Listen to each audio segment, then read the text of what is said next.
Well, welcome to Trama Unit TV. You are now rocking with the best.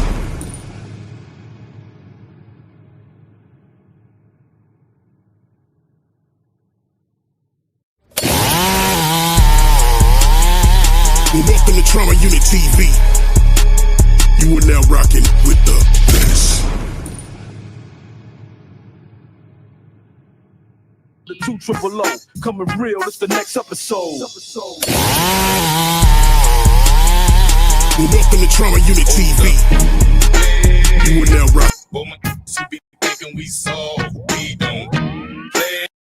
What's up, Trey? Locust song for the 2 triple O, coming real, it's the next episode. Hold up, hey. Be thinking we soft, we don't play. What's up, Trey? Being broke, I need to come up, man. I'm so broke I just had to sell my grandmama. Don't worry about that. You got some girl.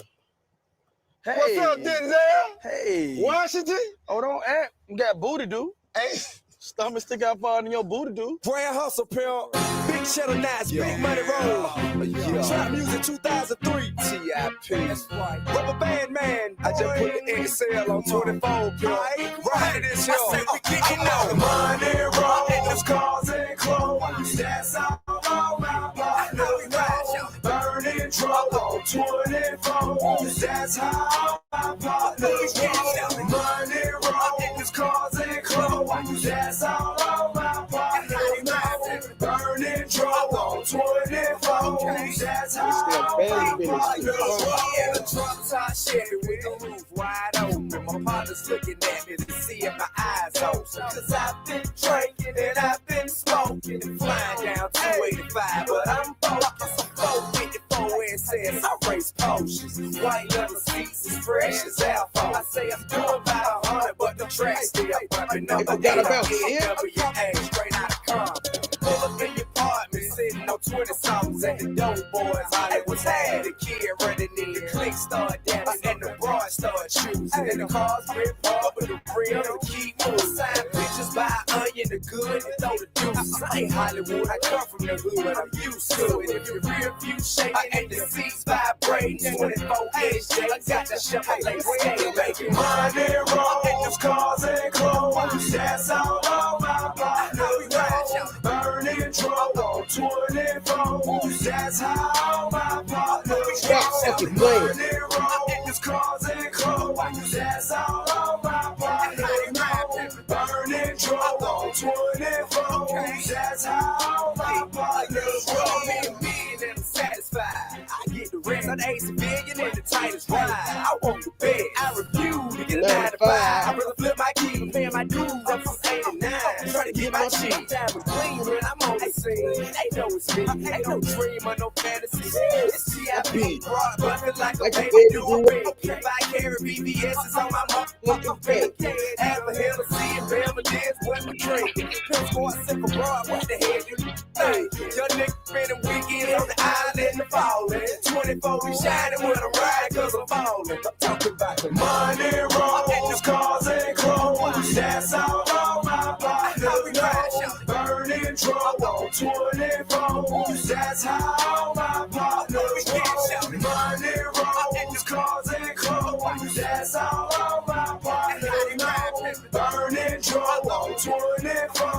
That's how my partners roll. I ain't lost a little shout I'm relaxing right now. I'm probably still be trapping if I wasn't rapping right now. Bragging about pistols at the house and strap right now. Keep on talking, folks, I lay you on your back right now. On the act right now, get smacked right now. I'm a buckle on Yeah, nigga, I don't want no fucking hit. Y'all niggas know what the fuck this is, man. Hey, they act like they don't know what this family business is, nigga. Hey, man. Hey, they act like they don't know about Tip, nigga. Hey, 50, nigga, you didn't expect that family nigga stump out, did you? Hey. But on some real shit, nigga, y'all niggas know what the fuck it is. I'm all over this shit, nigga. Hey, man, doing what the fuck I do, man. Tap in, tell a friend, wipe your feet when you come in, nigga. Y'all already know who the fuck it is. Sorry I got to you late, but I'ma still get this shit straight, man. Hey, man, I got the motherfucking content and the nonsense, nigga, whatever the fuck you want to call it, nigga. So, yeah. Straight. take all that good shit, nigga, and get your motherfucking mind right, man. I'm gonna get into this shit though, man. But money, hoes, cars, and clothes, nigga. Tell me that what the motherfucking break, nigga.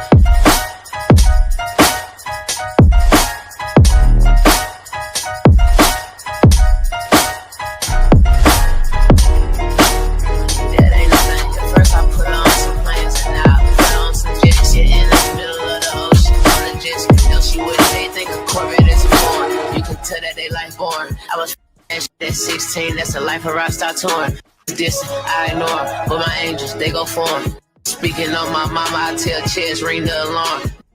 Probably cross his leg and fold his arms. Every that plate done bit the dust. My angels lucky charms. Yeah, I'm fly than a falcon, but rock. All right, this one got messy fast because T.I.'s son King Harris just went full viral mode, clapping back at 50 Cent. And now the internet is asking the real question. Is this actual beef or a calculated rollout for music and clout? Because one thing about 50, he's gonna joke. And one thing about King, if you're missing his... We have now seen something I never seen before. 3 diss tracks in a row from the same family. This is the first time I think I've seen this in hip-hop. As King dropped Say Less, T.I. came with Lessons, and then Dominique came with Miss Jackson. And I'm going to tell you like this right here. They pulling on a real demonstration. The display.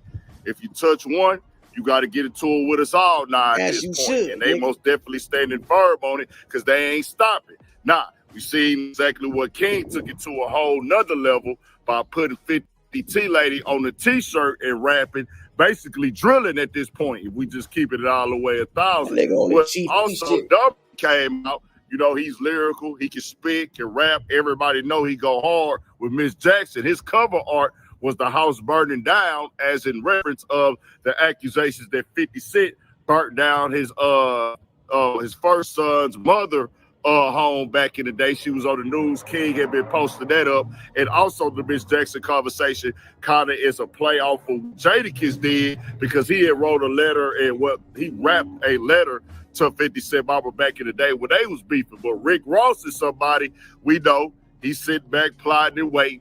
Anytime somebody going at 50, they've been having a riff, and it's been years now. He saw these posts and went into the comments as the blog started to share this and said, hey, say, I need that T in a 3X, little bro. He put that up on the King post with the picture with his mama face on the t-shirt. Then he went under Dominique post and said, hey, let it burn, let it burn. Then he came back and said, Miss Jackson, know this is hot.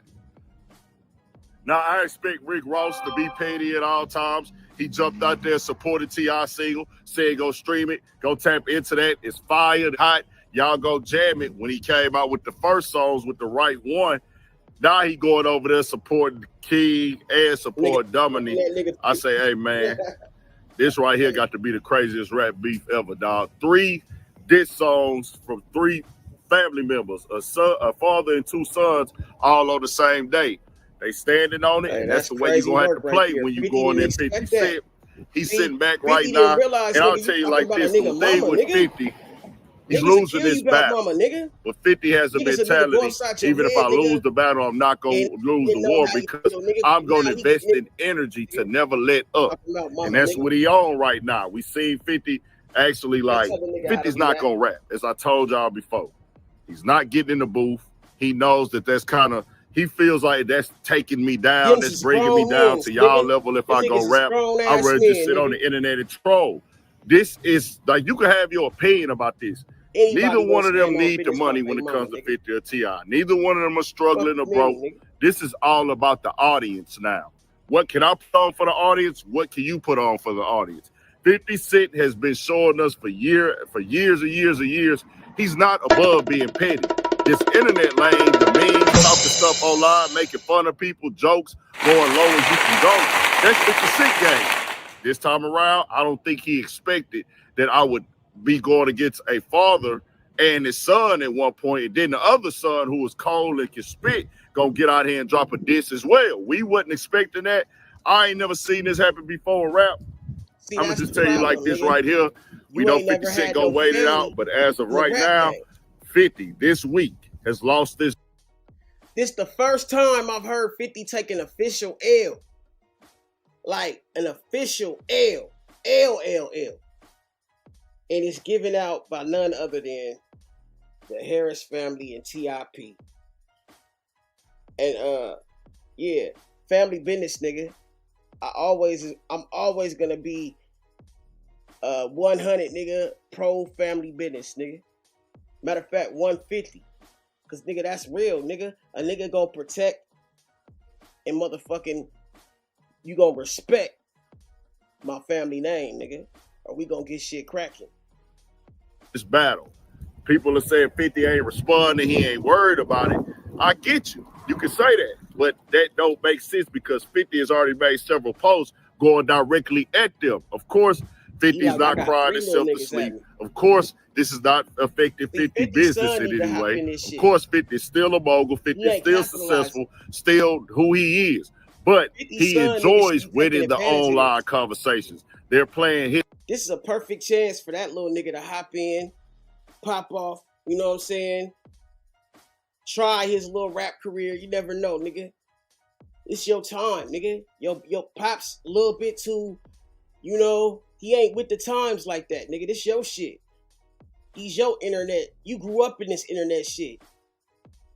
See, it's about the level of disrespect.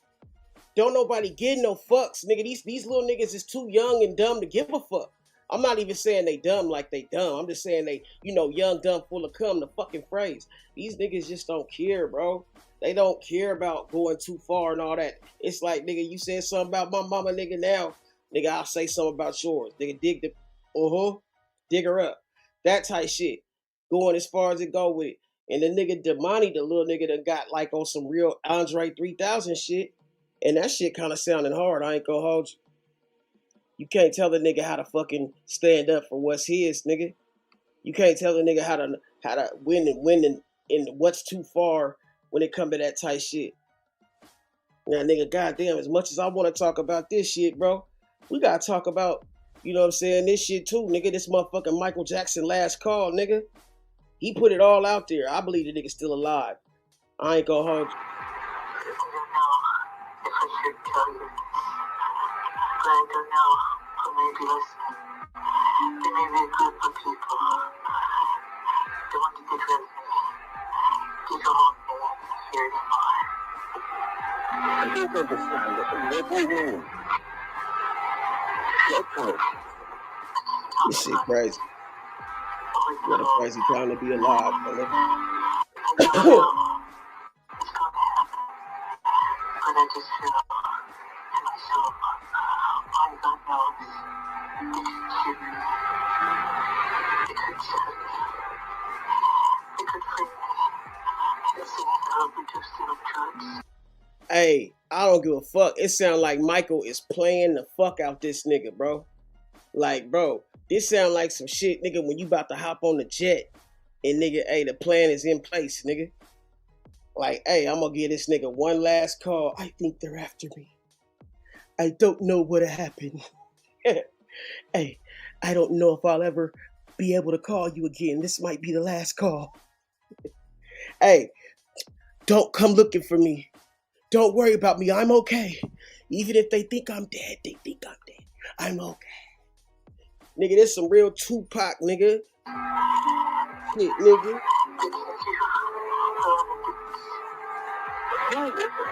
You could do this.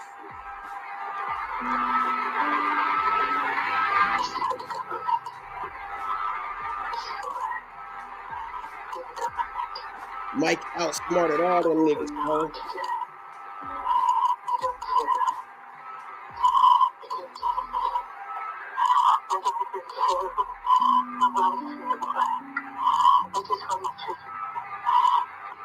He said, nigga, he motherfucking made that Never Never Land to protect children from. That was Michael Jackson on a recorded phone call from 2009, speaking to his former manager, Dieter Wiesner, just months before his sudden death. Jackson sounds panicked and overwhelmed, telling Wiesner there's a group of people who want to get rid of him. He warns that what he's dealing with is bigger than the government, but never names anyone or explains what he believes they want from him. Many believe the disturbing call is AI generated, but it's not. The call has circulated online for years, long before modern voice cloning tools existed. The audio has resurfaced heavily online in recent days, especially after the newly released Epstein files. Among the materials circulating are photographs showing Michael Jackson and Jeffrey Epstein together, which has led many to re-examine old footage, interviews, and audio recordings from Michael's final years. While the phone call itself doesn't mention Epstein or make any specific accusations, its timing and tone have caused Epstein goofy ass talking about, fruity ass talking about, yeah, you should be my friend, Michael. I mean, we have the same last name, you know. Yeah, nigga, because you know that nigga Andrew Jackson like a motherfucker, man. Real shit, bruh. And these motherfuckers whitewashed history, nigga. And yeah, nigga, it's evident, nigga. The fuck you mean, nigga? Michael whitewashed his face. Y'all whitewash history. Yeah, I said it. Like that there. Caused renewed speculation about what Jackson believed was about to happen to him. Michael died just a few months after making that phone call on June 25, 2009. Authorities ruled his death the result of acute propofol intoxication caused by medical negligence, as his doctor would essentially give him anesthesia to put him to sleep every night. Dr. Conrad Murray was eventually convicted of involuntary manslaughter, and the case was closed, as no evidence ever confirmed the threat Jackson believed he was facing. My nigga.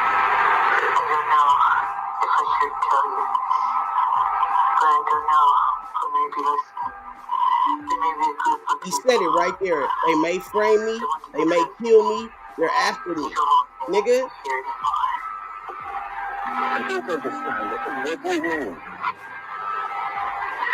This was long before any of that bullshit started.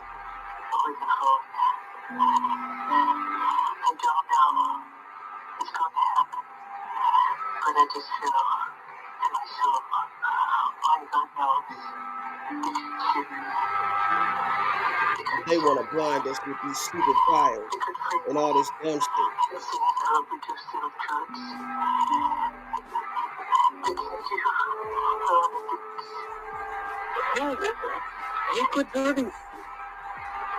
Mike had the cost, nigga, and he got back all his shit from Sony.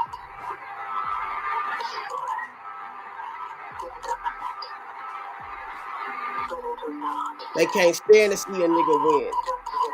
They can't stand to see a nigga win, bro. I'm trying to tell you, bro.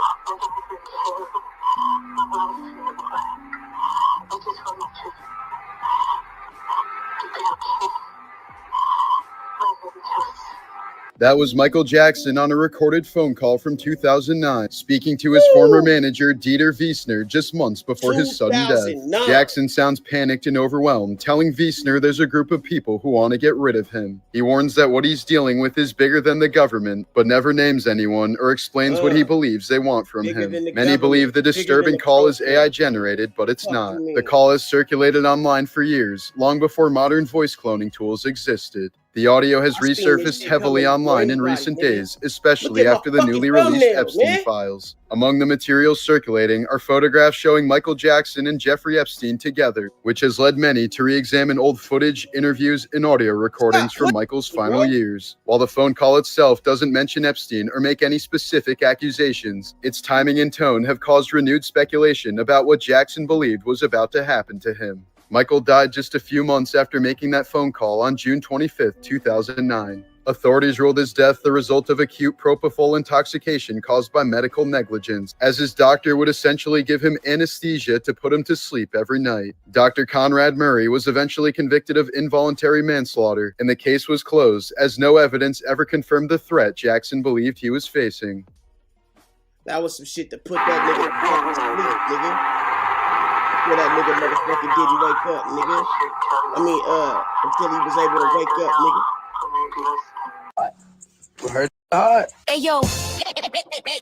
Hey yo, thanks for tuning into the song. Hey yo, when Freaky he decided, I need to take this in a different direction. So, yesterday he jumps online and posts some paperwork against 50 with a caption underneath the paperwork that said, I got 21 questions, but just answer this one. So who was Lodi Mac, y'all? Whoever he was, after he died, that's when Freaky Sense started to fear for his life. And, well, it's up there. Is this who called my pops a rat with no black and white? Well, here's yours, sir. Then, King posted an image that said, quote, this appears to be a U.S. Department of Justice / DEA report of investigation dated October 2009, documenting an interview with Curtis 50 Cent Jackson. Summary. On October 9th, 2009, a DEA agent received an anonymous phone call advising authorities to investigate James Jimmy Henchman Roseman in connection with the murking of Lowell Lodi Mac Fletcher. The feds later determined the anonymous call was placed from a phone connected to Curtis Jackson. On October 12, 2009, agents interviewed Jackson at his home in Connecticut. All right, so after people saw King's post, the first thing they did was try to zoom in to get the details on the paperwork. But because it was blurry, they decided to enter the comment section. And one person said, damn, King still going? After that, somebody else said, King standing on business. Next, somebody else added, King putting pressure on 50 low-key. And last, have we ever seen some shit like this, bro? Have we ever seen a whole hip-hop family on a nigga helmet? Have we ever seen this shit? I don't think we have, nigga. This is some, hey man, look, y'all ain't gonna act like Cuddy ain't giving it to 50 right now, bro. Fuck that. We gonna make this shit known. Cause the bully nigga got bullied, nigga, and is getting bullied. He didn't expect this though. He didn't expect it. Somebody else entered the chat and said, not y'all using the ChatGPT summary breakdown. Now, and look, the media, you can tell who got the marketing money. Cause the media is gonna stay on 50's side. 50 got the marketing dollars. But nigga, we know what's up, bro. You can tell because nigga, the comments, the media could do whatever the fuck they want with these bots and these fake ass blogs. But they can't fucking stop the comments, nigga. Period, nigga. This was all going on. Ray J was also working in the background because he entered the chat asking for the back and forth between 50 and T.I.'s family to stop after Tina Knowles started catching strays and people started using AI to make and repost pictures of Tiny looking like a wrestler. Ray J made a post addressing 50 directly saying, "Five, please stop, bro. It's too lit. If Ray J is telling you to stop, then it's really crazy. Come on, Five. I'm about to call Jackie Long." Listen, let me tell you something. We are definitely living in a different day and age because my man King was over there and he was like, ChatGPT, give me all the dirt that you got on 50. And ChatGPT was like, searching, I'm searching. Hey, you know what? Matter of fact, let me have a talk with my people for a second. I realized also, man, I'm so sorry that people catch on a little bit later, but I be trying to forewarn people, you know what I'm saying, about shit, but they don't be listening to me, right? But see, look, it's all good because I keep shit documented. I keep history. That's why I hate when these niggas be erasing fucking,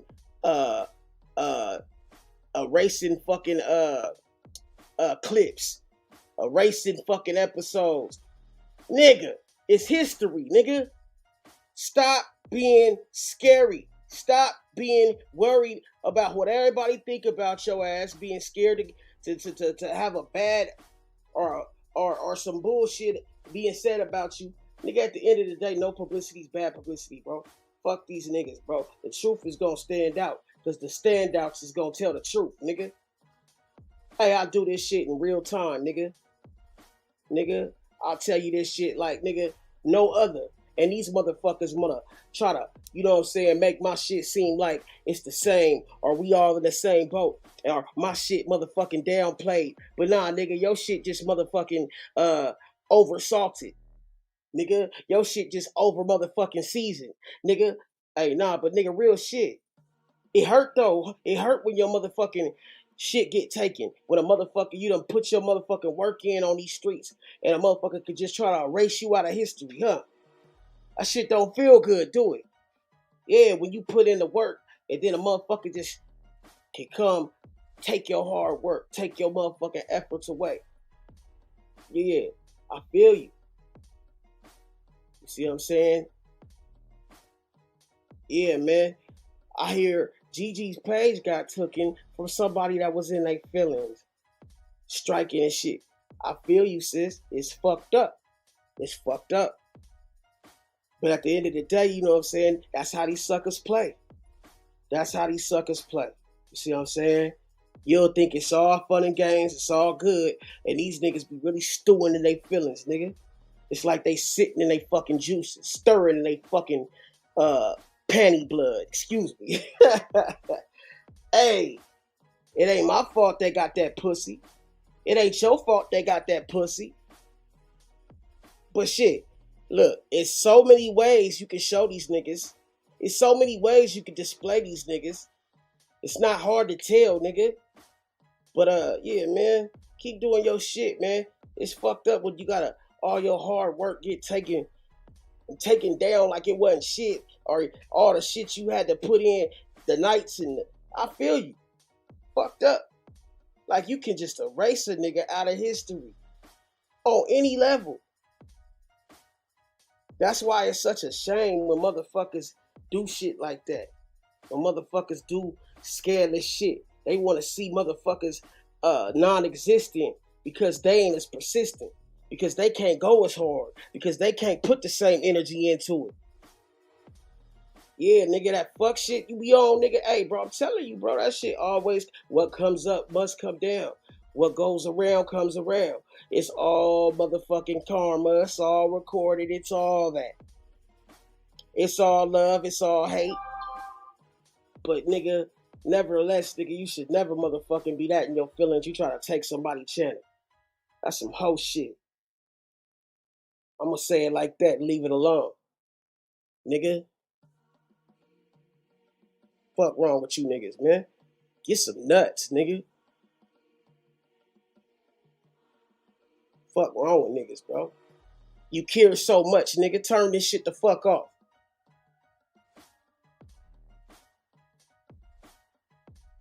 Disgusted with this shit. Yeah, man. Keep your head up, though, man. We gonna keep it cracking over here, bro. Ain't shit gonna stop.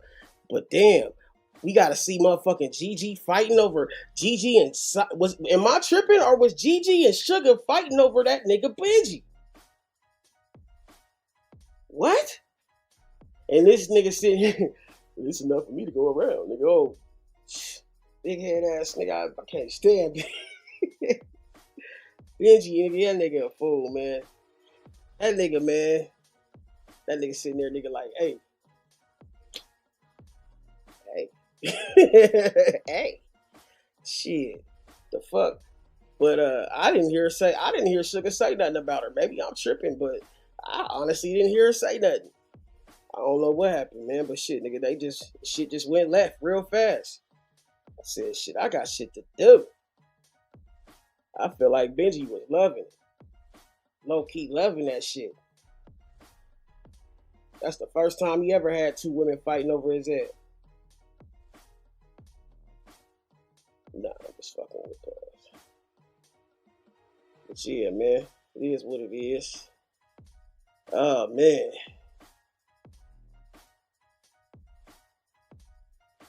And these females always go after the motherfucking married ones. That shit be funny as hell.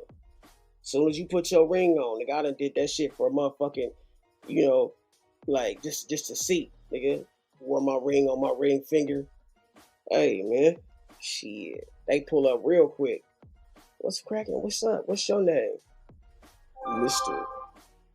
So-and-so. Shit. Who wants to know? Shit. Nah, real shit though, man. You gotta understand, these motherfuckers be really trying to figure out your status quo. Your status quo. Real shit. My status quo, nigga, is above average. That's all you need to know, bitch. above average, and I'm a savage. That's all you need to motherfucking know. And if you try one, you might get it. You might get lucky today. But shit, you'll never know. Because you scared to go. No, I'm just Jesus Christ.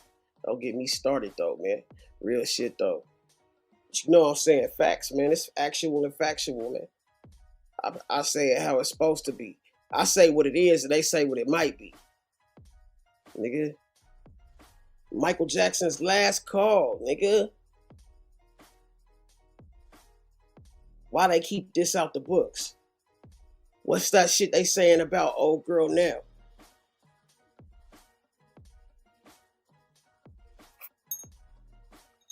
What's her name? Ellen DeGeneres with her. Why she aged 32 years in one motherfucking month?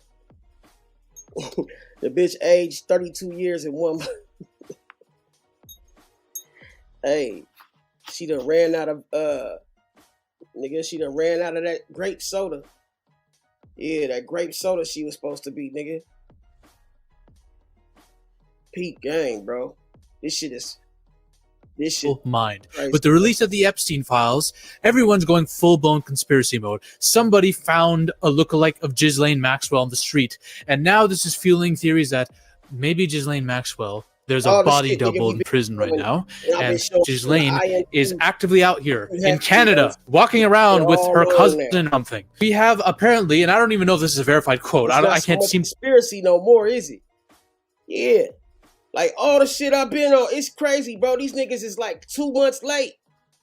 But it's good to be validated. It's good to be validated. It's good to see that these motherfuckers is now paying attention, nigga. To verify it, Congressman Thomas Massey says there are unredacted prototypes of a mass extinction level weapon in Israel. No idea if this is real. I don't even know what to say about this. These two fools trying to distract the American people from the Epstein files by basically releasing the alien files, which I don't think will ever happen, by the way. But that's what Trump's trying to do. I made a whole video about it. You can watch it. But to make matters even worse for Trump, because support for the White House is dwindling every single day, you got this dumbass who apparently got caught and is receiving a reprimand letter from Georgia state election because of some election interference. He sent pre-filled ballots and stuff like that. So you got that going on too. And then you have this stuff. Look at this shit. How did this chick age 32 years in 1 month? Ran out of that chrome, huh? This bitch 68 years old, bro. Look at her, bro. You can't tell me that bitch look like Abraham Lincoln with no melanin. Yeah, bro. She look like Larry Bird Jr. Yeah, man. Most of the celebrities are under fire right now from rumors and theories on the internet involving cannibalism. And Ellen DeGeneres seems to be the main subject of this. She put out an Instagram post, and comments were flooded with people saying, you eat children, you eat children, you eat flesh, you are satanic, that kind of stuff. So I wanted to look into this because there are rumors out there saying that Ellen DeGeneres killed her ex-girlfriend and consumed her body. Bro, that is what we come to now. This is what the news headlines are stating. I don't know if I buy this, guys. Back in. I'm going to investigate this claim for myself because I don't trust the internet. It's filled to the brim with morons. When I said, hey, doesn't her background look a lot like Epstein Island? Nobody was motherfucking paying attention, bro. So that's the same fucking pattern, bro. Hey. Then slowly and surely, motherfucker, man, I'm sick of these motherfuckers, man. Hey, look, it ain't hard to tell, man. It ain't hard to tell, bro. And misinformation and conspiracy theorists. And look, I am someone who has a lot of conspiracies, but I would not call myself a conspiracy theorist. Real conspiracy theorists probably think I'm a normie and a joke. I disagree with them on a lot of things. I tend to go where the evidence takes me. I'm an evidence person first. I have ideas and theories. But if I can't back them with celebrities who had similar conspiracy theories around them connecting to Epstein, Leonardo DiCaprio is one of them. There is a conspiracy theory linking him and Steven Spielberg, saying they were trafficking. Okay, Hollywood. We get it. The whole Hollywood. Yeah. They up there having motherfucking martinis and motherfucking bikinis, nigga. They having martinis and yeah. You know what I'm saying? Whole motherfucking menstrual cycles, nigga. Yeah, these motherfuckers is real sick. And they don't care. The younger, the better.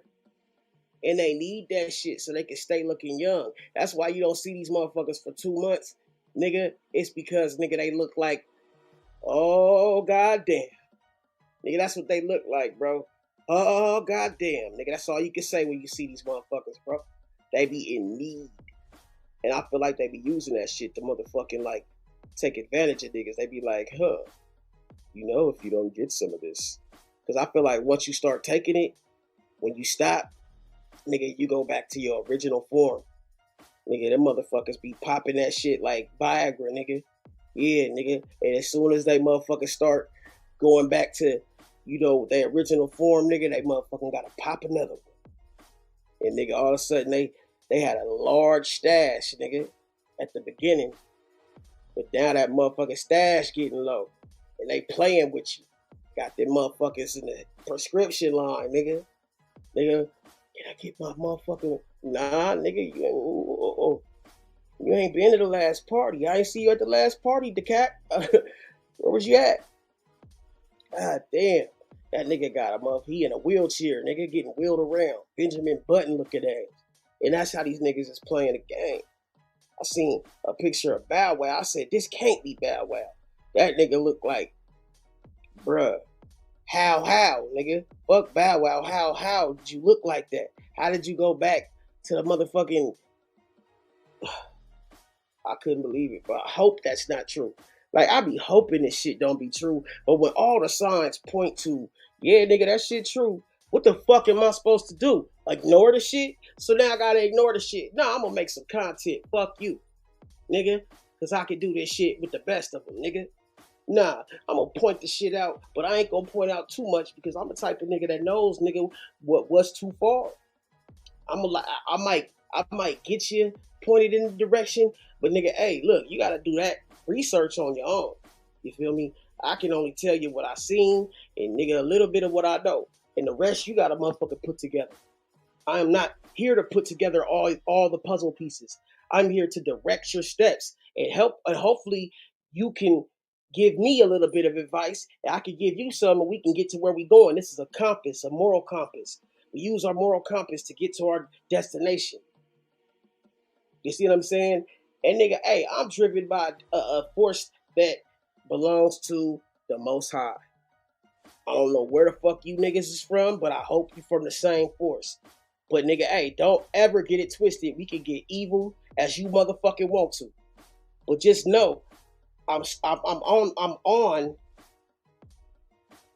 a righteous motherfucking pathway. But nigga, we can get off it real quick. I'm just saying. Don't ever get it fucking twisted. By bringing them over to his ranch. And the problem is, this theory came about. Shit. It just seemed theory that Michael Jackson was protecting kids from Epstein's Island by bringing them over to his ranch. Michael Jackson was protecting kids from motherfucking Epstein Island, right? Protecting. That's what Never Neverland was for.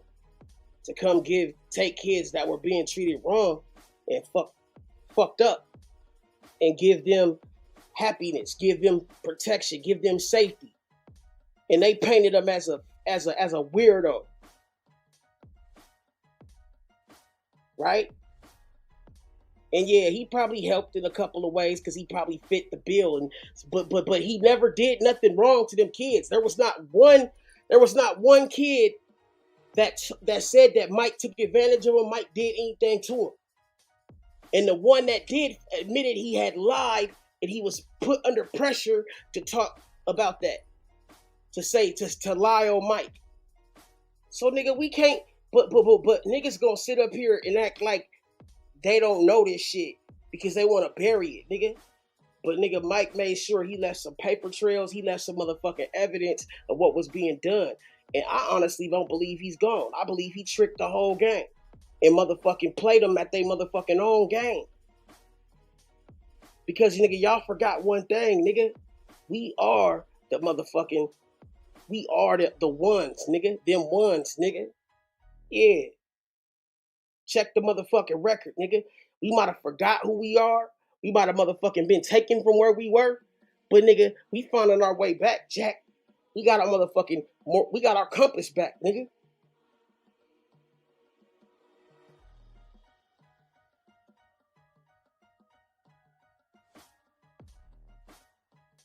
Anybody who trying to get us off that, y'all got hell to pay. Y'all time running out, nigga. I'm passionate about that, nigga.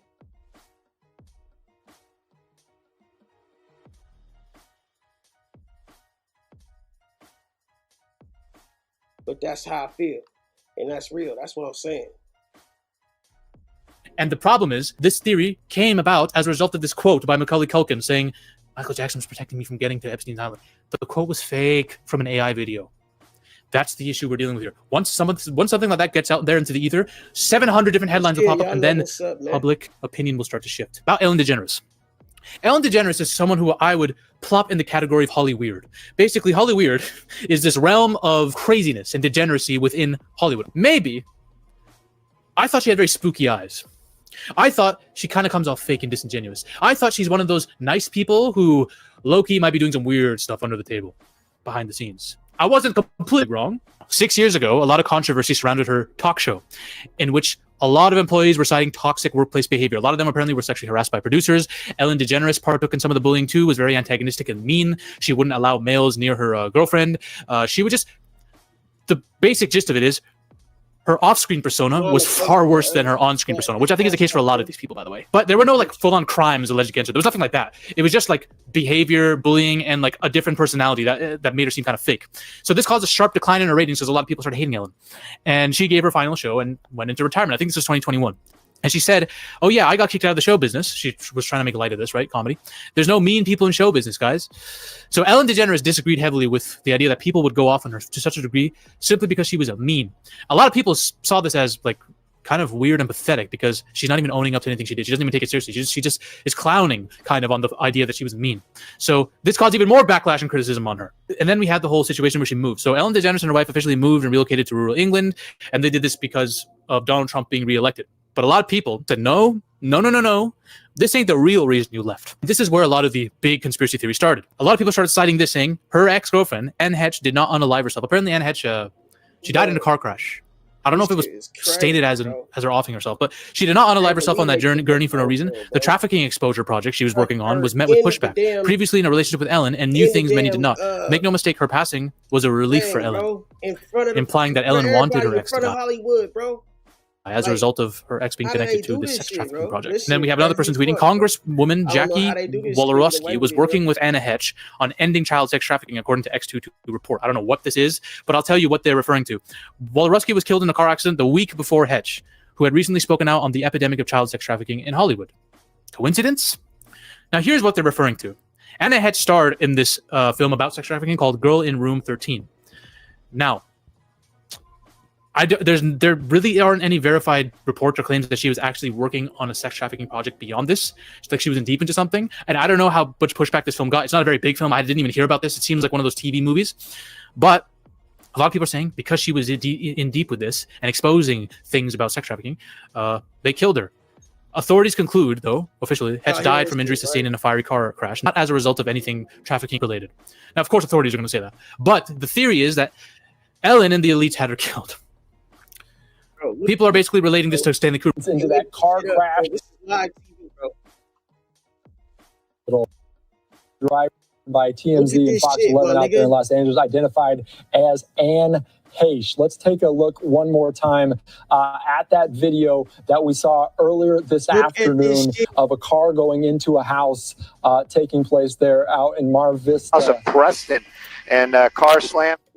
As we can see the helicopter video there of the car in the house, you can see firefighters on the scene there taking that car out from the house. Fox 11 in Los Angeles said the driver went into that house and sparked a fire. Firefighters were on the scene just before 11 a.m. on the West Coast. A car, a Mini Cooper, you can see there, went through the house, causing a massive fire. Within an hour, the firefighters, LAFD, had eventually pulled the car out of your home. You can see it was towed out of the home there. Firefighters still looking in the car to find possible survivors. The driver was rescued, as you'll see in this next little clip we're going to transition to real quick. They were taken to the hospital, as you can see there, in a hurry to get out of that car that crashed into that home. They were worried about the structural damage of that home as it was built in the 1950s, and you can see the house give way a little bit there in the house. So they were concerned about that, and also concerned about the person, the driver, who was identified as Ann Heche. You probably know the name from TV and movies, from 6 Days, 7 Nights, Donnie Brasco, Wag the Dog, Volcano, a bunch of movies.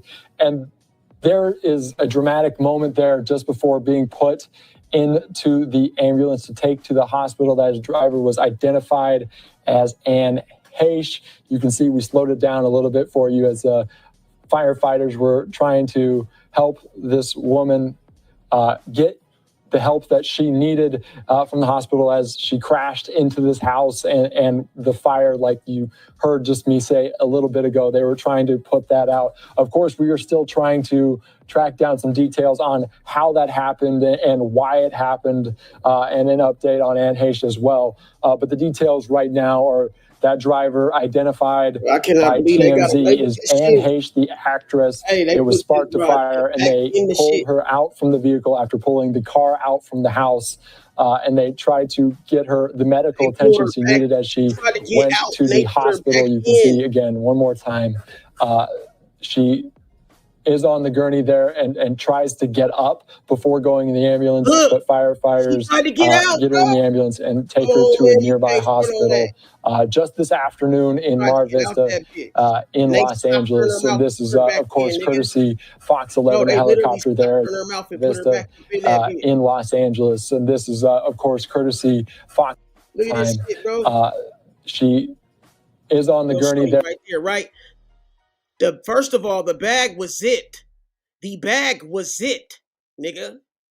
The bag was zipped, nigga. She not only came out, she unzipped and came out the bag, my nigga. And they socked her and put her back in that bitch. What? She is. Look, this is her emerging out on the gurney. Bag. Okay, she's out. There and nigga, and look at it. How symbolic is this? Oh, 663. Oh, of course. Just the same fucking the same number as the fire truck that wheeled away Nipsey. How fucking crazy is that, right? But his might have said 66. But how fucking crazy is this, bro? And look, tries to get. I'm okay. She's halfway up. This broad is halfway up out that bitch. And look, dude didn't. They both nigga just punched her and put her back up in there. Look, before going in the.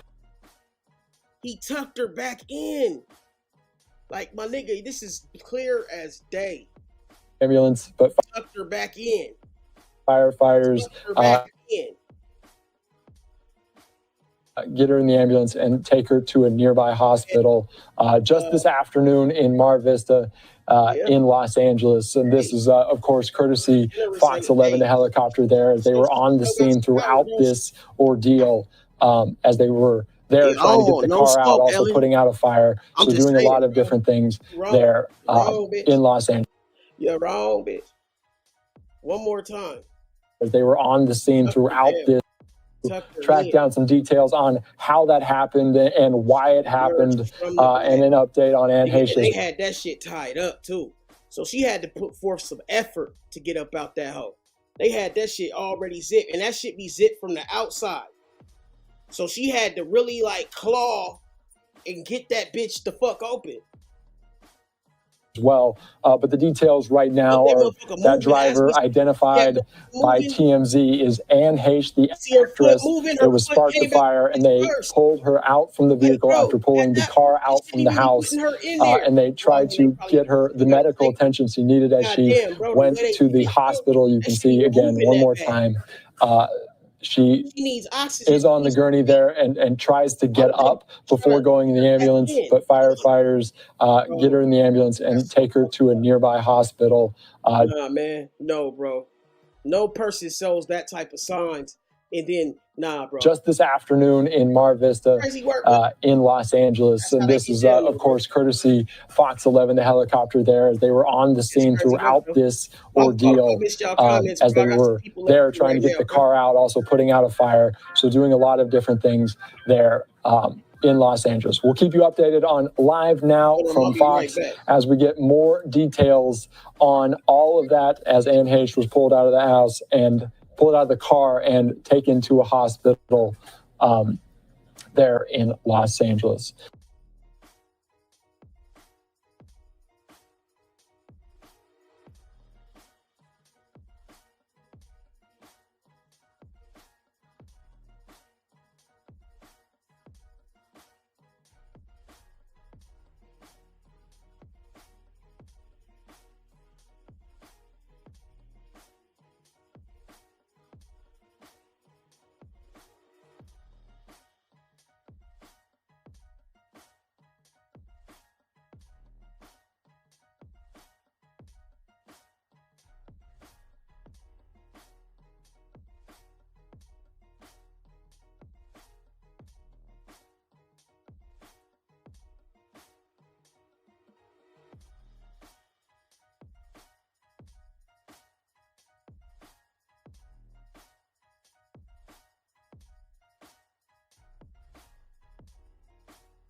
Drive this car, not pussy. Oh, you think it's funny? Nobody's bigger than the set. Nobody's bigger than the program. Nip had gotten bigger than the program. Quando is a reminder that nobody's bigger than the program. But Nip had gotten bigger than the set. Hey man, they can't touch But what do you mean by that, Charles? I got bitches in the kitchen using both hands. Call me Mr. 7 grams, I'm the quote man. Got a couple strawberry bitches out in Spokane. I would rather be the dope man than the broke man. Rippin' and Mac in the county on my program. Biggest in the business, bigger than the program. Crippin' and Mac in the county on my program. Biggest in the business, bigger than the program. Nights like this, he wish that raindrops would fall. Blowin' smoke in the toilet, he tryna flush that small. Send gifts to the bitch straight from that bathroom stall. All my shit pure raw, fish scale, no flaw. Send the addy and I send the pack, that's it, that's all. Play with mine, that's soft. You get chipped like golf, lay him down, that's law. He musta dropped that call. I'm an artist and an architect, cut the cards up a deck. If you play your hand right, getting rich ain't far-fetched. Already maxed out, soldier pulled the Mac out. Sent him to an early graveyard as I blacked out. 10 racks in my mouthpiece, I don't play cheap. He's a dirty weatherman fan, if you ask me. You must be a super athlete, trying to pass me. If you ain't down to crash out, then this ain't bout beat. If you ain't down to crash out, then be about beat. I got bitches in the kitchen using both hands. Call me Mr. 7 grams, I'm the quote man. Got a couple strawberry bitches out in Spokane. I would rather be the dope man than the broke man. Crippin' and Mac in the county on my program. Biggest in the business, bigger than the program. Crippin' and Mac in the county on my program. Biggest in the business, bigger than the program. Hey, the richest nigga in this bitch, I'm bigger than the set. The clip be hanging out the right, that bitch will get you left. Only time these niggas ballin' when they on the net. I was made on the east, but I be on the west. I send a text to UPS, but come and get the rest. Doing all that dry snitching, that's gon' get you wet. Man, these niggas, they be rats and they be pussies too. My bitches in the kitchen whipping, call it chicken soup. These niggas standing still while I got all kind of movement. If it was easy getting rich, then why you trying to do it? At any moment I crash, I ain't gotta prove it. I shoot him in his face and send him to the trauma unit. I'm the system, bitch, I'm bigger than the program. 60,000 on my wrist, bitch, I don't hold hands. $1,000 on my feet, I can't be kicking cans. Dancing circles round this beat, this bitch is slow jam. Bitches in the kitchen using both hands.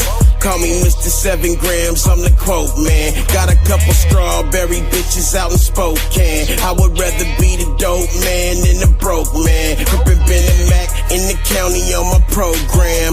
Biggest in the business, bigger than the program. Crippin' Ben and Mac in the county on my program. Biggest in the business, bigger than the program.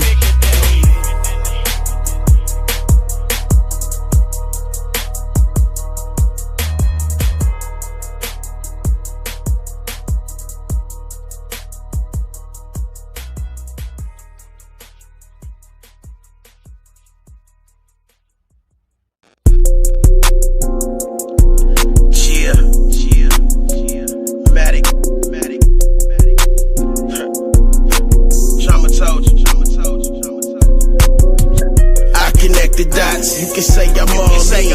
Been in that water since a youngin' in that small beans. Real goon, been a hustler since back then. 80s baby, hella shady, out to get revenge. I connect the dots, you can say I'm all in. Been in that water since a youngin' in that small beans. Real goon, been a hustler since back then. Had niggas ducking in the field since the Pac-10. I'm dipped in butter, you drippin' lame sauce. It's obvious that we ain't cut from the same cloth. Fix paper rub, check, keep the paper stub. Run off on the plug and get drowned in the pool of blood. Look up in the sky, it's a bird, it's a plane. Money on my mind, gas high octane. About to turn it up a notch, heckler in the couch. Got soldiers on deck, I'm flexing on the ops. He was a dead man walking and now we paralyzed from the waist down. And he laying face down. Heavy is the head that led and wore the crown. Time to let the juice loose, you niggas is watered down. I'm a 5-star general, sitting at the pinnacle. Dopey sound digital, lyrics and no subliminals. Trauma, trauma, trauma, say my name in vain. Rhymes over Baghdad, Ukraine, insane. Sharks and killer whales, you little niggas is tadpoles. Back and forth chatter. Straight like that. Your son don't love you. You don't got no family. You not loved. You rich, but you not loved. Money means nothing without no one to spend it with. Your son don't love you. Just for talking about my mama, And the moment King feels like his mom got dragged into it, he went from internet jokes to nah, we're addressing this. Now, I'm not here to add fuel because we're staying monetized, but I'm here to break down why this went viral in the first place. But before I do, King decided to call out and threaten 50 Cent's estranged son, and 50 Cent's estranged son decided to speak up. I ain't gonna lie. Now, I get it, you feel me? 50 Cent went out your mama. I get it. But you gotta know when to stay in a child's place. Like what? Well, that's why I'm saying who raised these new, because that's between his dad, that's between T.I. and 50. You not like that. You was raised a whole different way. So to go out there and just like, okay, I get it. He called your mom. That's wrong. Cool. But you talking like, you gotta, like, dude, people forget that 50 really one of them ones. Like, nigga, nobody don't let the millions of dollars fool you. He really got all the play. Like, he be for real, like, real people. And you over there talking about, come on, man. I'm not gonna lie, it looks like King Harris has 50's son also bothered. King already had the internet as attention before this. He's gone viral in the past from situations where people online speculated that may have been a weapon involved. What you want to do? What you want to take? You from here? Yeah, I'm from here. Yeah, I'm from here. All right, so. Oh, man, y'all, let's go. What's up with you, bro? What's up with you, bro? Let's go. Putting your head around me, talking out. You want to do something? What's up, bro? Oh, Lord. What's up, bro? Nothing. What? Relax, or what? Nothing. Or what? Or what? Nothing. Or what? Nothing. Because you just fly me like a Get about your business. Get about your business. I think he wants you to peel. He's gone viral in the past from situations where people definitely underestimated him and he potentially crashed out. But people online speculated that may have been a weapon involved. To be clear, we cannot confirm what was in that bag, but visually, it made King look a lot less like an innocent kid. Richard Dodd Train came out, this little nigga was just being born. You see what I'm saying? Like, they wasn't here to see 50's. He wasn't here to see 50's domination. He wasn't here to have that. So he don't have that same type of respect for 50. See what I'm saying? He looking at it like the bully done picked on my mama, nigga. The bully done popped on my mama, nigga. Now I'm standing up for moms. So, nigga, nobody care about all that, bro. You East Coast niggas think everybody intimidated by y'all, bro, or something, bro. Like, nigga, don't nobody care about that, bro. I'm just saying, bro. We respect y'all, but we ain't scared of y'all, nigga. Let's be real, nigga. And a lot more like "Don't test me," and that's why this moment is different. The internet already had this I don't know why mental I still file on feeding it King, like like, I'm in this shit. oh, he might Nigga, be hey, a crash out. I But am kind of here's in the twist: King it. isn't even the main rapper in the family. Like, Hey. To tell y'all, man. So I wake up, I get a phone call, man, and it's from the money. So, you know, I'm like, all right, this did my verse. You know what I'm saying? Like, all right, let's get to it, big bro. Bro, I answer the phone. This come up with the most random ever. This I got flow seats and got a house game. Pull up with me. So I'm like, bro, where's my verse? He like, bro, pull up to the house game. I'm like, bro, you trying to do everything to get me off of the Trama. verse, bro. Like the flow seats, all right, it's cool. You know what I'm saying? I'm really more of a football, but it's cool. But run my verse. I don't like. What up, gang? Man, I'm chilling, man. I'm watching what King talking about, bro. He be making sense, bro. He be making sense. Yeah, little nigga going in, huh?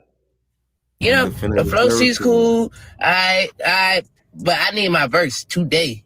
because now fans are noticing King's brother, who's more locked into music, has also been. I like the little shit that nigga Damani put out, kind of. He kind of had like a little Andre 3000 flow. Oh yeah, you talking about his brother? Yeah, he could rap too. I mean, they all musicians. You know, they was like brought up in the studio. That part. I don't think I don't think 50 thought this through though. I don't think he thought that they was gonna jump out the window like that. He didn't realize, like, or did he, that they was talking about the two little grown ass niggas mamas, nigga. Right, right. Yeah, Free action. 50 Cent was reaching, bro. Yeah, man. Shit got ugly, bro, for 50, bro. They said he got his first L. Been dropping records, teasing, and riding the situation's wave. Anybody touch it, I'ma see about it. Go to sleep to fall back asleep so I can get another glimpse of your body. Real dream girl in a dream world. Real thing that's until my eyes wide and whole alarm going off. I was just about to tell her all about it. How the fans scream my name. How the music heal the pain. But it don't compare to when I hold you near. So I sleep on a plane. So I sleep on a road. Sleep walk at every show. It's the same dream when I close my eyes. This is exactly how it goes. Brown eyes, caramel skin, French tips. Walking this way, told me that she don't stay in town. Here for the weekend, then bounce. Trying to keep my eyes on her eyes, but they keep falling into her lap. Wonder if it's that slip and slide. I sink in it like grandma couch. I sink. So people are like, wait, hold up. Is King defending the family, or is this whole situation turning into like a promo engine? And yes, there's music involved. King's diss record has been circulating, and the comments are split.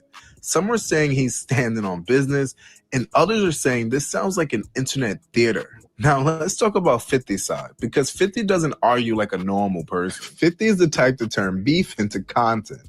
He'll laugh, post, troll, repost, and let the internet do the heavy lifting. And that's why this matchup is so viral. King is emotional and direct. 50 is sarcastic and strategic. It's like passion versus PR. And both sides know the camera is on. Now, the internet also brought up the paperwork talk. People reposting alleged documents and claiming wild things. We're not treating any of this as fact. Crazy. Online paperworks get faked all the time.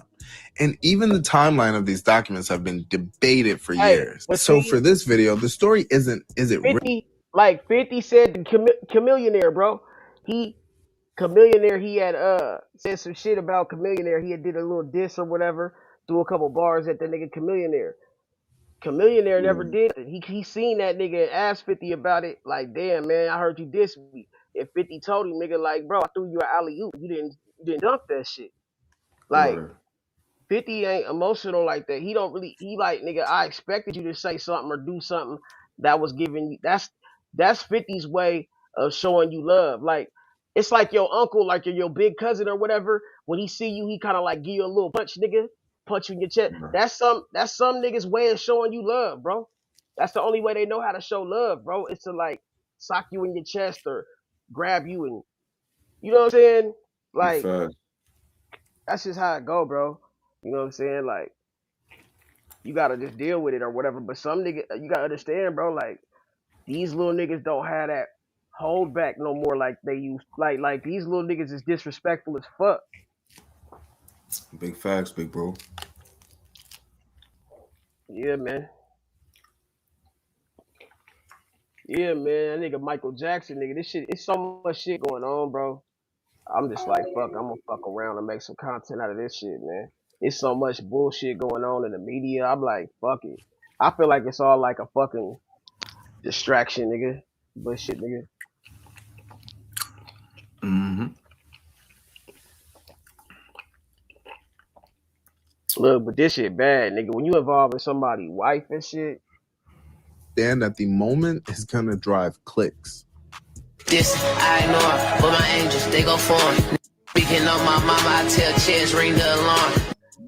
I cross this nigga, hold his arms. Every nigga play them, baby, that's my angels, lucky charms. Yeah, I'm fly, then I'm fly, but rock and gold just like a saint. Still rep the ATL, but from that south, can't no one say I ain't. I had them off just slide, they'll shoot your shirt up to the his flame. He tried to kill boy, but my Tesla, he ain't hit a thing. Yeah, I could spend 100,000 if I want with Johnny Dang. Without my money and some stocks, yeah, I don't care about no change. But before me, my married, she gon' have like 7 rings. Yeah, I'm a baller, baby. I'll splurge on you, that ain't a thing. Tell that boy play with some safe. It's like millions in this safe. Think I'm stupid. Smart, I get it done without a trace. Went from wine to OG wine, but by the fam, I make shit shake. He just won't beef up on that net. I know that boy won't pop a grape. He trying to trick me off the streets. Because controversy is a cheat code in the attention economy. Me off the And when streets. the That's legendary troll man, like my bad. 50 I don't know Cent is why I don't be involved, hollering until the the internet earlier, bro. treats it You like want to a be out shit season. like in the morning or something? Bitch, I'd have ran out of pine. You said what now? Okay, I appreciate it, boy. Oh, Oh, you on the phone? shit, my Finale. So what do you guys think? Did King Harris go too far clapping back, or was he justified defending his family? And is his brother using this moment for a smart rollout, or is the internet overthinking it? Make sure you guys drop your take in the Overthunk, man. This shit don't go down like everything else.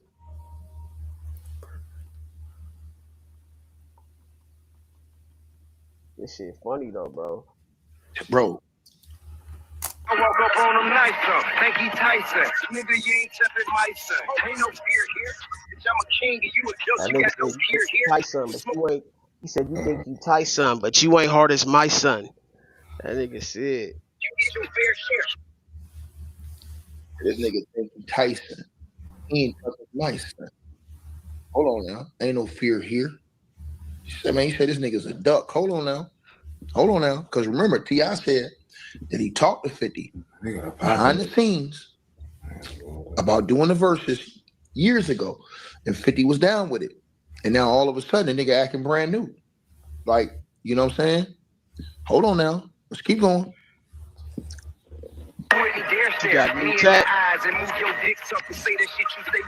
Whoa, what's up? Say, bro, let me know when you're gonna be finished playing the video, man. Straight in my eyes.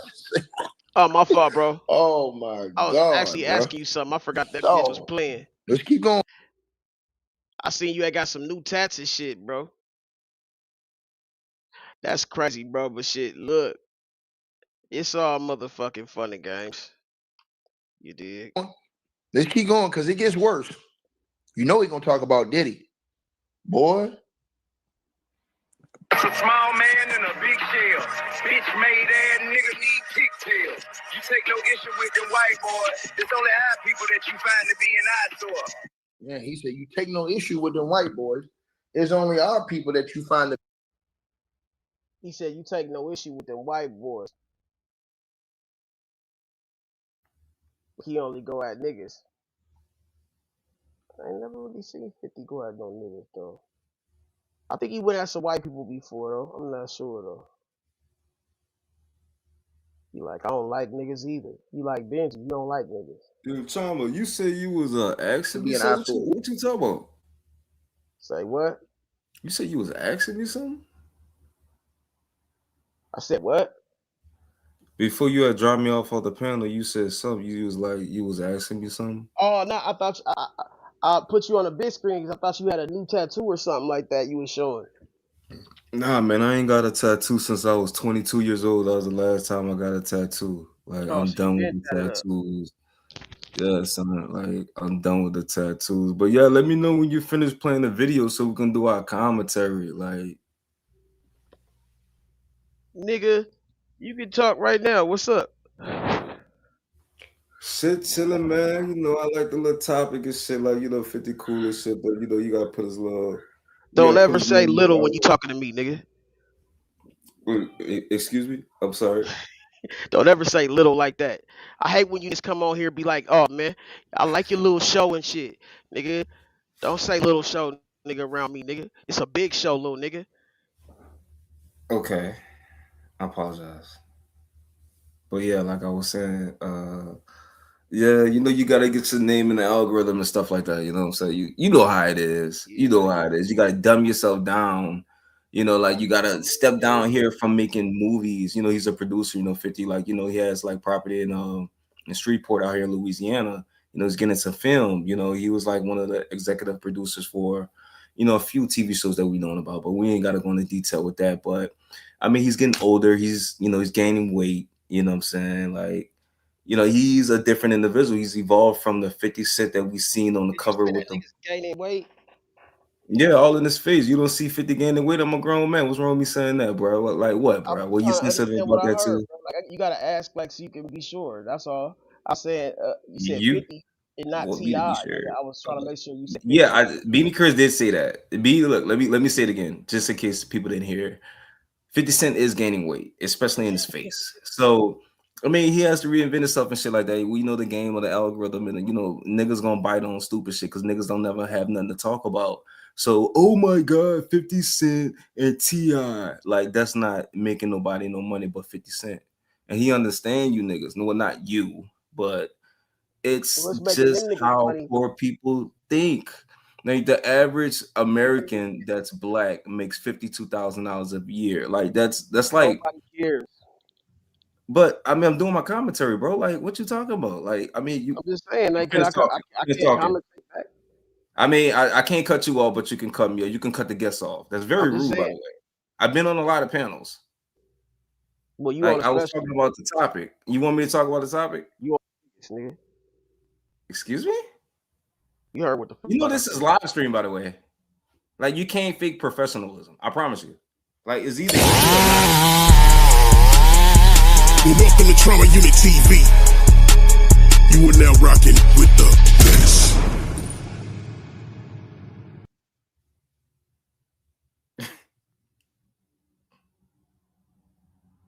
Really? What were you saying?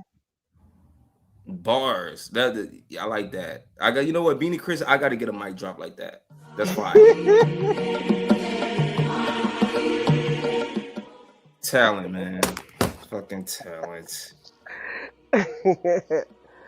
Oh man. I like how you referring yourself in third person, bro. I do that shit too, bro. You know what I'm saying? Yeah. Boss shit. Boss shit. Yeah, man. But like I was saying, man, yeah, 50 Cent understands the mentality of broke people. They're gonna bite on it all the time. You get what I'm saying? Nobody's getting paid but 50 Cent. It's the only person that's profiting from this. I promise you. Like, he's definitely got a project that's coming behind this. I promise you. Like, we've seen the TV shows Power. Remember Power? Have you ever seen one episode of Power? Hell yeah. Okay, yeah. One of my favorite characters, your boy, he can switch from the suit into like the gangster image, like his wife or his girlfriends. Doesn't know anything about the thug in him. You get what I'm saying? He's super charismatic with the ladies. And then in the street, like, he's so cold-blooded. So, man, I love the characters that 50 Cent be presenting, bro. Real talk, he has a lot of talent, bro. And people hide behind these sound effects and stuff like that. But Kitty comment. He's a good character placement. He's a good producer. He's a good film director. He's a good artist. Because in order to be a good producer or film director, you have to be a good artist. Like French Montana. French Montana used to be a cameraman. He's so cold though. And he studied niggas style, how to walk, how to like, bro, like, you know, I was like a kid, like 8 years old, man. I'm practicing how I walk in the mirror. You know what I'm saying? I'm gonna stand, I'm gonna take a picture. I got like 12 different poses. Like, that's just how it is. French Montana was a student of the game. He was a cameraman. Then he, like, first of all, he didn't know anything about cameras, but he seen the image of like hip hop, learned about cameras, got behind it. Then he became an artist. Same thing with 50 Cent. He was an artist at first. Now he's a fucking executive. So he understands what people are looking for. Like me. But never mind. Fuck that. Yeah, but yeah, that's the topic. Yeah, fucking right, bro. Yeah, man. So yeah, bro, Trump, what's up with you dropping and nigga and shit, bro? What's up with that, bro? You still got a complex? That had nothing to do with T.I. and 50 Beef, man. And it's this once again, when you come on my show, don't make it about me. I ask you not to do that, bro. Like, you do that shit just to do that shit, bro. Like, Bro, you know, I nigga ain't trying to make your big ass uncomfortable. I'm Dude, I'm a real just a nigga. host. Nigga I'm tired of just a dancing host. around your big I'm ass. You just a ain't got no host. motion. You ain't got no motion. You at home all day. all Get that, your bro. ass up and get a Like, job, I bitch. am, Fuck these topics. 50 Cent ain't bitch, you paying can't you, talk bitch. over the motherfucking. You can't talk over the motherfucking host, nigga. Shut your bitch ass up. Now, once again, I'm motherfucking hosting this shit. If you want to talk about the show, you can talk about the show, nigga.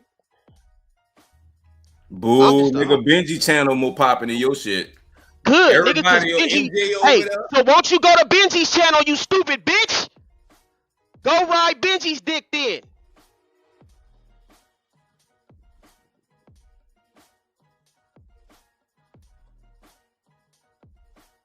So why did you come here? Every time you come here, you do the same stupid shit. Try to hate on the host. Well, nigga, stop coming here then, nigga, you hating ass bitch. I can give a fuck about that nigga channel. He ain't as exciting as me. And nigga, he know what's cracking, nigga. And that's my partner, nigga. So stop trying to put us against each other, nigga. You hoe ass nigga. How many times I gotta tell you niggas, bro? Come over here, nigga, and be a part of it. Or nigga, shut the fuck up. Nigga, you don't never read the room or never read into what the fuck I'm doing. You always coming over here with your fucking insults. I can give a fuck about your insults. Now move on, nigga, with that bullshit. You have one motherfucking trick, pony, nigga. Little ass nigga. You just want a nigga to talk about your fucking beanhead ass, Mr. Beanhead ass, nigga.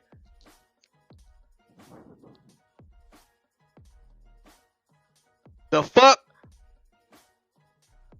Who the fuck gave you motherfucking authority, nigga, to say something about, nigga, how I do my shit, nigga? Bitch ass nigga. You always coming over here talking about another nigga show. Bitch, I told you, you don't come over here, nigga, and motherfucking promote another nigga live and you ain't never hit the Cash App, bitch.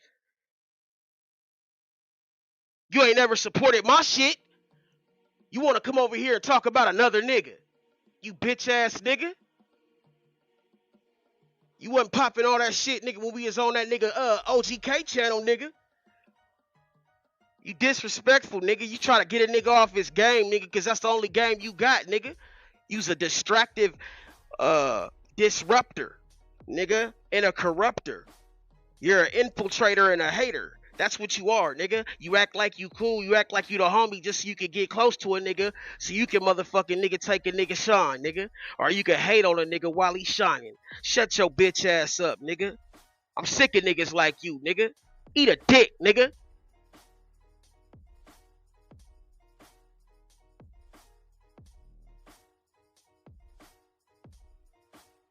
Nigga. Fuck you talking about, boy? Nigga, I make content and I do what the fuck I do, nigga. Take that hate somewhere else, nigga. Or hit the Cash App first, nigga. The fuck you gonna hate on me for free, you stupid bitch? The fuck wrong with cuz? Stealing it backstage with his stupid ass. Nigga come on here only the motherfucking hate. sick of it. See this, I smell this nigga shit from a mile away, nigga. This ain't my first rodeo, boy. Smack you off your motherfucking high horse, nigga. You probably got that motherfucking Munchausen syndrome. You like abuse, nigga. You like getting beat, nigga. You probably like to get whipped. You probably get tied up with an apple in your mouth, nigga, and slapped, nigga, with a whole bunch of motherfucking cat women whips, nigga. You bitch ass nigga. I can see what type of nigga you is. Fuck what you talking about, nigga.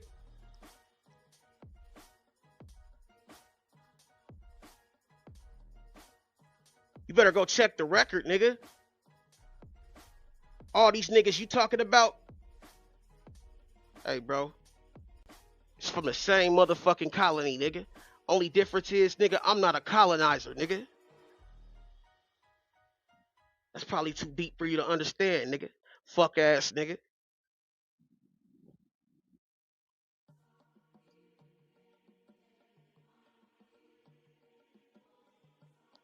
Can't believe these motherfuckers, man. The nerve of these niggas. The nerve of these niggas.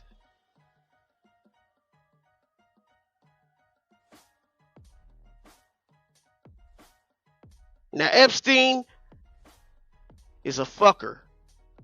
Like Benny Chris. He probably been to Epstein Island with his stupid ass. And Jay-Z going to jail. Allegedly. That's what they say. You know what I'm saying? They really saying this shit. Of everybody that is named in the Epstein files and also connected to Nigga, Jay-Z. next time you interrupt and my it's show a with long this list. bullshit, It's almost everybody Benny that's Chris, a celebrity nigga, you ain't that we coming up know here of ever again, bro. named in Promise these you. files. They all have some type of connection to Jay-Z. I believe that these are Jay-Z's handlers. I believe that Jay is a prisoner of his own success. I don't even think that he's genuinely able to enjoy the success. When I show you guys everybody that seemingly has a hand in Jay-Z's pocket, is going to blow your mind. And all these people are in the Epstein files for the most part. Jay is fighting. I believe he's going through two separate things too. I think he's going through something on his Rock Nation side, where he has to answer to a woman named Desiree Perez, who's the CEO of Rock Nation and seems to own multiple businesses, co-own multiple businesses with Jay-Z. And she's a former Mexican cartel operative, and I guess she cooperated against the cartel, according to some of these reports. And all of this is allegedly for legal purpose. But all you fake motherfuckers. That's one war that he has to deal with. He's dealing with a war on that front. And then on the other side of it, he got everybody that he's connected to in these Epstein files that I'm about to show you. We're going to start with a prayer like always, and then we're going to jump into the content, man. Dear Heavenly Father, thank you for another opportunity and another day, Lord. I ask that you just continue covering us, continue covering our spirits, Lord. Continue giving us joy and letting us wake up with another opportunity to serve you and serve each other, Lord. I ask that you continue doing the work in my life that you're doing and continue blessing the people that are watching me. In Jesus' name, amen. Amen. Back to my studies. It's so much information, man. So Jay-Z was mentioned in the Epstein files. Here's allegedly how the story goes in the Epstein files, according to what it says specifically about Sean Jay-Z Carter. It says essentially that Jay-Z was referred to the FBI on a tip hotline for assaulting a woman that Epstein had repeatedly kidnapped. And it was said that Jay-Z's friend, Harvey Weinstein, and I say it's his friend because they said that they were friends in numerous reports, and Harvey Weinstein called Jay-Z a friend in different videos, which I'll show you guys in a second. But Harvey Weinstein, who's a convicted predator, convicted rapist, he was said in this file, in the Epstein files, that he was with Jay-Z. He inserted his fingers into a woman or something like that, and Jay-Z was in the room with Harvey Weinstein in Epstein's Palm Beach mansion.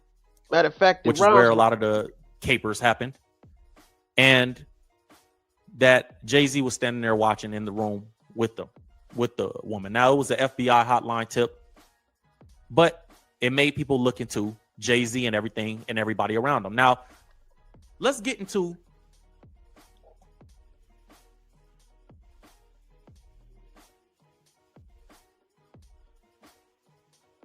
any of these billionaires would feel so influential and powerful and untouchable, because it is a powerful list of connections when you really look at it. And we know Jay-Z has faced the allegations of you know, being associated with predators and being a predator himself. You know, we've heard the stories of Jay being accused of messing with Foxy Brown, another rapper from New York, female rapper, when she was 16 years old, saying that people accused him of messing with Rihanna when she was 16 years old. People accused him of messing with Beyonce and grooming Beyonce from 16 years old on. People accused. Here's a report when Weinstein was going through his case in court that ties Weinstein, Jay-Z, Epstein, Weinstein's lawyer, Jay-Z's lawyer all together. Check it out. Because Jay-Z's lawyer is also one of the ones, the law firm he works for is mentioned in the Epstein files as well. So I want to show you guys what's really going on. So there was a woman that brought a lawsuit forward against Weinstein, and Weinstein's lawyer was accused of helping destroy some evidence that the woman had. And so here's, you know, it was pretty much said that it was deceptive tactics that were used to trick this woman into believing that she was going to be represented by this lawyer. And then the lawyer turned around and said, no, I actually work for Weinstein. And then Jay-Z's lawyer came into the fold throughout this somehow as well. So listen to what the report says. It says, the woman's lawsuit says she had audio and video evidence of an assault, but alleges she was tricked by Weinstein's defense attorney, Benjamin Brofman, into giving it to him. She accused Ben Brofman and another attorney who used to work for him named Alex Spiro, who's Jay-Z's lawyer, of using deceptive tactics to make it seem like they were working for Weinstein victims. The complaint alleges that Thompson spoke on the phone and exchanged texts and sent emails to Jay-Z's lawyer, Alex Spiro, who she believed was working on Benjamin Brofman's behalf, Weinstein's lawyer. After she sent the video to Alex Spiro, who's Jay-Z's lawyer, believing that he worked for Weinstein's lawyer, Brofman, she later texted him, and he responded, what? No, I don't work there, nor do I represent anyone involved. So pretty much she's saying that this dude took my evidence and then pulled the rug from under my feet and act like he didn't know what was going on or who I was. The article says that she had shared important evidence against Harvey Weinstein with the law firm that actually represented Weinstein, unbeknownst to her. Benjamin Brofman, who's this lawyer right here, you can see his face. Let me put on full screen so you guys can see his face. Benjamin Brofman responded and denied that he or his firm did anything improper. In a statement, Brofman said his firm has never represented the woman and that he has personally never met with her or any other women named in the lawsuit. Alex Spiro, Jay-Z's lawyer, was never a partner of this firm. He was one of many associates and left the firm in 2017, according to Brofman. He said to the extent that Alex spoke with, or met with any of these women, he did so on his own time after he had left his firm and was already employed by Quinn Emanuel. Remember that name, Quinn Emanuel, because that's the new law firm that Jay-Z is working for currently. So Brofman went on to say, in addition, while at this firm, he never met with Harvey Weinstein. Alex never met with Harvey Weinstein, nor did Alex have any responsibility whatsoever in the connection with our representation of Harvey Weinstein in any matter. So here's how it actually has been reported. Benjamin Brofman, this man right here, he is said to be the man that gave Alex Spiro, Jay-Z's lawyer, his first job as a defense attorney after Alex Spiro, who used to work for the Manhattan DA, was accused of posing as a cop and lying about like his role in the DA's office. So apparently Alex Spiro, Jay-Z's lawyer, is a crook that got fired. And then I want to know, nigga, why this nigga always bringing up these other niggas' names that never speak his name? Stupid ass nigga. Promote a nigga that promotes you. Dumbass nigga. Nigga, make some motherfucking sense out of that. From working as a district attorney and then went to be a defense attorney. This is what is at least reported. I don't know how true this is, but this is what's reported. It said Jay-Z's lawyer, Alex Spiro, accused of impersonating law enforcement in Miami and Manhattan courts. Jay-Z's high-profile attorney is facing explosive allegations that he lied about his law enforcement status and used an old prosecutor's badge to gain access to restricted areas. Spiro, who once represented disgraced Hollywood producer Alex Spiro is accused of impersonating law enforcement in Miami and Manhattan courts. So this nigga was dressing up, acting like he was the police, nigga. Bro, these niggas was some hell of a niggas, bro. Don't that remind you? That shit reminds you, motherfucking, the T.I. movie, right? The, what was it called? What's that shit called? Takers? I think it was called Takers, bro. Yeah, man, them niggas was dressing up as fake police, fake fucking, traffic enforcement and all that shit, nigga. Them nigga had the whole nine, nigga, dressed up as full policemen and shit. Nigga, them niggas was cold with it, bro. Like, that's how you do it, nigga. That's you supposed to be like the A team when y'all go out. You know what I'm saying? At the end of that shit, you supposed to be lighting up a cigar, nigga. Like, I love it when a plan comes together looking ass. That's how you supposed to be looking, nigga. You can't have no motherfucking unsure, unsurety, if that's even a word. You can't have no unsurety, nigga. Insecurity, nigga. The fuck you mean, nigga? You gotta be sure about your shit. Hey, man, tell her what the fuck is going on and she gonna believe it, nigga, cause I believe it. Savage about this shit. Look, but nigga, how cold is it? How cold is it to have niggas dressing up as the police? That's Weinstein, weird. according to this report, but Ben Brofman denies that. I give him up. Is now in the legal spotlight himself. According to the reports, the accusations date back to 2013 and 2014, involving incidents in Miami and Manhattan that allegedly saw him misrepresent his position in Manhattan, in the Manhattan DA's office. So apparently, because of this, he ended up working for Ben Brofman, or working as an associate, according to Brofman, of the firm. The New York Post reported in 2013 that Spiro left the Manhattan DA's office, where he had been a prosecutor, the following year while attending a legal conference in Miami. He is alleged to have flashed his badge and told others that he was the badge at the motherfucking. You know how cold of a nigga you gotta be to not be the police, but to be dressed up like the police, but flashing your badge at the police. Like that's a confident nigga. It would never work for Benny Chris. It would never work for that goofy. That nigga would motherfucking dress up like the police, flash his badge, nigga, and they'd be like, nope, you impersonated the police, nigga. You're not. Nope. What district? Huh? What precinct are you out of, buddy? Goofy ass. Fumbled a motherfucking walkie-talkie looking ass. See, you gotta motherfucking have your shit together. You gotta look the part, nigga. head of the DA's Homicide Bureau. Sources pointed out that no such bureau exists. One attendee who was aware. No such bureau exists. Nigga, homie was sweating this shit. Hey, he flashed his. Hey, but see, by then it was too late. Hey, man, they had to look that shit up. By then, the nigga gone. Nigga, hey, bruh. Hey, DMX did some shit like that. Nigga, he was at the airport. Nigga, hauling in traffic and shit. Nigga, this is some crazy. Like, bro, do you know what type of nigga you gotta be, bro, to dress up as other people? Like, bro, hey, you gotta be a cold nigga, bro.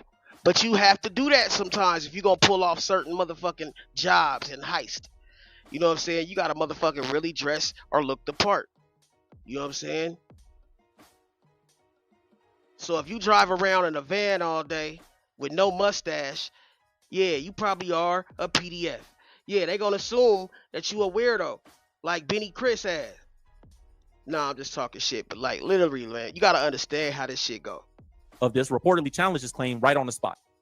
The Miami incident is just one part of the wider picture. Sources allege that after leaving the DA's office, Spiro repeatedly used his old badge to enter a secure connection of the Manhattan Criminal Courthouse, the Early Case Assessment Bureau. This area is normally restricted to prosecutors and law enforcement officers preparing criminal complaints for newly arrested suspects. So this dude is accused of being a crook, but he's also Jay-Z's lawyer. You understand what I'm saying? So you see that Ben Brofman is the lawyer of Weinstein, right? Is now at Quinn Emanuel Law Firm. Quinn Emanuel Law Firm is also mentioned in the Epstein files. The whole law firm is. And they were mentioned in some correspondence between Epstein and Epstein. Don't this shit remind you of Devil's Advocate, nigga? Like, bro, he was getting them motherfuckers off by any means necessary, nigga. Epstein's lawyer, Jack Goldberger, when making references to the New England Patriots owner, Robert Kraft. So I'm going to show you guys these emails. This is a text message from Jack Goldberger, Jeffrey Epstein's lawyer, to Jeffrey Epstein. Right? First, let me show you the email before I show you the text message. So the lawyer Goldberger emailed Epstein and said, see, Kraft got arrested. Or he said, did you see? I'm assuming he said, did you see? He said, see, Kraft got arrested. Should take local news away from us. This is when Epstein was going through what he was going through. His case was just starting to, I'm sure he just realized he was about to be prosecuted. This is February 2019. 2019 is the year that Epstein went to get Robert Kraft into, a good space with the right legal representation. The report prostitution charges, my nigga. Prostitution charges, my nigga. Robert Kraft is turning to big law to fight prostitution charges. My nigga, if you got checks, cash just to get pussy, you a cold motherfucker, bro. What type of nigga? You know you supposed to pay for pussy, nigga, with Bitcoin. Stupid ass. No, I'm just playing. Said Robert Kraft is turning to big law to fight against prostitution charges. Quinn Emanuel doesn't usually handle misdemeanors, but here we are. So here we go. More lawyers that are connected to each other. Alex Spiro, Jay-Z's lawyer, works for the Quinn Emanuel law firm. Quinn Emanuel law firm represented Robert Kraft in his prostitution case, which happened down the street from Jeffrey Epstein's mansion, where Jeffrey Epstein and his lawyer were talking about Kraft and saying that they were kind of happy that it was happening because it would take some pressure off of them in their case that they were going through. Yeah, and man, guess real what? shit, Robert man. Kraft is also the person. Like, first of all, Y'all let me show niggas be in y'all feelings connected to Jay-Z. man. Robert Kraft said out his own mouth that he's the reason that Jay-Z got the NFL deal that he got and the connections in the NFL that he has. If you guys don't know, it was said that Robert Kraft walked Jay-Z through the door and pretty much told the NFL that, hey, we need to get this guy because he's very influential in the entertainment and in the black community. And he said that, Robert Kraft said that he needed Jay-Z to deal with some of the social issues that the NFL was facing when everybody was boycotting the NFL.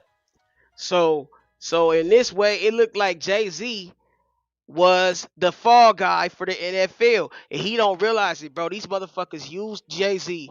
Like, look, bro, they said they thought Jay-Z would be an outstanding influencer. Like, bro, basically he would influence these niggers to act right because the league was on the verge of losing everything. Because why? 90% of their players is white. I mean black. Or African American, or motherfucking, melanated, indigenous. Yeah, these niggas is on the field balling. Matter of fact, did you hear the motherfucker say the NFL really stand for niggas,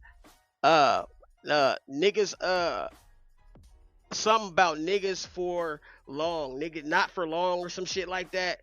Something like that. I think it stands for not for long or some shit like that.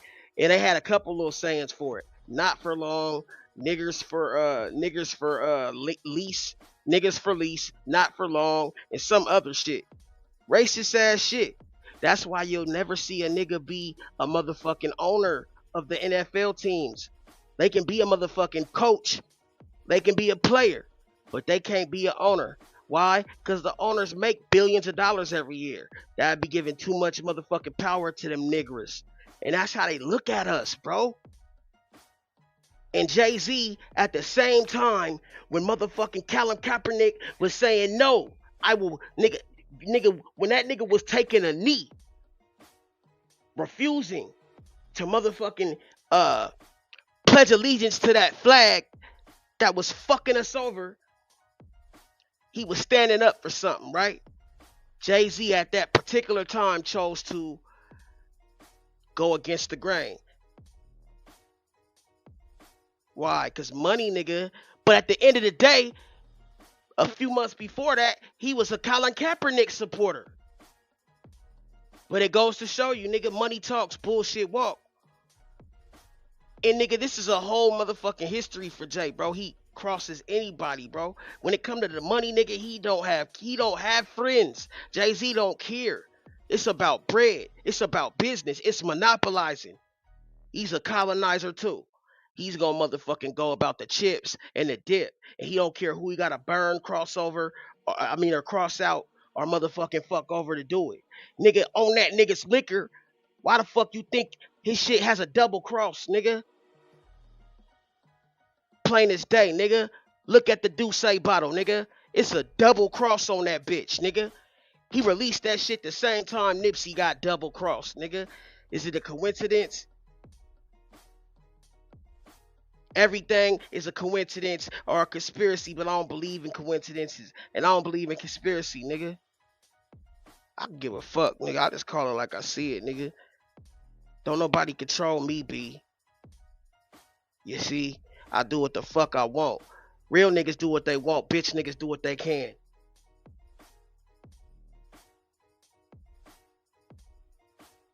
So it says in the article, among the biggest stories of the NFL has been the league's partnership with Jay-Z and Rock Nation, which will spearhead and advise on the selection of artists of the NFL tentpole performances, including the Super Bowl, and will assist in the production and promotion of new music, as well as culture and cause-focused initiatives. So Kraft said, well, we're involved. This is a quote from Kraft.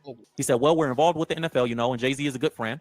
We've been doing some stuff in charitable areas, and we're happy to introduce each side and try to help them work together. Talking about the NFL and Rock Nation. Now, this is interesting because it's another person in the Epstein files that's connected to who? Jay-Z. So the Quinn Emanuel law firm is connected to Jay-Z. Alex Spiro is connected to Jay-Z. Harvey Weinstein is connected to Jay-Z. Harvey Weinstein, Ben Epstein, Brofman is connected to Jay-Z. everybody, bro. Not directly, That but through association that to Alex boy got Spiro. his hand in the cookie jar so deep. Epstein is Epstein was represented by Jay-Z's lawyer's big homie, right? Who's Ben Brofman, which gave him his first defense attorney job. Jay-Z's connected to Diddy. Jay-Z's connected to R. Kelly. Jay-Z's connected to Tommy Mottola, who Michael Jackson called the devil. Jay-Z's connected to Bill Clinton. Jay-Z's connected to Hillary Clinton. Jay-Z connected to all these different people, and people acting like it means nothing. You still have people out there that don't see nothing but the blueprint and the Black Album. But we ain't done yet. There's more connections.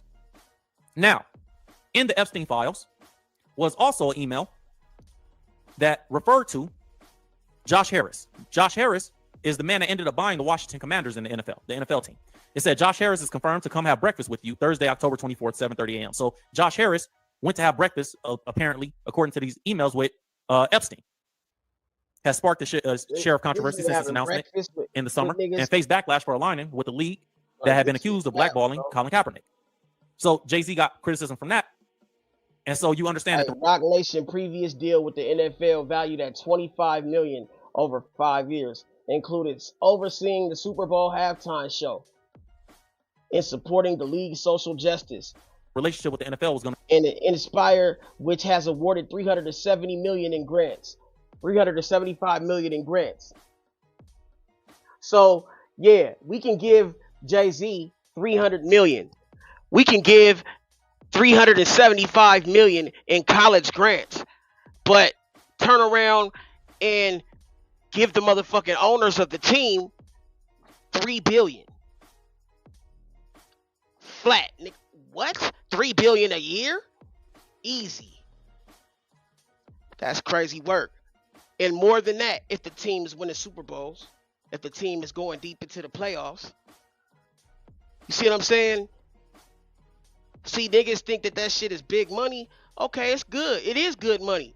But it ain't that white man money. It ain't that motherfucking, it ain't that motherfucking Snow White money, nigga. It ain't that, nigga, motherfucking, Philip Drummond money, nigga. You dig? Yeah, $375 million is a lot, but nigga, hey, try $300 billion. That's a different type of motherfucking money, nigga. Yeah. I'm just saying, bro, like, nigga, this is how they do us, bro. They feel like, nigga, we ain't, you know what I'm saying? They could just do, hey, we'll just get the biggest influencer. We'll just get who's the biggest influencer, pay him off, and he'll influence everybody else to just go that route. Man, bro, I'm telling you, bro, like stop letting these motherfuckers bribe you with money, nigga. You gotta have integrity at some point, bro. Get your own, man. Handle your own candle, bro. Then you could be your own boss, nigga. Why is you niggas so motherfucking, nigga, hell bent on being told what to do? By a nigga. happen regardless, because Jay-Z set it up just the way Gilly said it. When Gilly said, you know, Jay-Z ain't doing nothing but walking them all into the room and saying, look, y'all see how I still run this? It seems like there's some accuracy to that. Now, in terms of the connection between the man that was mentioned in the Epstein files, which is Josh Harris, which I showed you guys right here, the email, where it was said Josh Harris went to have breakfast with Epstein. And the connection between Josh Harris and Jay-Z, it seems to be that Jay-Z was trying to buy the team that Josh Harris ended up buying. And it said that Jay-Z and Jeff Bezos were interested in buying the Commanders together. Now, I thought that was interesting that Bezos and Jay-Z were interested in that, because when you look at it, Bezos was also in the Epstein files. Here's the file. This was a correspondence where the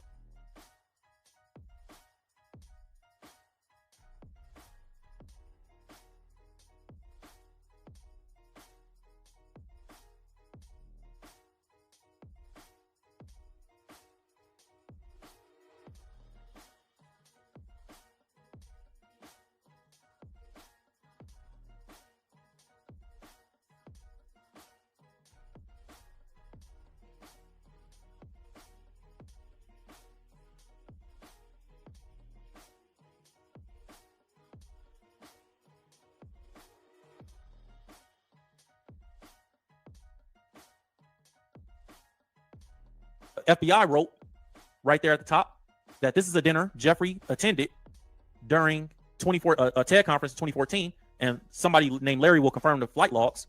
But Epstein in this As email long as was we talking got to whole John ass Brockman niggas with and hearts got made of confirmed lemonade, a we'll never confirmation get that Jeff nowhere. Bezos will be an attendant of the dinner or of the event that they were having. You see Jeff Bezos' name right there, and it said it was confirmed. I thought it was also interesting that Chill, come walk with me, talk with me. Elon Musk's name right here, saying that they were awaiting response. Bill Gates said he wasn't Elon going. You see Musk, that right nigga. there. Now that's a nigga.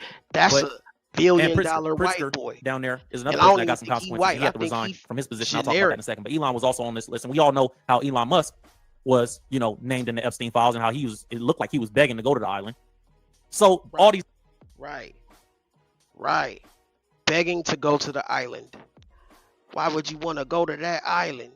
Yeah, bro, they been on that island, man, doing you know what they doing.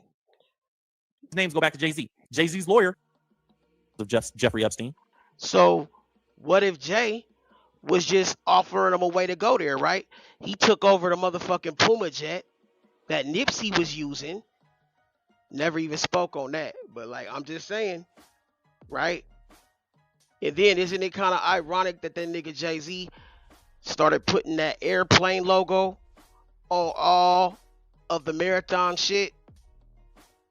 My nigga, you think I'm bullshitting? When that nigga Nipsey died, Jay-Z took over a lot of that marathon shit. So-called in the name of Nipsey, but like, let's be real, bro. He started putting that airplane logo all over his shit. But nigga took the Puma air jet. Remember the jet that the nigga Nipsey was riding on? Remember everybody was talking about it. That nigga Nipsey nigga was riding around in that motherfucking Puma jet, nigga. The outfit to match the jet. Nigga Nipsey was stunting on them hoes, nigga. West Coast King, nigga. Let's be real. And who came out of the blue and started getting close to him? That nigga Jay-Z. He liked that nigga swag. He liked how that nigga Nip was moving. But nigga, guess what?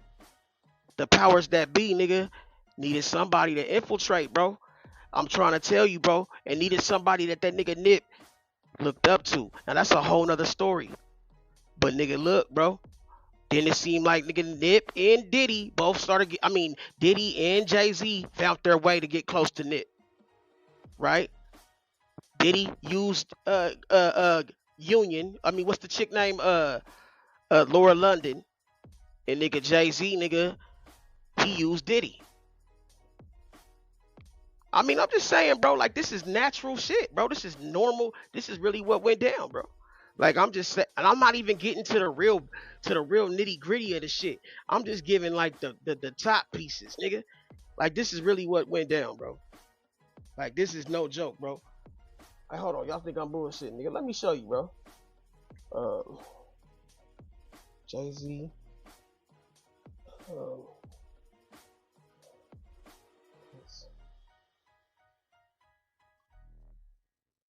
It was the paper plane logo. Paper plane.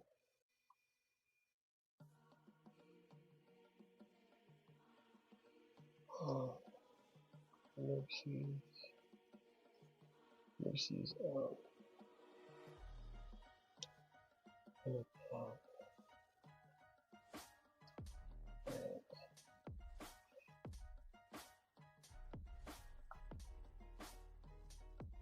Look, y'all think I'm bullshit, nigga? Hey.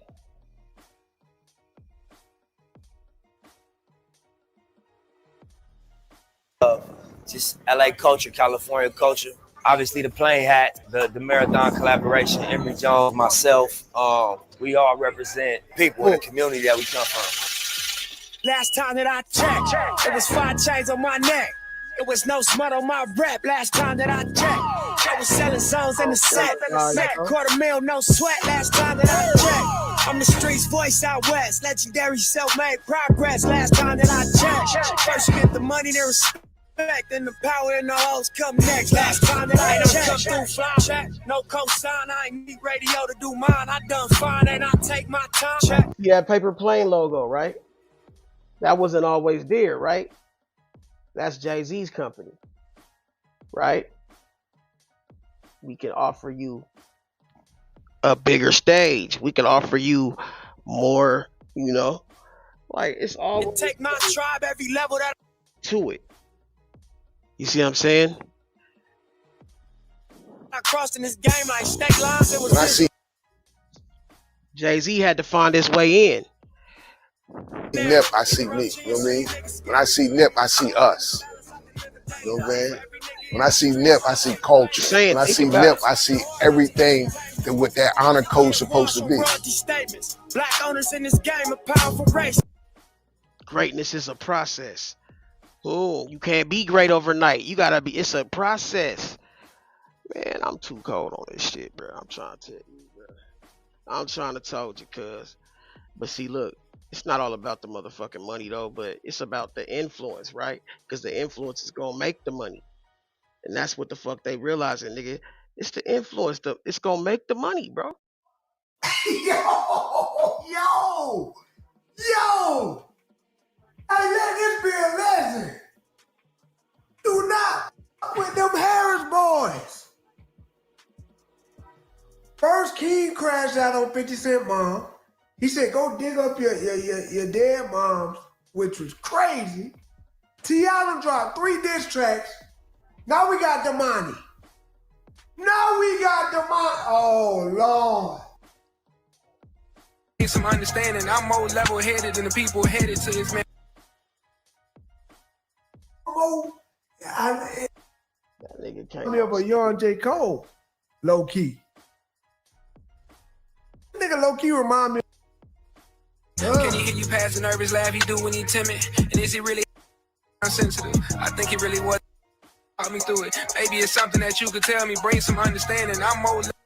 We failed too many times from shells or either jail.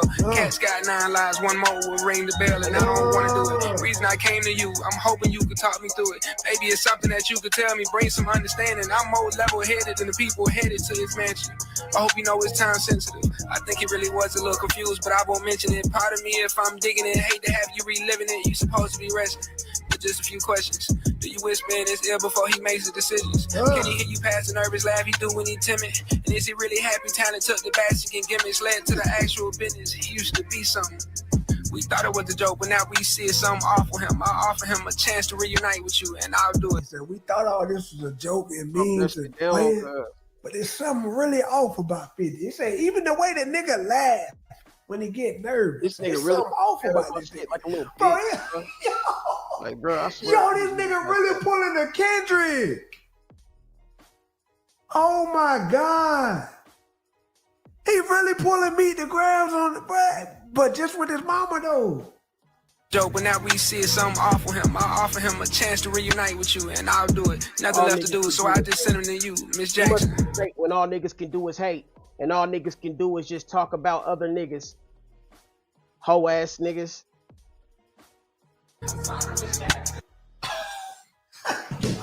Hey, if all you can do is hate. Hey, nah, I don't even care. I'm dropping this one first. This nigga, hey, this track right here, better than all 3 of T.I.'s. Every last one of them. I ain't gonna lie. Nothing left to do, so I just send him to you, Miss Jackson. Oh my God.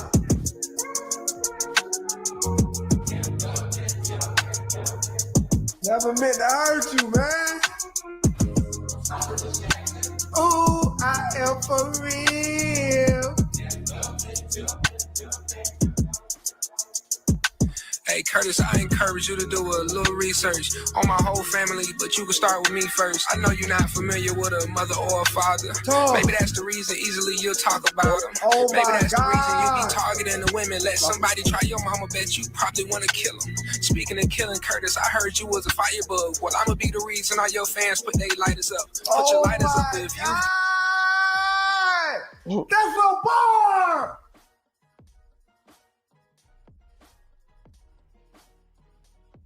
He said all your fans put their lighters up? Yeah, he is. Yo, nah, this fire. Put your lighters up. Bet you if you... I heard you was a firebug. Well, I'ma be the reason all your fans put their lighters up. Put your lighters up if you've dealt with abuse. Put your lighters up if you're no longer enthused with a nigga running around profiting off our pain. Love it when we fall down, that's when Curtis gets paid. Now put your lighters up if you too want the truth. Many men sin but don't profit like you from it. You don't even drink but you'll fake it for the news coverage. Seem like you know 50 Cent more than you know you, Curtis. Goddamn. Hey, Benny Chris, let me let you know why you's a bitch. You'll come to a nigga page, sweat a nigga, type all these fucked up things in the chat, right? And then act like you the homie, nigga, the next day. Then act like you cool, nigga. Like, bro, you's a bitch, nigga. That's whole shit, bro.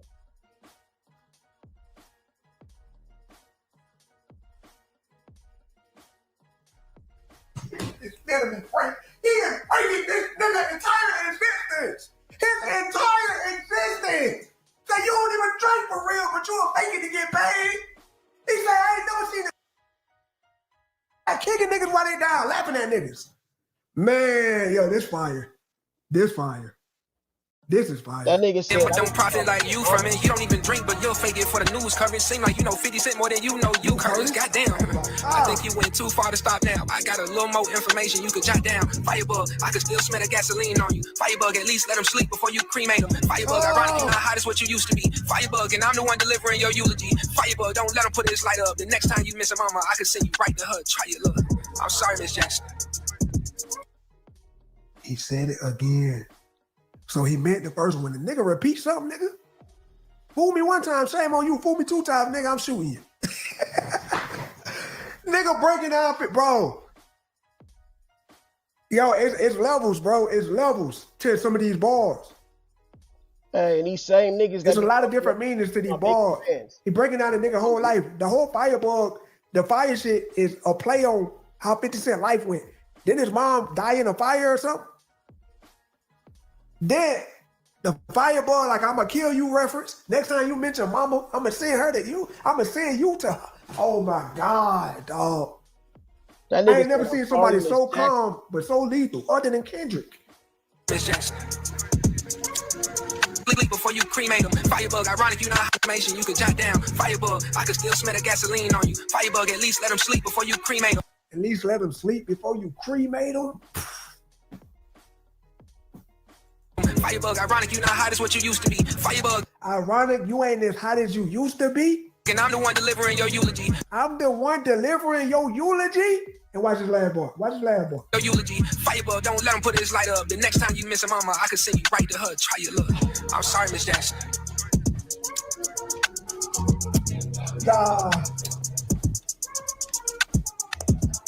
Yeah, Damani.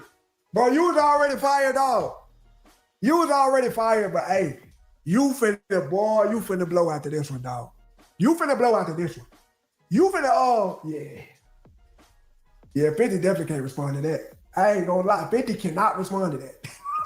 Nigga, like, literally, he can't respond. What you gonna say? 50, what are you gonna say to that? Like, real talk, like, forget all the memes for a second. Forget all the laughing and joking. We talking about rap-wise. 50, how are you gonna respond to that? You gonna have to get him involved. You can't respond to that right there. And Lord, please don't get involved, Lord. Man, bro. That nigga. I gotta see y'all opinion on this, dog. I'm gone. I smell.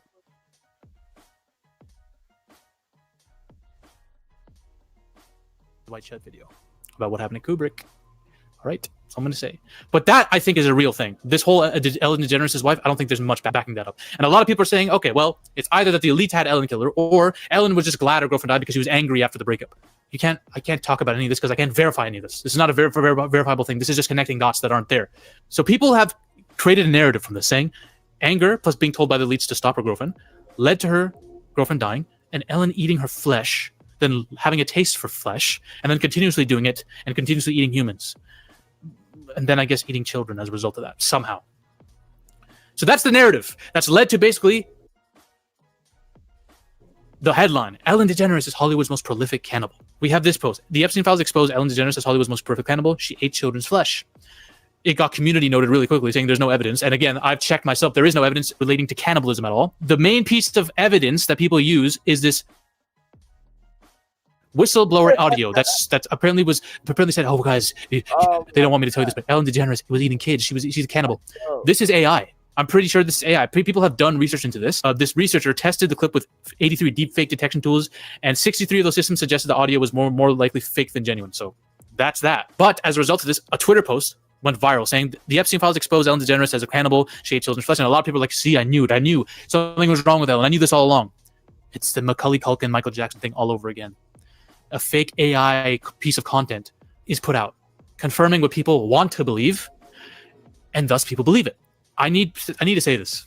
As someone who is heavily invested in taking down the elites and going after everyone who's exposed for doing crimes on this file, if you have an allegation against you, we're emailing Epstein, we're involved in talking to him, we're lying and covering up financial business with him. If you are involved in any of that, if you were talking pistol talk, like you gonna talking pistol. Man, I don't know about no pistol talk. I don't know what was said. No, he I heard you. We don't know what was said. We don't know what was said. They were talking talk. Told him I ain't got no beef with him. It's just that's who he was. He had on the jeans and the blazer. So I'm describing who he was. And then he about 50 something. If I'm 39, you gotta be 50. We ain't peers. So you ain't got no business messing with me. Like really, I was up there for 50 and you called me out to tell me that I said on stage wasn't fit for 50's girl. As if you is Siamese twin or something, and you know. And I got pictures with 50 on my post, and 50 smiling, 50 ain't a plus. He's one of the people that could take a joke. But Tony, you know, he missed out. Man. Hey, listen, man. This what I'm telling y'all, bro. Hey, look, this what I'm telling y'all, man. Straight up and down, man. I'm telling everybody. Hey, look, man. This my partner right here, bro. This my partner, okay? This how I knew Cub was having a party. I was coming up here. I was coming up there because, and, you know, to pop it with the 50 just to celebrate his birthday. All that about the versus battle and all that. Hell yeah. Yeah, man. Yeah. I won't do it. It's up. Yeah, I want that. But that's music. That because I think my catalog is doper than his. Period. Because I think my catalog is doper than his. Period. They ain't got to be no pressure about no violence and all that. They ain't got to go there, but. Man, bro, don't make no mistake. Ain't no disrespect. Ain't no disrespect. Why? Ain't nobody ever tip. Ain't nobody ever put tip in no position. So ain't nobody don't put no pressure on nobody. Ain't no grand hustle pressure. Ain't no grand hustle pressure. Never will be. Never have been. Ain't none of that, my man. Ain't no fear here. Ain't no fear here. So let there be respectful now. Let there be realistic and respectful now. Hey, there's an army on ready to go by me. There's an army on ready to go by me. I told him. I said, you think you want to without nothing happening? I ain't gonna argue. So let they get the records. Let they get the records and sit down and play the records, and that's fine. Everything had to come out. And you in, I ain't tripping. But look, ain't no pressure now. Ain't no pressure now. Bro, he got some wild old dogs. Ain't no intimidation. Ain't no intimidation. Ain't no surrounding my homeboys. Like what we gonna do? What we on gonna the streets of Brooklyn. On the streets of Brooklyn. Come on, my man. Goons to the comedian that was paid to be here. You got 2 or 3 goons lined up, bro. That's an old man tactic, bro. You gotta be. Ain't no intimidation. Ain't no fear. Ain't no intimidation. We scared of nothing, man. We scared of nothing, man. We scared of nothing. Nothing. Yeah. We respect you. You gonna respect us. You gonna respect this the way you want us to respect that. You gonna respect this. Yeah. What? Y'all don't look, man. Listen, please, man. If you don't respect, I still take my 5 against 35. Me and 5 against 35, man. Going in there, man. Going in there, doing my thing in Vegas. 5 of us against 35. Going in there, doing my thing, man. Yeah. 3 went to the hospital. We went home. Man, come on, man. Let's not do this. Let's not do this now. The Tip ain't built like that. Tip ain't cut like that, man. Tip ain't that, man. Tip love and respect everybody. Don't get around me and mine drawing no lines, trying to create no intimidation. Don't do that, bro. Don't do that, bro. I'm from Atlanta. I don't care about nothing. I'm from Atlanta. I don't care about nothing. Hey, man, I'm a king, and a king from wherever else in this world will recognize my motherfucking Ain't no question about that. Ain't no any kind of action come with that. Any kind of action. So let's just keep it peace. Let's just keep it peace, my man. Let's just keep it peace. Let's keep it peace. Because to be honest, we got bigger fish to fry as a community. Got bigger fish to fry as a community. Yeah. As a community, we got bigger fish to fry. Now that's what my mindset is. However, I'm trying to press that line, man. I'm leaning on the button. I'm leaning on the button. I'm Yeah, leaning boy. on the button. I don't care who you is in the world. I take you and whoever love you against me and whoever love me. I take that gamble with anybody. Please understand that. Please understand that. You plus whoever love you versus me plus whoever love me. I take that gamble with anybody. Anybody. Now, I got love. I got love for 50. Yeah, yo, I need to know what the hell it is about. I need to know what that personal, is that a message to me? I feel like you're trying to send me a message. Or was Like that you're trying to send me a message. was it for me or what was it for? Because it damn sure couldn't be for me. I don't know you. I'm not in your age group. I ain't Hey, speak to you. Noriega, it is just about music. But get what? It wasn't about music when they pulled up on my homeboy and surrounded him with 4 I ain't speak to him. Don't know him. in tough talk. Talking pistol talk. Like you gonna talking pistol. And I don't know about no pistol talk. I don't know what was said. No, he no. I heard you. We don't know what was said. We don't know what was said. They were talking talk. Let's just keep it. I ain't appreciate it. You know what? It ain't got nothing to do with it. I ain't appreciate it. That's just me to appreciate it. And you know what? I'm gonna tell you what it is, because I don't need to even be talking on this. Why I don't say much. I ain't appreciate no old man talking about pulling no pistol on me. That's all that was. And, you know, like one of these 23-year-olds talking that. I didn't appreciate that. That just was stupid. Period. Talking that talk out there in Brooklyn. I never tried. Where did it come from, though, man? What's the I don't know this. I don't know this. The energy came from nowhere, bro. It was the same joke I did when 50 was in Georgia that he brought up. I don't know nothing about this man's personal life. You know? So at the end of the day, I was just playing, though. That's it. You said what you said. Ain't no fear here. That's all I want y'all to know. It just ain't no fear here. It just ain't no fear here. But what I would like to catch this page with his catalog. So that's what I want my catalog to catch that page. I want man Tony to go to Charlotte and I want to fight Tony. I've been fighting all my life, man. I done fought all kinds of people who got life sentences. Tony got a bad heart, bro. Tony got jaundice, bro. Elementary school, middle school, and high school. Tony got asthma, jaundice, all kind of that nigga need a cortisone. He's sickly, bro. The way I'm looking at it, I won't fight him. Doing that. I wish him help. I wish him freedom and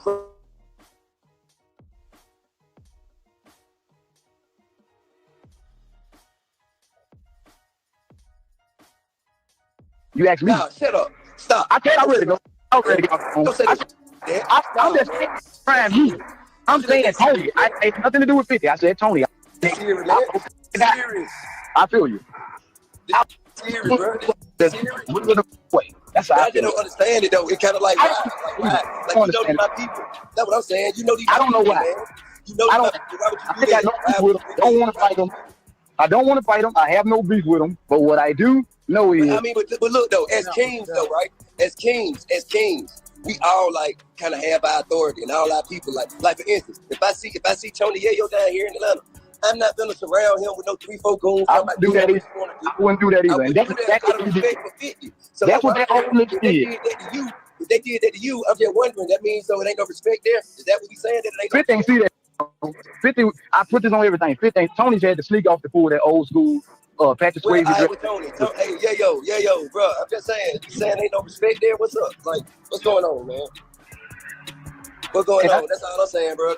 It's always been love with us. It's always been love with us. I mean, the way he's you know what I'm saying? Always been love and a mutual respect with us. We got mutual acquaintance. You know what I'm saying? And I mean, in music and outside of music, we got from the streets that ain't never did no music before in their life that we know and you know, and we be like, I don't understand, like, you know, what's going on? That's all I want to know. What's the message here? What is the message here? That's all. That's all I'm saying. He was really talking to me like I was in his vein. I got to pull up on you. You got to tell me everything else, man. Man, I got you, man. I'm gonna let you know exactly what they having. He wrong, man. I wouldn't wish him gone wither away and thing if they wasn't totally wrong. Still a brother. It's still a brother. It's still a brother. It's still a brother. We can't do that. No, I got you, man. I got you. I ain't playing no little boy game. You know what I mean? I ain't. And I got it's just that shit. Look, dog. It got to be known. Ain't no fear. We don't get got to be known. Anybody get it? Got to be known. Anybody get it? Anybody get it? Anybody, excluding nobody. Anybody get it? Got to be known, man. When you talk about Tip, you got to remember, man. Tip gon' go. Tip gon' go. It gon' be there. It gon' be everything you expect it to be. It gon' go too far. Go Tip. So it got to be. It got to be. got to Ain't be no understood. channel and And shit. it got to be a mutual respect. It got to be mutual Motherfucking do respect. they own. Got to be mutual respect. Whole ass. You know what I'm saying? If it ain't no me, if I can't get no respect, ain't nobody gonna get none. I ain't got no respect, ain't no respect here for me. Ain't nobody's gonna get none. That's all. Yeah. all. Respect. You hear that, Mr. Yayo? Is respect, man. When you see my black, show me some respect next time. I let you slide. As long as a nigga been Let doing that this shit, haircut. That haircut. you ain't got Man, that haircut. Oh, I slept on it on that plane, but boy, you know, Trauma unit. dope is a- Let it be known, Yayo was jealous of my. Yayo got the sunroof in the top of the ball star with the ball head on it. He jealous of my man. He jealous of that microphone top, bro. Look at that. Boy, that's Hey, and I'm gonna address this. I'm gonna address this too. All y'all on there talking about the Crime Stoppers commercial and all that. Look, man, if I can get off them up under 20 years for doing a drop, can't convince no snitch. If he was gonna snitch, you gonna do that. He woke up whether he watched the commercial or not. I don't care nothing about that. The question is, how much information they'll ever give to any police to get anybody locked up? Zero. So that your mama sideways up. Anybody got anything to say about me and mine? I got my mama. So I don't want to hear none of that. Niggas be lying, bro. Niggas be loving that. Like, when did you see? What paperwork?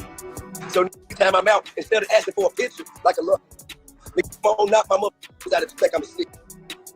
Quit smiling in my face, trying to get in my section. I'm gonna play with me. Talking, play with my name. You can't. Never gave no information to get anybody in no trouble. Now time with no police. If I am working with the police, it'll be to get him.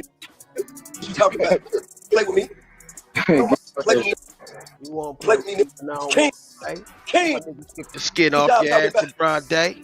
Yeah, man, come on, man. Miss me with all that. Miss me with all that. Here go your T, big boy. Here go your T, boss. T, man. Yeah, later on today, man. Later on today, I'm gonna pull up on you. Yeah. Later on today, I'm gonna pull up on you, man. There's a lot of shit I say. I ain't gonna say on the line, no way. So, yeah, look, I said, I hope you put her away. No, man. No. I said that. Hey, get us some spoons. I can't take it back. They fear what they don't understand and hate what they can't conquer. When I tell you what the last thing he said to me before I walked off, you're gonna be happy I told you. When I tell you the last thing he said to me before I walked off, what did he say? Yeah, I tell you personally. Oh, yeah, he did one of them he did one of them insults. He think insult us, a New York insult. He insulted me like a New York do another New York. He didn't realize I wouldn't insult it because I'm born in Mississippi, raised in Tennessee and Georgia, so I don't know your lingo. I don't give a f your New York lingo. I don't even know your lingo, so I ain't even hear what the f you said, country. I ain't hear it. Because I can't understand what the f he's saying. You country to me, but if I can't understand what the f saying, you country to me. Plus, you come down here. I don't understand the New York. The New York people first want to say they can't understand me. I can't understand you at all. Period. I don't know what the. I have no clue. Why are you still talking tough, bro? We have it. I ain't talking tough. Why you trying to bring me down? You was been talking tough, man. You was just. I know that was the first. As soon as I go up, you gotta bring me back down, boy. Come on, calm down. We not about that, but I'm gonna tell you.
Niggas know not to play with a warrior.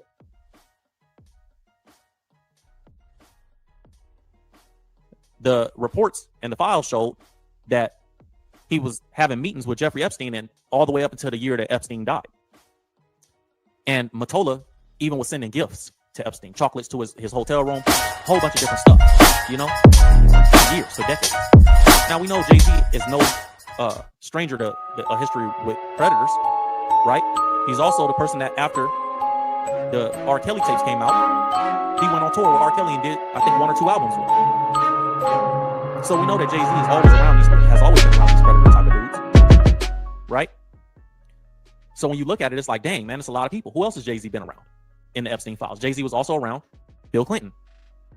Bill Clinton is one of Jay-Z's friends and supporters, and vice versa. You know, that's another person in the Epstein files that Jay was around and has some type of partnership. Or I think it's some political things to get voters. I remember the report saying that Bill Clinton went to visit Jay-Z at a music festival Jay-Z was doing, or it was Jay-Z's event actually, and Bill was just trying to get people to vote for Hillary. And so they developed a relationship from that. And then you've seen Jay-Z and Hillary together after that. So he's around all these people that are involved in these Epstein files. And we saw Hillary come out and make her statements about the involvement that all these, you know, people have, and, you know, different things like that. So here's the picture of Mike calling Tommy Mottola a devil. There's a video of it too, but we're not gonna play it today. So yeah, Jay is around Mottola too. You know, and Mottola was one of Epstein's closest friends. You know what I'm saying? And so there was another person he was around in the Epstein files, which is the well-known or well-accused Satanist Marina Abramovich. And you see her here with one of the Rothschilds. I think that's Jacob Rothschild, and they're standing in front of a painting called Satan Summoning His Legions. That's the name of the painting. Man, that's crazy. I don't think that that's by accident. I think that's symbolic, and I think that they're doing that on purpose. This is somebody that Jay-Z was also around. And I think that's Picasso Baby is the song. Doing a head video, bro. Like, that's crazy. She was in there doing some weird. They were doing some weird ritual looking stuff with each other. So you got to understand, when you hear people say Jay is involved, or the Jay is more cunning than he lets on, or Jay is deeper in, you got to understand there's a lot of smoke around Jay-Z. So with everything that you see, it's hard to believe that he's completely innocent. And if he is completely innocent, if Jay is completely innocent, he's one of the most unlucky people in the world. But it's just hard to believe because of the way it looks. I mean, at some point we got, okay, bro, what's going on with this dude?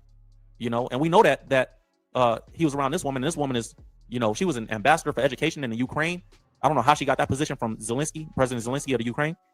She was also around the Rothschilds. And we know that the Rothschilds were involved with Jeffrey Epstein, because we just got this footage right here from Les Wexner. Bro. Les Wexner is the CEO of Victoria's Secret, and he was involved in some other fashion brands. But he gave his deposition when he was doing a deposition on Epstein and exposed that Epstein was a financial advisor for the Rothschilds. Check it out. I think it was his experience at an industrial level, like working for a big company like Bear Stearns, and then he had done personal work for the Rothschild family in France. You see what I'm saying? Like, this is, like they say, it's one big club, you ain't in it. It's one big club. Personal wealth management, essentially? I don't know. We've seen some reports that he would present himself as a bounty hunter, that he would find people. After he started giving these answers, his lawyer, Les Wexner's lawyer, when he started exposing too much, his lawyer threatened his life and said, "I'll effing kill you if you keep answering questions at a deposition where you're here to answer questions." It's crazy. Look at this. I'm sure we all appreciate the stories. We're just trying to answer the questions that they actually want to be answered. That's very helpful. Thank you. I hope it is. It's kind of a puny example, but I wouldn't have had the idea. But then all the things were inventoried. That wasn't work for me or Jeffrey. Look at the lawyer's face. Regularly done. Look at the lawyer's face.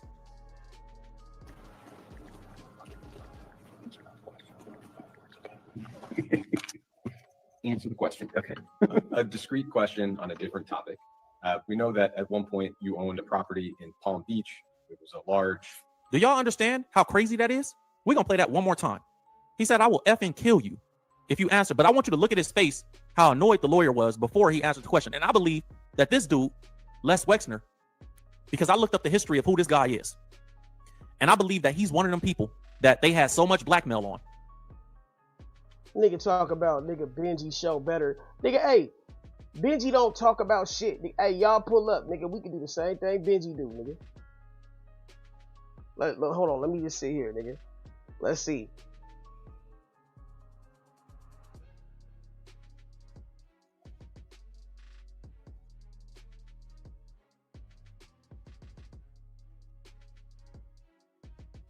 Fuck you mean, nigga?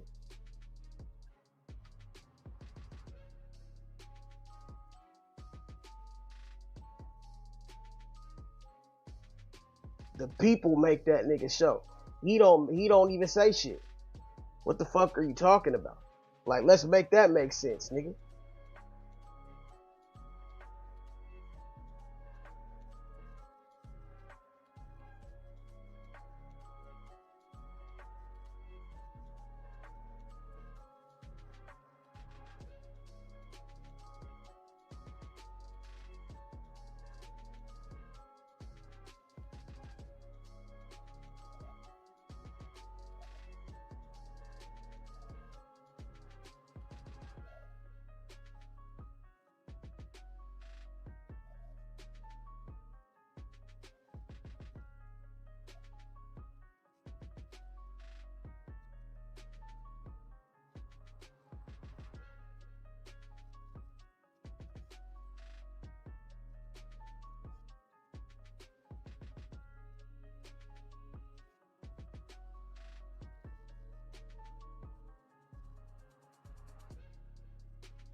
Whispering to one of the children. How did Jeffrey Epstein happen? Most work and help. Just like Jeffrey Epstein, Ryan Upchurch has jelly rolled with his wife to handle his dirty work. Man, what's good with the collection? The fence is a graveyard. The kids said they were curious and wanted to look out into the graveyard. But in this seemingly normal photo, the woman captured a figure whispering to one of the children. There is a creepy gray face with glowing white eyes, with its mouth open, and it looks like it's talking in the ear of this child. Now, I'm not sure if the spirit is attached to this child, but I have noticed a recurring thing with photos of ghosts near water, and that is they do look like drowned victims. They are gray, they look bloated, they're usually kind of shiny, and that's what this looks like to me. So I'm wondering if maybe the spirit was attracted to the pool. And I'm not sure, but it kind of does look like the spirit is a child. It has a very small nose and mouth, and its head does seem to be about the same size as the other children's heads. What do you guys think about this? Let me know. And don't forget to like and follow for more. See.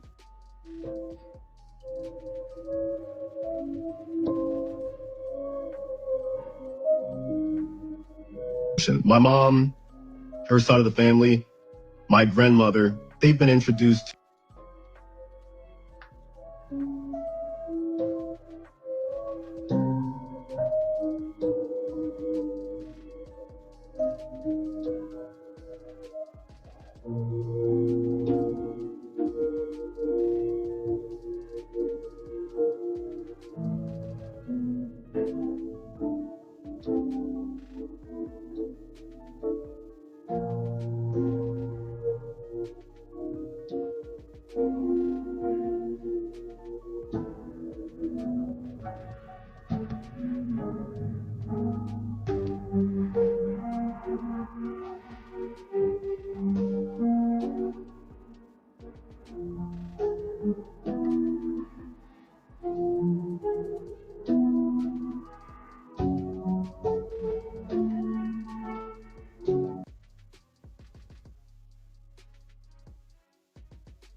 tear, every news report, every funeral, all led into the most flawless staged performance of the century, where every tear, every news report, every funeral was merely a part of a play directed by the king of pop himself.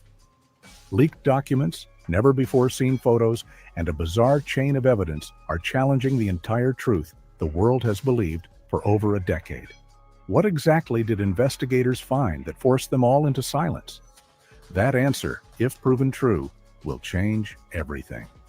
Before we delve into this seismic secret, please like and subscribe, because what you are about to hear may make you never look at Michael Jackson the same way again. They say the brighter the light, the deeper the shadow behind it. Michael Jackson's story began right on that boundary, where the cheers had barely faded, and the world was stunned to hear the news of his collapse on June 25, 2009, in Los Angeles. Yet, the very moment the announcement, "Michael Jackson is gone," rang out, something in the hearts of millions refused to accept it. Not just because a legend had vanished, but because everything seemed to not up. Too many questions, too many unusual details, too many things that made people feel, this cannot be so simple. That morning, newspapers uniformly printed his image, that smile, the curly hair, the eyes that always seemed to hold the entire universe. They wrote that he died from using a powerful sedative to treat insomnia. But someone who worked in the logistics team recounted that, just weeks before, Michael was still talking about the "this is it," or as if it were the start of a new chapter in his life. He had been rehearsing to the point of exhaustion, yet his gaze still glowed vividly. So, why would a person poised for a grand comeback, someone who poured his entire heart and soul into his final show, suddenly vanish just days before the rose? From that moment, rumors spread faster than any song he had ever released. People claimed they saw a figure resembling him at an airport, wearing a wide-brimmed hat, his face almost entirely obscured. Some even asserted they had met him in a small house in Mexico, living anonymously. All just rumors, yes, no concrete proof. But what made them so haunting was, no one truly witnessed Michael's final moment except his personal physician. And that very doctor was later convicted of professional negligence. Could the real story lie behind another curtain? Michael was always a living paradox, a black man who became a global music icon in an era where racial boundaries were still deeply etched. A child deemed not attractive enough to be famous, who ultimately redefined the very concept That of new perfection. Michael Jackson movie is gonna be. But that also meant he always lived between two worlds, the stage's radiant light and the infinite Real solitude shit. of his real life. Someone once said that Michael was like a soul trapped in its own body, wanting both to be loved and to disappear. And perhaps that is why the rumor of his stage demise sounds bizarrely logical. Inside the Holmby Hills mansion, a frighteningly quiet space was found. White walls, a few old photos, a mirror placed in the corner of the rehearsal room, where Michael had pushed himself to the limit, practicing every dance step. Police stated he passed away due to acute intoxication, but many believe that intoxication was nothing less than a story untold in full. A security guard reportedly recalled that the night before the fateful morning, Michael walked through the hallway and softly said, "Tomorrow will be magic." No one understood the words. Which tomorrow? What magic? The public began to connect everything, from the last songs he recorded to the footage from the "This Is It" final rehearsal. In the behind-the-scenes video, Michael looked healthy, full of vitality, his voice even clearer and more resonant than ever. How could that body have succumbed just a few hours later, beyond saving? A former sound technician recounted hearing Michael say, "I want to be free, truly free." No one thought the freedom he spoke of meant vanishing. When Michael Jackson's name saturated television, along with heartfelt tributes, a different emotion spread through the fan community. Doubt. Not because they didn't believe in the loss, but because Michael had never been predictable. From a young black boy to a global icon, he had broken every rule the world set. So why couldn't a man like him, who had changed popular culture itself, write his own ending? What made people even more suspicious was the way the funeral was conducted. Some photos captured a closed casket, with no one outside the family allowed to see his face one last time. Relatives wept, but the eyes of a few seemed to be concealing something. Someone once said that Michael never liked ending with tears. And indeed, his funeral felt like a grand performance, full of flowers, music, and hundreds of cameras. Everything was too perfect, too cinematic, too Michael Jackson. In the following days, small pieces of news gradually leaked out. A story claimed he had secretly told a relative, "If one day I'm gone, don't believe what they tell you." Of course, it was only a recount, unverified. But as rumor and fact intertwined, the line between belief and confusion blurred. And that very ambiguity is what keeps this story alive. Michael Jackson, the man who once made the entire world step to the rhythm of the moonwalk, now made that same world lost in an invisible backward step between belief and doubt. Some say if he truly is gone, the world has lost an irreplaceable voice. But if he is merely in hiding, it is a cosmic twist of art itself, turning his life into a final performance where the audience will never know what is real and what is illusion. From the perspective of those who love music, the greatest pain is not whether Michael is alive or not, but the feeling of being left behind midway. The feeling that he is still out there somewhere in the shadows, watching the world continue to sing his songs while he is merely an anonymous spectator. And if that were true, Michael would have achieved what every artist dreams of, becoming a legend while still alive and making even his death an enigma. When night fell over Los Angeles that day, thousands gathered outside his gate, carrying flowers, candles, and tears. But mixed in with the crying was a whisper. He is still alive. A fragile belief, yet strong enough to connect millions of hearts. Perhaps it is just self-comfort, but it makes people realize that sometimes legends do not need to exist in the flesh. All it takes is a single belief that somewhere the king of pop is still walking, still singing, still dancing, just in a world we haven't seen. And so, the journey to find the shocking evidence began. Not just to prove he is alive, but to understand why millions of people cannot bring themselves to believe the opposite. Because sometimes the death of a legend is not an ending, but the beginning of another legend, greater, more incredible, and utterly elusive. There is no shock as profound as when a legend, celebrated for decades, is suddenly pulled from the throne, not by scandal, but by the very question of his existence. After the news of Michael's passing spread across the globe, everything seemed to be concluded. But then, a few months later, leaked snippets of information, financial reports, and bizarre testimonies began to seep out. They were not loud, not framed as a grand conspiracy, but dripping, chillingly, and full of contradictions, as if someone were subtly trying to make others realize that the story was not over. They say that if you want to understand why someone disappears, look at what they are trying to escape. And when the first documents concerning Michael's financial situation were made public, another door opened, gloomy, entangled, and equally heartbreaking. Reports showed that the king of pop, who once owned a music empire worth hundreds of millions of dollars, was carrying a colossal debt of over $500 million at the time of his death, a number that stunned the entire world. The man who topped every chart was now engulfed in a financial crisis that seemed to have no way out. For many, this was the first reason why rumors of his staged demise gained traction. If someone can stage an entire lifetime of legend, why couldn't they stage the ending? A few individuals who were part of his financial management team recounted that Michael had repeatedly expressed his exhaustion from having to pay the price for fame.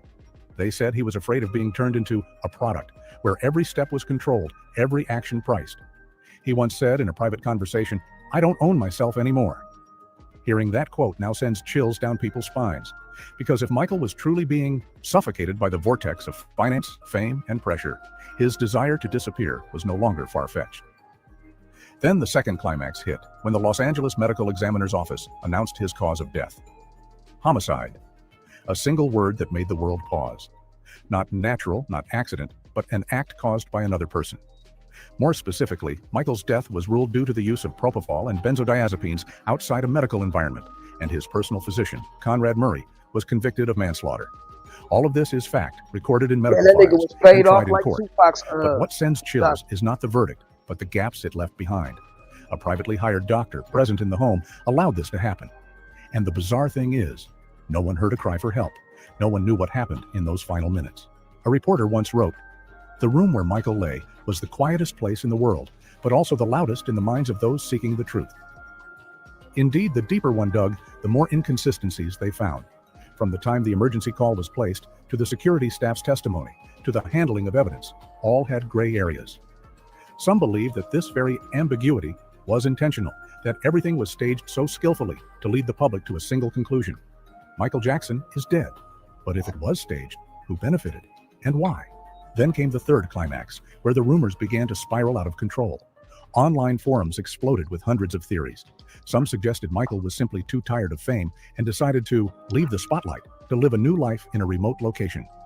Others believed that a different person, a body double, was used to execute the death, while the real Michael quietly vanished. All are just theories, completely unverified by evidence. But they spread quickly, powerfully, because they touch upon a deep-seated human fear, the fear of being deceived. Some family members, when asked, evaded the answers. A few old friends said they felt he is still somewhere and that Michael never did anything without a reason. It sounds crazy, but that is precisely what makes this story more credible to many fans. Because Michael, since childhood, had always been the different one. He had the ability to make everything bigger, more beautiful, more fantastical. So if this was his final performance, what was so surprising? However, when reviewing the medical records, one thing is certain. Michael Jackson was indeed pronounced dead at his private residence in Los Angeles after resuscitation failed. Doctors recorded the direct cause as the combined use of propofol and benzodiazepines, medications that should only be administered under strict supervision in a medical setting. And Dr. Conrad Murray was convicted for his negligence. These are the facts, confirmed by investigators, the court, and medical organizations. Yet the paradox is the more facts were revealed, the more mystery people found. Because those very facts, instead of closing the story, opened up a host of further questions. How could a professional doctor make such a fundamental error? Why did all the cameras in the compound fail to capture the most critical moment? And why, immediately afterward, were Michael's music rights transferred, with his commercial value multiplying many times over? A researcher on the death hoax phenomenon, the rumor that a celebrity has faked their death, wrote, "Such rumors are not just the result of imagination, but a collective defense mechanism. When an icon too large disappears, the human mind will find every way to bring them back." And in Michael's case, everything seemed to align perfectly. People need to believe he is alive, because if not, they must accept that the music that nurtured an entire generation is now only in the past. It is the very mixture of chilling fact and mesmerizing rumor that created the climax of this chapter. On one side are the documents, numbers, and testimonies, things that cannot be denied. On the other side are belief, memory, and imagined pieces. Between these two shores, Michael Jackson continues to walk, no longer on stage, but in the minds of millions, between reality and dream, between existence and disappearance. And perhaps the most terrifying thing is not whether he is alive or gone, but the fact that no one is truly certain anymore. Perhaps that is the real shocking evidence, that a person can disappear from this world, yet remain more powerfully present than anyone left behind. And that sometimes the footprint a legend leaves behind is not on the ground, but in the memory of those who never stop believing. The deeper one goes, the stranger everything becomes, as if we are rereading a true life novel where the tiniest details hold a truth that someone is trying to conceal. After the financial reports and case files were made public, people thought the story was over. But no, right then, another chain of clues began to surface, isolated, peculiar pieces that made people feel like Michael Jackson was still talking to the world in his own unique way. The first discovery came from the autopsy report, which was publicly released in late 2000.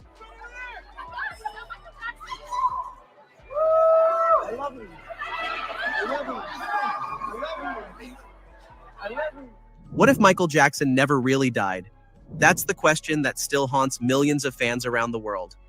Since June 25, 2009, whispers, sightings, and strange clues have refused to fade. From mysterious appearances and selfies to cryptic messages in his songs, some believe the king of pop didn't say goodbye, he simply disappeared. And the more you look into it, the harder it gets to ignore. Because this isn't just one wild theory. It's a puzzle with missing pieces, strange coincidences, and secrets some fans claim are hidden in plain sight. But is there any truth to it? Or is it just wishful thinking? Let's dive into the shocking theories that keep this mystery alive. It started with a blurry photo. A fan snapped a casual selfie, but in the background, there he was. A man with sunglasses, a mask, and the unmistakable posture of Michael Jackson. The internet exploded. Was it really him, or just a coincidence? Since then, dozens of similar sightings have popped up across the globe, from shopping centers in Canada to quiet cafes in Europe. People swear they've seen him, walking quickly, head down, always in disguise. And here's the strange part, it's not just the face. Fans say it's the way he moves, the tilt of the head, the way he adjusts his jacket. The tiny habits only real fans would notice. Some of these lookalikes have even appeared at Jackson family gatherings. Could it be a coincidence, or is someone showing up without officially being there? But that was just the beginning. Because what happened next left people seriously questioning everything. A few weeks after Michael Jackson's death, a man named Dave appeared on Larry King Live. He claimed to be a longtime friend of MJ, known for surviving a tragic fire and being supported by Jackson for years. But viewers weren't focused on his story. They were focused on his voice, because something about it felt familiar, too familiar. He had the same soft tone, the same rhythm, even the same quiet laugh. and there were all these Paul McCartney records. All of this, the girl is mine, and this and that. Fans quickly pointed out that his speech and body language were eerily similar to Jackson's. The internet lit up with theories. Was Michael using Dave's identity to speak publicly without being recognized? Some even dissected the interview frame by frame, comparing old MJ footage to this appearance. And while the real Dave did exist, some fans still believe that particular appearance wasn't him at all, it was Michael. And the clues didn't stop there, because when fans started digging into his music, things got even stranger. What's up, Rose? What's up, Mr. Trama? You tell me, man. Why everybody act like I'm the whole ass channel? Like I'm like Benji doing something so fucking special. Like,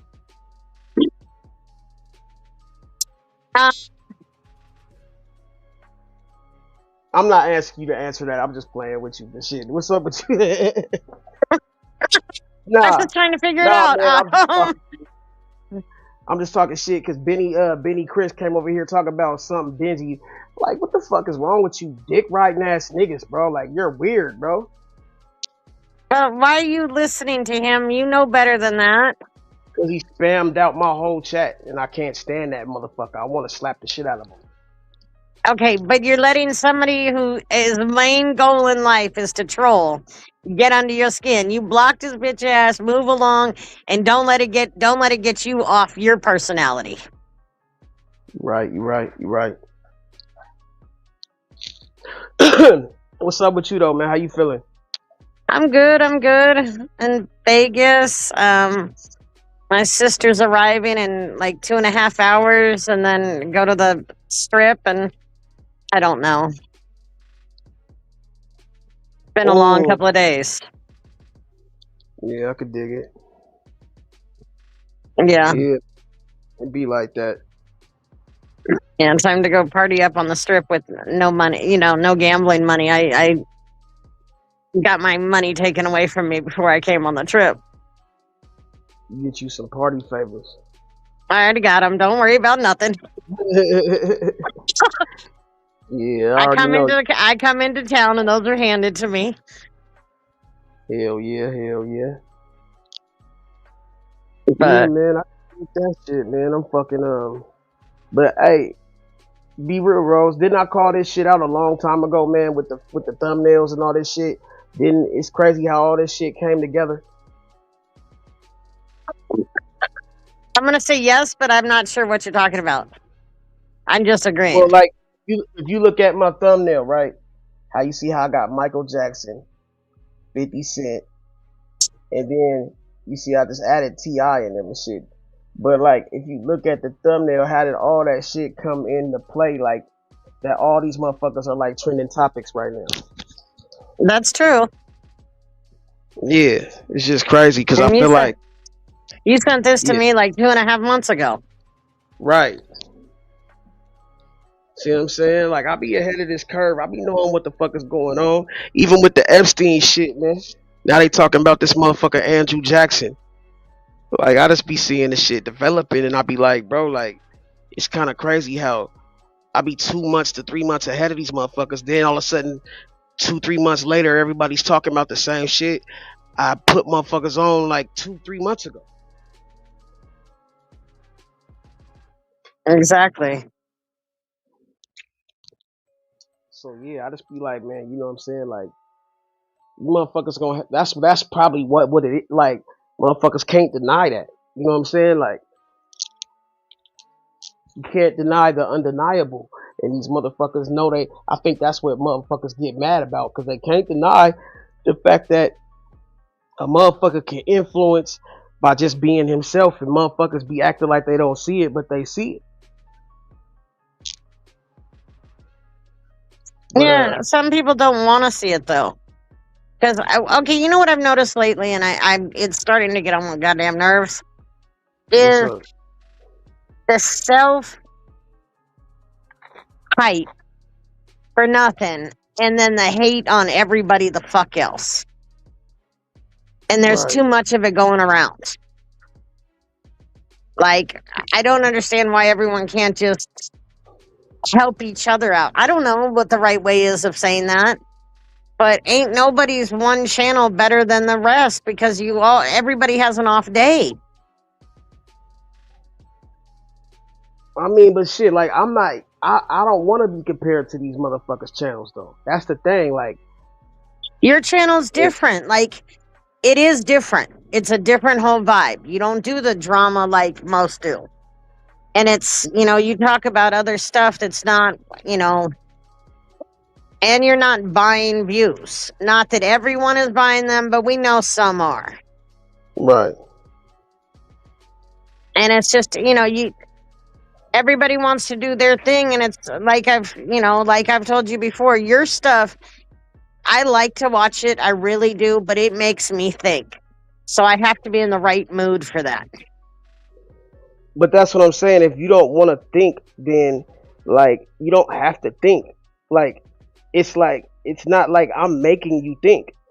No, but your content does, and that's but what this you're is not what I- understanding. Okay, but this is what I can't stand, right? When I was doing the other content, right? The other shit, they took my channel. See, I didn't know you back then. Twice, right? You know what I'm saying? When I was kicking motherfuckers' ass, whipping motherfuckers' feet, playing their game. So when I went to something else, it was strategic. They just took Gigi channel yesterday. You know what I'm I heard saying? her Like, talking about that. I didn't know that they had just taken that one. It seems like it seems like it's one person that's doing all this damage. and that's hella weird, right? Well, he's a bitch. Oh, you know who it is? Complete utter bitch. You know who it is?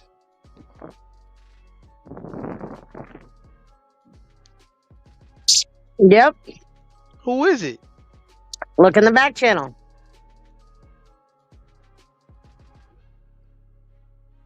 Damn. What? Why the fuck is he doing that? Because of his little fucking stank pussy girlfriend. Oh. That's crazy, bro. That's the thing, bro. It's like these motherfuckers be like in secret competition with me, and then they want to act like they're doing something spectacular or something, but then it's like I don't even watch these motherfuckers, man. So like, if I fuck with you, I'll fuck with you. Like, I'll catch you when I catch you. But like, why are people being secret competition? Like they can't, like they gotta hate on the next man, or they gotta hate on the next person they can't support. Because that's how they live their life, and that's, imagine if one of their friends did something good in real life.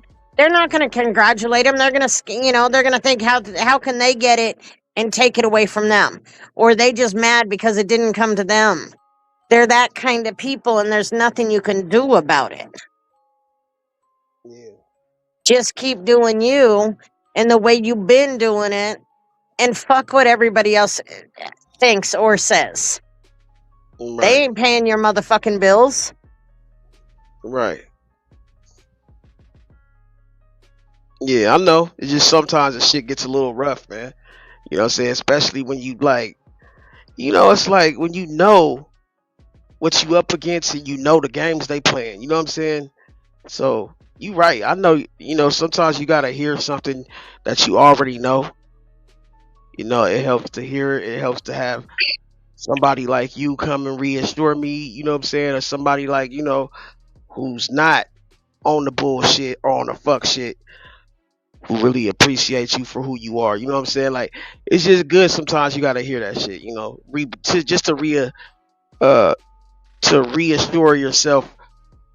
Not Well, that also you not. and I need you to keep in mind that your channel is not like theirs. You Right. did something different. Like you talk about and stuff that a lot of them don't even understand because they're fucking retarded. Sorry, let me not use that word. I apologize. They're not Cool, bro. I off know. the little yellow bus yet. Right. That's what's up. And they're bro. not I ever know. gonna be. Right. It's a damn shame. It's a damn shame, man. Yeah. Yeah. But who am I? I'm just the dumb white old lady that comes around. No. I appreciate you. You know what I'm saying? Like real shit. Like Even when I was mad at your ass, I appreciated you. Like I never, How could you ever be mad at my sweet not mad, love? just I was disappointed. But that's no big deal. But But how could you I ever love be disappointed in my sweet self? I do nothing. you. Yeah, I I know. choked on that myself. Never mind. Never You said mind. you couldn't get that out, I couldn't even get it all the way out. Nope. huh? Couldn't do it. But I love you Oh, for who you are. Like I said, you're my adorable white friend. My aw, that adorable is so white. sweet. Yeah. Um, you know, I don't understand, but I don't care. It doesn't matter. You don't always have to be in such a rush when you come to my panel, though. Like looking for a door. You can stay as long as you want. Oh well, hey, I would, but my daughter just got here. No, that's Hi. cool. Oh, but hold on, it's the other daughter. Sorry. Hi. Did you get one? No, I didn't get one. I love you, pumpkin. But I'll be right back. I'm gonna go inside the house, and so I'll be right back. All right. I'm gonna leave the phone right here. All right. Love. Yeah, I love Rose, man. I respect. You know what I'm saying? Like, in a world full of weirdos, sometimes you gotta motherfucking like take a breath and realize, man, you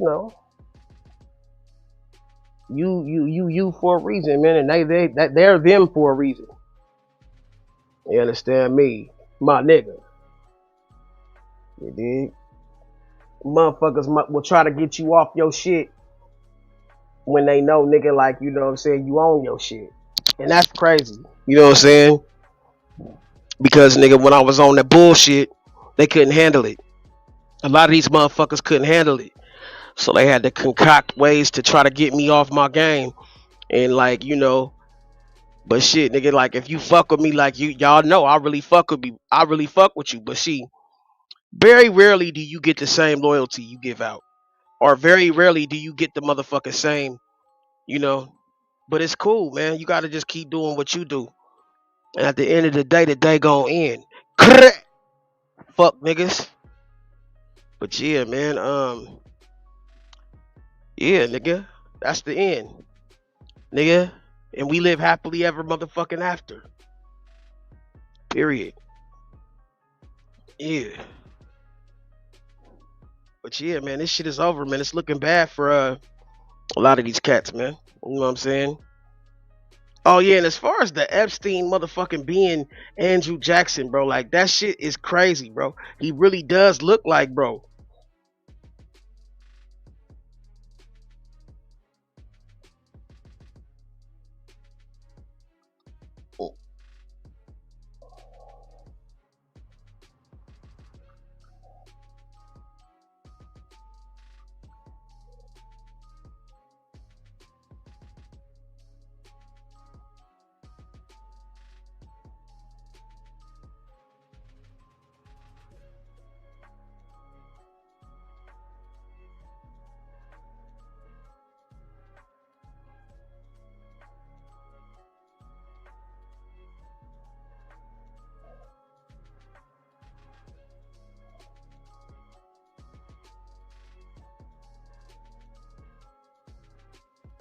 Or nigga could have been a nigga clone. You dig what I'm saying? They asked that nigga Epstein if he was the devil, nigga. And he couldn't even motherfucking say nothing with a straight face.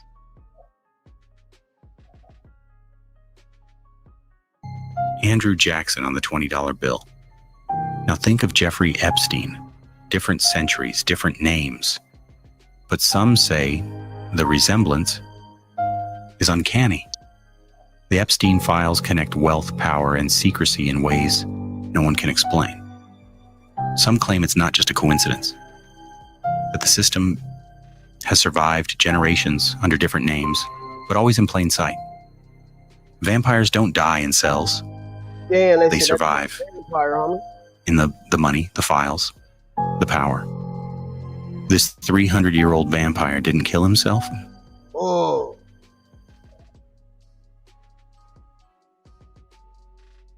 Look closely at this face. Andrew Jackson on the $20 bill. Now think of Jeffrey Epstein. Different centuries, different names. But some say the resemblance is uncanny. The Epstein files connect wealth, power, and secrecy in ways no one can explain. Some claim it's not just a coincidence, I can't make this. that the system has survived generations under different names, but always in plain sight. Vampires don't die in cells. They survive in the money, the files, the power. This 300-year-old vampire didn't kill himself.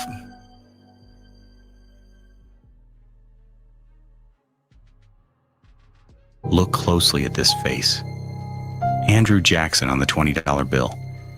Now think of Jeffrey Epstein. That they've set ghost cameras up to catch paranormal activity, and you can find it all streaming live on their website. This is something that has just recently been brought to my attention by the creator that I've tagged in my description, so of course, when I heard about this, I had to go see it for myself. And it's true, they actually have ghost cams on at all times. On their website, they also give you a history of the known apparition that has been reported there the most, and they call her the Gray Lady. They've even had police summoned there because of a security alarm that was triggered, and according to these officers, one of them went inside to investigate and the other watched from the parking lot. Well, the officer that was in the parking lot said that he saw the ghost of a woman with a shadowy figure beside her through the window of the building. So when his colleague emerged, he asked if he had seen them, but they found no trace of anyone inside. Here's another story from the library assistant that's posted on their website. It says, shortly after being hired, a library assistant bravely addressed the Gray Lady while walking alone on the adult services floor. She politely asked not to be frightened and suggested the ghost communicate in gentler ways. Moments later, the elevator doors opened unexpectedly, the call light illuminated despite no one being inside. The assistant approached cautiously, finding the elevator empty. She believed this encounter was the Gray Lady's response, welcoming her to the staff. I guess when the bathrooms were remodeled, the toilets started flushing on their own, so they had to call plumbers in, but there was no cause found. There was also a new projector that was installed that would move up and down by itself, so they called technicians in to investigate, but they couldn't figure it out either. They have this picture of the library founder's daughter hanging above the copier machine, and some people think that she could be the Gray Lady. I'm gonna keep it a buck. The last couple clips, I ain't know nothing about. Oh my God, there goes that's not his moving sideways. Look by the trees. Right there. I don't know. Yeah. So I'm out mind my own business. Y'all see the Coca-Cola building there, and there's Georgia Tech. What is this? What's flying in the air? Little clouds and all that shit. All shit. It's like a pole going down, but it can't. It's impossible.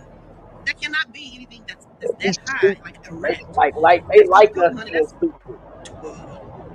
20-something floors. We don't even investigate. So that's in the sky. What is this? We got our heads in our phones. We got our heads in our phones, nigga. While all this shit going on up in the sky. No, what is this in the sky? And of course, my zoom in. I personally believe, nigga, if you got a certain type of lens, you can see all that shit. It's lighting up right in my face. I already ordered my night vision goggles, nigga. Cause they saying, nigga, these night vision goggles, nigga, give off an aura. And I already can see certain shit already. So, nigga, that might enhance everything that's not higher than the dorms. Thermo. If it ain't thermo, nigga, it's obviously reptilian.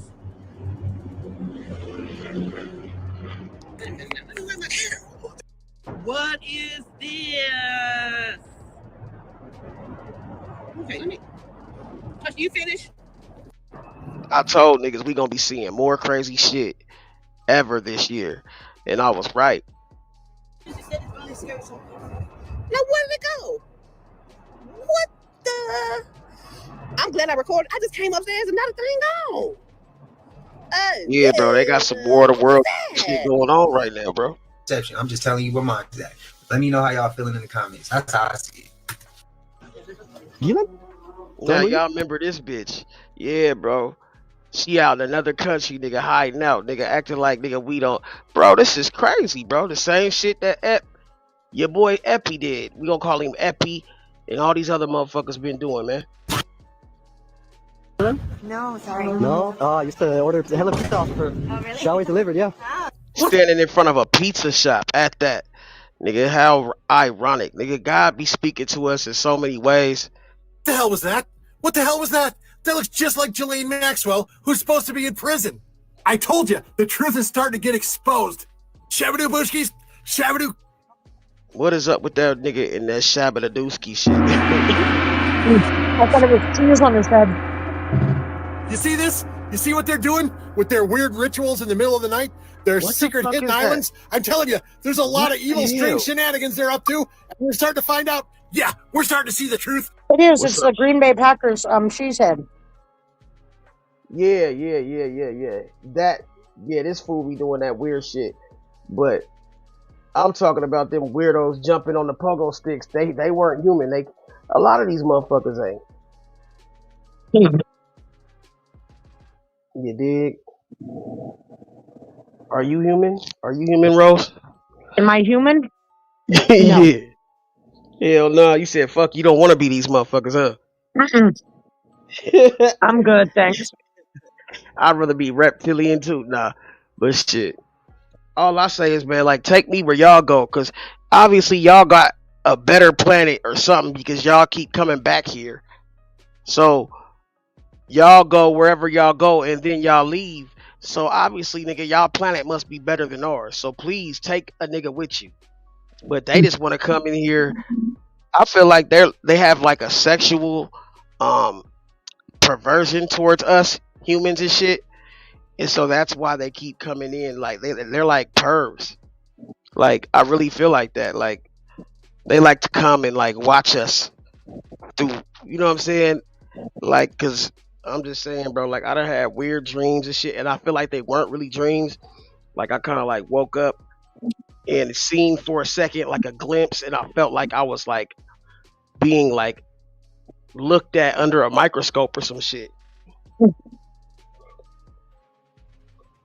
Say I'm crazy or whatever, but I feel like why the fuck did I have that? Why did I do that? Like I had like a quick skit, and then in 10 seconds later I was back here.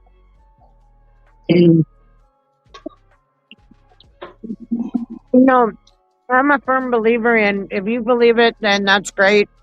I can't judge. Seen it. No, but I'm just saying, like I haven't seen it, so I can't say if it's real or not. But if somebody's seen it and they say it's real, then I believe them. Like it's not like I wanted to see that shit. Like it was like I was I think I had just like got out the shower or something like that, and all of a sudden I like put my head down or like put my socks on or something like that, and I was like in another room, and there was this, I swear to you, I'm not bullshitting, and there was this like bald-headed white guy looking at me. I swear, I said, what the fuck? As soon as I said what the fuck, I sat back to this reality. I said, bro, this is weird, bro. Like, what the fuck is really going on?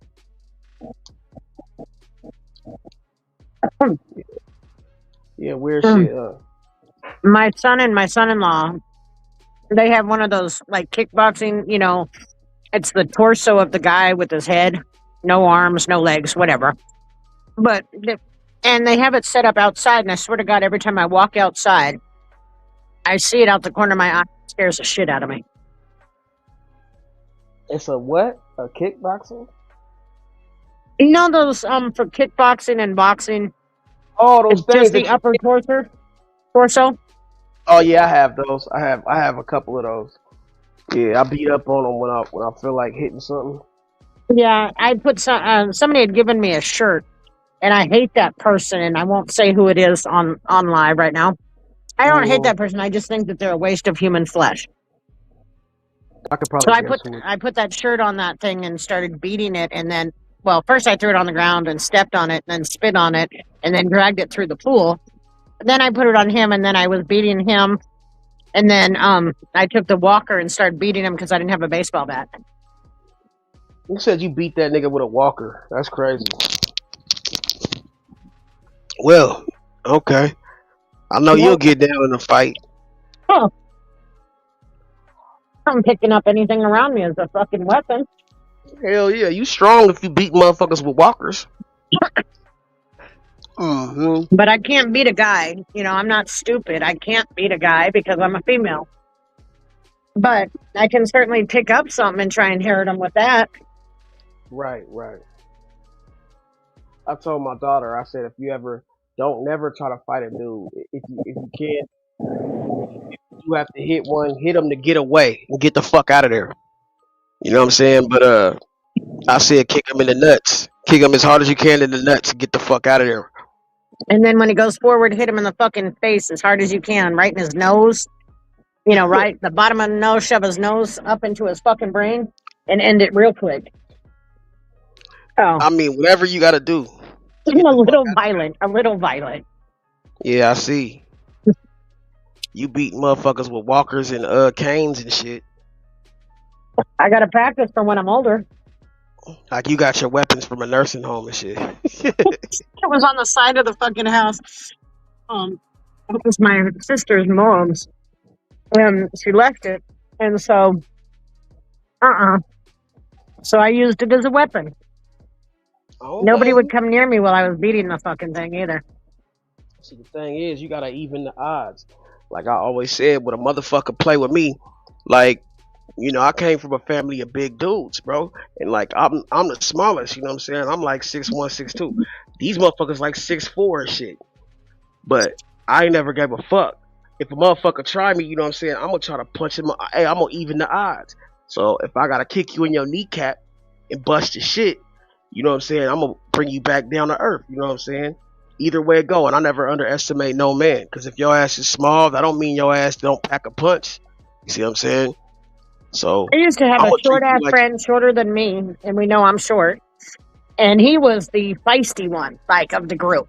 He could fight. He could throw the fuck down, and he was the one I worried about hurting somebody. right. Tori, what's good with you? Tap in, tell a friend, wipe your feet when you come in. We got 17 people in this motherfucker. And yeah, man. I appreciate all y'all motherfuckers, man. Whatever y'all are tuning in from, man. We got people coming in from Twitch. We got people on motherfucking X. We got people on. That sounds crazy when we say on X. Like, yeah. But shit. Tap in, tell a friend, wipe your feet when you come in. Got rolls in the motherfucking building. There's some rolls in this house. That's my favorite. That's my song I made for her. There's some rolls in this house. If you see her, point her out. Yeah. I stand out, don't worry, wherever I go. Yeah, you know you got your own theme song. That means that you actually are a fucking personality, though. Like you're a actual fixture, a character. Yeah. Big Bank Rose. No, that's not what the fuck it is. Oh, well, that's how I was introduced to you. You know what I'm Well, saying? yeah, but let's get over it. That bank That's closed not nothing down. to be ashamed of. No, you know Well, what? I don't I like get it. it. I get it. But I'm just saying, you know, you told me to embrace who I am, so yeah, I got it But though. you know what? That's not who I am. And got because somebody wanted to call me that, I don't want to be called that. I got you. So what we gonna call you then? So what? Why not Miss just call me Rose since that's my name? Cause it's like that's cool, but like I like Rosetto. You know what I'm saying? Like, can I call you Rosetto? Yes, that you can call me. Okay, Rosetto. Rosetto in this motherfucker. I'm gonna make you a breakdown too. Rosetto in this motherfucker. You're rocking with the best.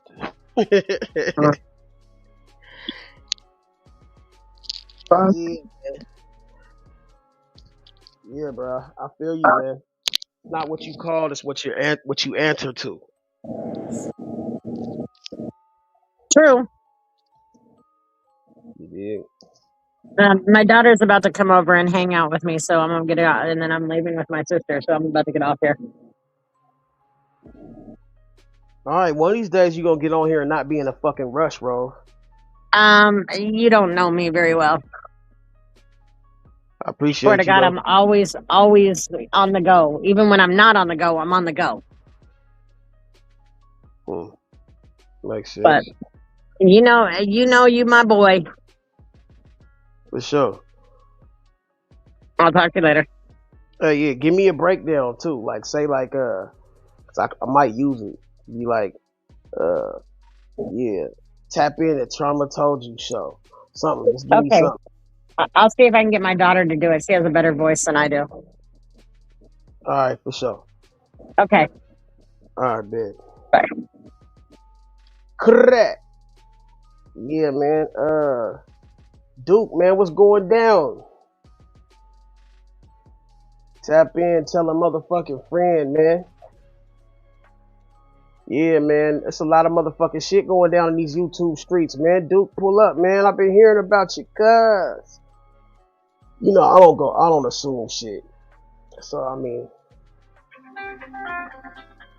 I'd rather hear from the motherfucker mouth.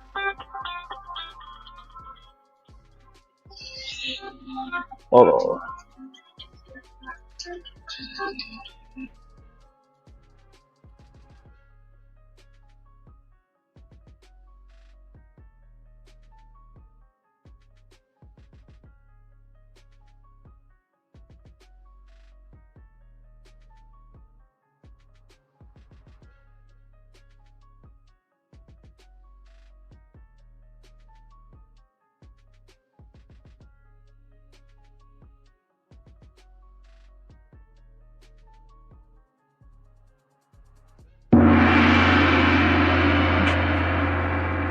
Let's try the lady.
My bad, Duke. Hey, Duke, pull back up, man. My fault, bro. I had somebody downstairs banging at my door and shit. I ain't mean to have that loud ass music playing and shit. Shit. Duke, pull back up, my nigga.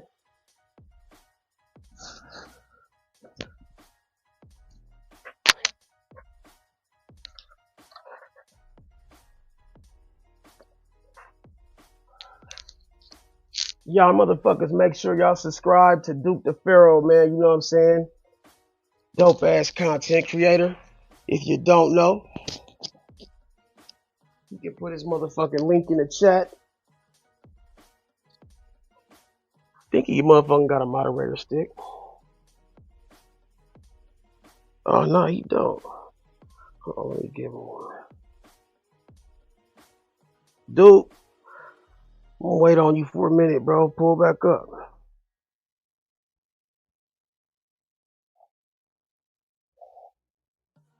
That nigga said, nigga, I'm dipping.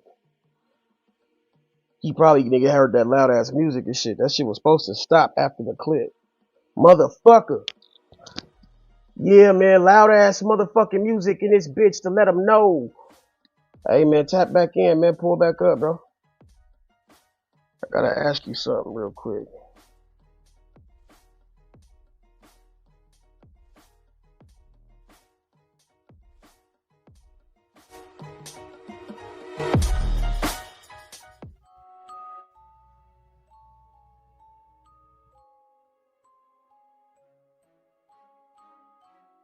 Somebody tell that nigga Duke, man, to pull back up, bro. I'll wait for a minute. I'm trying to see what the fuck that nigga got going on. They talking about the nigga. Somebody said that you took her page, and they said some other shit. Like, nigga, I don't know, man. I don't know what the fuck. I'm pretty sure whatever going on, cuz got good reason for it. But I don't know. I'm gonna be in everybody's business. But shit, when the shit come across my table, I entertain. That nigga ain't pulling that phone up. Acting booty or something.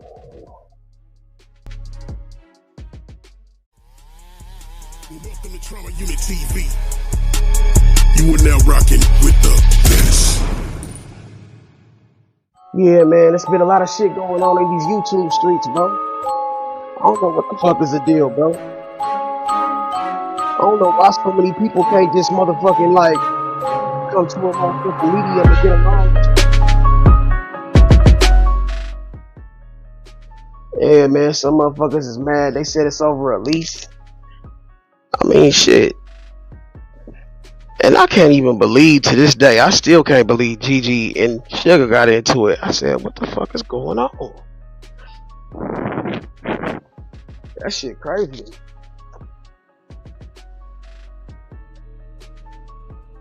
But nevertheless, you know what I'm saying? I'm not going to encourage the shit, but I'll watch that shit because it was funny to me. I heard motherfucking Sugar talk about, she said, don't call me Sugar. Gigi funny as a motherfucker, bro. She said, nigga, don't call me Sugar. Sugar, that's why she go by Sugar. She call everybody Sugar and shit. You got something on me. It's a lot of motherfucking controversy, man, you know what I'm saying, for a motherfucker that's, you know what I'm saying?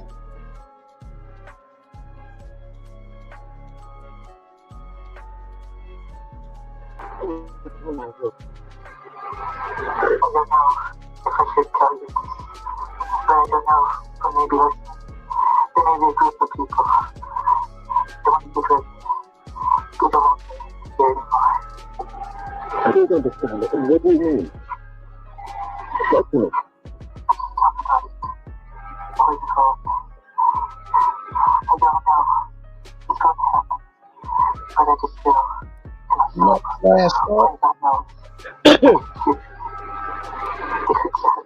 Like he said, they can shoot me, stab me, or frame me, and say I overdosed on drugs. They could do a lot of things. He said, who could do this? He said, it's not the government. It's more than the government. In other words, it's bigger than the program, nigga. Some of you niggas think y'all bigger than the program, but it's obviously the program that's got these niggas acting like this. But I don't know. He said, I don't care. I don't even care about my wife anymore. I just want my children to be okay. Damn. That's some heavy shit, my nigga. So that's the audio that we have from Michael Jackson. Allegedly, where it's allegedly Michael Jackson. And he says, I don't care. They could kill me. They could shoot me. They could stab me. They might say I overdosed on drugs, which is exactly how it was said that Michael Jackson passed away. This is the photo of Mike Epstein, right? I want you guys to tell me what you noticed that I noticed when I really looked at this photo and when I saw something else. Look Shout out to the 18 people up in here, man. Okay. What do you notice between that photo and this photo? Shout out to my Twitch. What similarity do you notice? He's wearing the what? Same outfit. When you look at the outfit, hey man, dude, I just pay you a motherfucking wrench too, bro. A poster board with X's over the mouth of him, Mariah Carey, and George Michael, insinuating that they've been silenced. And it says, who's next? Above Michael Jackson's face. And it says, Sony sucks.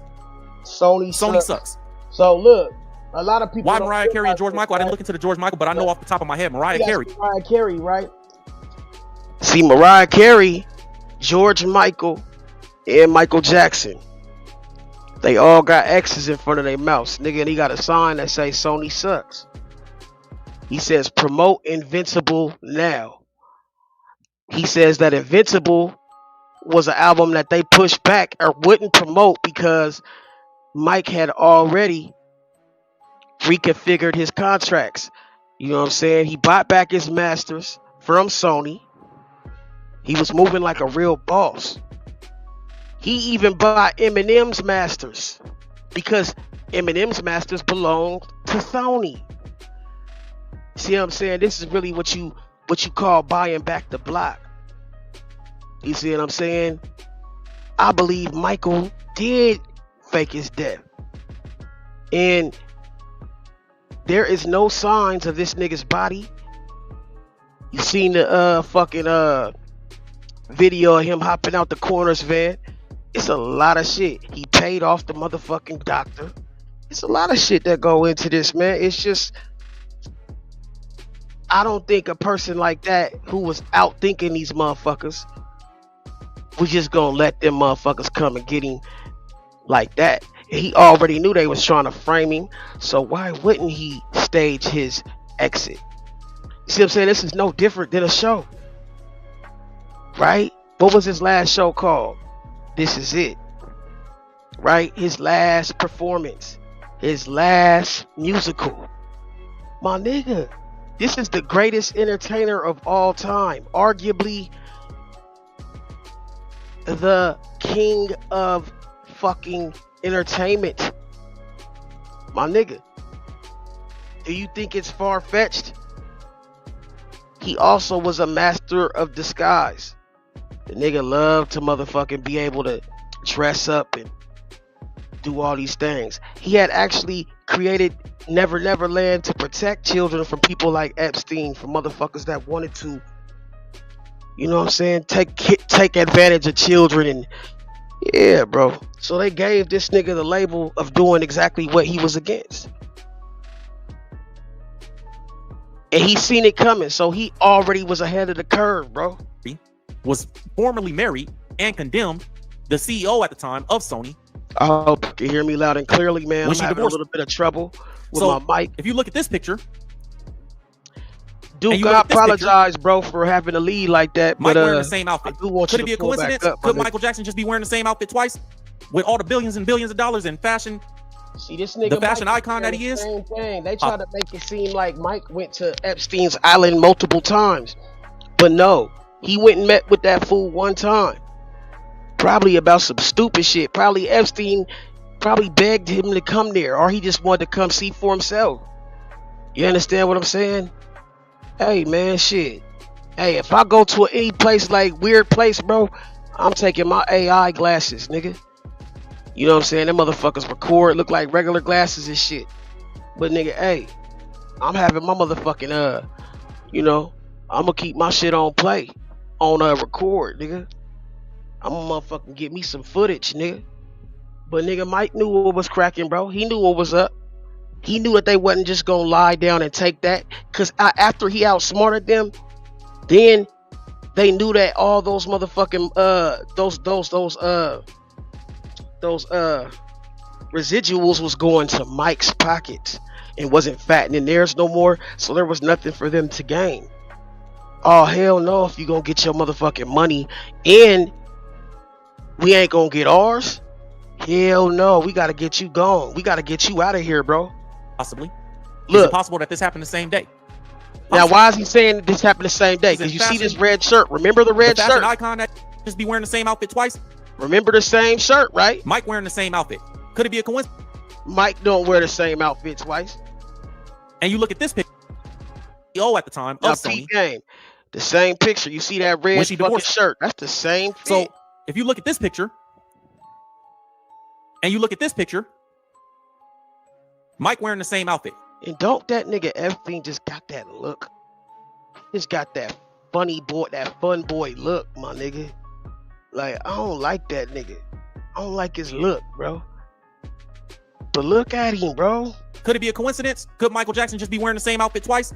With all the billions and billions of dollars in fashion, the fashion icon that he is? Possibly.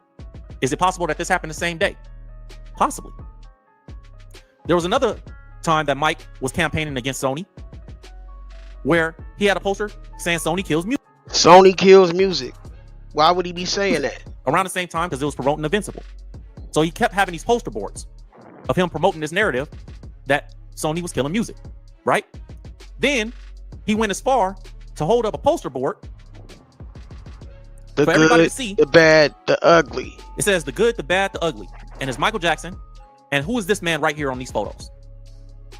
That man was the former CEO of Sony, who is still currently, right now, partnered with Sony through his own independent company in the music business. His name is Tommy Mottola. Tommy Mottola is the former husband of Mariah Carey that Michael Jackson was at war with. Who do we find in the Epstein files over and over and over again? Tommy Mottola. This shit It crack, says that man. Tommy Mottola, this is his picture right here. It says Tommy Mottola was partnered with Sony, or is partnered with Sony to this day, that he was the leader of their company, the CEO, from 1988 to 2003, and afterwards he continued to partner with them in his independent venture, even now today, Mottola Media Group. Hey man, that nigga Tommy Sony Mottola, man, he been getting was that also money, the bro. company that Michael Jackson owned a portion of, a subsidiary of a subsidiary of Sony, which is called Sony ATV, was the. You know how mad these motherfuckers had to be? That nigga, mind you, these is them big wig executives, and you know, when that nigga Mike bought that shit, you know he had to do some other shit to buy it, right? It wasn't like he bought it with his name. He like, you know what I'm saying? Like he did some extra, you know what I'm saying, third party type shit. But it all linked back to him. So in the end, he owned the whole company. And the masters. And the artists that were tied to the company. You think Tommy Mottola was happy about that? The business that Michael Jackson owned. Just saying. Where people say, oh, Mike owned the Beatles catalog and different things like that. He owned a portion of Sony in general. But he had this huge campaign against Tommy Mottola. If you remember in the Epstein files, Like Epstein talked about who they, quote unquote, they might be. And Epstein said that something called the Trilateral Commission, which is what we perceive the Illuminati to be, is what was created. And that was his words. He said, oh, they call it's the Trilateral Commission, but they call it the Illuminati. But listen to what Epstein said himself. He formed something called the Trilateral Commission.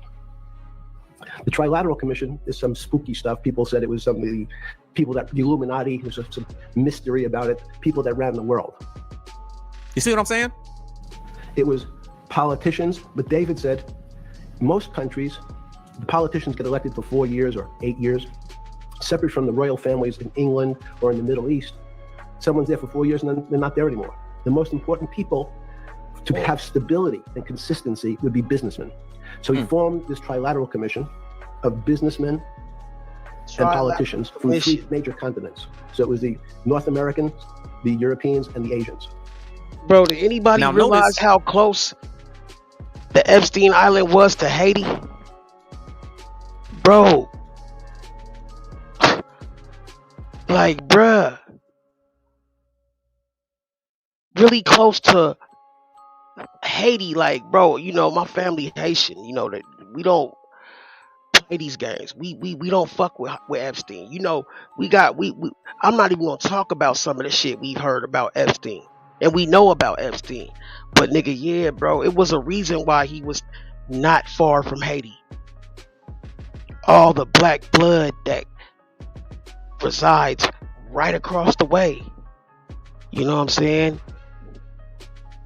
These motherfuckers What he are said, sick, we have to get businessmen and powerful people. So when I read you guys, and when I read you guys, the list of all the people that are stepping down, according to Business Insider, the report from Business Insider over the Epstein files, what do you notice about all those people? All these people are business people. People, lawyers, CEOs. He literally that's being held accountable. He literally looked Epstein in the eye and asked him, nigga, are you the devil? And he had a chuckle like that was the most sinister looking shit. British royalty, UK royalty. These are all people that are being held accountable. You understand what I'm saying? People in media, ambassadors. These are the people that are stepping down and resigning and retiring and going through that. So when you hear Epstein talk like that, you know that's the real Illuminati that he's talking about. This ain't the This ain't the conspiracy theory Illuminati. This is Do he your talking about research on the Trilateral Commission, which he just mentioned. The Trilateral Commission, boy. the real way it was created.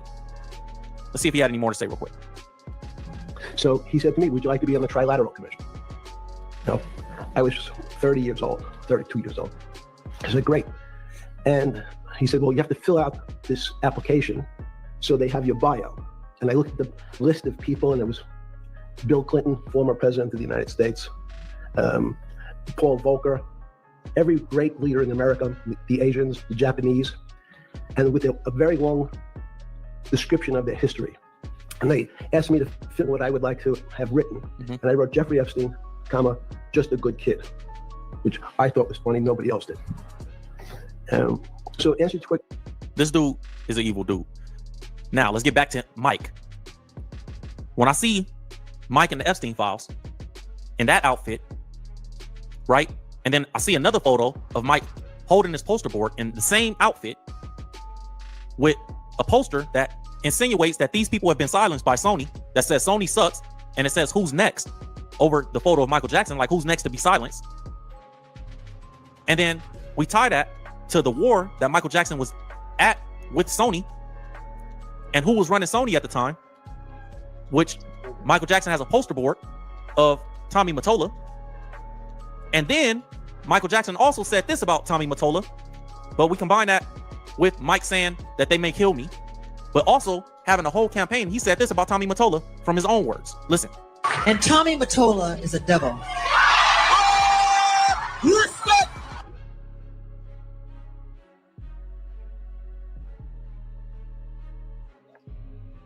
He said that nigga's the fucking devil, and then disappeared, bro.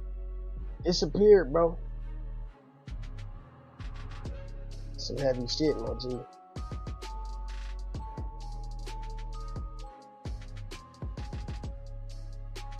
He became Curtis Jackson. 50 Cent decided he wants to keep on trolling.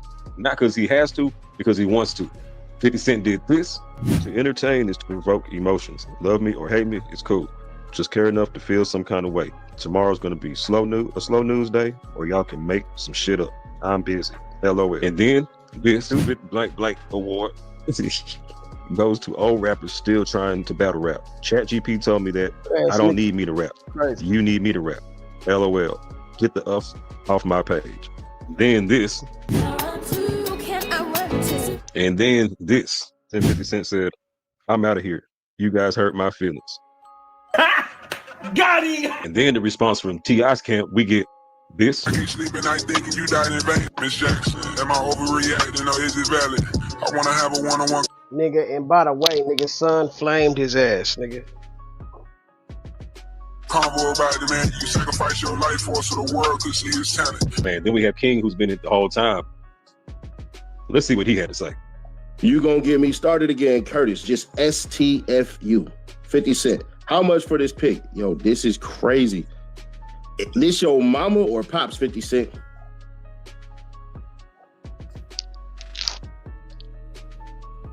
Let me go to sleep. I'm ready for the mall. Chess, not checkers. All right, niggas want to keep posting. Say this shit. All right. I'm gonna hurt a nigga hard. To Marquise, what I said was out of emotion and ain't had to be said. You got nothing to do with it, P. As a man, I was wrong. Let's chop it up, King. Hold on, man. Let me just say this right here. Like, man, King is still talking. Man, dude's too little. Let me not talk about your stature. This is online stuff, man. But I'm just shocked, bro. I'm shocked that it's even still going. I thought 50 would have smashed the boy by now, man. But the boy has heart, man. He has heart. He's on it. He's in it to win it, man. He's in it to win it, I guess. And he said chess, not checkers, man. He's looking forward to the beef every day. Couldn't imagine beef with somebody every day, man. But I guess if it's for the bag, why not, man? Nigga Ain't gonna do for money. Bro. All right, man. Let's keep on watching. Let's see what we got. Nigga heart, Yo, bro. you had it in him to keep nigga heart, going. bro. Yes. First day, cool. Second day, slip. Third day, what the hell? Yeah. The first day, you got to see King basically fire off and talk about his mama. Crash out. All right, cool. Then you see King. Nigga, we got Michael Jackson, Andrew Jackson, and motherfucking motherfucking Curtis Jackson, nigga. All the Jacksons, nigga. Drop the freaking footage that I never seen with the ladies in the freaking courtroom and all this stuff and said. Oh, speaking of which, check this out. Oh, no. Rapper 50 Cent arrived at the courthouse with an entourage and walked past cheering fans. But once inside the courtroom, he became Curtis Jackson, 29-year-old who admitted to trampling and beating 3 women at a concert. 50 Cent put his hand on the women. But the third day, King dropped that paperwork, which wasn't real. Like that paperwork is not real. The funnier part. Now look at this paperwork. I could have did this on the computer in between making videos, man. That is a white piece of paper printed off of a Canon X1795 printer, whatever the printer's called, I don't know. But that is not legit paperwork, man. If you're gonna come with it, man, come with it. You could have used Gronk or Chat GPT, Canva even, man, and made a hell of a lot better paperwork than that. Don't ask me how I know. I'm just saying. Part is, and I can explain the T.I. situation. Y'all hit that like button if you want me to explain the T.I. situation. If not, skip ahead by like 60 seconds because this ain't gonna take that long. So the story of T.I. snitching and the gun stuff and all that stuff, let's understand this. This basically is what happened. T.I.'s bodyguard went to a gun shop to buy guns. T.I.'s bodyguard so dumb, he's asking all type of questions about submachine guns, suppressors, and all this stuff and everything. Stuff you actually could legally own, but the way in which he was basically said it made the goddamn owner of the gun shop go, either you're a fed trying to get me in trouble, or I'm gonna get you in trouble by the feds. So he lets the feds know about the guy. Then the guy being the security guard. Security guard basically say, oh, I was trying to get all this stuff for T.I. I was trying to get this for the rapper. Because the procurement that he was trying to do was illegal as hell. And you trying to get these higher class firearms, that's gonna send you. So basically he sent the wrong dude out there, man. You sent the one that was gonna fold under the pressure, man, or went in there talking crazy like he said, man. I mean, you should have already had it mapped out what you gonna get. You shouldn't even have to ask no questions, man. Just go in there and be like, I want the F&N automatic 175, blow your ass off. I don't know, you know what I mean? I'm just making up a gun. But you should have known what you needed, man. Suppressors and grenades and all that good stuff, man. You should have knew it before you went in there asking questions, man. So you sent the wrong person in there. So I will say, T.I., that's on you, buddy. So he decides, I'm not gonna get the lockbox with the freaking key on it. I'm gonna get the one.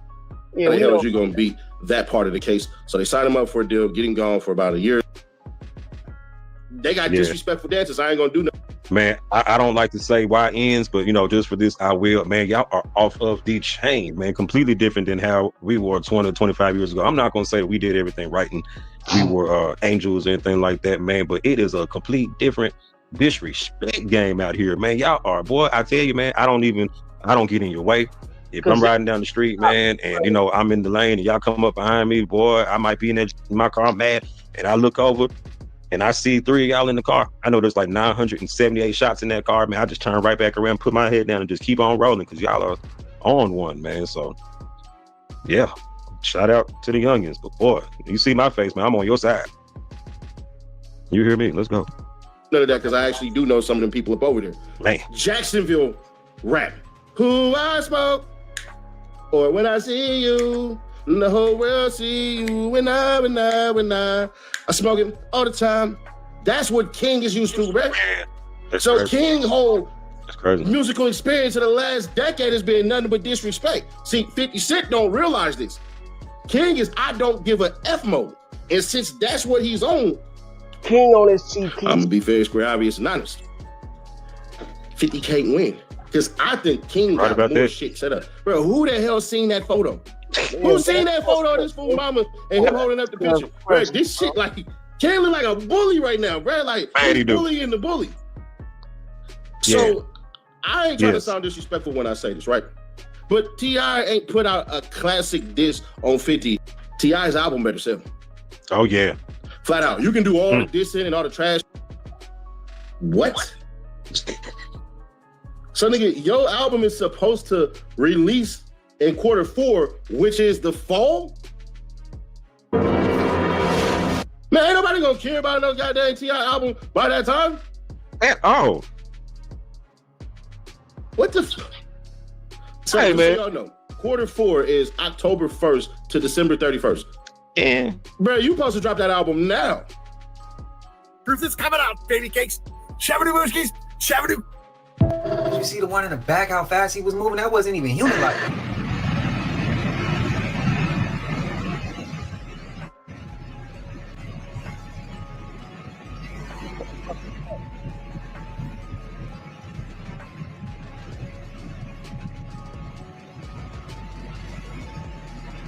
so ready to show us them alien files. No, slick, bitch. Show us y'all files. They done blocked out every damn detail that can incriminate anybody. Y'all remember that Tom jumped off that, and then he to that little girl and that little boy that one time? Like, well, who? What they did? Y'all want to show us aliens flying around, probably walking around the mall. We know they was there. We was talking about that behind y'all back. Magic words. Miska, Muska, Mickey Yeah, look, man. Mouse. Say it with me. Domain expansion. Infinite void. Bruh.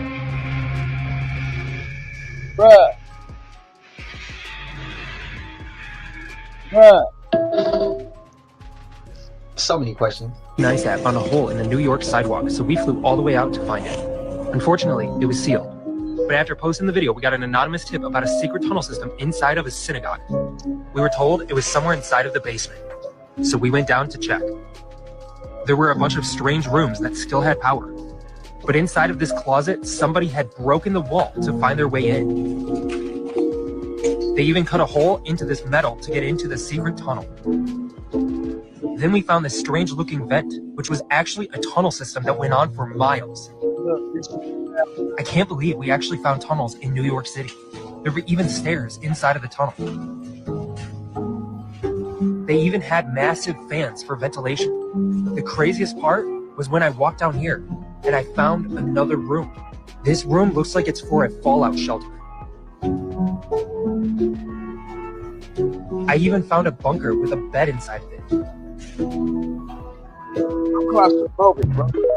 Shit crazy. We got these things all over the world. Everybody calls me crazy when I say a synagogue of reptilians, or when I bring up the fact that yes, shape-shifting reptilians are biblical. The Bible starts with a shape-shifting, deceptive reptilian. It ends with the same. You have David saying things like lizards are in king's palaces. Jesus repeatedly calls these same exact group reptiles. You got shapeshifters everywhere, bro. A lot of these niggas is shapeshifters. A lot of these bitches is shapeshifters. A lot of these motherfuckers been shifting shapes, bro. Changing like the motherfucking channels on your TV. You know what I'm saying? And just like them glasses, bro, if you don't got the right lenses, you can't see. You gotta have the motherfucking discernment, and you gotta have the eye for the real shit. You gotta motherfucking be able to see through the fog, man. Like DMX said, nigga, the snake, the rat, the cat, the dog. How you gonna see him if you living in the fog? You see what I'm saying? Like, all that shit was real, bro. Cause these motherfuckers is in the fog, bro.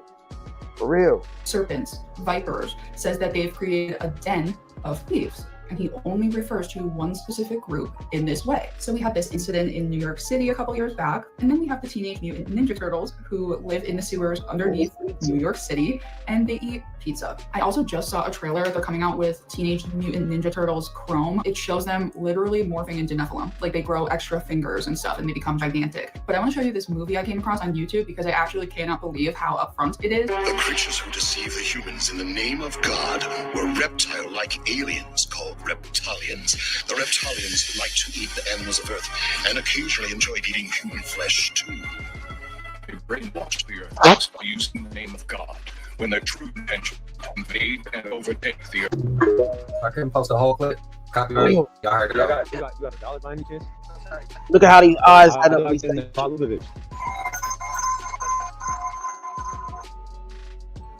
What is the value that I'm whispering? Because if they put up, he definitely had some shit you ain't supposed to know about, nigga. They activated like sleeper agents, bro. And that you try to go in a room full of she agents, Captain America, with a story gun. I'm not gonna play with you, bro. I couldn't. But they had the black out and weapons fighting up. Like Amish motherfuckers or something. You see how they looked at cuz, bro? Like, bro, you know, this is unspeakable. Bro, he was just posting and then one situation seems mad sus, but even more sus, bro. It's when you get the stage, thing comes up, bro. I don't mean because it's black, I mean because there's no results for that switch. Now, I'm a man, I love my conspiracy theories, but I've been in it years now, over a decade deep, you know what I'm saying? So we already know how that situation looks, the optics on it, if you get what I'm saying, because you know who owns this platform now. Bro, whatever he's talking about, I want no parts. I'm good, bro. I'm just trying to make a bag and live my life, bro. They could keep all that. Y'all remember that hit the news, right? Hey, remember that time when a bunch of hey, remember that time they found a bunch of tunnels and dirty mattresses under Shabbat synagogue in New York City and Brooklyn? No, you don't? That's okay, because the media covered it up almost instantly. But yeah, let's run it down. Let's run down the most story you've heard today.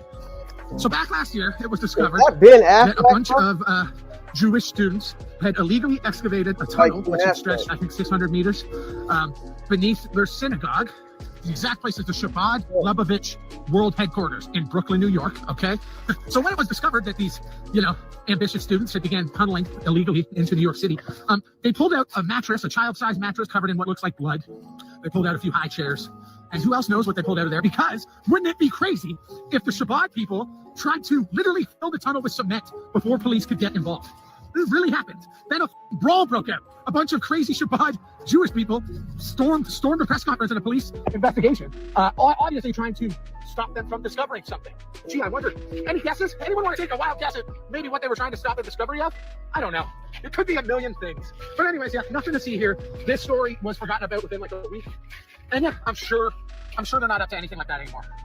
Has anyone checked on that Chabad headquarters? Anyone want to see if they got those tunnels going, or what's going on? What's going on with the tunnels, baby? Do y'all remember us covering that? And also, to follow up with that, do y'all remember the guy who was trying to get into the party they was throwing? And he walked to the back, and the lady was like pointing a finger, and she like, no. She ran from him. Remember, she was pushing Sterling on the street. She seen him, and she heard him hit the corner and got up out of there. And then I seen a lot of people taking up for that too. And then we remember when they came out and they like, you can't party here. And he like, I'm trying to party with y'all. And they like, nah, you can't party here. And he pretty much was saying they had tunnels. And it was right after they found that. Do y'all remember? I know the news, one of the videos we came across, the news did cover that. But it was quickly forgotten. Shit, hell, we being honest. I forgot about it. I did. I ain't too big to say that. Let me know y'all thoughts. That shit's crazy. That is crazy. But I know a lot of people probably don't even know about it either though. There's some of us who remember, there's some who don't even know about it. Let me know y'all thoughts. If it's new to you, man, take that rabbit hole. That shit crazy. If you want us to take it again, we will.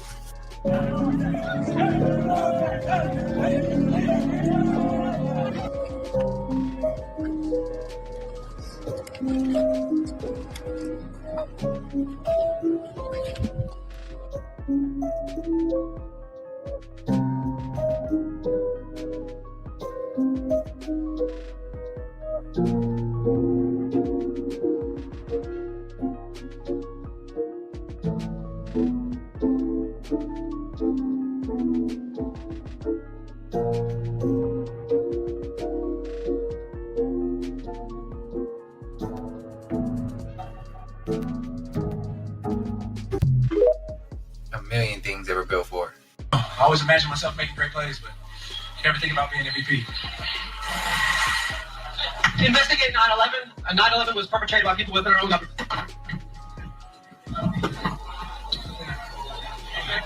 All right.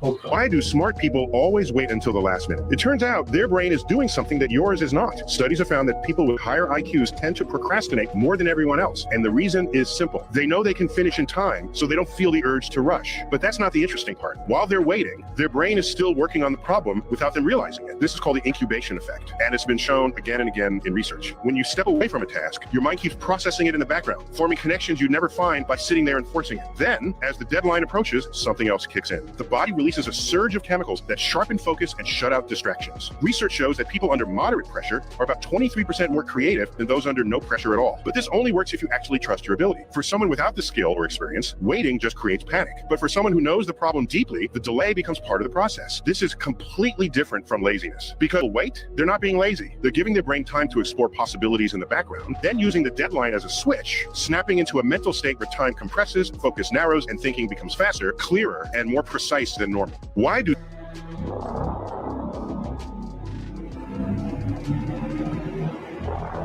that shit look like military made that shit? How old was y'all when y'all found out that Barney was never there? What? They said it in the theme song. Barney is a dinosaur from our imagination. Barney was the young. Wait, so all those kids were crazy? No, because there was a lot of them, and they was together, so it was like some mass psychosis. Ass niggas, man. Those poor baby childrens. Oh no! Now these niggas are trying to distract us by releasing classified alien and UFO documents. Don't nobody give. You the monster, Facts. Trying to distract us. When you the monster. I'll go smoke a joint with ET. Thank you, bro. Scared of your ass. Thank you. Like, I don't give if tomorrow they have a press conference with Yoda, Spock, and Alf. I'll be like, cool story, bro. Cool story. Cool. Now where the rest of the files you in? Where the rest of the millions of files? With your monster ass. Don't nobody give a man. You can't make this shit. So right now I'm gonna show you guys what your bananas look after they get gassed. So we come here, open up our little door, turn on our light. These are the banana chambers. We're gonna come in here and check them out. Here, pull one out. Okay, so this is from the left side, and then we'll check our right side. So I actually pulled off a little hand so I can show you guys. So this is from the right side and the left side. So in the right side, it starts to break in a little bit of yellow already. So these ones were gassed maybe like 3 days ago, maybe. Oh, they gassing. And then they'll have another maybe 4 to 5 more days, but they'll get shipped out by today. So then by the time you guys get them at the grocery stores, they'll be more yellow and ready to eat. And then another thing, let me show you guys. We also have these little probes that go inside the bananas. This tells us the pulp temperature and the temperature of the banana. So that way we can determine when they have to go out. So yeah, that's how your bananas look after they get hit with some ethylene gas. Okay, bye. Very great information to know. How Jeffrey Epstein I happened? Just like Jeffrey Epstein, Ryan Upchurch has Jelly Roll with his wife to handle his dirty work. I don't know if you guys are going down this rabbit hole, but I am with Ryan Upchurch's page and Creek Squad and all that. And he is out in everybody, and he's like, I ain't got nothing to hide. We protect women and children. And he has proof, and there's just a lot of back and forth, and I don't know if you guys are seeing it, but y'all need to go look at what Ryan Upchurch is saying and Nicole Arbor and the 2 songs that she came up with. When y'all niggas hit the like button, Jelly Roll saying the N-word and talking about how he's the Ghislaine Maxwell of country music, basically, or whatever it is. I'm not, this all, don't come for me, alleged, you know? But this is crazy. This is crazy. And I love Bunny. I watched her podcast and I listened to Jelly Roll's music. I went to a concert for him, and I'm like, I mean, I knew there was something. Sure y'all hit the like button, homie. I'm not into politics, but didn't you just like a year or 2 ago go for Congress to talk about rehabilitation and things? Right. So you are political when it is for you. I'm just at a loss. Y'all need to go look at these videos. Once again, taking the time to look at the mummies. Where are the mummies that is of alien species? Where's the rest of the mummies that was part of the colony? They ate them. They turned them into medicine. They still do shit like that now. They make it a ceremony to catch. Like, do y'all not see the stupidity? Like, do stupid things win stupid prizes. Like, they're damn near ripping each other's limbs off just to get this eagle water. This is insanity to me. Like, this is fucking crazy as shit to me. Hey, bro, I got this dead man's foot right here. I got this dead man's foot right here that's been falsifying. I figured, like, me and you should all get together and, I don't know, dip the toes in some water and we all drink it. Like, what is this? That has to be the process. That has to be the process. Hey, dog, I got this mummified foot. You want to drink some mummy water with me? I had to chop some of that clip out. It was a piece of a foot that was put into some water. And the part when they shot the actual foot, I had to take that out. And you only get to see when they fighting to get the water. What's y'all thoughts, man? What's y'all thoughts? This shit is crazy. There are no bathrooms built in some of our most intricate, beautiful structures in the world. Need no toilets at all. A journey on the ancient builder race. Link in bio, free download of the map. For some reason, from 500 all the way up into 1800, there was no bathrooms. disgusting. The timeline just doesn't make sense. How do we go all the way from Roman Greece to having aqueducts and plumbing and bathhouses, and then all the way up into year 500, and then from 500 to 1800, we just didn't use bathrooms? This is where we use logic. It doesn't make sense. You cannot look at these structures right here that I'm showing you and tell me that they could go that far in the detail and think that this was made to hold people for long periods of time. Just use your common sense. There is no way that they overlook the bathroom. If you believe that, stop the video now, save yourself. You're not gonna like any more of this. You're just go ahead, just go. Around the 1700s to 1800s, everything starts to pick back up and we start using plumbing again, or we rediscover plumbing again. Also, this is where all the inventions came from. In 1800s, almost like we restarted.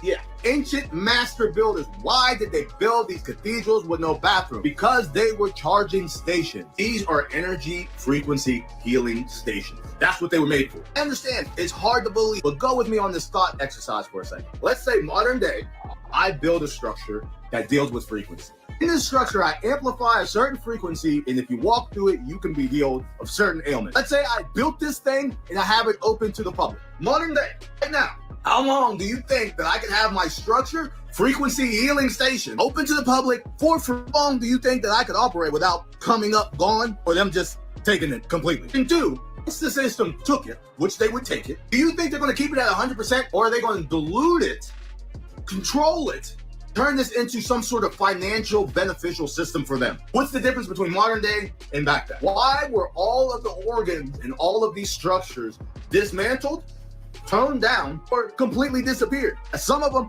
just disappeared. About massive organs. Just look at the size of these things. I don't have to tell you that whatever they were made for, we are not receiving it right now. This is not a debate. I'm asking you just to feel it. And let me know if you do feel it. That's why I believe the ancient builders did not and would not and didn't need to include bathrooms in these structures. That is just the tip of the iceberg of the ancient builders. Next, we get into the frequencies, the symbolism, and the stained glass windows. It's us. Oh yeah, I need him to go further because I feel exactly what he's saying. They got it. Yeah, this crow has a freaking camera on it. Do you guys see it? They have a freaking camera on it. Wow, it just landed up there. That one right there. You see it? You guys see the colors on it? And it's making like a lot. Yeah. That is a crow. It's a crow with a drone. It's a fake. It's a fake crow. Yeah, it's a fake one.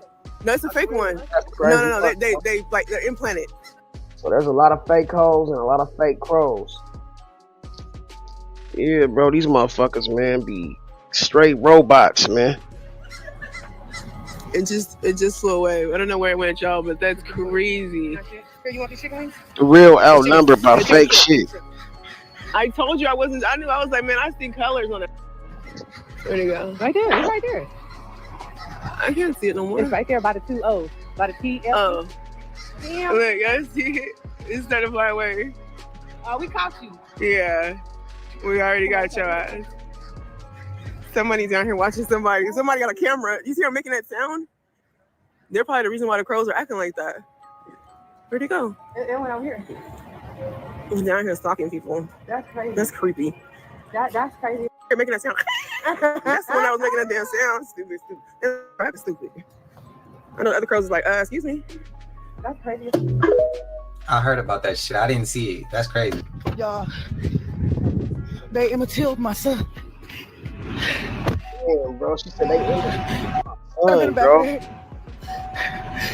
while they had his hands tied behind, while they were holding both his hands. Do y'all know what they did to Emmett Till, bro? And that's on. Shout out to the 20 people in this motherfucker, man.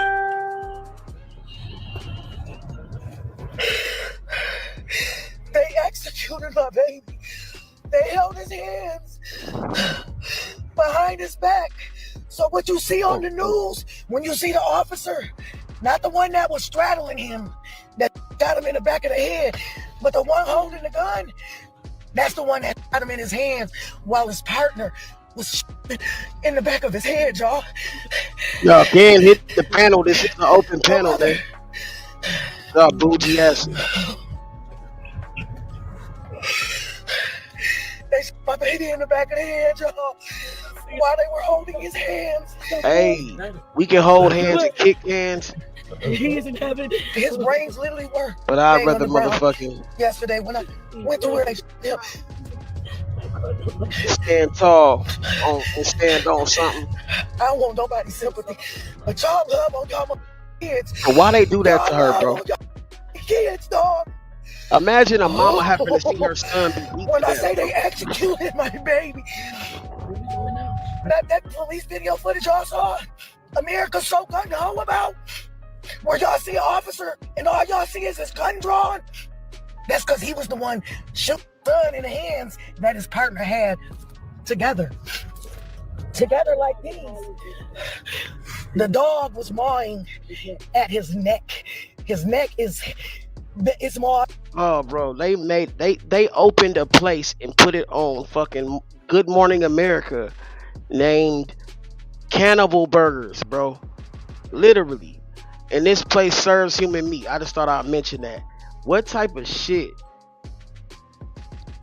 From where the dog mauled, where the dog was mauling my neck, and they said that the dog wasn't strong enough to detain him. You had a dog eating at his face and his neck, a man straddling over him with his arms behind his back, and another officer standing off to the side, and the police still ain't saying nothing. Let me remove my glasses. The police still ain't saying nothing. Why they doing that way?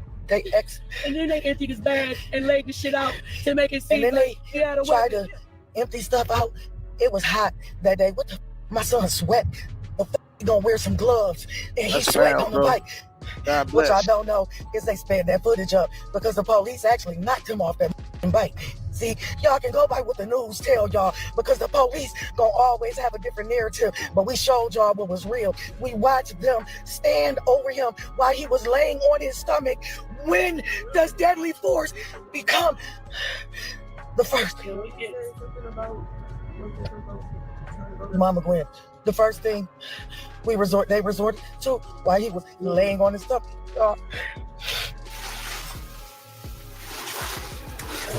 I'm sorry.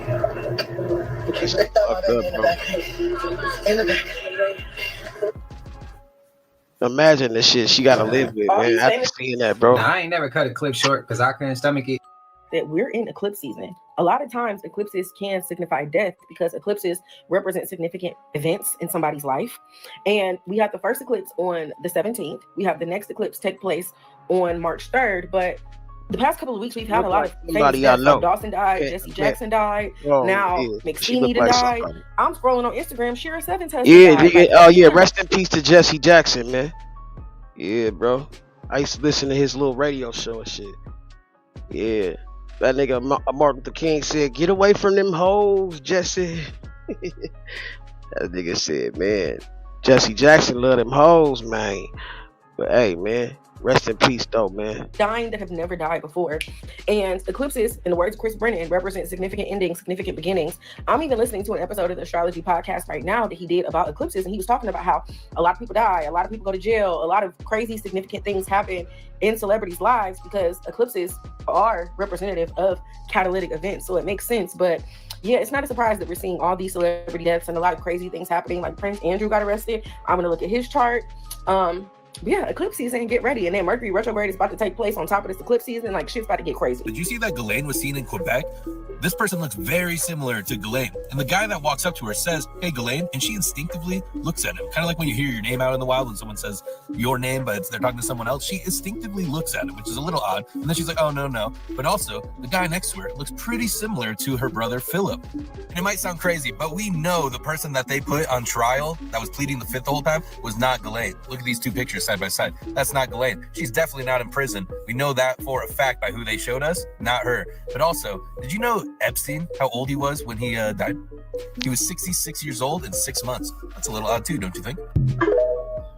Too many coincidences, bro. So you telling me you walk into a place called Wine and Spirits? You're not buying no wine. Or you buying spirits? Walked up, picked out a bottle that looked like a potion bottle, something like this. A potion now. This shit looked like a potion bottle. So you walked into the place called Wine and Spirits. Then you picked the bottle that looked like a potion bottle. You drunk a substance known to make you black out and not forget it, and still be able to control your body now. What is that when you blacking out? Oh, it's called wine and spirits, right? Then they sell a drink in there called gin. What religion is that they call demon gin? See where I'm going with this? You watch what y'all doing, man. I tell you. And back to the blacking out part and being a whole nother person. We all know a female that get drunk and just like, it's many different types. Some of them get drunk and fight. Some of them get drunk and they just going. Same with niggas. Like, you know a nigga who he get drunk and now he on demon time all of a sudden. Like, nah, this nigga just, he the biggest gangster in the world all of a sudden. Now he got some drink in the system. And they always blacking out though. All I'm saying is, what the hell is that? If you blacked out and now you acting different and you went in a place and it's called wine and spirits and you didn't buy wine, you see where I'm going with this? That's what I'm saying. Hey yo, one day, one time, so my stepdad at the time, he's a real alcoholic, and he like to tear shit up, and then he like to get into it with my mom, and we start fighting, and you heard we, and I was like from like 6 all the way when I was like 15, we fought every other weekend. That shit's crazy. One particular weekend, this dude came in tripping, drunk off his ass. We used to have a closet that the mirrors the whole closet. He in there tripping, bro. I thought this man was gonna do some real harm to everybody in the house, well, apartment. He's slamming the closet door, is shattering into pieces, like the whole thing just breaking into pieces. He yelling and shit. And that night we didn't fight. It was literally him just tearing shit up the whole night. But I feel he was a very cool person when he's sober. But when he drunk, that boy crazy. That night though, I never seen him drunk like that. But that night he damn near was, I never said that, but he damn near was taking on a whole nother person, like as if there was a spirit on him or something. That shit was crazy. It's hard even to explain, but he had different strength. He had different anger. Yeah, like he was just a different person. It was like almost like he transformed into something different. Like I don't know, cause I don't know, bro. It's like I said, it's the first time me explaining it. So yeah, that shit was crazy. So I gotta say, like, I can't disagree with bro, and everything he said made sense.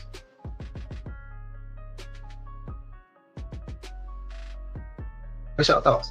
Cenomix. Okay? Cenomix is a transnational company that creates flavor enhancement for products for transnational companies like Pepsi, Kraft, Nestle, Campbell. And what they've been doing is that they grabbed kidney cells from human. So they grab these kidney cell lines, las células sanguíneas de los riñones de bebés abortados, and in laboratory they replicate these cells and they put them in all your products. So what are those products? What products are we talking about? Well, we're talking about your Gatorade. We're talking about baby. Yes, seriously. We're talking about Lay's chip. Yeah, that's why they taste so good, don't they? Pepsi product, right? Probably got to do the honey water, this thing. Yeah, not anything from the company. And tell them that we're going to participate in their same result. Further details on Cenomix and its new sweet enhancing ingredients. And Chris, were you able to find out how the sweet mix additive actually works? So Cenomix wouldn't actually talk to me for this story, but from what I found from other scientists I talked to is that it basically, the ingredient interacts with the taste receptors on the tongue. And what it essentially does is it tricks the brain into thinking that there's actually more sugar than the amount of sugar that's actually in the food. So since this would lower the calorie consumption of soft drinks, making them taste sweeter with less sugar in them, why are some scientists concerned about the health impact? So the main concern is obviously you would want to have any new ingredient kind of vetted really well before it goes into food. And the main concern is that the FDA actually didn't review this for safety. And it doesn't have to be, because there's a loophole in a 57-year-old law, which basically allows companies to have their ingredients reviewed by an industry trade group. What happened to just regular soda, my nigga? Why can't they just use regular soda? Why do they gotta put human DNA in that shit? Vaccines in the lettuce and the tomatoes, all this weird shit, my nigga. Like, it's a whole lot of fuck shit going on, bro. And I'm just tired of motherfucking saying it, bro. It's like these motherfuckers, like, just like try to like think of the most sickest ways to like, you know what I'm saying, to make money and take over and take advantage of the people. Like, this shit's nasty, bro. Like, what the fuck, man? Since when, nigga, is cannibalism cool, my nigga? Since when is nigga drinking human DNA or eating humans cool, bro? Who the fuck thought of this nasty shit? It had to be some reptilian and some otherworldly bullshit.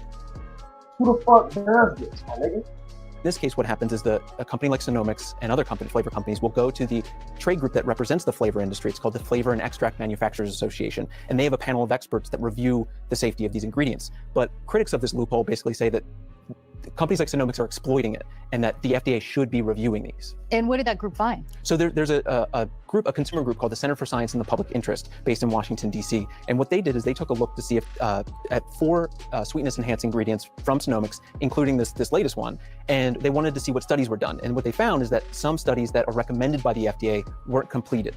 And they think that these studies should be done. One study for Sweet Mix actually was a reproduction study to see how it affects reproduction. And they say that these ingredients should be vetted a lot more, and that the federal government should be doing it. Sure. So what is Sonomics and Pepsi saying about these concerns? So Sonomics, Pepsi, and the trade group all declined interview requests, but they said in written statements that that these were properly reviewed and that they're safe, and that the industry also says for a lot of these that these are used in very small amounts and that the risk is very little. Now, will this new ingredient actually be labeled like aspartame or any other artificial sweetener? So no, actually, it's going to be artificial flavors. So it's not going to be listed like aspartame and other ingredients are actually in the food label. So it'll lump in, you'll see the ingredients. It'll just say artificial flavors and you'll be under there. When is Pepsi going to start selling this enhanced drink with this enhanced additive? Sure, so it's coming to the store shelves this fall. It's going to be in 2 products to start. It's going to be in mug root beer in 2 test markets in Denver and Philadelphia, and then another drink called Manzanita Soul, which is they're going to put that in all the Manzanita Souls all across the country. It's mainly sold in the Southwest. Now, why the higher ups ain't changed? I got a crazy conspiracy for you, TikTok, but keep in mind this is just for entertainment purposes. I don't know what the fuck I'm talking about. So I'm pretty sure that there is a portal of hell behind the H in the Hollywood side. So I'm going down the Epstein Files rabbit hole, and I keep coming back to the satanic bullshit. And then I remembered that Dr. Evil's lair was behind the Hollywood side. And then it clicked to me that in Percy Jackson, that little portal to hell was behind the H in the Hollywood side. And then I remembered Wizards of Waverly Place. And in the episode called Dancing with the Angels, funny enough, the portal to this little hell world was behind the H in the Hollywood side. And what's crazy is that in each one of these movies and TV shows, behind the Hollywood side is somebody evil. Like this guy right here hijacked the moral compass so that he could influence everybody in the world to make bad decisions. Now, ain't that just like Hollywood? Don't they sit there and brainwash us through the movies, music? I'm just not going to sugarcoat it. We're seeing more and more and more evidence that seems to suggest that Jeffrey Epstein, his death, was it a murder? Was it completely fake? Was he snuck out of the prison? And in this video, I'm going to show you even more proof that appears to suggest that they faked Epstein's death. I can't even believe I'm saying this. But in this video, I'm going to show you a whole bunch of evidence, a bunch of links that I've got here to basically just summarize all the new stuff that has been coming out over the past few days.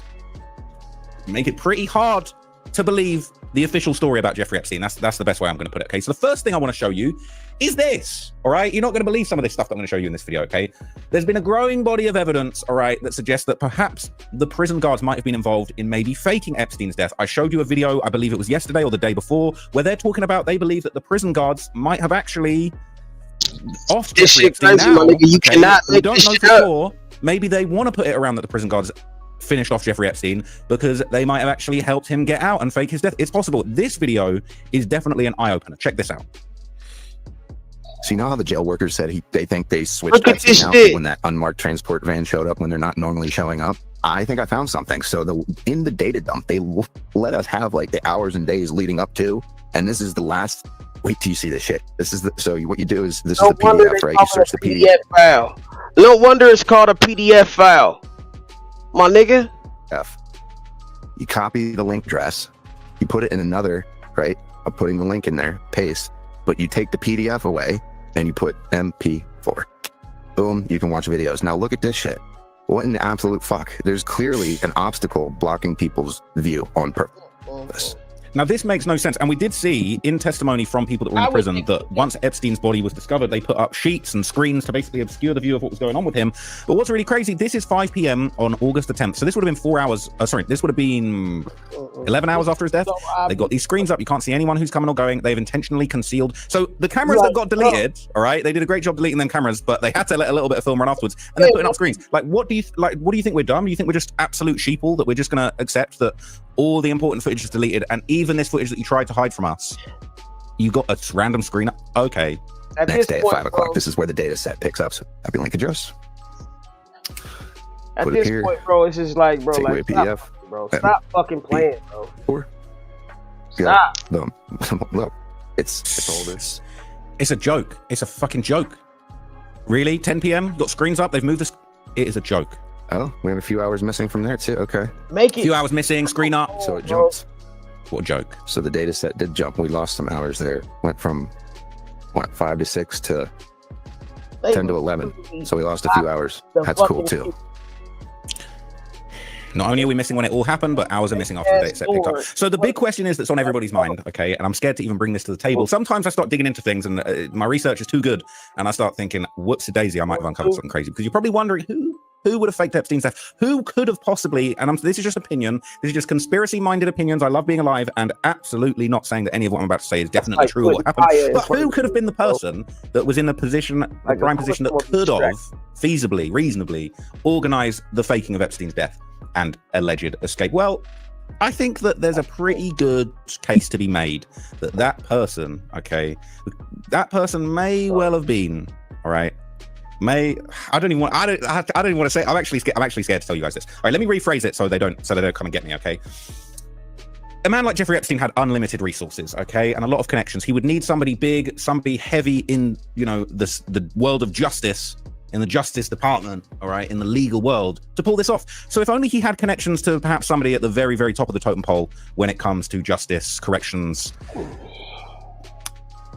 I'm just going to say it. I'm actually scared to say it, but I'm just going to say it. Okay, much of the speculation about who might have been responsible for this, it all relates to Epstein's long-rumored connection to William Barr, who was appointed as the Attorney General shortly after Epstein's final arrest. Again, allegedly, we're not saying this is the case. That's what people say, but New York Times, if you had someone called you New York Times in 1992 and something happens, you know, fast forward 2019, that's a long time to have that kind of a reputation. He started in the CIA in the 70s while still in law school. Throughout his career, maintained close ties to the intelligence and national security circles. George Bush, CIA director turned president. Barr was the AG during the final years of Bush 41 administration. That's how long he goes back. He pardoned key Iran-Contra figures, effectively shutting down deep investigations into covert arms and drug operations. And Epstein was arrested in July 2019 and died just 1 month later. Barr returned as Attorney General February of 2019, 5 months before that. Little weird. You can say whatever you want to say about this thing here. It's also another thing we need to put into evidence as we're doing the Epstein files. Little weird, all right? Little weird. Yes, that's a little suspicious, isn't it? His dad wrote weird books, really weird stuff. It all goes back to the Barrs, all right? Stay after it, brother. I suspected Barr all along. The case holds water. Never trusted Bill Barr. So according to sources, all right, Bill Barr and Epstein had apparently been friends since literal childhood.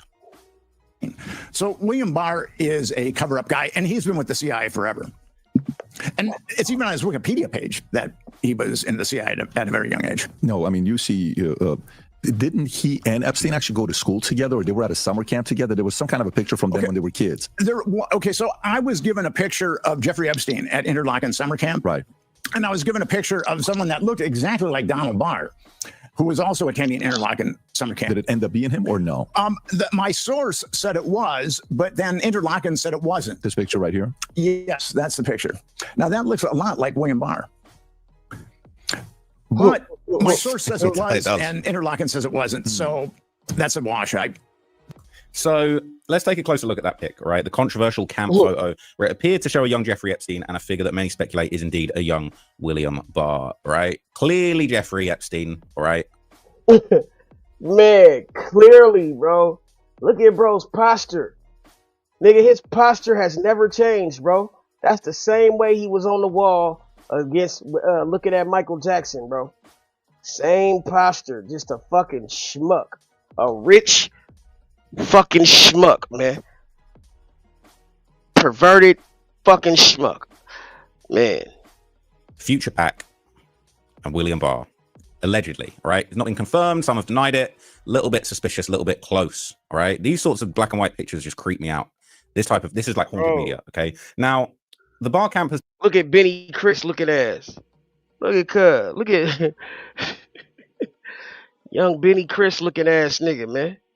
Fuck, bro. Same haircut and everything, bro. One of them motherfucking niggas that passed for a motherfucking white boy, nigga. Yeah, man, that's crazy. Denied that it's him, okay? But here's an even closer look at the figure in the photo and a direct comparison. I mean, yes, I mean, the resemblance is... Brody, same stupid ass glasses, same fucking smile, Like, bruh, same lame ass fucking posture. Yeah. Yeah. Uncanny is not powerful enough of a word to describe the resemblance between these two individuals. I mean, come on. But hey, could not be him. They're denying it's him. I don't know why they would want to deny it's him, but they're denying it's him. Okay. Now, interestingly, okay, this connection between Epstein and the Barrs, I'm not talking about the Barrs in the prison where he lost his life. I'm talking about the William Barr family, Barr clan. Okay. This apparently spans generations, and Epstein actually has connections to William Barr's father, which you might have already known, but that makes it even more Then in 1974, he began teaching math and physics at Dalton, an elite Manhattan prep school. He was hired. Look at bro. Like, look at his fucking just something about his look, bro. Like, it's just, he reminds you of that character, like a character from a movie or something, like I don't know, like fucking, like like one of them characters from American Pie or some shit like that. Not Stifler, but like one of those weirdos. You know what I'm saying? Like the nigga that's always in the class play and shit, singing and shit. The motherfucker that wanted to be Romeo in the Romeo and Juliet play and shit. Yeah, man. Oh, weird ass nigga, man. That's crazy work, bro. Hired by Donald Barr, who is Bill Barr's father. By the way, Bill Barr's father wrote something Bill very interesting. Barr looked like Chuck Daly. Nigga, the nigga that coached the Pistons, nigga.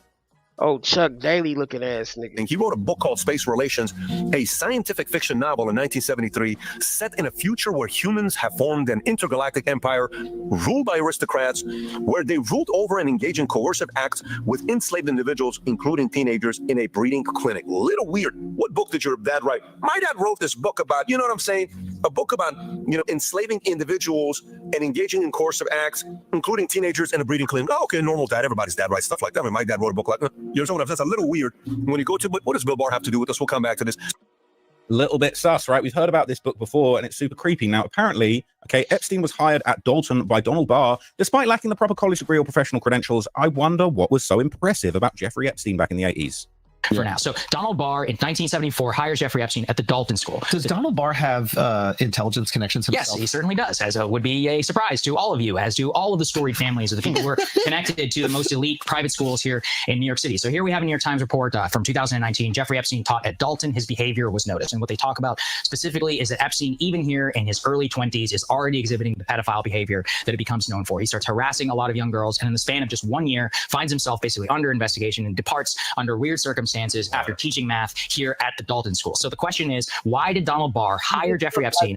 A socially awkward motherfucker that just had money and just was just an asshole. Like, you know what I'm saying? Like, had the money to just be an asshole, like, for no reason.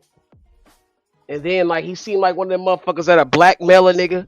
Like, he'd get some information on you and then use it against you type shit. Yeah, one of them weirdos, bro. He just seemed like person at the Dalton School to teach math, despite having no credentials, no college degree. I mean, you can't even get a job at a public school without a college degree and a teacher certification. The math ain't mathin', is it? The math ain't mathin' for some reason. Now, man, you know he's cracking, bro. Trust. Why 1953? That's the year he was born. Where he killed himself. Epstein's same day, 2 days before Epstein was found dead in his cell, he signed his final will and he moved massive amounts of money. What a coinky dink, right? What a coinky dink. 2 days before he killed himself, allegedly, committed suicide. You know what he did 2 days before he killed himself? Epstein's estate transferred $577 million into a trust. Bro, 577 million, nigga, into a trust account, bro. You know what type of paper that is? Like, this motherfucker was papered up, bro. Created 2 days before his death, and it was called the 1953 Trust. Why 1953? That's the year he was born. A little weird. 2 days before, kind of weird. Either you are like fully prepared, or it's a little weird. Remember how earlier we were talking about Bill Barr connection with the dad and all this other kind of little weird. You know, Bill Barr, New York Times called him the ultimate cover-up general. New York Times called him that in 1992 when they were going through a complete different thing. Imagine Bill Barr's being. And guess how old he allegedly was? 66 years old in 6 months. So he was 66 and a half years old, bro. Like, come on, my G. Come on, my G. Called the cover-up general 33 years ago by New York Times. Damn! That kind of a reputation for this long. Bill Barr's role as Attorney General during Epstein is extremely significant. Why? Because some are calling this the ultimate potential intelligence cover-up. His background, past behavior in the context of Epstein's death led to many describing Barr as a CIA fixer or the guardian of the deep state. A lot was going on, right? Same day the camera stopped working, you know, like a little cheeky little 500 million gets transferred to a trust. What are the chances? Okay. Now, on August the 12th, 2 days after Jeffrey Epstein packs himself, following the incident, okay, William Barr would publicly blame the prison that was managed by his own department, and he promised a full investigation into his own prison managed by his own department. Angry. A lot of people was forgetting to hit the like button. Like, what's cracking with that? Failure to adequately secure this prisoner. We are now learning of serious irregularities at this facility. They're deeply concerning and demand a thorough investigation. The FBI and the Office of Inspector General are doing just that. We will get to the bottom of what happened, and there will be accountability. But let me assure you that this case will continue on against anyone who was complicit with Epstein. Any co-conspirators should not rest easy. The victims deserve justice, and they will get it. Don't know if they will. Don't know if they will. Sounds like cap to me. All right, sounds like cap to me. They're saying in the comments, we'll never find out the truth. Now, according to Epstein's cellmate, who was transferred out conveniently the day before the alleged death, and then later died suspiciously of COVID, okay, apparently Attorney General William Barr questioned him personally. Right? It says, after the shocking self-deletion, Ray's told inmates at GEO that he'd been questioned personally by then Attorney General William Barr, according to a source, but a former Barr spokesman denied the account. And Ray's was released from the GEO, officially known as the Queen's Detention Facility, in April after catching coronavirus. Man, 20 people in here, man. Only 12 likes, man. What's up with that? He ended up dying on November the 27th at a Bronx apartment belonging to his mother and niece. A source said he never fully recovered from COVID-19 and he had breathing problems. Sure. Okay. Yeah, okay. Okay, yeah. Okay. So shout out to my guy, all right? This is a very controversial figure, but I want to bring him up. And I actually met Charleston White very recently. Okay. He's been vocal with his own eccentric reasons for believing that Epstein is very much still alive. Okay. So I feel like this is very important. We've got to go check in and see what Charleston White thinks of the situation. It's very crucial. What do you think about Epstein? He alive somewhere hiding. Bro, you know how prior to his death, there was already attempts made. You know how they proved he was alive? This nigga still has a Roblox account. You know how they be playing Sims and shit online? This nigga's account still open. It has a recent check-in. You know how, like, you know, when you log in and shit, it records when you logged in. His shit is as recent as motherfucking I forgot, nigga, but it was recent, nigga. I don't know if it was 2026 or 2025, but it was like, or late 2025, but it was recent. Upon his life in jail. How is it a coincidence that he ended up in jail with a suicide, but the autopsy report said his larynx was crushed? You can't do that with suicide. Motherfucker choke you to do that. Why don't the media do Epstein like they do Diddy? We know everything. We know Diddy like to put cum on his nipples for men. Him and Cassie like to suck the cum off. So this is detail. Why we don't know details about Epstein? Where are the children? Where are their stories? Where are their testimonies? Why don't we have open access to Giselle's testimony and her cooperation with the government? You mean Ghislaine? Yeah. Ghislaine. Yeah. You know why? Because most of the people went to the island was politicians and powerful people, princes of Wales, all them types, the real freaks, the evil people. The evil freaks, all right? He's basically saying Charleston White, all right, just like a lot of other people, but I just think it's funny to use Charleston White as a primary source on this. Everybody thinks Epstein is still alive, okay? Everybody thinks that they might have switched him out. Now, the prevailing theory is that Epstein executed a dead man switch, okay? Basically, this is a cache of information that would be released if he died, okay? And many believe that it's this same leverage that's actually keeping Ghislaine Maxwell alive today. So a dead man switch is basically the idea that, like, you pile up a bunch of really crazy shit, and if you die, it's to be released. If I die, release this information, and I want to burn the whole house down. But it's believed that perhaps this information being kept, that dead man switch not being touched, it might be what's keeping Ghislaine alive, because she's basically she's now the guardian of the dead man switch, and it's basically saying, well, if you kill me, I'm gonna let all the secrets come out. The real question is, would Epstein have ever really pulled the trigger with his blackmail, if that's what it was?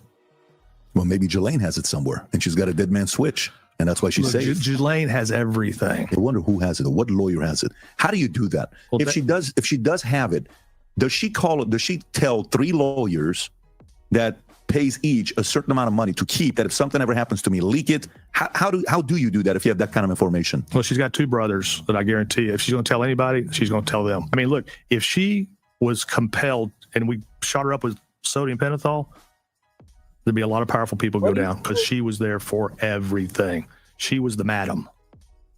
She was the madam. She was the recruiter. She had a deep crush on this guy, and she did everything. She is the deep throat of the Epstein saga. That's hilarious. The deep throat's crazy, right? Shout out to was that Watergate? The deep throat guy was giving off all the information. But anyway, okay, on September the 2nd, 2025, Republican Representative Luna recently suggested that Epstein's operations were actually deeply tied to intelligence agencies, and the US knew all about this. And if anybody's going to be able to successfully execute a fake death, it's definitely an intelligence agency from any country.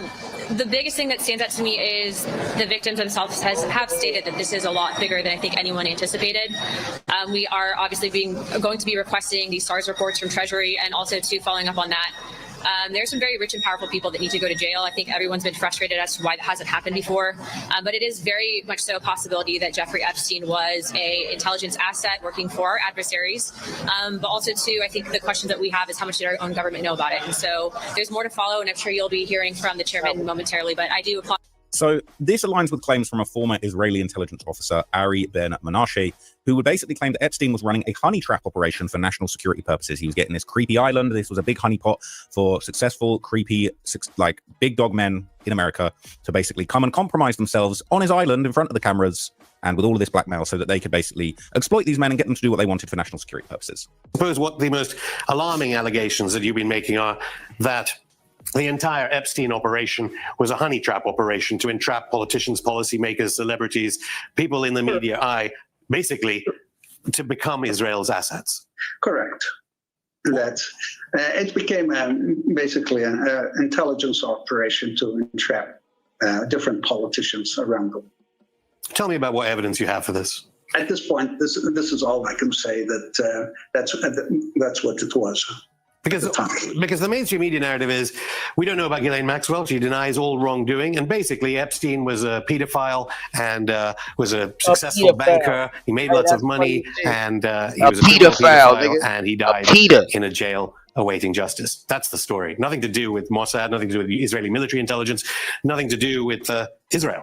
Yeah, they would deny it. It's a real bad story, and they would deny it. But he was put straight with the Israelis by Robert Maxwell at the time, a military intelligence, and started working there for them. I mean, I'll be real. I do feel like the whole Mossad honeypot theory is a little bit far-fetched. I feel like there could be elements of this honey trap operation, or it could be elements of he just so happened to end up blackmailing a lot of successful people. And then maybe he did find ways to use that. Maybe he did get in touch with government organizations. How was he making so much money? Maybe he sold some information to the wrong people. But the idea that he was a full-blown intelligence asset that was bred to basically, give like other nations materials to use against powerful people in countries like America, I feel like that's a little bit far-fetched, to be honest. That's just my opinion, but I could be wrong. All right. So the last thing I want to show you is just something that kind of parallels, okay, because this is something that people want to believe that the Americans, they would never, ever fake somebody's death and get a really awful person out of the way to protect an intelligence asset. Right? Oh, no. So this is insane. Just to show you that America actually is capable of doing this, okay? And look, I might read this whole article because I'm interested. In 1983, the United States apologized for helping Nazi war criminal Klaus Barbie escape to South America from Germany. And they admitted they did it to avoid public embarrassment and protect intelligence agencies. So if you think that America isn't capable of getting I'm not going to lie, Klaus Barbie might be worse than Epstein. It depends what kind of crimes. I think abusing children is absolutely disgusting, despicable. I think the systemic genocide of human beings, like different kind of evil, different breed of evil. But like, if America is capable of helping people this bad flee, hide, get out the way, absolutely capable of helping Epstein. Are you dumb? Are you joking? This is a joke. The US admits it helped Barbie flee. Right? Washington, US intelligence officers obstructed justice by concealing a valued informant, accused Nazi war criminal Klaus Barbie from French prosecutors, and by helping him to escape to Bolivia. Justice Department's investigators reported yesterday. The investigators' 218-page report, okay, accompanied by hundreds of documents, was the first official government admission of a US misconduct in shielding Barbie, a former SS and Gestapo officer known as the Butcher of Leon. If they would help the Butcher of Leon get out the country and cover it up for years, You might be seeing an article like this around Jeffrey Epstein. They called that 2050. We apologize. We helped Jeffrey Epstein. He was an intelligence asset. We have deep regret. The State Department acting on a recommendation from the Justice Department Special Assistant Alan A. Ryan Jr., Chief Investigator of the U.S. Barbie ties, sent a formal note to France expressing deep regret for concealing Barbie. We're sorry we hid the butcher of Leon. The French embassy in Washington said its government had no immediate comment. U.S. protection of Barbie, who was a paid informant for the Army Counterintelligence Corps from 1947 to 1950, delayed his trial in France for 33 years, Ryan said. Barbie, who will be 70 in October, was expelled from Bolivia in February and is in a French prison awaiting trial. He's accused of ordering the slaughter of 4,000 French Jews and the deportation of 7,500 persons to a Nazi concentration camp while he was a top Nazi officer in Leon from 1942 to 1944. Look, he's call me out if you want. That's worse than what Epstein did. That is actually worse. Like slaughtering 4,000 people. Epstein's a piece of shit for sure. This guy's worse, and they covered up for this guy. Absolutely disgusting. Absolutely despicable. The Justice Department report expressed no opinion as to Barbie's guilt or innocence, but it condemned the actions of about half a dozen U.S. Army intelligence officers up to the rank of Brigadier General for hiding Barbie's whereabouts from French authorities. The report, however, excused the CIC for hiring Barbie after World War II as an informant who spied on the German Communist Party and on French and Soviet activities in the U.S.-controlled zone of Germany. People want to talk about how they hate snitches. This is the worst snitch. Slaughtered 4,000 people, turned snitch, and they let him slide. The U.S. fucked up even allowing that to happen. Although U.S. intelligence officers are subject to valid criticism by those who find use of a Gestapo official under any circumstances reprehensible, the report said that the recruitment of Barbie did not amount to the knowing use of a war criminal. The decision to use Barbie was a defensible one made in good faith by those who believed that they were advancing legitimate and important national security interests. This is the exact type of shit that they would say about Epstein. If it finally got revealed that Epstein was hidden or he was saved or that they protected him in some way because he was an intelligence asset, this is the exact sentence that they'll use. The decision to use Epstein was a defensible one made in good faith by those that believe they were advancing legitimate and important national security interests. That's what they would say. It says France, Great Britain and the Soviet Union similarly used former Nazi officials in Germany after World War II and are in no position to criticize the US, Ryan said. Yesterday, in response to the report, the Soviet Union criticized the Justice Department. The officers of the Justice Department have drawn a conclusion which is striking in its cynicism, the official TASS news agency said. It was recommended that the US administration only express its regret to the government of France.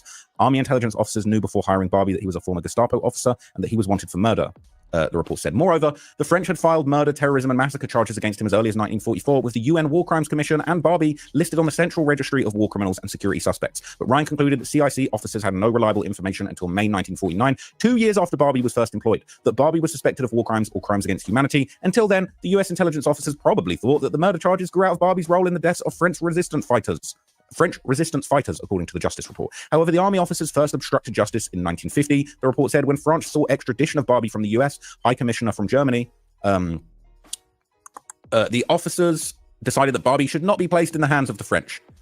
The late Brigadier General Robert K. Taylor, Chief of U.S. Military Intelligence in the U.S.-controlled zone of Germany, told the Director of Intelligence for the High Commissioner in June 1950 that Barbie had not been employed by the CIC since 1949 and that the CIC had not been in touch with him since late April 1950, the report said. Both statements were false, Ryan said. Actually, Army intelligence officers knew about Barbie's whereabouts at all times from April 1947 to March 1951, when they arranged Barbie's escape to Bolivia under a false name through a form of underground railway for defectors known as the Rat Line. But why did the US officers shield Barbie? Ryan gave this explanation. Surrender of Barbie would embarrass the CIC. I appreciate y'all. Subscribe to the channel. We're on our way to 1 million. Let's keep sharing these videos so we can keep getting the word out here. This shit is important. This is our future. Let's get it. And just know if you're going through a tough time, you're not in this shit by yourself. We're in this thing called life together. Let's get it. You know, as I sit back and I watch the entire world come to the realization that these so-called elites are in fact not elites and they're not even fucking human, I can't help but to recall in 2022 when I gave you the exact passage in the Emerald Tablets that explained who these beings were and the glamour magic that they placed on us. And y'all told me I was fucking evil. Told me I didn't know what I was talking about, and any other book that I was reading besides the Bible was blasphemy. Yet here we are, 4 years later. The first spell that they had to place on us was to make us not see who they were. And it is called a glamour spell. They talk about it in the Emerald Tablets. It is in the Emerald Tablet, Tablet 8 or Book 8 under the Key of Mysteries. And I'm going to read this to you, and it's going to hit you when I read it.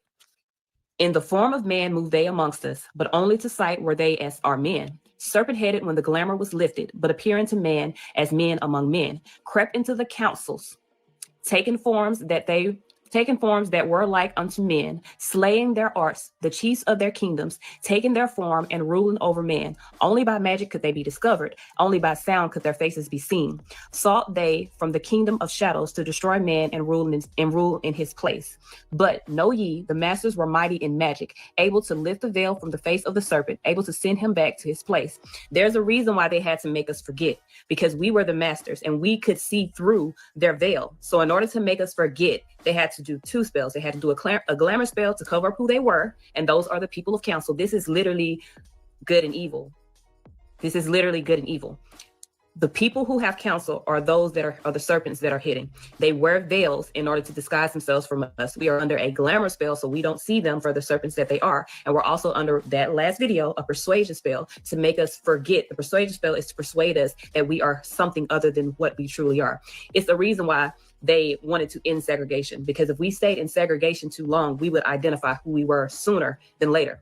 You get what I'm saying? By integrating us into their system, into their world, they have created this mind fuck that makes us believe that we are not who we are, which is masters. I hope y'all following me. I think y'all don't understand that this is not no black and white thing. This is good versus evil. I am a literal earth angel.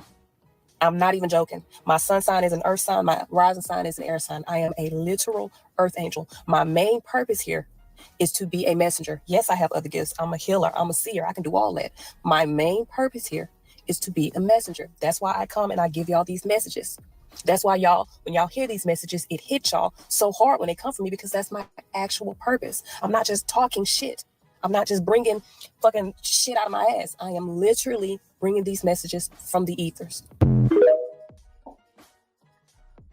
Do what the fuck I say and do not fucking hesitate. Go listen to the song You Are Just Another Part of Me by Michael Jackson. Do not go listen to the song. Listen as if someone is telling you fucking instructions, okay? He is very clearly telling you what the fuck is going on. Listen to the Michael Jackson song, You Are Another Part of Me. Read the fucking words, okay?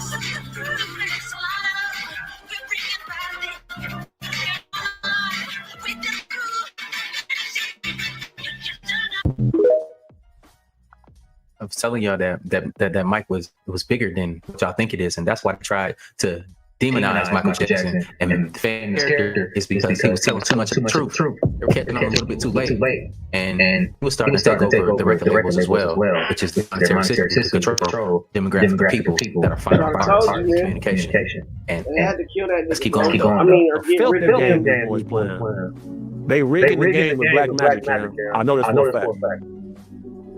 They rigging the game. They making these sacrifices to these whatever they are. We see people in Congress coming out and say, "Oh, it's not alien. It's extra dimensional." And you see Hillary Clinton filing FOIA to get the location of Gilgamesh tool. This stuff is supposed to be fake. Gilgamesh is a fallen angel, which would make a demon. Why is he filing FOIA requests for his burial site? And they found the burial site. You know, BBC came out with this story years ago with actual footage from this place. And everything they told us was fake. It's turned out to be true. Lucifer Morning Star, Holy Trinity Church in England. Why y'all got that motherfucker in there for? Why y'all got this motherfucker in there for? Why y'all always gotta have demonic demons inside your motherfucking churches for, dog? This shit let me know everything that I already be knowing about you motherfuckers. When y'all say y'all worshiping God and Lord, that's what the fuck y'all really been talking about. I'm dead ass serious. Y'all gotta know your church too motherfucking much, dog. Just like at the Vatican. Y'all got all them demonic demon statues every motherfucking well. Why y'all got all these demons around all these churches and all these cathedrals and shit? What's up with that shit? Tell me who you really work for. Show me who you really work for. Cause y'all be putting this shit right in front of our motherfucking face, hitting in plain sight. And everybody think these motherfuckers so holier than thou. Whole time that they worshiping Lucifer out this motherfucker. Big facts. And when you look into the history of all these churches all around the motherfucking world, especially here in America too, all the things that we doing behind closed doors, things to the people who look like me back in the motherfucking day, you can see that people are worshiping some real demonic shit and acting like they good people when they really evil motherfuckers. But you ain't gotta believe me. They put it in your motherfucking face. Remember when the United Kingdom said America's socioeconomic disposition could be manipulated and the financial markets could collapse if the American government confirmed the existence of alien life on the planet. According to the FBI, the World Economic Forum, and the Council of Foreign Relations, they said that Iran has the ability to shut down the power grid with a cyber attack, which is a electromagnetic pulse efficiency, which is equated to 10 days of darkness. Because when you shut down the power grid, you shut down the banks and all technological devices. So it's not a coincidence that the Trump administration and the American government is beefing with Iran right now in real time, which is basically the epitome of World War III. Now remember, I was telling you guys that the Bible is nothing but a Freemasonic playbook, because when you get into the context and they're talking about Ezekiel 38 and 39, it's talking about the unification process of Gog and Gog, which is basically in real time Iran, China, and Russia then attacks Israel, which controls America. So that being said, when you're talking about the Trump administration, talking about alien disclosure, they're actually giving you a warning that the banks are about to collapse from foreign militarized groups like Iran for the 10 days of darkness.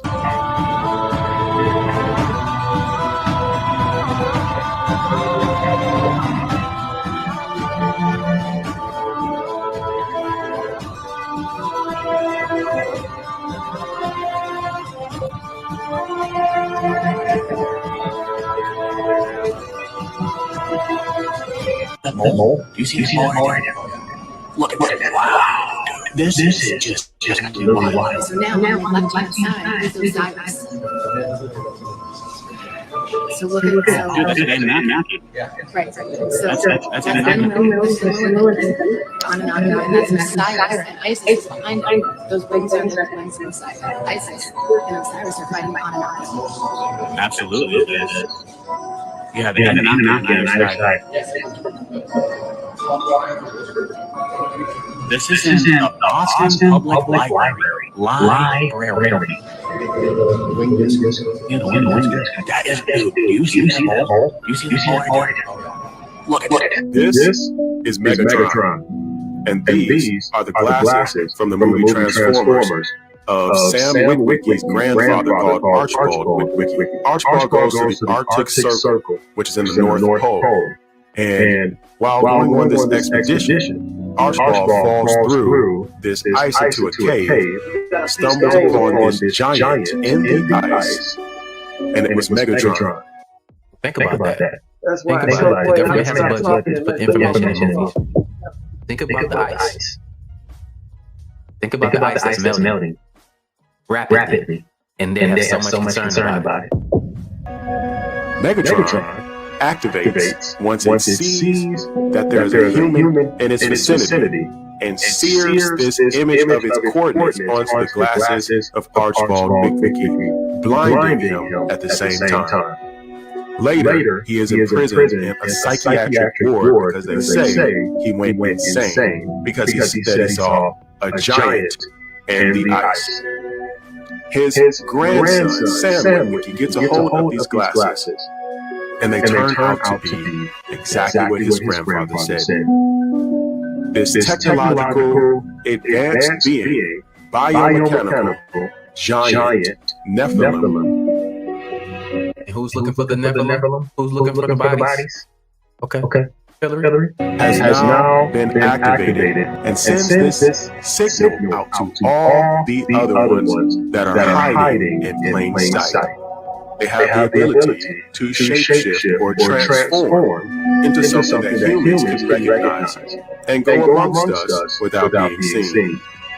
Then they look for them, and the name of these particular entities are called Decepticons. Think about this in another way. Decepticon, if they're known to blend in to things that we recognize. Think about the movie Nope. Remember the clouds? Remember everything. Keep that in mind when you watch this video. Because it's not just speaking about people, speaking about things as well, objects. They have the ability to communicate technologically at a speed that is beyond train of thought. And the computers, right in the computers, right through the cell phone, right through these waves, these frequencies. And they try to find this leader that is buried. And they grab him, the military does, and they hide him under the Hoover Dam. This is quite a story, don't you think? The military knows, they grab it, they put him in the Hoover Dam, and they extract technology from this particular being.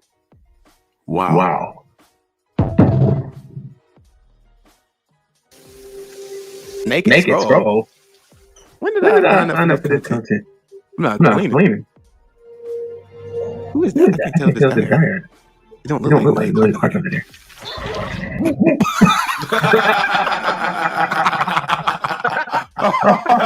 Or that must be Katie Finneran, who played Computer Scroll. Memory serves that shit canned you into oblivion a few days ago. He rizzed up your spot. That's how extreme it is. Crazy. Secret Invasion explained in 1 minute. In Marvel's Secret Invasion storyline, clandestine infiltration of Earth unfolds as Skrull, shape-shifting extraterrestrial beings, secretly replace key figures in various organizations, including superheroes. Led by Queen Barangi, the Skrulls execute a long-term plan to destabilize Earth and pave the way for their invasion. The infiltration is so pervasive that even some iconic superheroes are revealed to be Skrull imposters. Shield-based, internal strife as trust erodes among its members, leading to a complex web of alliances and betrayal. The situation reaches a climax when the Skrulls launch a full-scale invasion, culminating in intense battles between Earth's defenders and the shape-shifting invaders. The storyline concludes with a surprising resolution exposing the extent of the Skrull infiltration and its impact on the Marvel universe. Someone wants to tell me why the Illuminati is not real yet. There's a whole ass file listing the Illuminati families and their associations. Files. I'll tell you what this is. We got the Disney bloodline, the Mormon bloodline, the Rothschilds, Rockefellers. Don't worry, there's more. Remember the Bilderberg group that Alex Jones said existed? House of Rothschilds. You want to see something crazy? The Trilateral Commission? Big thanks to throughout the 20th century, present-day Rockefeller family, so-called philanthropy and power politics have been pivotal in the move to create a so-called New World Order. Let's continue. These are members of the Trilateral group. Look whose name that is. Wow. Among other names. I'm sure you can just check that out real quick. Jeffrey Epstein. You can't see. I'll link this below so you guys can go check this out yourself. But this is fucking insane. There are so many names on this trilateral group, like it's ridiculous. Adrenochrome is not true. C9H9NO3. This is a chemical compound that is absolutely has been around modern science since the 1930s. Can actually there's a synthetic form and there's a regular natural which is caused by torturing little kids to get their adrenaline and then extraction when you sit and so I brought this up a few years ago and all of the time every video look it up it's there it absolutely went out for me and the next day I never heard from my agency for 14 months my lawyers let me go my agency never called me after that essentially it was done. I'm the only nigga that ain't scared because to if talk they about. can't control you, they will try to destroy you. Now that we have a lot of eyes on, it's a lot harder for them to get by and do these things now. Game is over.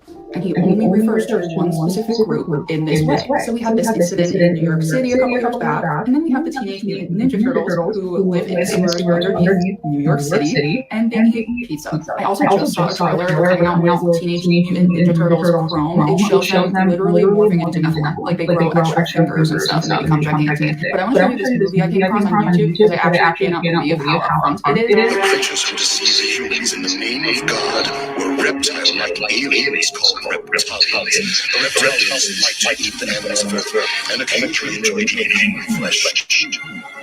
They brainwash spirits by using the name of God when their true intentions were to invade and overtake the Earth. But this was a violation of the Universal Code, which states that no planet should interfere with any other planet as long as its people live with a spirit of love and harmony. They cunningly devised a plan would not breach the Universal Code. They brainwashed individuals and used them to instigate disorder in society.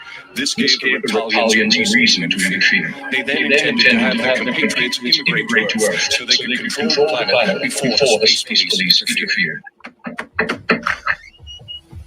I'm here to take your job. He has been chosen to be the next sacrifice to God.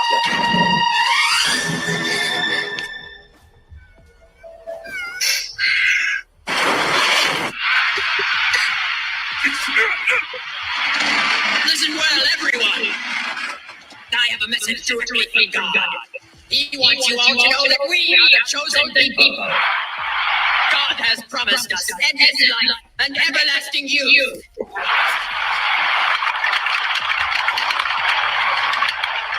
And now let the sacrifice begin. That's a movie called Laws of the Sun, and it came out in the year 2000.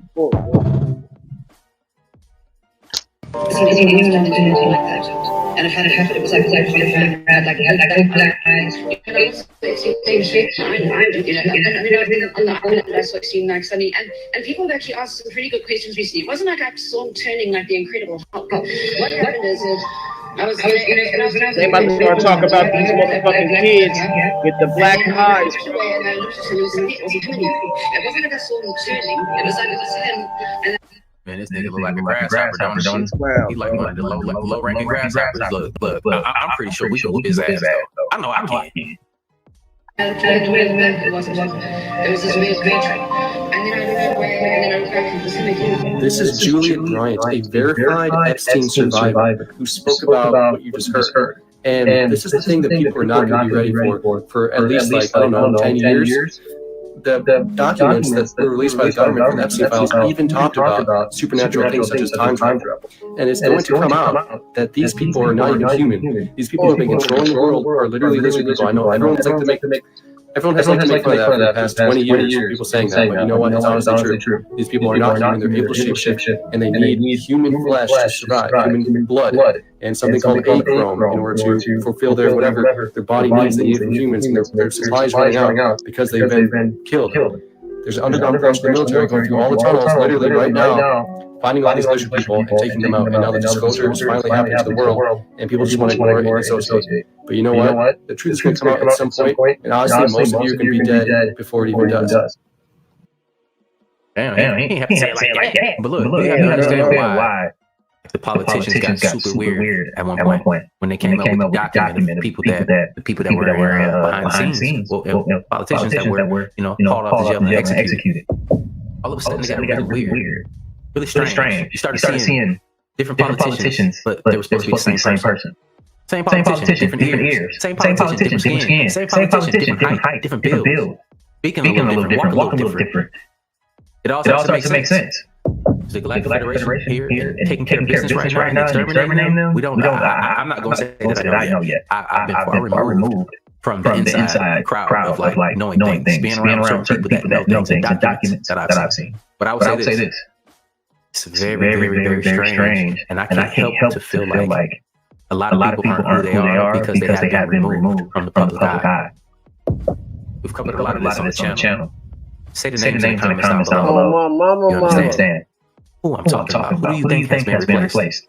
Look, in Mesopotamia, which is an ancient place, they had these sculptures. This is a reptile, like a standing humanoid reptile that has a baby reptile sucking on his breast. And this was made back then where there wasn't entertainment. They created these things to warn us. But you know what they did?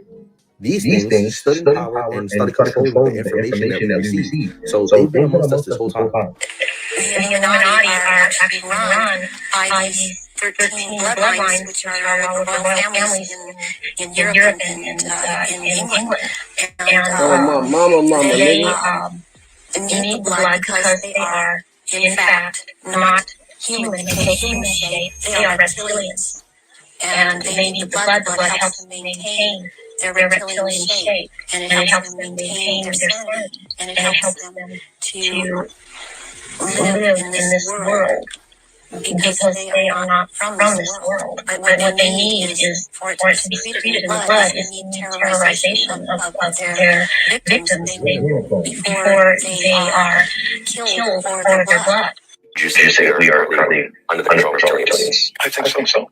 They control the media, they control the banks, they control the educational system, they control religion. What's left? So what is the actual process towards awakening that's going to take? How do we kick our rulers aside and activate our own potential? The main advantage that we have is our consciousness.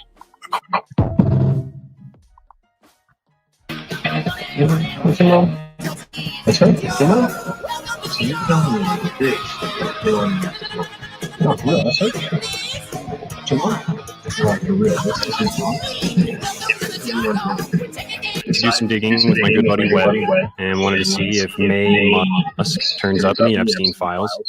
And to nobody's surprise, she definitely does. But after digging in a little further with Webb, it seems like the entire Musk family was involved with Epstein. One of the emails that Webb found was pretty weird. I guess Epstein walks into like some party or something with this blonde chick, and he's writing this email to tell Elon, yo, that blonde girl that I came in with is actually a friend of Elon's mom. And apparently Elon's mom was trying to set Elon up with this chick. Her name is, I can't pronounce this name at all. Ifke Sturm? I don't know. Then there's this other email from Kimball Musk, which would be Elon's brother, and he's thanking this Boris Nikolic and Jeffrey Epstein for setting him up with this Jennifer Kayla girl. But then this Boris guy sends another email back saying, make sure you're good to her because Jeffrey doesn't like if you don't treat his girls/girlfriends well. Figure out whether or not she noticed. So Epstein is attending parties with friends of May Musk. He's linking Kimball Musk up with girls that he knows. And these emails show that he's linking Elon Musk up with girls despite being married and attending parties with Elon Musk. So yeah, the whole Musk clan is involved with Epstein. That potentially why Elon is trying so hard to get back to the island and Epstein wouldn't fuck with him no more. Ooh. Today's.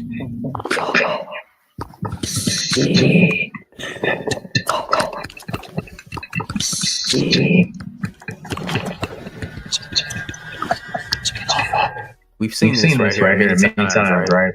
I have anyway. But do you catch what they've been already showing us for a very long time?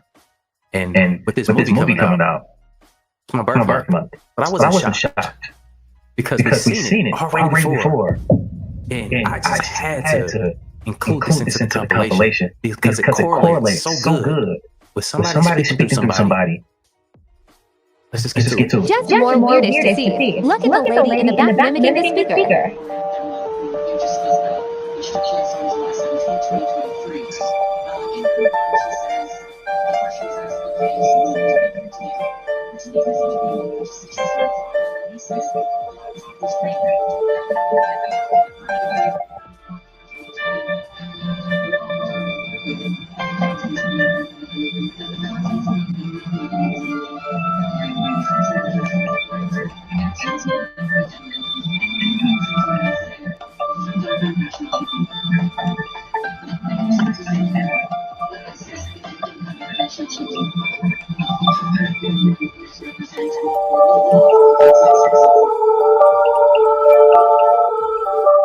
Good look, y'all. They've been already doing this in front of our faces. But you know, some people were you're so afraid of things not being the way that you plan or you want them to be. It's out of your comfort zone, so you automatically rule it out. When we already have the technology that can do these type of things, that can insert, we can insert thoughts into your mind and make you actually believe that shit. We can also, you know, project. Well, you think they can control thoughts into your mind. That's the same thing that the movie Inception was showing. But I'm not saying she's a wizard, but she's a fucking wizard.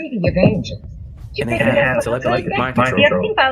We do too, but convince everybody that we don't. That's another thing that was happening during the Epstein files. It's a thing called Stranger Things. The movie, they're doing experiments on children. And it's just like how you can bitch it up. It is no longer, it's not a conspiracy. It's real. To get us to do whatever they want us to. And then in Percy Jackson, they literally went to hell. They literally went to Hades through the portal in the Hollywood sign. And then what's really crazy is when you factor in that some 200 angels were cast out of heaven, and that Los Angeles means the city of angels. You picking up what I'm saying? The Epstein files opened the gateway to a lot of conspiracy theories being true, and I mean deep-seated conspiracy theories. And one that most people really don't know about unless you go, like you're really into like the conspiracy theory community, is this conspiracy theory about a supercomputer that has been available since the 1960s called Deep Blue, which is essentially like the smartest supercomputer like think tank box of all time. It is essentially an unrestricted AI computer because, by the way, the government has had AI long before it was introduced to the public. And what they would do is that they would have a team of like think tank super geniuses, like feeding this AI super genius computer questions, again, completely unfiltered, to try to find ways to control the general population. But one problem that they kept coming back to was that no matter what they did, no matter how many things they changed, whatever, Deep Blue always came to the conclusion that the general population was going to wake up to the fact that they were being controlled. It was just a matter of time. And this is like the most terrifying thing to the elites. So I got curious, and I went on to the DOJ. They so scared of everybody actually coming to their fucking senses. And I decided to just look up Deep Blue and see what came up. 54 files came up. And some of them are just, I'm talking about like color schemes or whatever. But I just came across something really interesting. I clicked on the file and it was labeled Project Prime AGI. And their goal is to create a human level of or greater than of artificial intelligence. Their timing goal is by 2025 to 2030. As in right now, doing it as an open source project for the good of humanity, doing it safely. Now, the thing that really got me, so this is the first page, right? So this is, I'm just reading you all the information. Raising funds for phase 1. So everything that's discussed in this is just phase 1. How many phases are there? What? An example of human level AGI, so essentially what their goal is to get to. When a robot can go into an average American house and figure out how to make coffee, including identifying the coffee machine, figure out, like, they essentially wanted to create robots that could blend in with humans. There's a section called the Turing test. And it's basically saying a text dialogue AI that is indistinguishable from a human in an online conversation. So their goal was to get to a point in AI where we could not distinguish whether we were talking to a human versus a robot, which, I mean, look at our world right now. I think they accomplished what they wanted. There's also something that's called a Robot University Student Test. When a robot can enroll in a human university and take classes in the same way as humans and get its degree, then we created artificial general intelligence. They've distinguished two types of AI. So narrow AI is essentially it's trained in its program. So like it can't drive a car. General AI, which I'm assuming was their goal, can in principle learn to do anything a human can learn and more. So is educated, has its own brain. It has a section and it goes, why now? AGI has been the implicit long-term goal of AI research since at least the 1950s. Like I said, guys, they've had AI for a lot longer than it's been out in the general public. This is crazy, guys. This is actually insane. There's a section that says, why us? And it says, Ben Gortzel is the leading thinker. Did I not literally just say that it's a think tank? Did I not just say that? Evangelist and organizer in the AI community. Anyways, this is hurting my brain, so I'm going to stop the video here, but it's like, if this was phase 1, what phase are we on now? Like, what are they working on now? I don't know. Just something to think about. That's it. Love you. Bye. So when we say the word or refer to people as NPCs, is that true now? Because I mean, just let's be real. If they were going to put robots in the public, why would we only think that they're going to look like machines, like the robots we have seen? Why do we only think one way sometimes when they with their plans? If I was them, I would make robots look like robots. Like I would make AI robots look like robots. But then I would make robots that look like people. Reason being, you could use them shits as like spies, sleeper cells, whatever you want to use them as, bro. You could do a hell of a lot if you use a person as. And you make them look like a person and they not a wolf in sheep's clothing.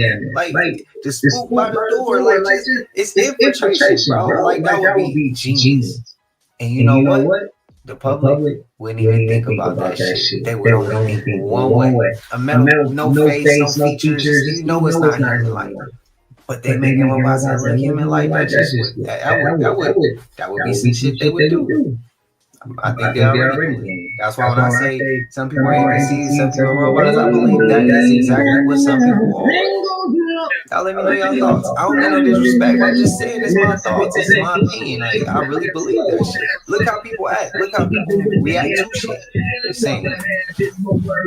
They on point with they face. Have y'all seen this recent post? The first picture actually looks like her. And then there's another one a few in right here that also does, but this is from quite a few years ago. Now, I have a theory. This is for entertainment purposes only. Want to know what you guys think?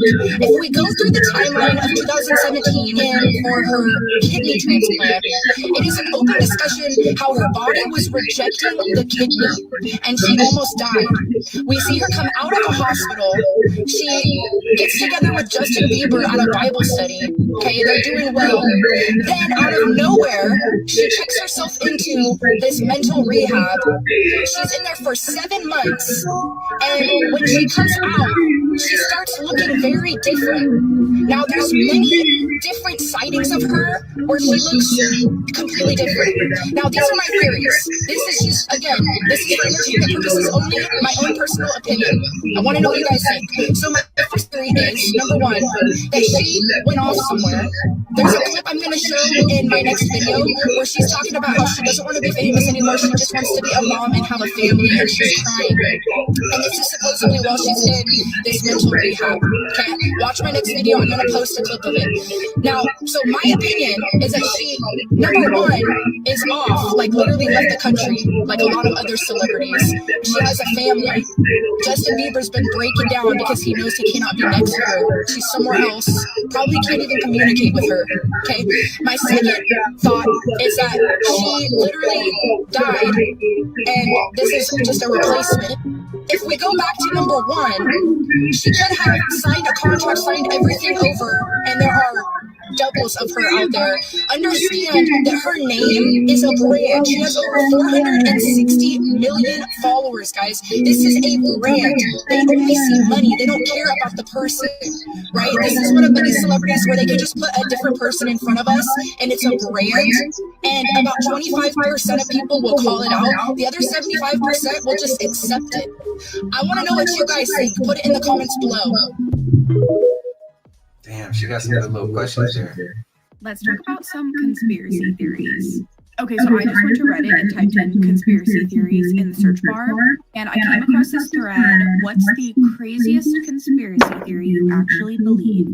No judgment here. We're living in a time where almost nothing feels too strange anymore. Share the theory you believe and explain why it makes sense to you. And this was posted 3 months ago, so very recent. Okay, so let's scroll through and see what conspiracy theories people mention and what they have to say about it. There's more to Antarctica than they're telling us. Oh my gosh, I believe in this wholeheartedly. I went down a deep rabbit hole on Antarctica, and I guess like one of the conspiracy theories I heard about Antarctica is that Antarctica is actually like a portal to a place that is so beautiful and so much better than this, and only the elite have access to that, and they're not telling us about it. Either way, whatever is going on down there is so weird because the world can't agree on anything. There's wars every day, but everybody, all of the leaders can agree on not with Antarctica.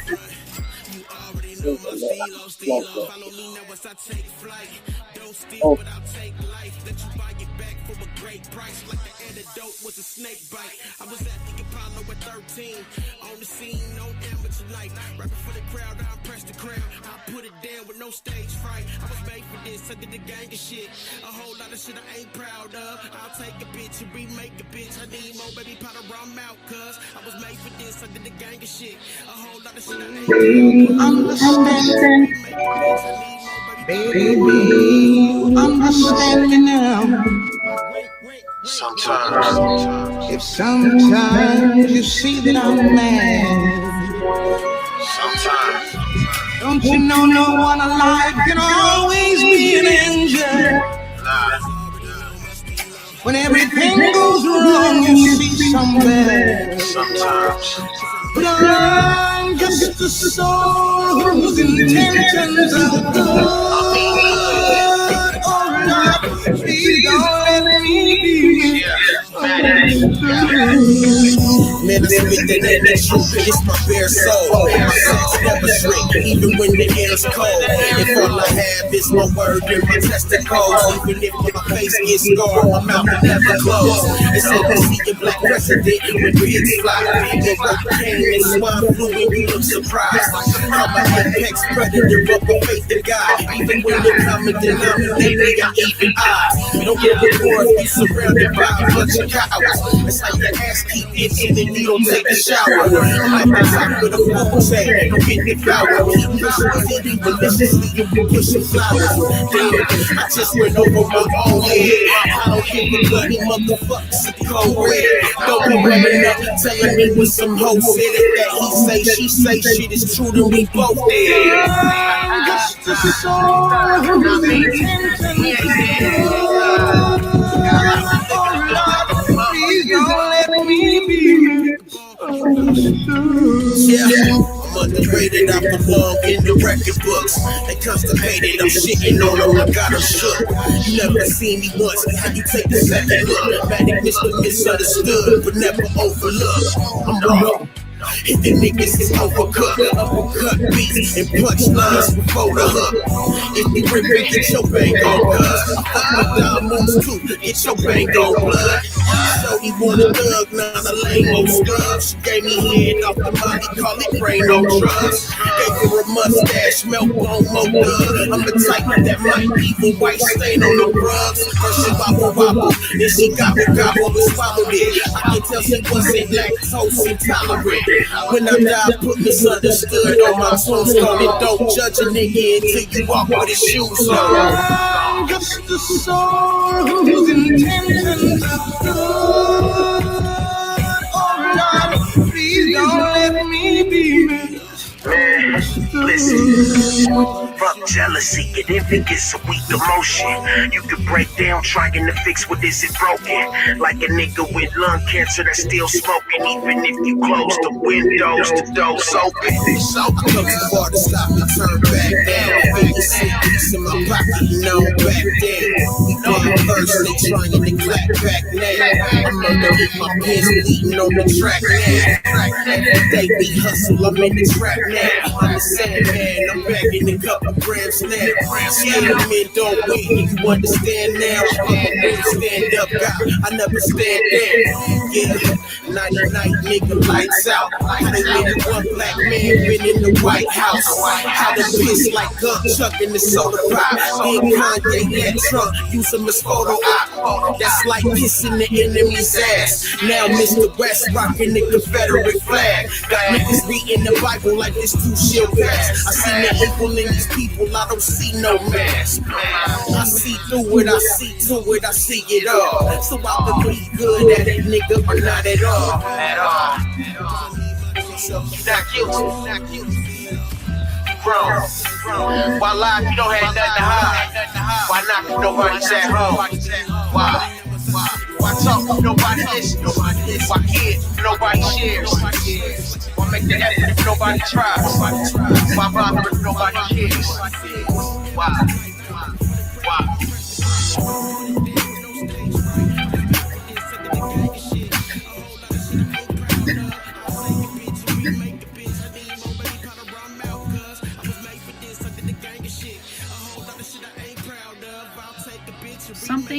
Something's going on down there. The phone listens. Happened multiple times where I have had a conversation, did not Google or ask Siri, etc. Just a face-to-face convo. And the topic of conversation shows up as an ad. Dude, that has been happening to me for years. Like, I could be talking about pickled radishes, and I've never looked up pickled radishes on my phone, and I'll open my phone and I'll see a video for pickled radishes. Like, that is so freaking weird and so true. We're being energetically farmed by an interdimensional reptilian race that feeds off low frequencies that we emit when we have negative emotions. They've strategically set the whole world up to make everyone as miserable and stressed and unhealthy as possible, because when we feel bad and the frequency emanating from our electromagnetic field becomes low, they consume these low frequencies as their food in a sense. It's the root of all issues on our planet. I totally believe this. like alcohol, alcohol is horrible for you. As somebody who had a horrible alcohol problem for the majority of their life, I stopped drinking in 2023. Of people living like in this, now I'm like, but what if? I don't understand how her video quality is so blocking that, and because of that, you are very much a target for those types of energies and things that attach themselves to you. Into paranormal stuff, spiritual things, anything like that. And stick around, because I have a story for you that is very scary.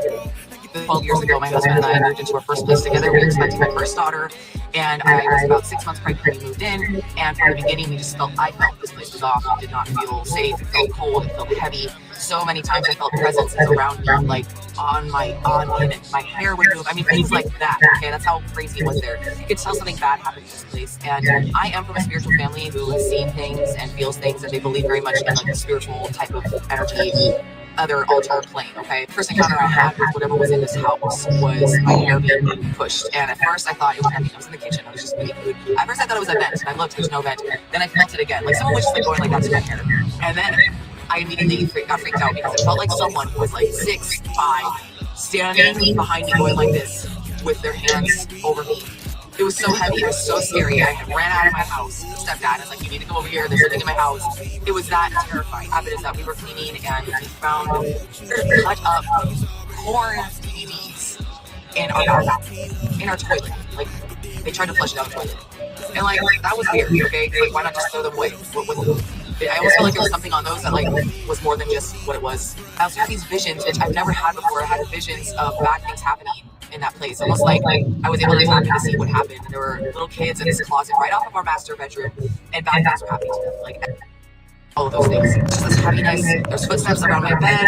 My husband didn't really believe in that until I was out of town, and he heard them as well. He's like, I don't know what that is. It's very, very odd. We also had a weird scorpion problem, and nobody else around us had scorpions. It was only our house, and it was almost like we were becoming infested with scorpions. And it just felt very dark and heavy. And, you know, you can take that however you want to discern that. For me, it was just another sign from like spirit being like, no, this place is bad. It's bad. I was pregnant, and I was doing my yoga, my pregnancy yoga stretching. I sat down, and all of a sudden I heard something from the vent up above me. Like, what is that sound? And then a big giant scorpion dropped down to where I was just sitting.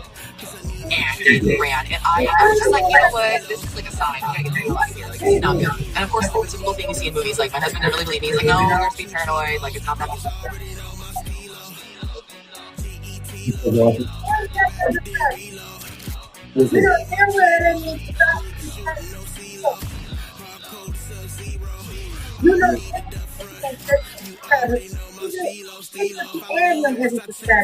hurt you.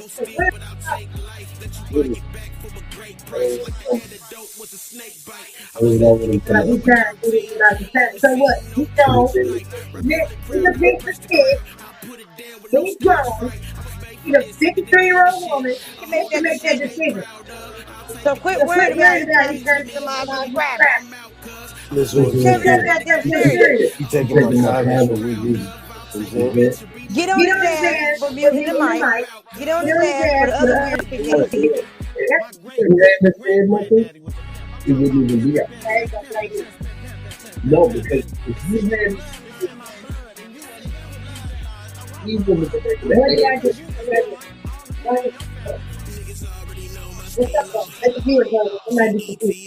What did I do?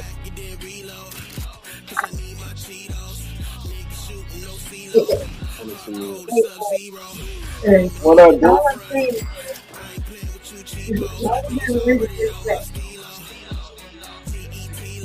What would you say, Trama?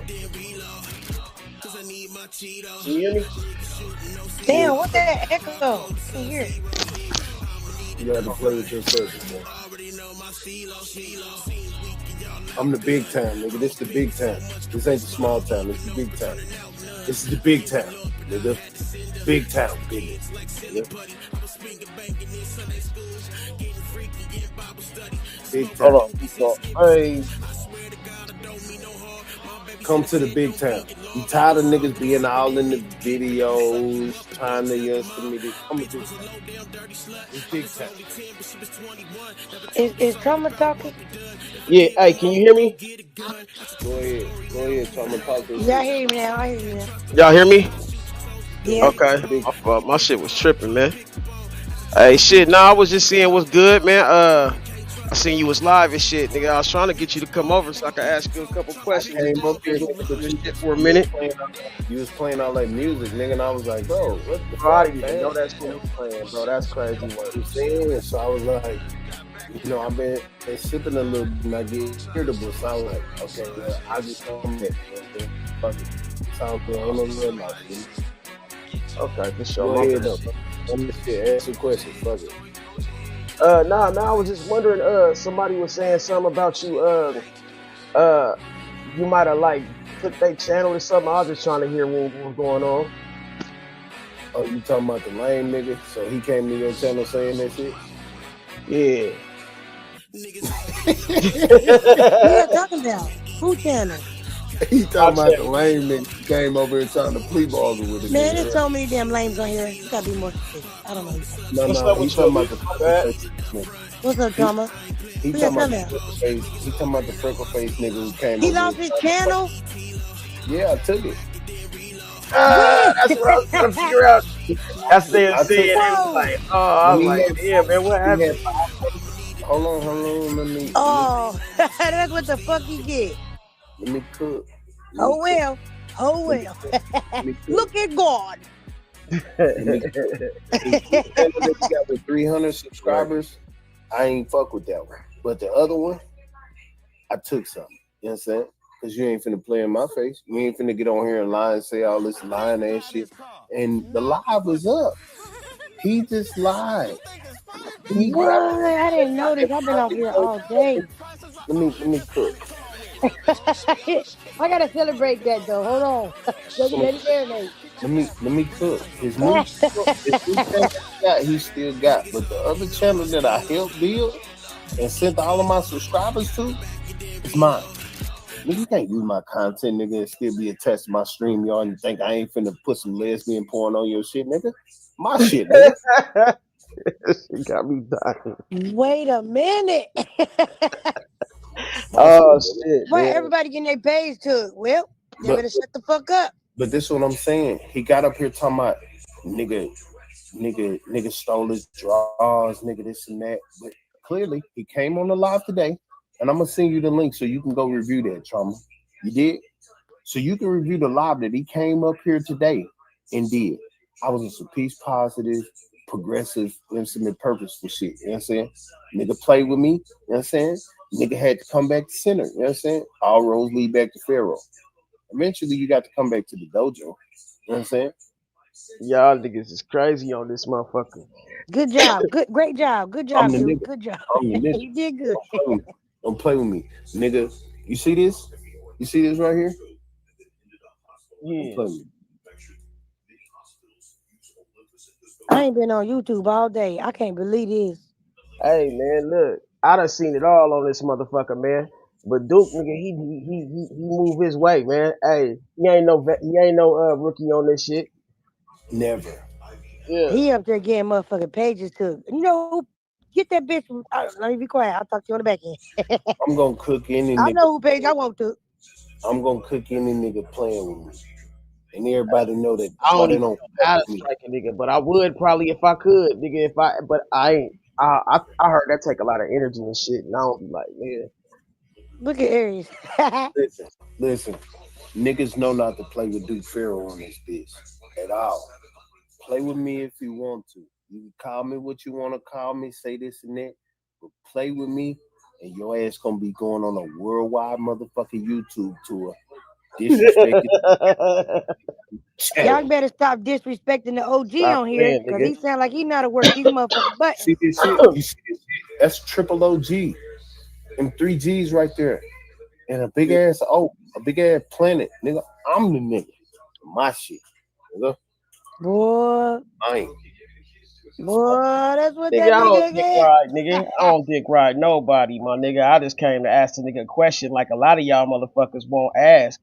I want to know what a nigga from a nigga's mouth, nigga. That it actually takes more motherfucking balls to go ask a nigga and see what a nigga talking Remember I about told than you talking about the about a chat? nigga back. Remember I told you about the chat? Just chill, bro. Don't do that. Don't let her get Nah, don't let that's her I fucks with Hold I on, fucks with let me talk. This ain't about no motherfucking meat rival because this ain't no fossil fish, my nigga. This ain't the great beyond, my nigga. You dig what I'm saying? You must never go there. You did. Say, look out, what's the name? Don't do that because he ain't doing none of that. We discussed this shit that took place, and a fuck nigga came on here and played. He tried to plea bargain today. You know what I'm saying? I allowed a nigga to come up here and speak his beliefs, but he spoke the truth. I gotta go look and see who Paige got to. Yeah, I don't even. No, his I page. still don't know who. Hold on, his I thought you page talking didn't about. get. I His thought page didn't get. page got His lost. old page got took, not his new. Oh, His oh, old one. You know what I'm saying? That's what he was up here talking about. well, good. Take the other one.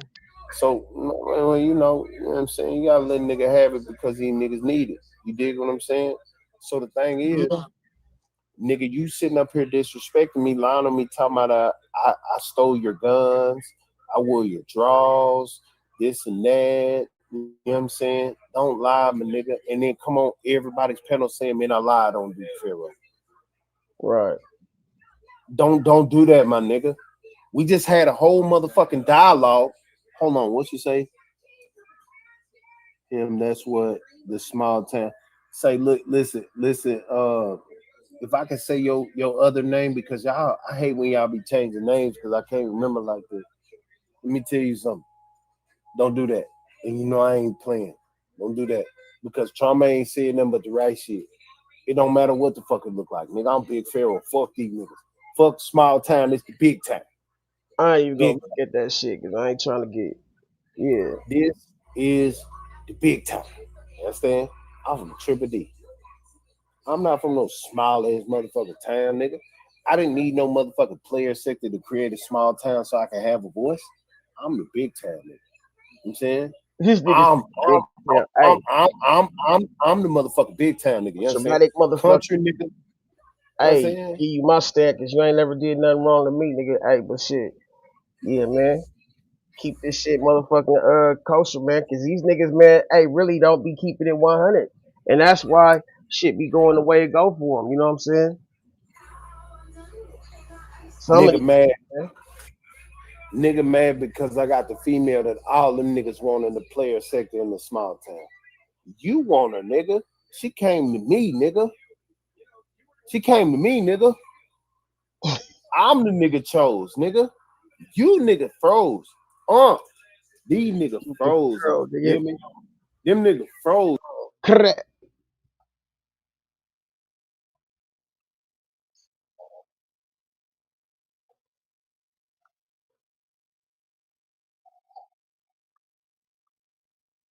Hey, that's crazy work.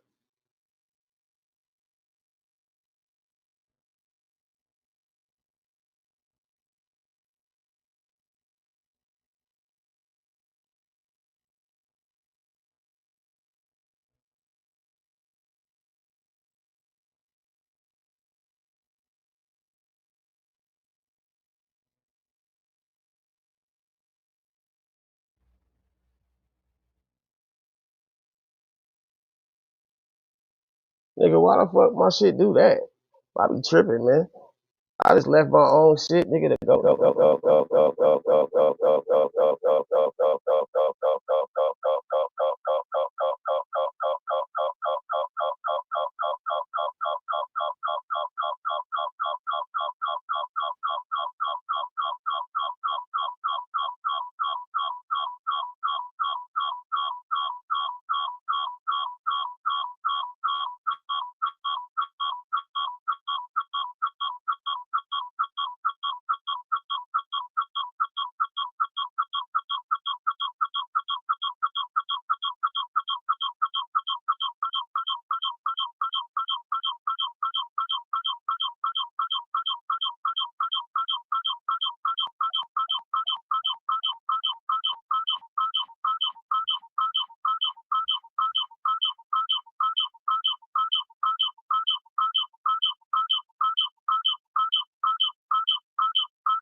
Yeah, man, my shit tripping, man. I went over to ask the nigga the question. I thought I left my own shit.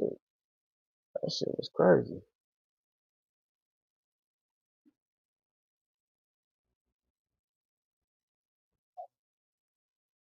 Yeah, man. Yeah, man, my fault about that. This shit get tricky sometimes. Yeah, I still don't know who the fuck that nigga was talking about, but I got an idea. Well, nah, nigga,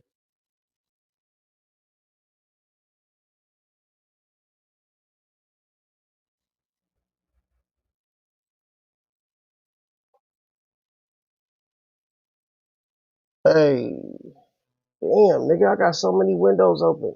The fuck am I doing?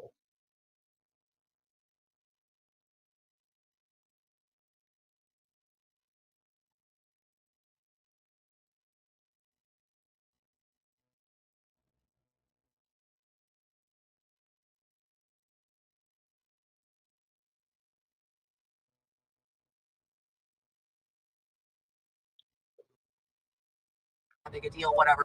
I had my baby, and of course, late night hours. I'm up early. I'm breastfeeding. We're taking turns with her. My husband worked very, very late, crazy hours. There's so many things I could mention about this, but I guess I'll just start with the first thing that comes to my mind. One time I was nursing my daughter on my bed, and I saw someone peek their head out the corner and look at me and then go back. That freaked me the frick out so much that, like, because I was nursing my daughter, she like right away was like, oh, something's going on. It was so scary because it was clear as day that it was peeking its head out and going back. I went downstairs. I just waited down there and let my daughter fall asleep on me. I'm like, I'm not being up in this room. And the terrifying experience was in my daughter's room, which was right next door to my master bedroom.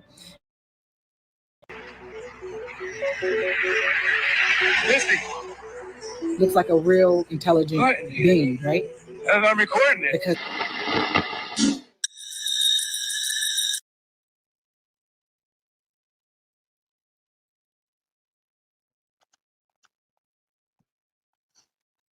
on Epstein's Island. Trying to figure out how to get to that thing. Security, all over. They're coming up right now. Oh my god! Oh shit! It's a dead body! Oh! Man, what's good with the collective? Y'all know we back with another banger, another reaction. I appreciate everybody who been tapping in, running up, and selling up. If you new to the channel, please like, comment, subscribe, hit that bell video, man. Let's go. This is much more worse than we originally thought. It seems like snow does not actually. people worship Jesus.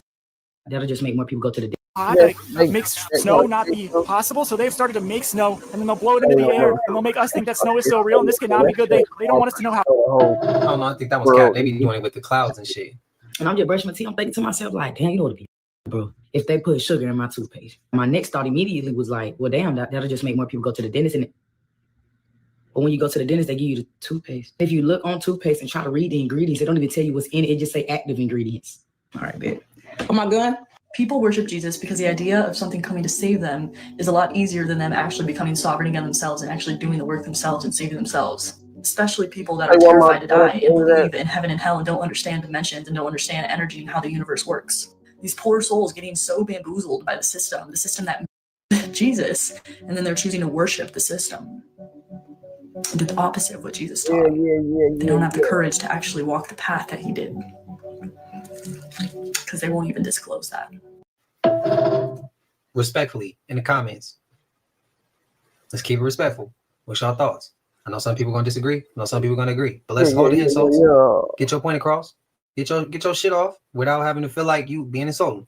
Let me know your thoughts in the comment section. The clip before that, as soon as she asked that first question, my mind went exactly where she said her mind went. I started thinking that shit would make a lot of sense if they did do that, right? Wouldn't it? I can't be the only one who really felt that shit. Let me know y'all thoughts, man.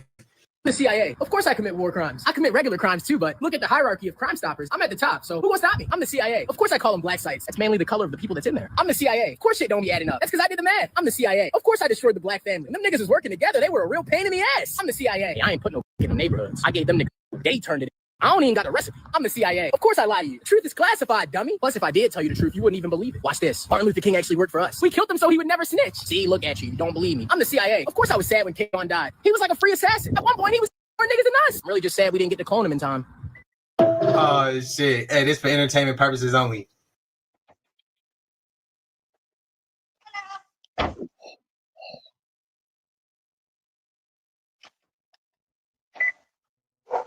That motherfucker looked like he turned into a fucking a panther.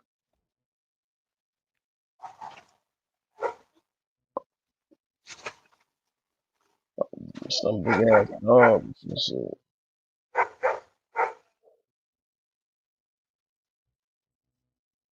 And then back to a man.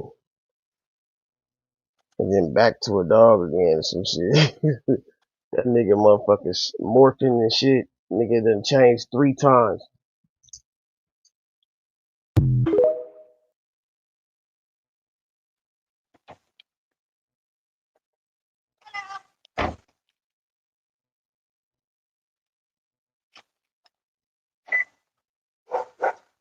If I hit the mute button, it's real life going on in this motherfucker.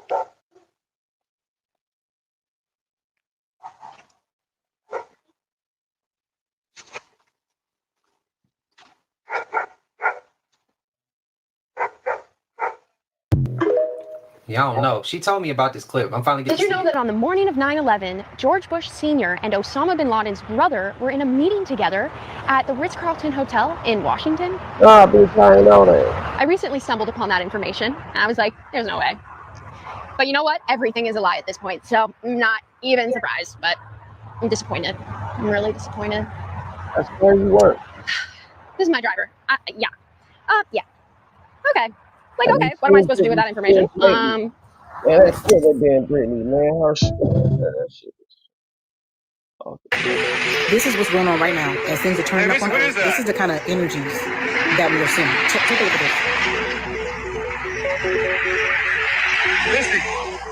this. Looks like a real intelligent being, right?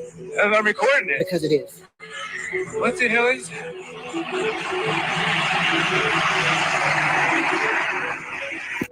We're composed of light. We're light beings that just happen to inhabit these vessels, these meat suits, or whatever you want to refer them to. We're light. And all of us have different auras or different lights that shine. Just like you see the different orbs. Some orbs are, indigo. Some are gold. Some are white. Some are blue, depending on their frequency and vibration. We only see less than 1% of the light photon spectrum. And because of that, as the veil continues to thin, we are going to be able to start seeing a lot of these light beings. We are composed of light, right? The Schumann resonance has been spiking here and there, on and off. We've had a lot of major solar flares that have been happening. As these things continue to turn up on Earth, the Earth's electromagnetic field continues to weaken, and therefore we're going to continue to see things that we've never seen before.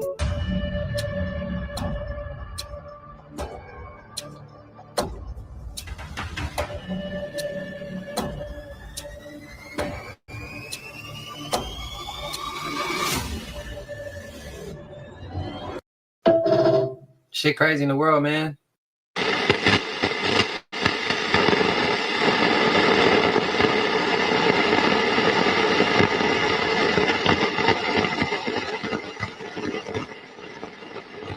Y'all remember to hit that like button, man, please. Oh my God! Oh shit! It's a dead body!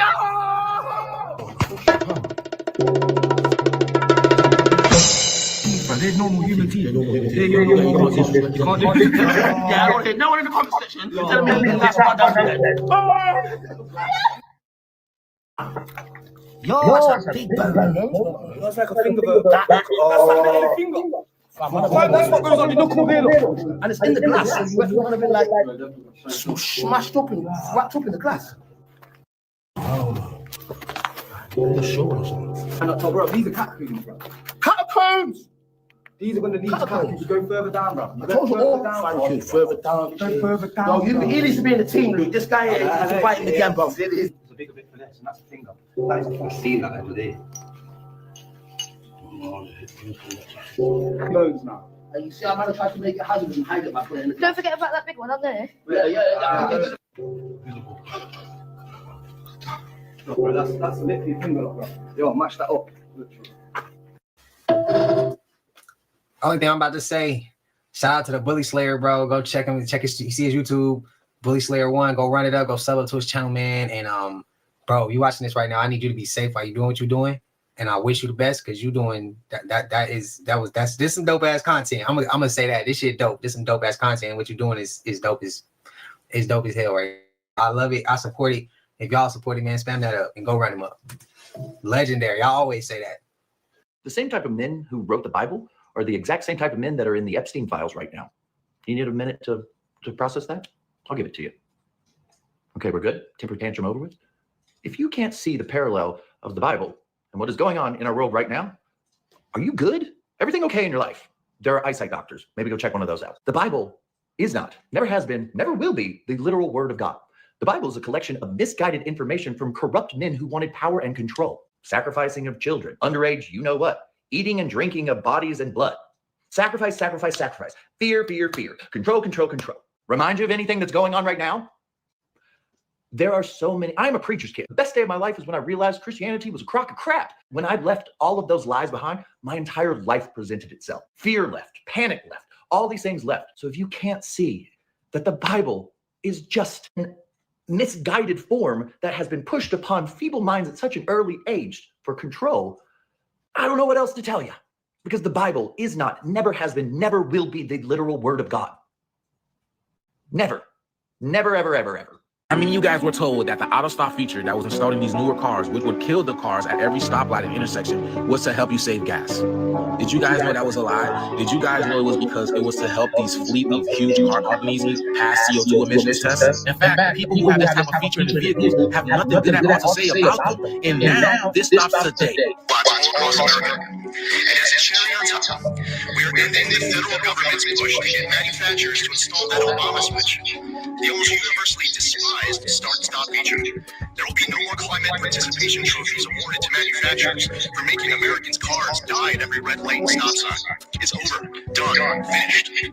Under President Trump's leadership, vehicle manufacturers can once again build what Americans want. Boy, these people never cared about us, man. They never cared about the people. They only care about pockets of the cheese, bro. Y'all have no idea, man. This age of Aquarius, so much is going to come to light, man. This is what's going to make people just transcend this realm. So all the lies that we have to live in, we have to come to the surface and cleanse out it to earth, right? I think you guys think about the video. Let's continue to get this shit decent. Y'all believe this? When the don't want to have to kick your ass out. That was the time when they walked physically on the earth and they interacted with men. Because the scriptures say, worship us, make sacrifices for us, and we will do your bidding. So then I go outside the country. Because now I got to get more answers. I'm in Dubai. In the airport, they got a big sign. 50,000 Emirati fine, that's their currency, for using witchcraft or making sacrifices to progress or for monetary gain. If this is all make-believe, that means that parliament in Dubai called all these meetings, pass legislation to pass bills to enforce a law for something that don't exist. It's no coincidence that all of these guys are allegedly, their wife looks very manly. You were told to stay in the house on February 18th if you lived in New York, Pennsylvania, New Jersey, or Delaware. They told people to stay inside because the air was so polluted that the air quality was hella bad. In fact, it was so bad, they had people going to the hospital because they were saying they couldn't breathe. People asthma was, their chest felt like it was tightening. And they didn't know why. Because some people didn't get the alert. If you got the alert, let me know down below in the comments. But they went to the hospital and they were saying all these symptoms. And come to find out, they told people to stay inside because the air quality was up. So it had me thinking, I'm like, bro, that's crazy. What can have the air quality so bad? Could it be all up flying around? Now we fast forward to the 22nd. And these areas is supposed to get hit with 6 to 12 inches of snow. Would they do that at Flake? Y'all let me know how y'all feel about this down below in the comments. And also, what do y'all think caused the air quality to get so bad? A lot of things have really pissed me off. And at this point, nothing is worse than Donald Trump saying, why are we still talking about this guy, about Epstein, when he literally tracked children. We have no way of knowing if it stopped because he has a full list of clients. And I think it's just absolutely insane that they're gaslighting us. And we deserve to have some sort of justice or know that it's going to come to an end. Right now, we don't. And that's why we shouldn't stop talking about it. So I'm going to keep talking about it. And this is my driver. I have a better screen than you, Donald Trump. So you might as well take notes. Do something right. I get a lot of hate in the comment section of people telling me to have a day off, but I tell you what, I'll have a day off. But they have a day off. That shit be real out here. The government did not send Rashad Jamal to prison. I'll tell you what did. The Orishas and the system of Ifa sent Rashad Jamal to prison. There's various videos of Rashad Jamal online talking about how he works with the Orishas. And the way that he works with them is in an incorrect way, where he gets statues from the Botanica, he gets candles, and he calls and prays to the Orishas while aligning them or synchronizing them with ancient Indian chakras. He does magic with the Orishas in an uninitiated way. He doesn't do it according to the tradition of Ifa or Isheshe. And the thing is, when you conjure spirits and you do things incorrectly, there's very serious consequences for doing that.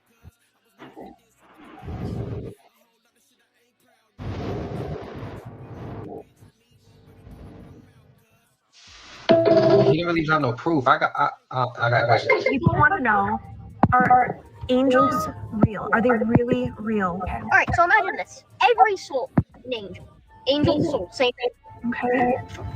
And some souls have jobs. Those souls, archangels, I guess you could say, their job is, I don't know, whatever their job is. It doesn't mean they're higher ranked angels. It just means that they have a job.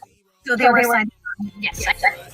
And have life on Earth, even though angels, if they ever had life, so they had infinite life, unless probably not. But you know, because probably won't have a life in their infinite lifetime. Because an angel, you can't kill an angel, you can't start an angel. Angels are souls. You can't. They're eternal, and they always have been.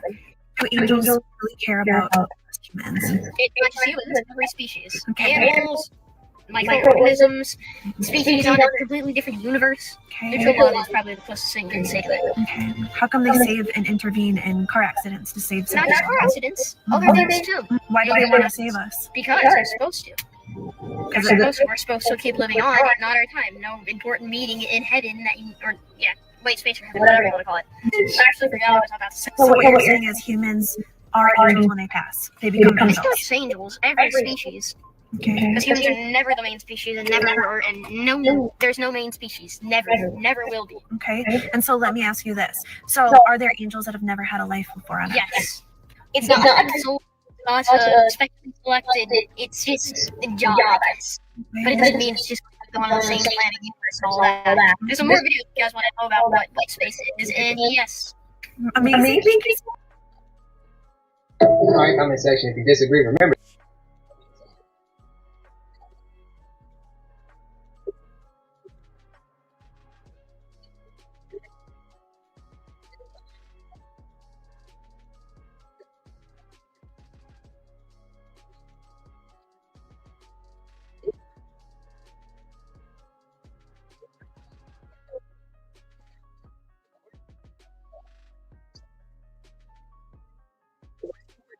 Why do your boss, which literally means master, control your time? Why do you energy into enslavement? They taught you to master a skill, then trapped you where your mastery builds their wealth. You graduate, get a job, now you're stuck. Your degree becomes your imprisonment. Why do you have a master's degree? Why do you work in the field? Why do your boss, which literally means master, control your time? Why do you work for a corporation? From corpus, meaning corpse, dead body. Why is your pay called a salary? Literally, salt rations for Roman slaves. Why are you human resources instead of human beings? Master, field, boss, corpse, rations, resources. Same language, different plantation. The cube at graduation marked you for the field. The elites aren't worshiping the planet. They inverted Saturn's energy, mastery, time, discipline, and built a system with it. So every time you clock in, every time you celebrate a promotion, every time you sacrifice your time for a paycheck, you're feeding inverted Saturn. You're doing a ritual and calling it success. Saturn should be building your legacy, your empire, your generational wealth through your discipline and mastery. But they flipped it, convinced you that mastering their curriculum, working their hours, following their structure equals success. So that black cube at graduation, that's a marking ritual. Basically saying, we own your time now. Your Saturn's meant to build your kingdom, not theirs. DM your birth details for a $33 Saturn self-mastery reading. Unlock your discipline, your time, and your wealth. I'll be taking 10 readings only. She went crazy with that. Man, thank God I moved back to New England from California because, I mean, it's just amazing. You know, we get to play these really fun games here. of will I be able to make it out of my house in a few days? And there's just something so wholesome and sweet about that, that when they spray shit in the air in California, you know, it makes it real dry so they can use target weapons to light shit on fire and do big property grabs. But what we get in New England is this bioengineered snowstorms to keep people inside so they don't ask a lot of questions and are in pure survival mode. Good choices. Damn. Way he put that was so. The Epstein Files in Disney movies. In Peter Pan, he takes the kids to an island where he's obsessed with youth and never growing up. In Pinocchio, the man says he's collecting little boys to bring to Pleasure Island. Where they do adult things, they turn into donkeys and he sells them into slavery. In Monsters Inc., they scare the children to get their energy for their own energy. What does that look like in that yellow tube? In Tangled, the old lady steals a baby so she can stay young. In Hocus Pocus, the old witches steal a child's life to stay young. And it says this at the end of the movie Enchanted. On Epstein's Island. Trying to figure out how to get to that thing. New video coming soon. Yeah, just looking all the way. Just like dig on because I'm pretty sure those are security cameras. Let me get my hands moving. Holy shit, we did it. There's security all over. They're coming up right now. He on a KO Rico heist. Did you know JFK was one of the only presidents that fought the CIA on doing false flag operations, which were basically and killing Americans in the sake of getting the public's opinion to want to go to war? So there was a conflict in Cuba that they were trying to make it look like they were attacking us. And he said, no, we're not doing that. That's actually insane. I'm not saying that that's one of the reasons anything happened. I just think that that's a good man who actually cared about American people. And I don't know why people are like, but he was having affairs with Marilyn Monroe. You know what? He cared about human life. You know, there are certain values that we have to put on, you know, these roles in society. But anyways, this is my driver. Once again, it's called Operation Northwoods, and you should go look it up because it's so ridiculous. Because people are like, 9/11 wasn't an inside job. For entertainment purposes only, this is what we doing, just watching. Today's episode of Wild and in the Wilderness, we got hippo hunting gone wrong. As you can see, hippo come from North Carolina, Neil's. Why the fuck is you hippo hunting? That's the deadliest animal in all. Why is you hippo hunting right in there, the first place? And I'm not gonna lie. I I'm don't kind of happy the even hippo did that right, because bro. what you doing with this little musket gun in the first place? That's a hippo. Ain't no match for that. That bullet gonna take him like a mosquito bite. And then, buddy, you survived this shit. So you have a beat lore added. I'm not gonna lie. I already know. This is AI. How you fall for AI? Don't worry. Guess what? I secured another angle just for you eaters. As you can see, same exact scenario. And you see the hippo moving, grooving, vibing, sliding. Got you. Come take this ride, cat. And for them to have this from multiple angles lets me know they was really trying to capture some sort of bullshit. We could immediately change this to your profile picture, my boy, because you survived the hippo attack. Most people don't live to survive that. When hippos inside, you die straight to the upper fucking room. You can't be going on safaris with just anybody because you never know. They could be trying to set you up. At the same time, like I said, I'm on the hippo side. I'm very against poachers, especially trying to hunt like defenseless animals in their habitat. Like they don't get no more than that. Especially just like, look at these three. I'm sorry. This is the way. This hippo does not respect y'all, and I don't respect y'all. Look at the fits. Egregious, disgusting. So yeah, I'm happy the hippo's up one at least. I mean, he should have took you up top, to be honest with you. And you know what? I shouldn't be wishing death on nobody, but I'm sorry, son. It's just like, there's a hippo. If you in his element, son. You can't be pulling up on the hippo block, not telling nobody. Under that time, you try to swim up on their block. You can't be doing that, bro. They be having their feet on the ground ready to pounce down there. Only reason dude survive is because he let him survive. Hippo looked at me, you know what? I'm gonna let you in my block today, but just know, next time, nigga, you're done with. He said, end all sorry shit. Ready up, bro. What is you supposed to do with that little ass gun if that hippo really wanted to fuck you up, nigga? That nigga That's a hippo, boy. Like, y'all go run up Lawrence Johnson, man. He legend with this shit. So when we be saying everything is just built on top of some shit that was already here, this is proof of how the we know that shit is true. Because how this happened in New York, though? Times Square and the street collapsed under a taxi.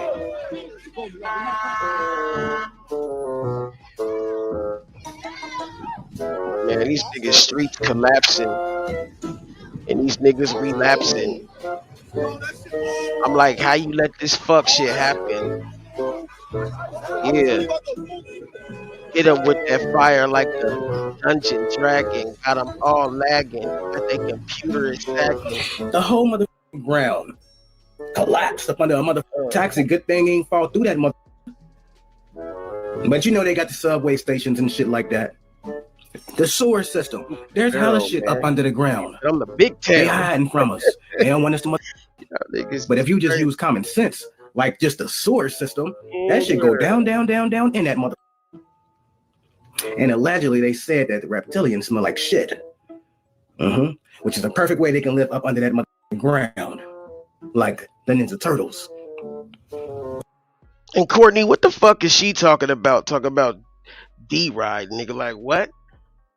Nah, they done corrupted your mind. See, people done motherfucking made it seem like it's wrong to even ask somebody a question. Like, or what the fuck is you talking about? I don't care what they talking about. Nigga, you shouldn't even motherfucking repeat that.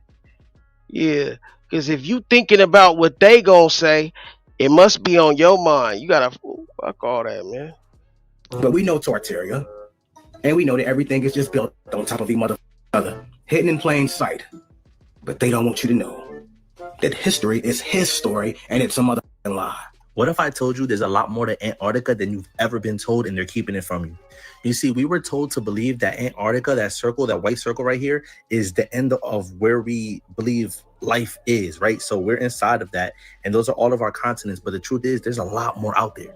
There was an explorer by the name of Admiral Byrd, and he went over there and he seen shit that he said was crazy. And then they took him out for it.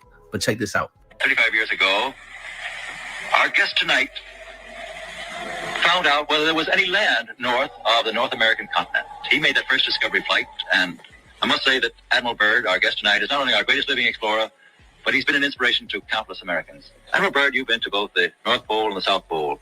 Is there any unexplored land left on this earth that might appeal to adventurous young Americans?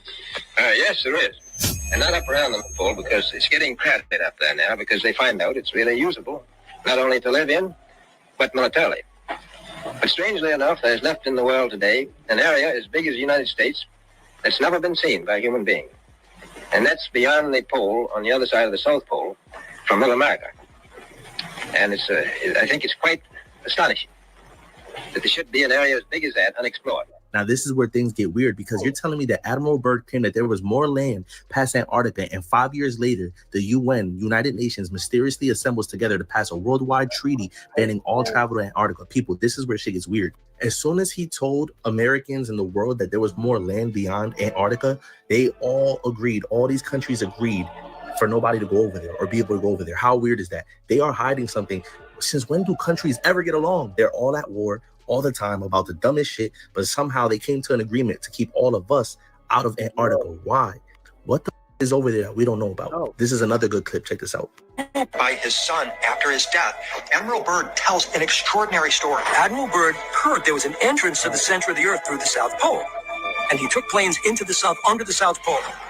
And when he did that, he discovered that as he flew over the pole, suddenly he's looking at things that shouldn't be there. His squadron flew under the Earth, into the Earth. It turns into this lush and green area, and he can't even believe his eyes. But that's just the beginning of his extraordinary story. See, nigga, I think, nigga, it's like the Earth is not flat necessarily, but it's like got caverns like a fucking pine cone. That's what I think anyway. All I'm saying is that all these countries are keeping something from all of us, and we need to figure out what it is. This man did not have a smile, an ounce of like as if he was lying at all. He had no reason to really lie. And if he was lying, why was he no longer with us no more? So he sat up here and said, there's land. And then he went through to inner earth as well. So then that kind of would, in my opinion, there's some that would disagree. In my opinion, what he's saying is the earth, there's inner earth, or hollow earth. And we on a flat plane. That's what he just said. He said it's pretty much like, we on a flat, so we on the surface level. There is no globe. If you think it is, I'm not saying it, I'm 100% right. I'm saying my opinion though. You know what I mean? I don't mean no disrespect. This is what I'm getting from what he's saying. But what y'all think? Let me know. Spam it up below, man. Y'all know we made it to the end of this. And if you haven't already, please like, comment, subscribe. Hit that bell so you always notified whenever we drop new videos. I know we're coming with about 4 videos every single Saturday. You are now rocking with the like, comment, and subscribe to the channel. Helps Collective grow. Helps Collective get bigger. Helps more people who like this type of content. Tap in with this content. I appreciate you watching TV, whatever the case is. I wish it was Smooth 7. I love y'all Collective. Talk to everybody in the next one. Y'all know what it is. We go. They're different names. Cells and plasma. Vampires don't die in cells. They survive in the money, the files, the power. This 300-year-old vampire didn't kill himself?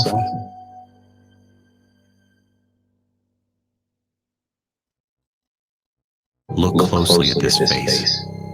Andrew Jackson on the $20 bill. Now think of Jeffrey Epstein. Different centuries, different names.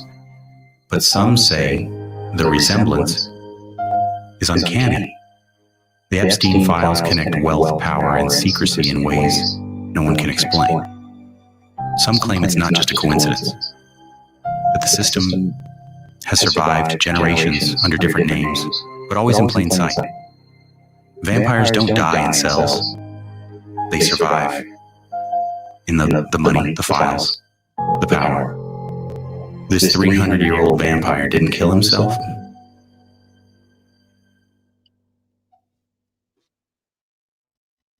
Look closely at this face. Andrew Jackson on the $20 bill. Now think of Jeffrey Epstein. Different centuries, different names. But some say the resemblance is uncanny. The Epstein files connect wealth, power, and secrecy in ways no one can explain. Some claim it's not just a coincidence, but the system has survived. There was no time that I can remember where T.I. was the man as far as Atlanta. Maybe somebody from Atlanta can put me up on the time, like with the. I'm not gonna say that. Now he's absolutely correct, man. Jeezy, even Gucci had him for a while. He might be right. He might be right. I want to come in and say he's absolutely incorrect. But damn it, he might be right, man. Let me know in the comments.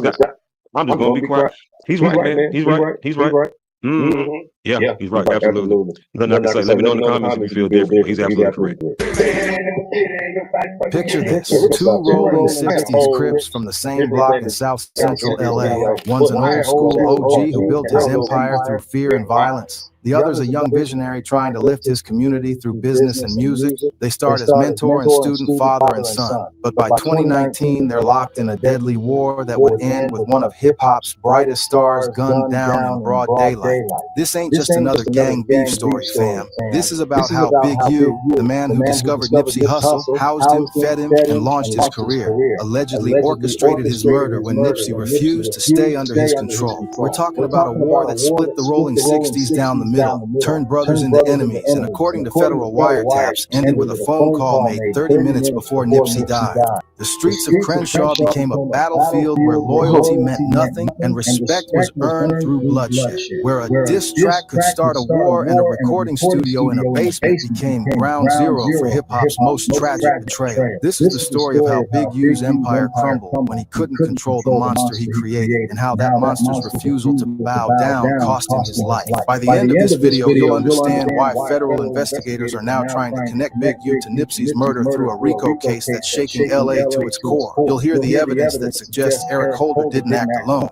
And you'll learn why a simple phone call might be the smoking gun that finally brings down one of LA's most feared gangsters. So stay locked in, because this war goes deeper than anyone imagined, and the truth is more sinister than any street legend you've ever heard. To understand this war, you gotta understand the players. And there's never been two more different cats from the same hood than Big U and Nipsey Hussle. Eugene Henley Jr., better known as Big U, was already a legend in South Central by the time Nipsey was even born. Standing 6 feet 5 inches with the kind of presence that made grown men step aside, Big U wasn't just another gang member. He was the rolling 60s incarnate, a walking embodiment of everything the set represented.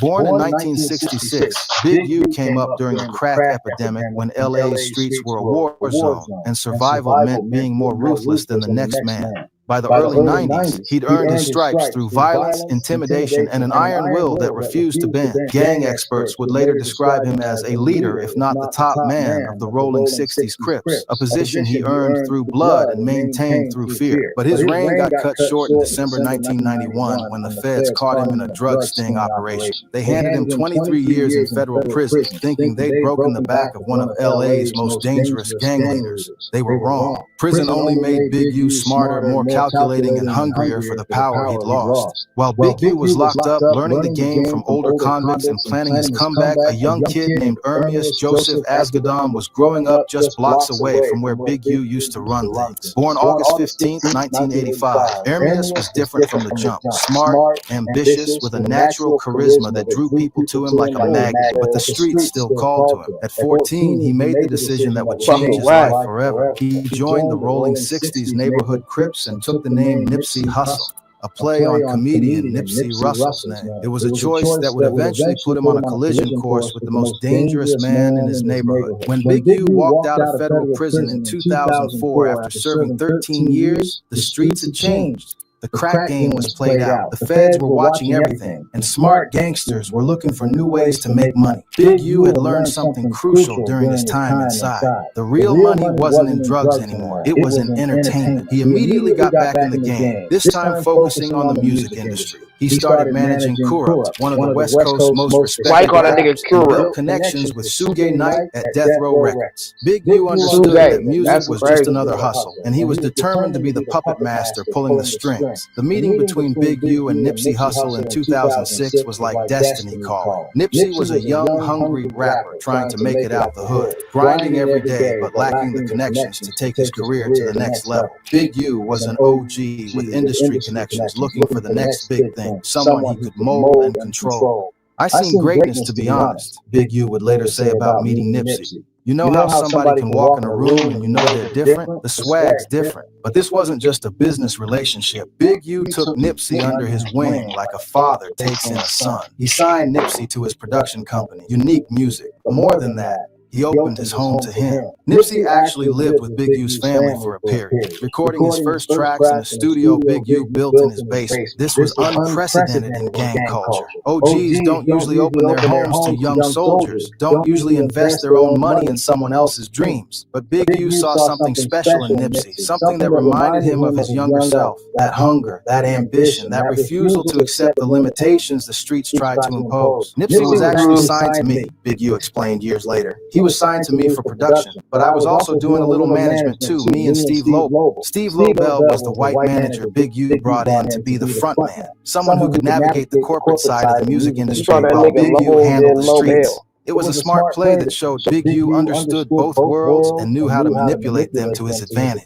The early days were pure hustle, the kind of grind that builds legends. Big U would take Nipsey on tour in a mobile home, hitting city after city, building a fan base from the ground up one show at a time. We did that whole tour in a mobile home. We did it in a van, Big U remembered. The greatness of the hustle came out on that tour. We'd go city to city, and each city he'd pick up more people. Those tours were where Nipsey's legend was born, where he learned how to command a crowd and turn strangers into believers. They'd start shows with Nipsey opening for bigger acts in front of maybe 10 people, performing like his life depended on it, because in many ways it did. But his performance was so electric, so authentic, that by the fifth city, promoters were moving him up the lineup. His show was so good, they moved us from being the first opener all the way to him opening up right before Game, Big U recalled, with what seemed like genuine pride.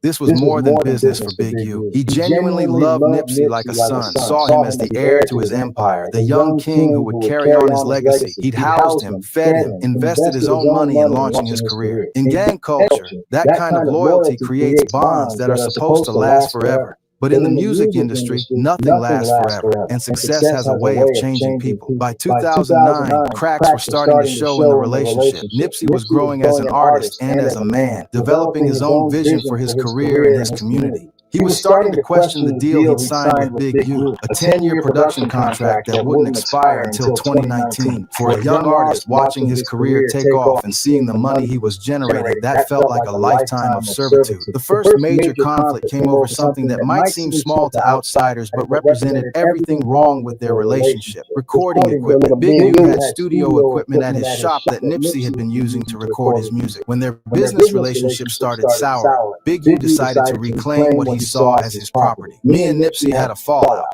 Big U later explained with the casual tone of a man discussing the weather. He had my equipment and I wanted to use my equipment. He got mad because I got my equipment. He had my equipment and I wanted to use my equipment. Like this nigga make music. This wasn't about equipment. It was about control, respect, and the fundamental question of who owned his artistic destiny. He felt like Big U was trying to extort him, using the tools of his trade as leverage to keep him in line. In Nipsey's mind, he'd outgrown his mentor and deserved to control his own destiny. The equipment dispute was really about something much deeper. Nipsey was starting to see Big U not as a father figure or mentor, but as another obstacle between him and his dreams. He was watching other artists blow up while he remained locked in a contract that gave Big U control over his music and a significant percentage of his earnings. Big U, on the other hand, felt betrayed. Here was a young man he discovered, housed, and launched to stardom who was now trying to cut him out of the profits. In Big U's mind, Nipsey owed him everything, his career, his success, even his life. The idea that Nipsey would try to break free was not just disrespectful, it was unthinkable. The tension simmered for months, with both men too proud to back down. Nipsey continued to build his career and his brand, while Big U watched his control slip away. Something had to give, and when it did, it would change both their lives forever. The breaking point came when Nipsey did something that, in gang culture, was unforgivable. He made a diss track about Big U. In 2010, Nipsey released a mixtape called The Marathon that would prove to be prophetic in more ways than one. Buried in the track list was a song called You Don't Have a Clue that to most listeners sounded like typical rap braggadocio. But to anyone who knew the situation between Nipsey and Big U, it was a declaration of war. The lyrics were surgical in their precision, each bar carefully crafted to cut deep. Came up tough, so I was never looking for a solution from you. F the middleman, don't expect no favors from me. Because I wasn't giving no favors. In those bars, Nipsey was telling the world that he didn't need Big U anymore. That he never really needed it. That Big U was just a middleman trying to control him. And that any success he'd achieved was through his own talent and hard work. Not because of any favors from his former mentor. Nipsey's career. Those words cut deeper than any knife. But it wasn't just the personal betrayal that stung. It was the public humiliation. In gang culture, respect is everything. And Nipsey had just disrespected Big U in front of the entire hip-hop world. The song spread through the streets like wildfire. Everyone in the rolling 60s knew what it meant, knew that Nipsey had just crossed a line that couldn't be uncrossed. In gang culture, you don't publicly disrespect an OG, especially not one who done as much for you as Big U had done for Nipsey. He's supposed to make a diss song about me, Big U said later, his voice carrying the weight of wounded pride and barely contained rage. Well, I ain't no rapper, I'm a scrapper, so we end up having to come talk about that. What Big U meant by come talk about that was what gang members called discipline. And in the rolling 60s, discipline could mean anything from a beating to something much worse. The diss track had started a war, and Big U was determined to win it. The confrontation that would define their relationship happened at the most iconic intersection in rolling 60s territory, Crenshaw and Slauson. This wasn't just any street corner, this was the heart of the neighborhood, the place where the set's power was most visible and most absolute. Big U rolled up with some homies, ready to teach Nipsey a lesson about respect that he'd never forget. But Nipsey wasn't the same scared kid who lived in Big U's basement. He'd grown into a man, built his own crew, and developed his own power base. He wasn't backing down from anyone, not even the OG who'd made him. According to multiple sources who witnessed the confrontation, Big U tried to get Nipsey to come with him so they could discipline him away from prying eyes. In gang terms, this meant taking him somewhere private where they could beat him down without interference from police or witnesses. But Nipsey's brother, Black Sam, stepped in and told Big U that Nipsey wasn't going anywhere with them. This was a crucial moment. Black Sam was putting himself between his brother and one of the most dangerous men in LA, knowing full well what the consequences might be. Black Sam jumped in front and told Big U that Nipsey wasn't going anywhere with him, one witness recalled. And Big U responded with telling Black Sam to stay out of it, saying that Black Sam was never from 60s and that this is gang business. Big U's response revealed the depth of anger, his desperation to maintain control. By saying Black Sam was never from 60s, he was trying to delegitimize his right to interfere, to make this about gang hierarchy rather than family loyalty. What happened next depends on who you ask, but everyone agrees it got violent fast. Punches were thrown, and according to some accounts, Big U initially got the better of Nipsey in the fight. The OG's size and experience gave him an advantage, and for a moment it looked like he might succeed in reasserting his dominance. But then Black Sam went back inside and came out with a pistol. The sight of that gun changed everything, escalating a fist fight into something that could have ended with multiple bodies on the ground. The sound of that gunshot echoing through Crenshaw and Slauson like a declaration of war. Black Slam fired into the air to get Big U off his brother, and within minutes, LAPD was on the scene. They saw Black Sam with the gun and opened fire, but miraculously none of their shots hit him. All three men were arrested and taken to the 77th Street Division, but they all bailed out the next morning. The damage, however, was done. The Rolling 60s were now at war with themselves, and everyone in the neighborhood knew. What started as a personal beef between Big U and Nipsey quickly spread throughout the Rolling 60s like a virus. Gang members were forced to choose sides in a conflict that threatened to tear the set apart from the inside. Were you with the OG who'd been holding down decades, or the young king who represented the future? The war played out in ways both subtle and obvious, with each side testing the other's resolve and looking for opportunities to gain an advantage. When Nipsey brought YG, a Compton blood, into 60s territory to film a music video in 2011, Big U saw it as another act of disrespect and defiance. In the early 2000s, having Bloods in Crip territory was still a major violation, something that could get you killed if you didn't have the juice to back it up. But Nipsey was making a statement. He didn't need Big U's permission to move around LA or to collaborate with whoever he wanted. According to sources, Nipsey had to defend his decision by fighting multiple 60s members just to have YG in their hood, but he stood his ground, proving that he was willing to go to war to maintain his independence. The love was reciprocated when YG invited him to Treetop Piru territory to film the I'm a Thug video, further cementing their alliance. These collaborations weren't just about music. They were Nipsey's way of showing that he was building his own network, his own power base that didn't depend on Big U's approval. He was forming alliances outside the traditional gang structure, creating a new model of how an artist could move through LA's complex web of street politics. Big U watched all of this with growing anger and frustration. Every move Nipsey made was a direct challenge to his authority. When DJ Khaled wanted to film a music video with Nipsey in 60s territory, Big U had allegedly lined up DJ Khaled as an extortion target, part of his checking-in operation that forced celebrities to pay tribute before doing business in LA. But Nipsey brought DJ Khaled to the hood without checking in with Big U first, another direct challenge to his authority. According to sources, Big U sent a gang of 60s members to the video shoot to press the issue and reassert his control. Nipsey frontlined and stood his ground, but the overwhelming pressure and the threat of violence forced him to move the shoot to a parking structure in Inglewood. He also had to beef up security because he was receiving death threats, allegedly from multiple sources who saw his defiance as a threat to the established order. This incident would prove to be the final straw for Big U. Nipsey had publicly embarrassed him again, shown the world that his authority could be challenged and his will could be defied. In Big U's mind, there was only one way to restore his reputation and send a message to anyone else who might think about crossing him. March 31st, 2019 started like any other day for Nipsey Hussle. He was at his Marathon clothing store on Crenshaw, the same intersection where he'd fought Big U years earlier. He was talking with friends, handling business, living his life as a successful entrepreneur and community leader. He had no idea that his former mentor had allegedly already put a price on his head.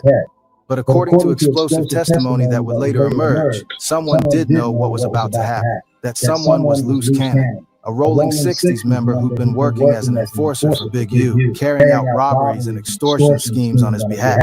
In what might be the most damning piece of evidence against Big U, Loose Cannon later claimed that he received a phone call from Big U approximately 30 minutes before Nipsey was killed. In that call, Big U allegedly told Loose Cannon that Nipsey just got killed.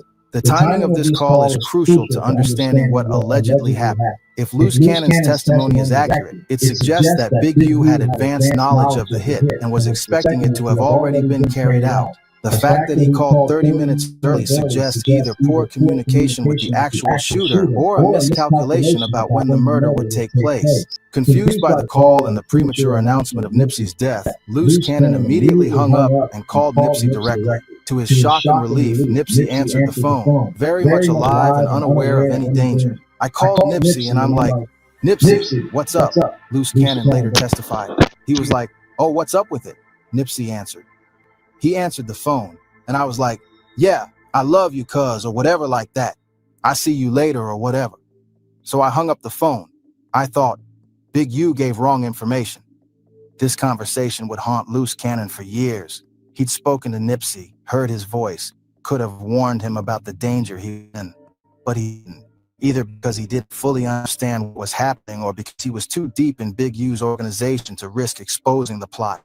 30 minutes later, Loose Cannon's phone started blowing up with calls telling him that Nipsey had indeed been killed. The timing was too perfect to be a coincidence, too precise to be explained away as street rumors or lucky guessing. According to Loose Cannon's later testimony, Big U had called him thinking the job was already done, not knowing that the hit was still 30 minutes away. It was a mistake that would eventually come back to haunt him when federal investigators started piecing together the timeline of events surrounding Nipsey's murder. At approximately 3:20 p.m. on March 31st, 2019, Eric Holder approached Nipsey Hussle and 3 other men standing in front of the Marathon clothing store. According to LAPD, Holder had been there earlier, engaging the group in conversation before leaving and returning with a handgun. The conversation that preceded the shooting has been the subject of much speculation and investigation. The official story is that Nipsey called Holder a snitch, leading to the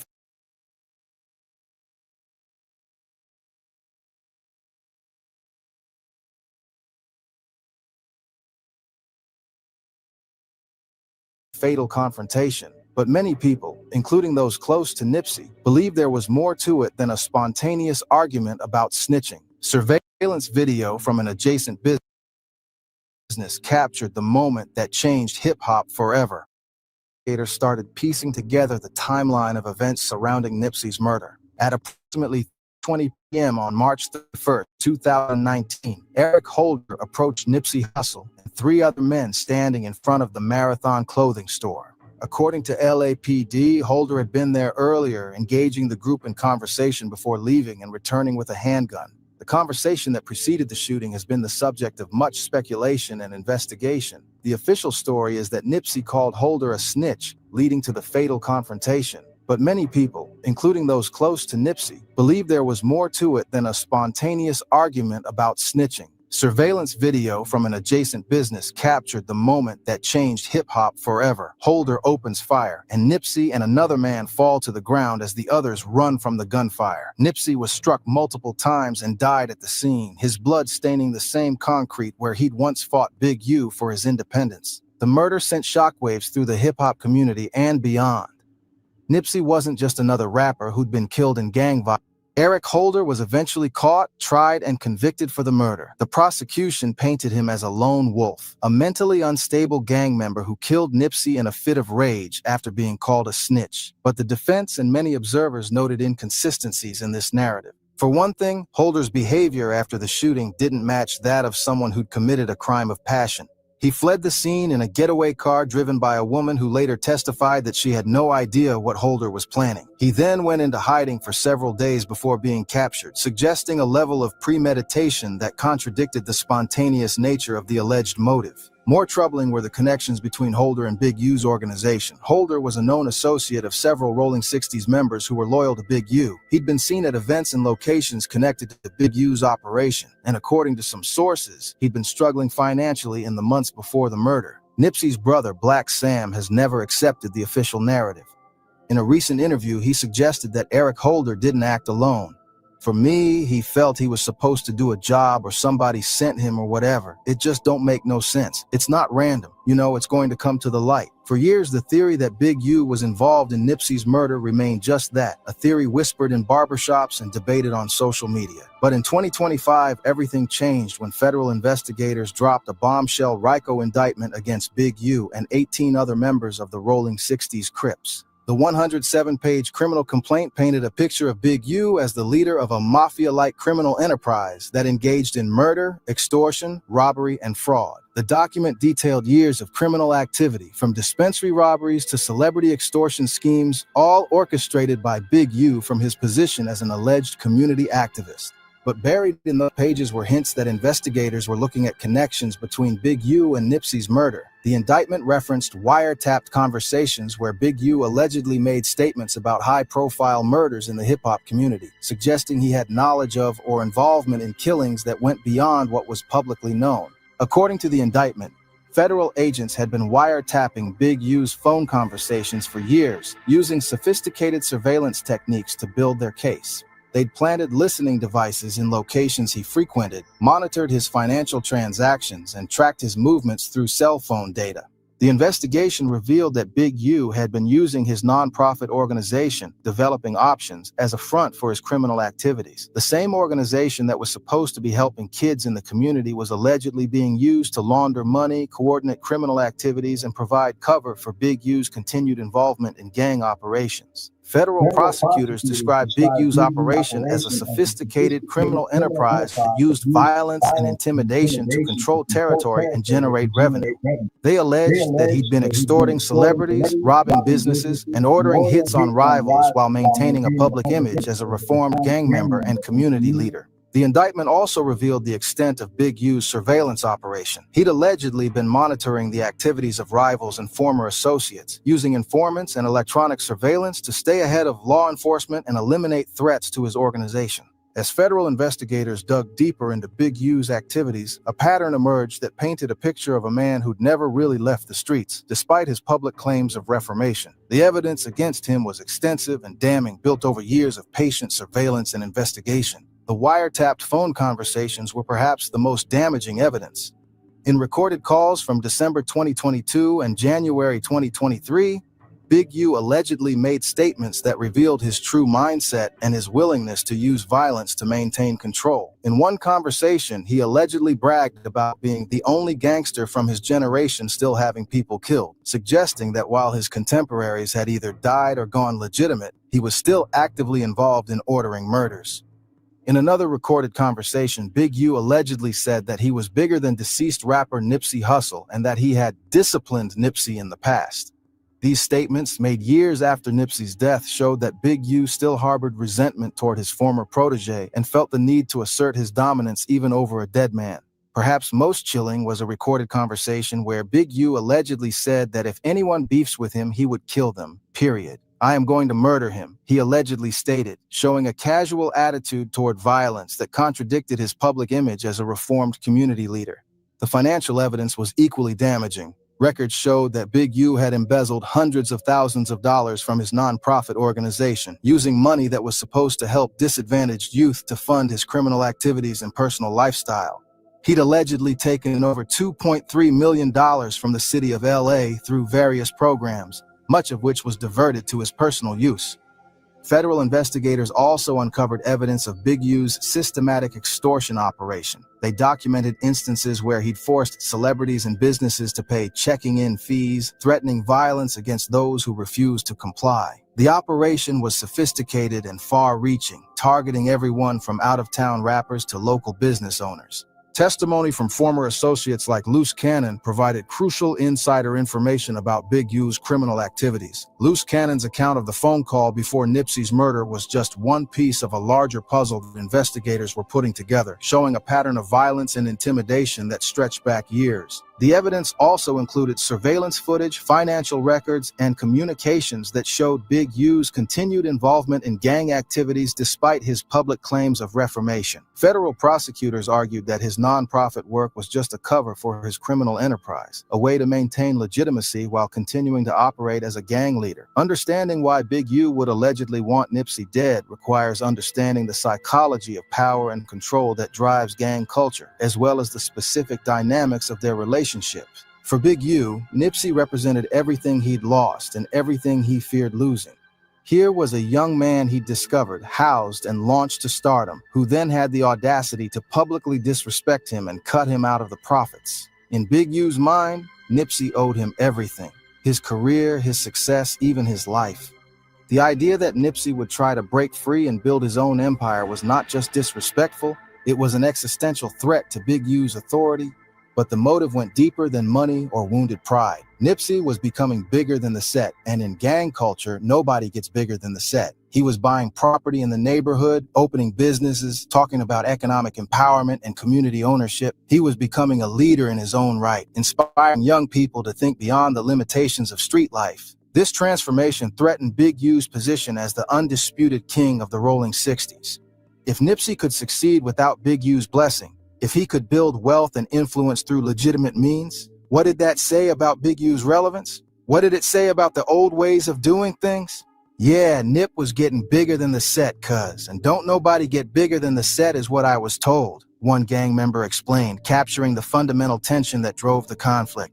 There was also the matter of the recording that Big U allegedly had of Nipsey talking to police about another gang member. According to multiple sources, including WAC 100, Big U had been using this recording as leverage over Nipsey for years, forcing him to reconcile and work with Big U even after their public falling out. The recording allegedly captured Nipsey telling police that if anything happened to him, a gang member named Domer would be responsible. This was in the context of a dispute over a woman, but in gang culture, talking to police about anything is considered snitching, a violation that can be punishable by death. Big U allegedly used this recording to manipulate Nipsey, forcing him to maintain their business relationship and public friendship even after their private war had begun. It was a form of blackmail that kept Nipsey under Big U's control, at least partially, right up until his death. But by 2019, Nipsey's success and influence had grown to the point where even this leverage wasn't enough to control him. He was moving independently, making decisions without Big U's input, and building a legacy that would outlast anything Big U had accomplished. In Big U's mind, this couldn't be allowed to continue. The final straw may have been Nipsey's plan to meet with LAPD about ways to reduce gang violence in the community. If Nipsey was going to work directly with law enforcement on community issues, it would further legitimize his role as a leader while potentially exposing Big U's criminal activities to increased scrutiny. If Big U was indeed involved in Nipsey's murder, his behavior in the aftermath was masterful in its deception. While the hip-hop world mourned and conspiracy theories swirled, Big U maintained his image as a reformed OG and community leader, playing the role of grieving mentor to perfection. Within hours of Nipsey's death, Big U posted what appeared to be heartfelt tributes on social media, calling Nipsey like a son and expressing his grief at the loss. The posts were carefully crafted to show him as a man genuinely mourning the loss of his protege, someone who'd loved Nipsey despite their past differences. "I'm hurt at this news," Big U wrote in one post, "but the last time I spoke to Nipsey was 3 days ago at the DJ Khaled video shoot." This detail was particularly interesting because it established that Big U had been in contact with Nipsey shortly before his death, but framed it in the context of a normal business interaction. Big U also organized peace marches and spoke at community events about ending violence, positioning himself as someone working to prevent the kind of tragedy that had claimed Nipsey's life. Outside world, he looked like a man genuinely committed to change, someone who'd learned from the loss of his protege. But there were signs that something wasn't right for those who knew how to look. Big U notably didn't attend Nipsey's funeral, which many found strange given their supposed close relationship and Big U's public expressions of grief. When asked about his absence, Big U gave vague explanations about security concerns and family obligations. There were also reports of Big U making cryptic statements on social media and in interviews that seemed to hint at inside knowledge of the murder. In one Instagram live session, he appeared to laugh when someone commented, "Justice for Nip," leading to speculation about his true feelings regarding Nipsey's death. Most tellingly, when Loose Cannon started talking publicly about the phone call he'd received before Nipsey's murder, Big U's lawyers immediately sent cease and desist letters trying to silence him. The legal action was swift and aggressive, suggesting that Big U was desperate to keep certain information from becoming public. The cease and desist letter sent to No Jumper podcast, where Loose Cannon had made his allegations, was particularly revealing. If Big U was innocent, why was he so concerned about Loose Cannon's story? Why not simply deny the allegations publicly rather than trying to silence them through legal intimidation? Big U also worked to control the narrative around Nipsey's death, using his influence in the community and his media connections to promote the official story of a spontaneous killing motivated by accusations of snitching. He appeared on podcasts and interviews where he defended this narrative while subtly discrediting those who suggested there might be more to the story. On March 17, 2025, the walls finally came crashing down around Big U's carefully constructed empire. Federal agents executed simultaneous raids across Los Angeles in what they called Operation Drawdown, a tongue-in-cheek reference to Big U's street name Draws that showed investigators had a sense of irony about their work. The operation was massive in scope, targeting 19 members of the Rolling 60s Crips in coordinated arrests that had been planned for months. Hundreds of agents and officers, including multiple SWAT teams, executed arrest warrants and search warrants at locations across the city. Big U managed to evade the initial sweep, having been tipped off by the street intelligence network that had kept him ahead of law enforcement for decades. But he knew his time was up, knew that the federal government had finally assembled enough evidence to bring him down. In a series of social media posts made while he was on the run, Big U proclaimed his innocence and claimed he was being targeted for helping his community. "It's hard helping black people and not being hunted for doing it," he wrote, playing the race card in a desperate attempt to maintain public support. But the evidence against him was overwhelming, built over years of patient investigation and surveillance. The federal indictment detailed a criminal enterprise that had operated with impunity for decades, using violence and intimidation to control territory and generate revenue.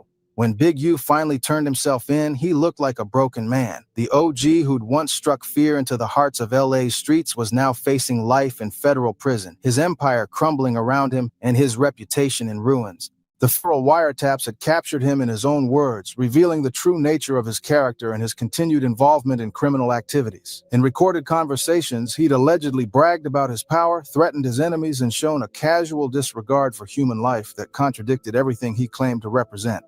The investigation also revealed the extent of his financial crimes, showing how he'd used his nonprofit organization to embezzle hundreds of thousands of dollars while claiming to help disadvantaged youth. The hypocrisy was staggering. A man who presented himself as a community leader was allegedly stealing from the very community he claimed to serve. But perhaps most damaging were the hints that investigators were looking at his possible involvement in Nipsey's murder. While the indictment didn't directly charge him with the killing, it contained enough references to suggest that federal prosecutors believed there was more to the story than had been revealed in state court. As the federal case against Big U moved forward, more details emerged about the investigation and the evidence that had been gathered over years of surveillance. The picture that emerged was of a man who'd never really left the streets, despite his public claims of reformation and community service. The wiretapped conversations were particularly damaging, revealing Big U's true thoughts and intentions in his own words. In one recorded call, he allegedly discussed his relationship with Nipsey, claiming that he was bigger than the deceased rapper and that he disciplined him in the past. These statements, made years after Nipsey's death, showed that Big U still harbored resentment and felt the need to assert his dominance even over a dead man. In another conversation, Big U allegedly made statements about being willing to kill anyone who beefed with him, showing a casual attitude toward violence that contradicted his public image as a reformed gang member. "I'm going to murder him," he allegedly said, revealing the mindset that had allegedly driven his criminal activities for decades. The investigation also uncovered evidence of Big U's systematic approach to maintaining power and control. He'd allegedly used his nonprofit organization as a front for criminal activities, his media appearances to project a false image of reformation, and his street reputation to intimidate rivals and maintain discipline within his organization. Federal prosecutors argued that Big U had been living a double life, presenting himself as a community leader and reformed gang member while continuing to operate as the head of a criminal enterprise. The evidence suggested that his charitable work and media appearances were carefully calculated moves designed to provide cover for his continued criminal activities. The case also revealed the sophisticated nature of Big U's operation. He'd allegedly used modern technology and business practices to run his criminal enterprise, employing everything from wiretapping to financial fraud to maintain his power and generate revenue. But the most explosive revelation was the suggestion that federal investigators were looking at Big U's possible involvement in Nipsey's murder. While he hadn't been formally charged with the killing, the indictment contained enough references and evidence to suggest that prosecutors believed there was a connection. The phone call that Loose Cannon claimed to have received 30 minutes before Nipsey's death remained a key piece of evidence. If accurate, it suggested that Big U had advanced knowledge of the murder and was expecting it to have already been carried out when he made the call. The story of Big U and Nipsey Hussle is ultimately a tragedy of what happens when love turns to hate, when mentorship becomes manipulation, and when the streets consume everything they touch. It's a story that reveals the dark underbelly of gang culture and the price of trying to escape its gravitational pull. Two men from the same neighborhood, the same gang who should have been brothers, ended up as mortal enemies locked in a war that could only end in death. One is gone, cut down in his prime just as he was reaching his full potential as an artist, businessman, and community leader. The other is facing life in federal prison, his legacy forever tainted by allegations of the ultimate betrayal. The federal investigation has revealed the extent of Big U's alleged criminal enterprise and the sophisticated methods he used to maintain power while projecting an image of domination. The wiretap conversations, financial These were the words Michael Jackson used to describe his highly anticipated comeback in 2009. In some ways, you could say he predicted his own death and knew somewhere in his heart of hearts that this tour was never going to happen. This is the final curtain call. This Is It was a 50-show concert residency that was going to take place at the O2 Arena in London. The first show was scheduled for July 13th, 2009, but just 8 days before Michael was set to depart for London on June 25th, 2009, he passed away, suddenly and tragically. Sir, we have a gentleman here that needs help, and he's not breathing yet. He's not breathing, and we're trying to pump him, but he's okay. This would have been the first time Michael had toured since the History Tour ended in 1997. But what made him decide to go on tour after all these years? How did what started as 10 shows blow up to 50? Could a man that hadn't toured in 12 years physically, mentally, and emotionally pull off a 50-show concert residency? And if he couldn't? We have 100 hours of the most intimate HD footage of every audition, every rehearsal, everything. Okay, Michael really let the cameras come in. He felt comfortable. We were all family in a way he's not always that comfortable in public. So we have that in HD. We have pretty much a full performance, dress rehearsal, and we have enough material for 2 live albums, which is never put out. So we have all that material. How we're going to exploit it and use it for the state benefit, our benefit slightly, and the state's benefit, we haven't figured out. Then what? Did the culmination of the tour and whatever was going on behind closed doors lead to Michael Jackson's untimely death? Well, in this 4-part series, we'll be busting those doors down and getting to the bottom of what really happened. So strap in, darlings, as we explore the dark side of Michael Jackson's This Is It. I feared that Michael was physically unable to do the shows in his condition. Did you think that he was vulnerable enough that he might die? Yes.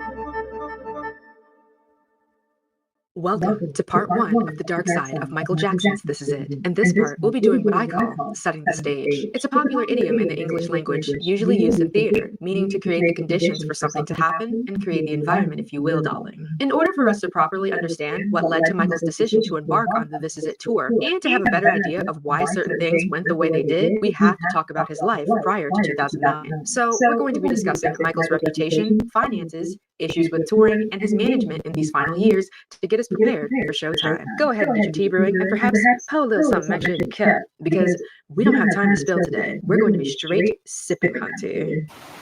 The bigger the star, the bigger the target. I'm not trying to say I'm a super duper star. I'm not saying that. I'm saying, the fact that people come at celebrity with targets. The year 2000 marked not only the turn of the century, but also Sony and the general public's hunger for new Michael Jackson music. At this time, the last album he released would be his 1997 album, Blood on the Dance Floor, which was technically a remix album and only contained 5 new tracks. Prior to that would be History in 1995, a double album containing 15 of his greatest hits and 15 new songs. That album came after a time of turmoil in Michael's life, his first round of child molestation allegations in 1993. After the settlement of these allegations, his image was irreparably damaged, as well as his overall profitability and revenue. Also, for the girls in the balcony, I love all the girls in the balcony. he did not want to settle those allegations back then. He was advised to by his legal counsel at the time, and because it would have been an unfair trial due to MJ having to go to a civil trial first and his defense being given away, not to mention many other factors that I don't have time to get into. So I'll just let MJ explain. I talked to my lawyers and I said, can you guarantee me that justice will prevail? And they said, Michael, we cannot guarantee you that a judge or a jury will do anything. So what I did, we got together again with my advisors, and they advised me. It was hands down, a unanimous decision, resolve the case. This could be something that could go on for 7 years. How much money? Let's get it behind us. Can you say how much? It's not what the tabloids have printed. It's not all this crazy outlandish. No, it's not at all. I mean, the terms of the agreement are very confidential. I want to ask bar to discuss it. the specific term, you know? So it's specific amounts. the idea, it just isn't fair what they put me through, because there wasn't one piece of information that says I did that.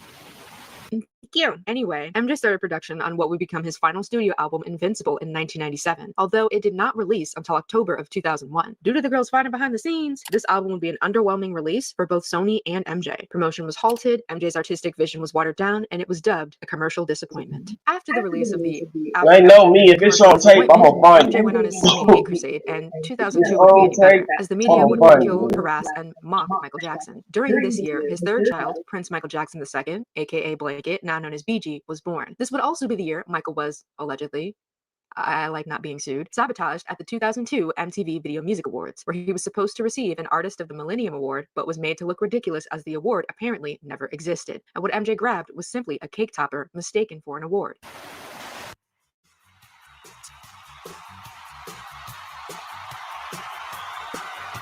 Wow. God bless you. I love you too. Thank you very much, Britney Spears. You look wonderful. When I was a little boy in Indiana, if someone had told me that one day I would be getting, as a musician, the Artist of the Millennium Award, I wouldn't have believed it. This is really amazing. I can't believe it. Thank you so very much. The VMAs that year were held on August 29th, Michael's 44th birthday, which is why he was given a cake and Britney Spears was there to simply give him birthday wishes and say a kind word. I'm thrilled to be here with you in New York on such a special night. And it's even more special because it just so happens to be someone special's birthday. This is someone who has inspired me and just about everybody in this room and the world. I consider him the artist of the millennium. He's a true innovator who pioneered the art of music video, broke down countless barriers, and sold more records than any other artist along the way. So happy birthday, my friend, the King of Pop. But my question is, if what MJ grabbed was a cake topper, why was it not on top of the cake? And why did it quite literally look exactly like an award? If not award, why award shaped? And if it was simply a mistake of communication and not a jab at Michael, why in the frick frack diddly dack was Jack Black at the VMAs the following year dressed as Michael, making fun of him and his speech?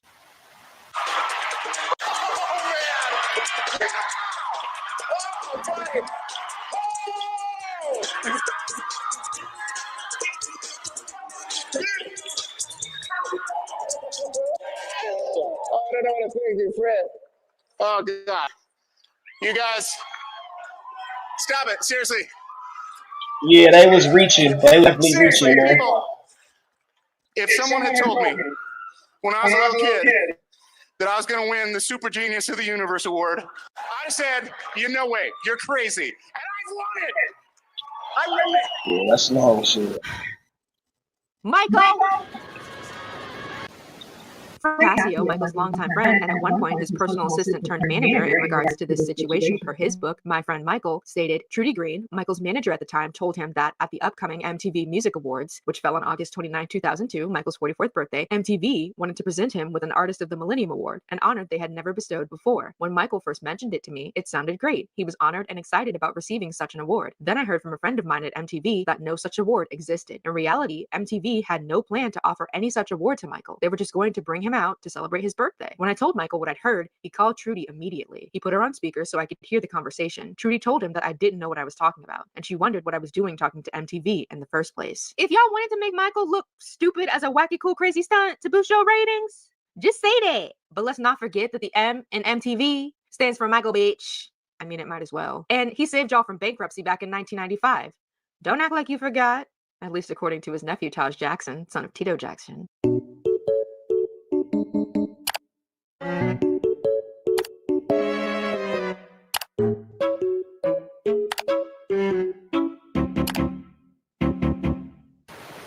And if you didn't clock that shade, put it in your fridge overnight like some chicken and let it marinate. I even heard that the award was up on the official MTV website and was yanked at the last minute to not only make Michael look bad, but to teach him a lesson because of all the Sony drama going on during this time. All right, let me stop talking about this. But before I do, let me make sure that Kung Fu Panda is dead. Oh, Michael!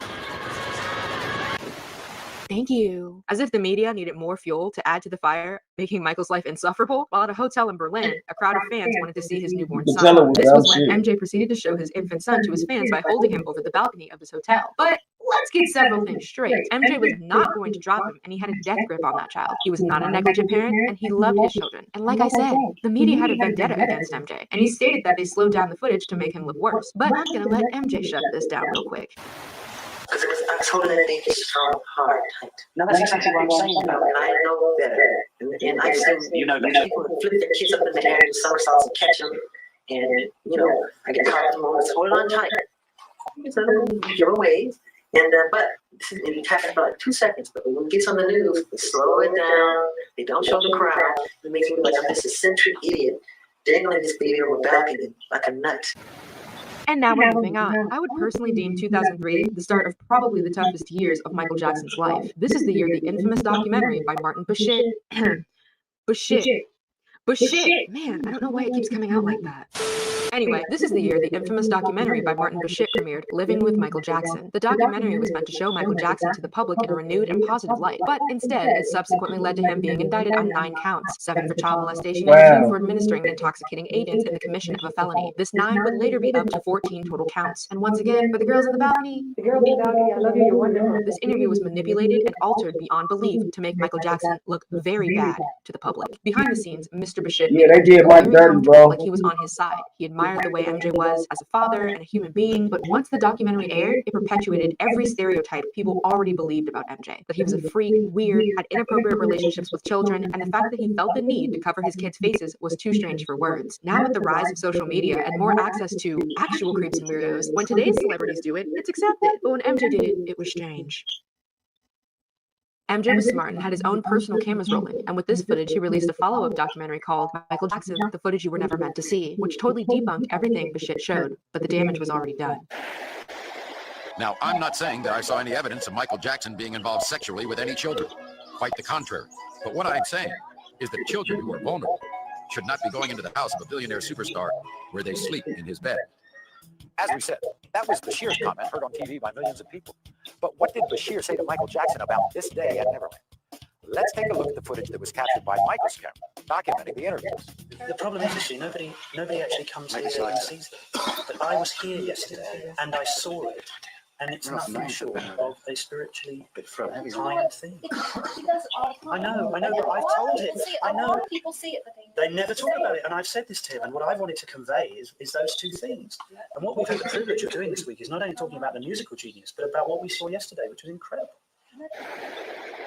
As we know, the locals don't like the truth or to do their own research. Of course, though, in 2005, Martin Bashir had his hands involved in yet another documentary. In the United States, it aired as a primetime documentary called Michael Jackson's Secret World. It was narrated by Bashir. This also conveniently aired in February 2005, right before the trial started. In the UK, it was called Michael Jackson's Boys and narrated by Mark Strong. It aired in January of 2005. The documentary focused on a supposed history of Michael Jackson's interest in boys. The US version aired a disclaimer saying that while some of the interviews in the British version received compensation, no payment had been rendered for the interviews in the additional hour of footage. Now sit here and tell me that there wasn't a hidden agenda to humiliate, torture, and destroy Michael Jackson, his reputation, and his legacy. The media had already made its own verdict before the man even stepped foot in that courtroom.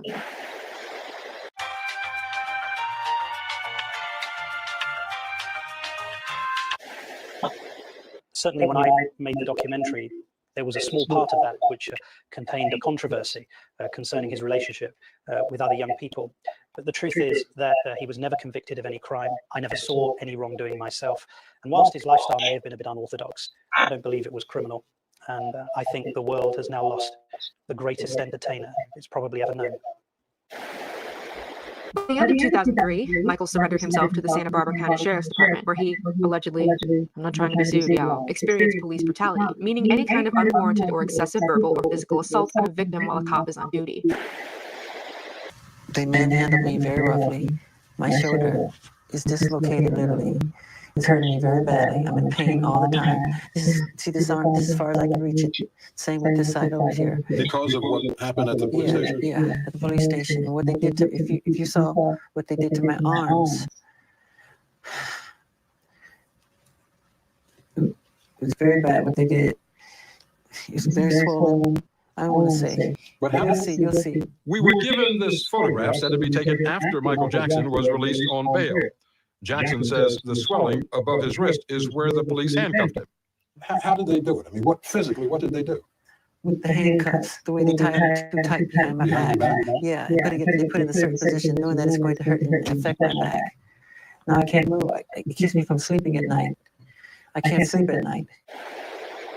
In an independent investigation, the California Attorney General's office concluded MJ was neither manhandled nor mistreated when he was taken into custody, though. Interesting. His Neverland Ranch was also raided and completely destroyed. Having to go through this bullshit a second time couldn't have been easy for Michael, especially now that he had his children to worry about and look after. Of course, people questioned their custody, trying to say that he was committing these malicious, false crimes on his own children. And I can tell you right now that Michael Jackson would never be the same again after these next few years.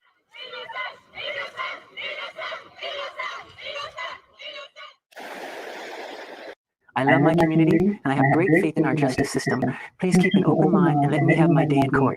I deserve a fair trial like every other American citizen. I will be acquitted and vindicated when the truth is told. Thank you. In the beginning of 2004, MJ had his arraignment. And this is basically the first time a criminal defendant appears in court and where they hear the charges against them and submit a plea. 5 accounts will be tacked on, totaling the 14. If MJ was convicted, he would have faced up to 18 years. He, of course, pleaded not guilty, as he should have, because he wasn't guilty. Argue with the wall. In 2005, day after day, MJ was subjected to go to court and listen to lies spewed on his name. You could see him physically start to break down. According to Michael's sister, LaToya Jackson, per her book, Starting Over, although the trial had not broken him, it had done grave damage. A crack had formed in his spirit. He had lost his will to fight. He had lost everything that had once sparkled and shone inside of him. It was almost as if he were lifeless, and he was adrift and quite lost. On June 13th, 2005, also known as Vindication Day in the MJ fandom, Michael was acquitted on all 14 counts against him. And if you're gonna come at me with that MJ is guilty BS, not only can you argue with the wall, you can stream Michael Jackson Square One here on YouTube and Amazon Prime, as well as listen to the Michael Jackson Case for Innocence podcast on all available streaming platforms. Not to mention to be on the lookout for the upcoming docuseries by Jin Chohan, Trial by Media. Go ahead and donate to his GoFundMe, y'all. And of course, Taj Jackson's docuseries, Rewriting History. Further information on all these wonderful fan-made sources will be available in the description and my source list. Educate yourselves, darlings. It was at this point Michael would decide to depart for Ireland. MJ loved living in Ireland because he was able to live pretty much a normal life there for a while. The media and paparazzi didn't hound him everywhere he went, and when they did, the locals would throw them off. There's stories that once locals discovered that Michael was staying at the lodge, it would send reporters the wrong way, and one farmer even threatened to empty his slurry trailer over the car of paparazzo that were following him. The people there respected him, his privacy, and the privacy of his children. He was also very into Irish history, music, and the culture as a whole. The whole country was a place that was tranquil for him, and he eventually wanted to buy a home there. He was getting over the fact that the world had turned its back on him. The guy was fit, he was getting stronger, he was eating well. And then he says, I'm ready to start doing some music and meet and interact with musicians. And, you know, I reckon if he had lived here and stayed here, he obviously wouldn't have died. He would have continued to record. To Ireland. Stronger, and I think he went to Ireland. Out, as he was the land of the Lucky Charms. Returned to the world stage. Finally, the major event that happened before Michael returned to the United States would be the 2006 World Music Awards. And well, I'm gonna let investigative journalist Charles Thompson explain this one per episode 44 of the MJ Cast, linked in my source notes as always, darling.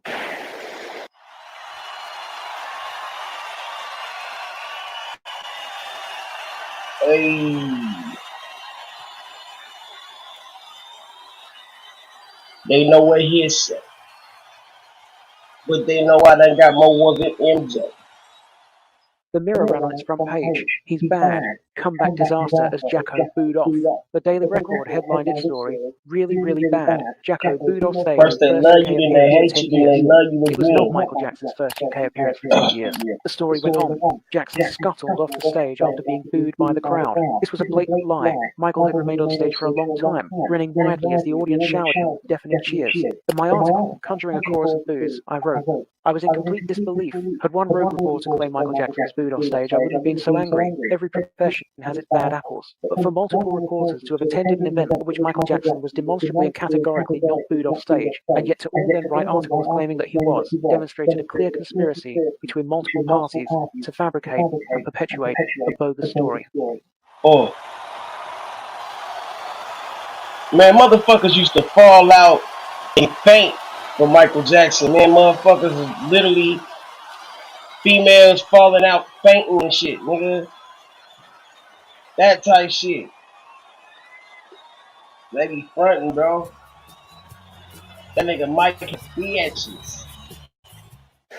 Good shit. And all I personally want to say about this is that I bet Roberto Cavalli was somewhere screaming, crying, and throwing up because wasn't that jacket like $20,000? Michael, you really out of control, huh?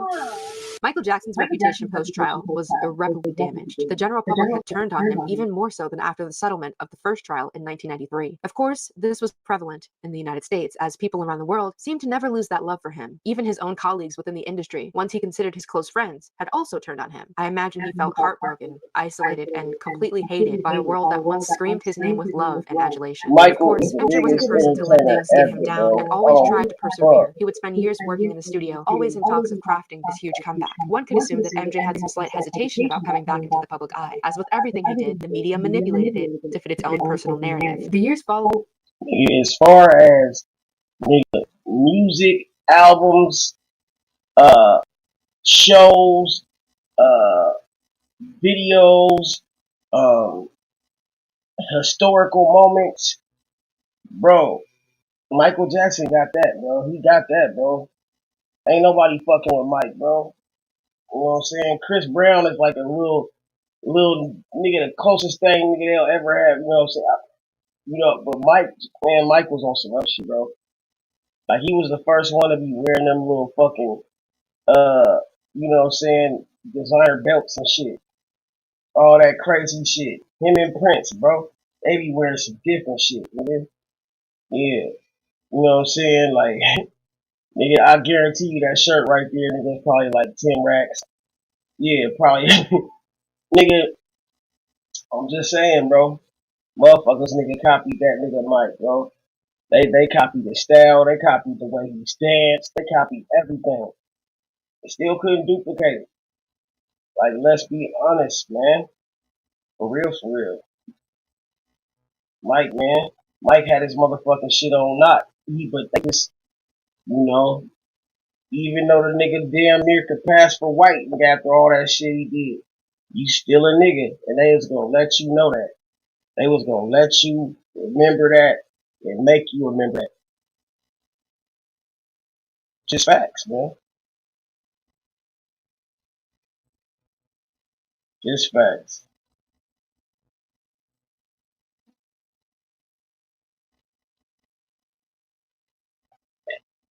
Excuse me.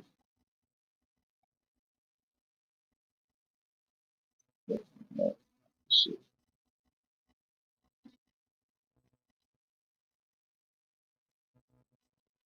Following his return to the United States in December of 2006 were spent hopping from home to home. Randy Phillips, CEO and president of AEG Live during This Is It, testified in 2011 during the Conrad Murray trial that Michael's primary reason for agreeing to the tour was that he wanted to finally settle down and get a really, really good home for the kids and for his family. So they weren't, in his words, living like vagabonds.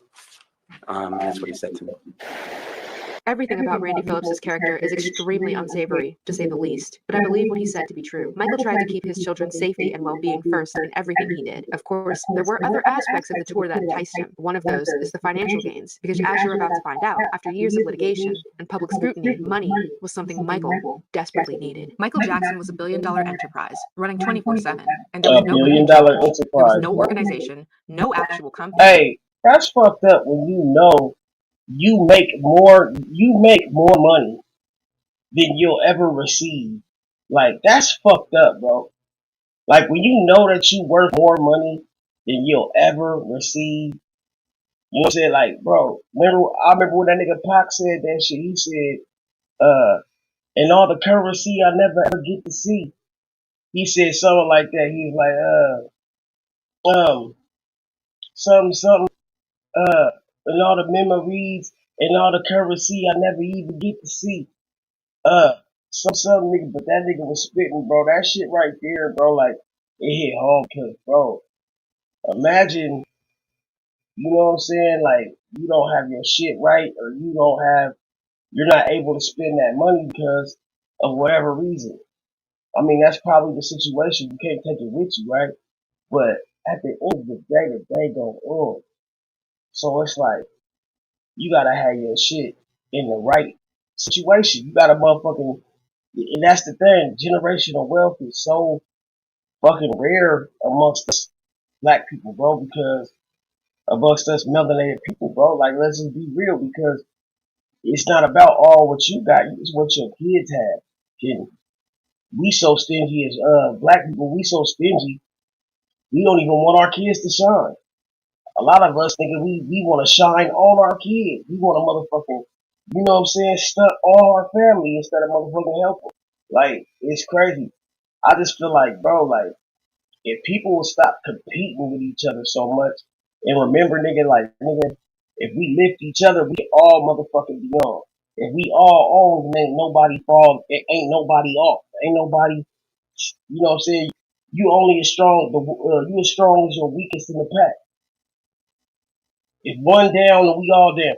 If motherfuckers start thinking like that, bro, and stop fucking being divided by the dumb shit, nigga, it's no stopping us. Because, nigga, the only thing that's stopping us is us. Real shit. We worried about, it's either, nigga, you feel like you're too old and you can't do shit no more, and it's all over for you, and you just want to keep your fucking quiet life and comfortable life, or, nigga, you just accepted it and don't give a fuck, and just like, you just gonna lay down and be a bitch. You just so fucking affected by the frequencies and shit they done fucking watered us down with and dumbed us down with. You're just a part of the fucking problem. Now, are you just part of the fucking, you know what I'm saying? For whatever reason, you just, nigga, logged on to their system. And, nigga, this is what you believe in. You ain't gonna do shit else. But I'm just saying, bro, like, what the fuck happened to understanding that there's actually something better? Why do motherfuckers feel like they have to go, you know what I'm saying, against each other to be on top? Like, it's stupid. At the end of the day, it's fucking dumb. It really is. I could ask a nigga to borrow this shit if he got it, or if I got it, I might be able to borrow, let a nigga. But if we both motherfucking kill each other over this shit, like, nigga, who the fuck enjoying it at the end of the day? Who the fuck got the motherfucking, like, bro, let's make this shit make sense. Let's ball out. If we can all, nigga, is it better for one nigga to have 10,000 or 10 niggas to have 1,000?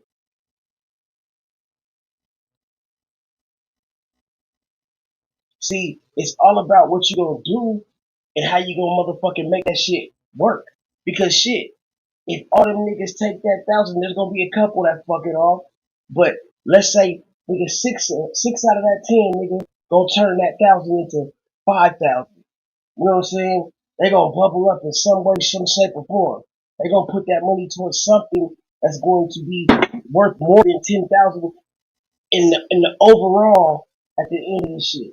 It's gotta be more to it than just motherfuckers feeling like they got a ball on a nigga. I'm stunting on a nigga. Nigga, you not do shit if you get your motherfucking shit split over a last hating ass nigga. That motherfucker felt like he wanted to take something or he didn't have it because, nigga, you was in his way. There's niggas that think you in their way and you ain't even in the same lane. Motherfucker, I ain't in the same lane as you. How am I in your way? These niggas be so slighted. They feel slighted, like, because, nigga, you shine so brightly, they're dimmer and their dimmer is showing. Are they dimmer? So you need to dim your shit so you don't blind or you don't motherfucking overshine they shit. Nah, nigga, you motherfucking are your own light. According to your own aura, the way you move, the way you circulate, that's what you gonna radiate with. But, nigga, me and mine's over here. Hey, look, all I can do is inspire or move the fuck over. I can't sit up here and, nigga, tell you how to motherfucking infuse your light or how to motherfucking turn on your light. If your light is not motherfucking bright, maybe it's because, nigga, you're around too many motherfuckers throwing shade, or you're just letting your shit get dimmer because, nigga, you seeing all these motherfuckers with the same attitude or with the lower vibration, and so you just gave into it. Fuck all that shit, bro. I know it's hard, bro. It's hard to motherfucking keep your vibration high constantly, bro, and stay on the mother. I feel you. Sometimes you want to fucking slap the shit out of a nigga, kill a nigga, do something crazy. I know. It's like a nigga always willing to crash out, but I don't want to. But, nigga, I will. I ain't gotta prove it though. Like the soldier said, nigga, any moment I'll crash. I ain't gotta prove it. Shoot me in his face and send him to the trauma unit. On my mama, nigga. A nigga's not trying to teach a motherfucker or not trying to, you know what I'm saying, knock a nigga head off, bro. Not trying to do that. But a nigga ain't trying to play no games neither. And these niggas be wanting to play games with you. Like, nigga, come on, bro. You want to fucking play with something. Find you something safe to play with. That's all I'm saying. You don't want to play with a grenade. You don't want to play with a fucking, you gonna take the fucking pin out the grenade and play with it and juggle it? Stupid ass nigga, that shit gonna blow up in your fucking face. And then when it blows up, it's gonna blow everybody else around that motherfucker that's in the way or around this. So why even do it? It's like, bro, play with something safe. Go get you a little fuzzy little chihuahua or a fuzzy little mother. Ooh, get you a little furry cat or a furry bunny or something. Play with that. Play with your PlayStation. Play with your fucking Xbox. Play with yourself, but don't play with me. And that's all I gotta say. But the thing is, bro, the whole motherfucking moral of the story is stop competing and start eating. Why you gotta compete with that man? You know what I'm saying? That man, nigga, could if we both on the same team, nigga, we scoring for the same team, nigga. But shit, or nigga, shit, I guess nigga, you scoring for the ops. If you scoring for the ops, shit, I might need to play defense. Or maybe that's what it is. You niggas think you playing defense. Fuck ass niggas. Y'all think y'all running the zone? You bitch ass niggas talk to y'all done huddled up. Oh shit. Call a timeout. Oh nigga, don't pass Traumatic the ball. Hey y'all. Fuck. We gonna get that nigga off the team. Yeah, nigga. Yeah, nigga, we gonna get that nigga out the league, man. We gonna set that bitch ass niggas. Hoe ass niggas.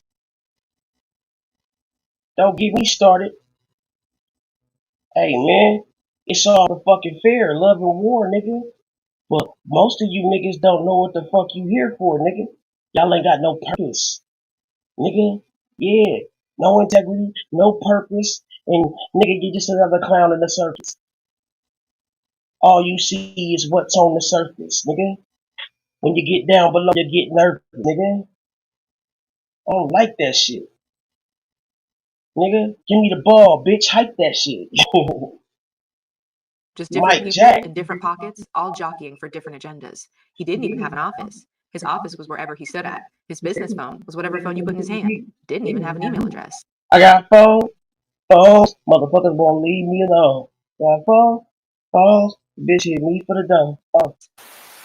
But money is the root of all evil, as you know. The You love of heard? money is the root of all evil. Now, I know what you're probably thinking. Money isn't the root of all evil. It's the love of money that's the root of all evil. It's the love of money that is the root of all evil. Because the intention is usually good. The intention is usually positive, but the result sometimes is negative. See what I'm saying? At the end of the day we're in, not everybody will be your friend. And there's two things that I hate to waste, but love to spend. That's time and motherfucking money. You gotta understand, man, there's a difference between me and them. But nigga, I don't want to be compared to a nigga that's uncomparable. And the uncomparable is me, nigga. I'm not motherfucking sharing because I'm not shareable. See, I'm gonna look at it like this. We ain't gotta go against each other, but you ain't gotta play no defense like nigga, you don't wanna see me score. My shit is motherfucking efficient. The ref got the whistle. So why the fuck is you trying to play fast or call out? Nigga, hey man, look, do your shit. Do your shit. It's practice. How you gonna talk to I'm supposed to be the franchise player, and we talking about practice? That's how foreign this object is. When you talking to a nigga about practice, nigga, I had to practice to be this thing. You dig me? I had to practice to motherfucking dunk from the free throw line like this. You think MJ just, nigga, hey, just jumped out of bed one day and said, "Oh, I'm Air Jordan, nigga," and took off from the free throw line. No, nigga. There was many a days he got up and motherfucking hit that court. Was running them motherfucking sprints. Was running them motherfucking up and downs. Yeah, up and downs. You know what the up and down is? Yes, when you gotta go run, get the eraser, or run back, you know, shit, run up, get the next one. Yeah. By the time you motherfucking done, nigga, yeah, it's like that. The up and downs are the whole key to the game. You gonna go up, you gonna go down. You gonna go up, you gonna go down. What comes up goes down, what comes around goes around. All the shit. It's gonna be a backup. It's gonna be a nigga on the bench. But nigga, why we playing against each other? And nigga, it's the motherfucking owner that we really need to nigga be thanking. We arguing over a contract, nigga. And this motherfucker on the team. And he getting billions while we motherfucking arguing and fighting over niggas. What type of shit? We've been so distracted by all the bullshit, the media pumping, by the news, and all these other motherfuckers with something to say, celebrities that y'all hear so much about, right? But at the end of the day, we done forgot, nigga, that we are the league. We are the league.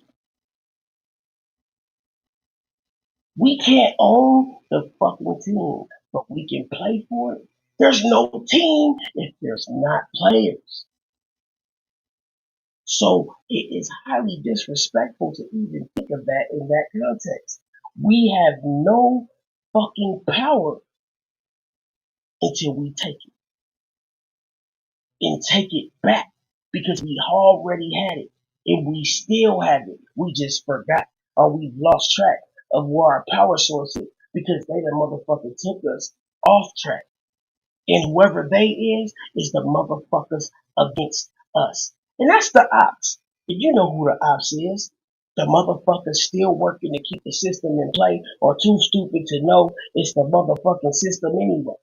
They either motherfucking trying to knock you down or not help you get up. Either one, you a fuck nigga. They done gentrified us and divided us. They done did all these motherfucking things to us and we still motherfucking here. So now, nigga, it's time to nigga ask yourself a question.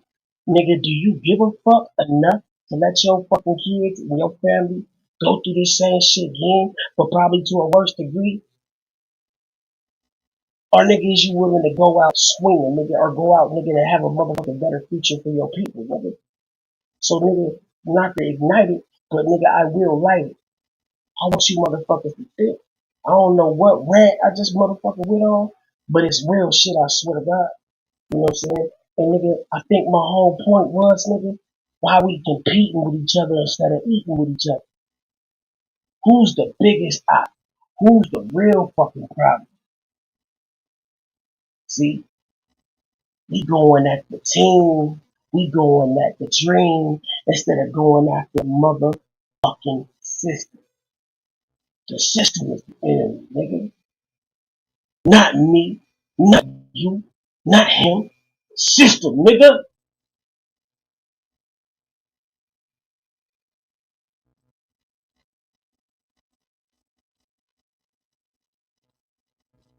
Michael Jackson in need of cash? That just seems unrealistic. This man owned half the Sony ATV catalog. You know, the one containing the rights to songs in various artists' discographies, including Elvis Presley, Sly and the Family Stone, and most famously, the Beatles. Not to mention Michael's own songs in his catalog, My Jack. And what about his various assets? His rare collectibles? His homes? Havenhurst and Neverland? Surely his debt was exaggerated as another attempt to assassinate his character. Right? I mean, he was out here writing checks for $500 million. I'm an incredible financial situation. I just wrote somebody a check for $500 million.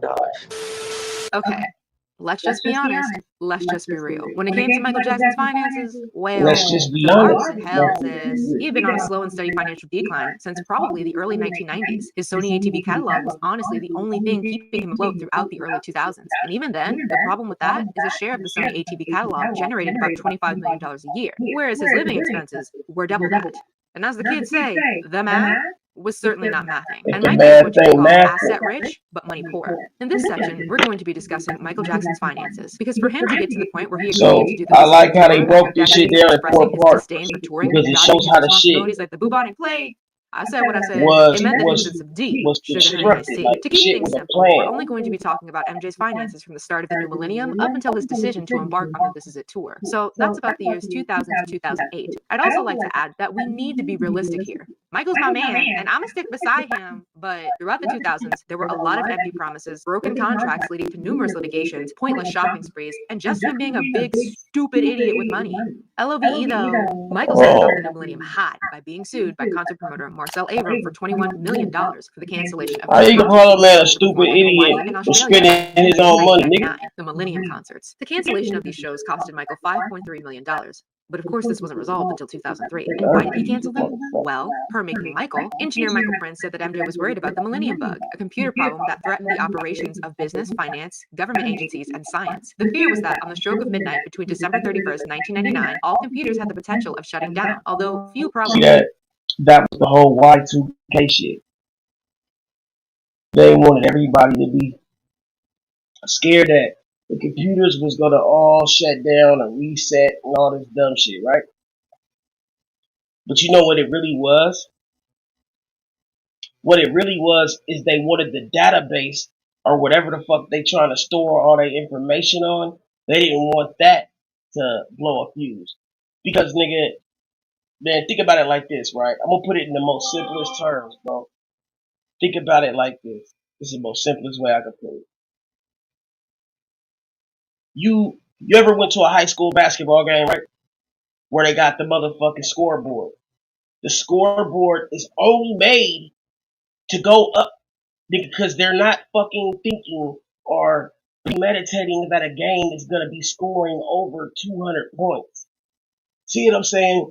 So the scoreboard is literally only motherfucking able to go up to 199 points. It's not made to go to 200, right? Because there's 3 motherfucking parts. You know what I'm saying? They have the one from 1 to 9, and then the other ones are the 0s or 8s.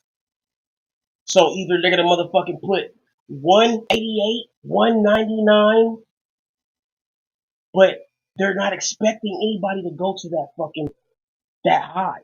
They're not expecting you to score that much.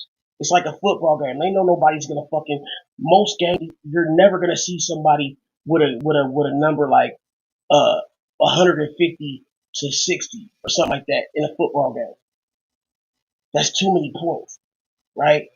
So their scoreboards aren't made to go all the way to the fucking top. Like, nobody's gonna score 1,000 points. So why would they have their shit set up to where it can go to 1,000? But that's just how the fucking shit is. But I've actually seen a game. I forgot who it was exactly, but they ended up scoring 200. They scored like 207 or some shit. It was crazy. These motherfuckers was going off. It's like one of them once in a lifetime, that not once in a lifetime, but every now and then, every fucking 10 years type games that you just see some phenomenal shit. Nigga, they was just scoring so many points that came out the back. Because even if you score 25 points a quarter, that's 100 points. You know what I'm saying? So my whole point was it's not made to go past 199 points. Because who does that, right? You know what I'm saying? So, anyways, the niggas was scoring so motherfucking much. The fucking bleacher thing, went out, it, started fucking up. Like, it was like a glitch or some shit like that. Like, I guess the motherfucker tried to bring it up to 201 or whatever, or whatever the fuck it was, and the shit, glitched. Cause it said 199, and then I guess he pushed the score button in, and it can't go to the next number.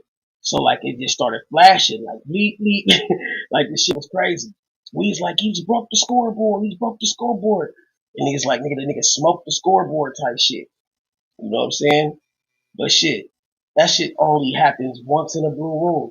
But I was just comparing that to something about how the fucking Y2K they expected because of it being 2000, the year 2000, and all those zeros being across it, the countdown or the clock thing or whatever, they thought it was going to make it glitch, and all the computer systems would log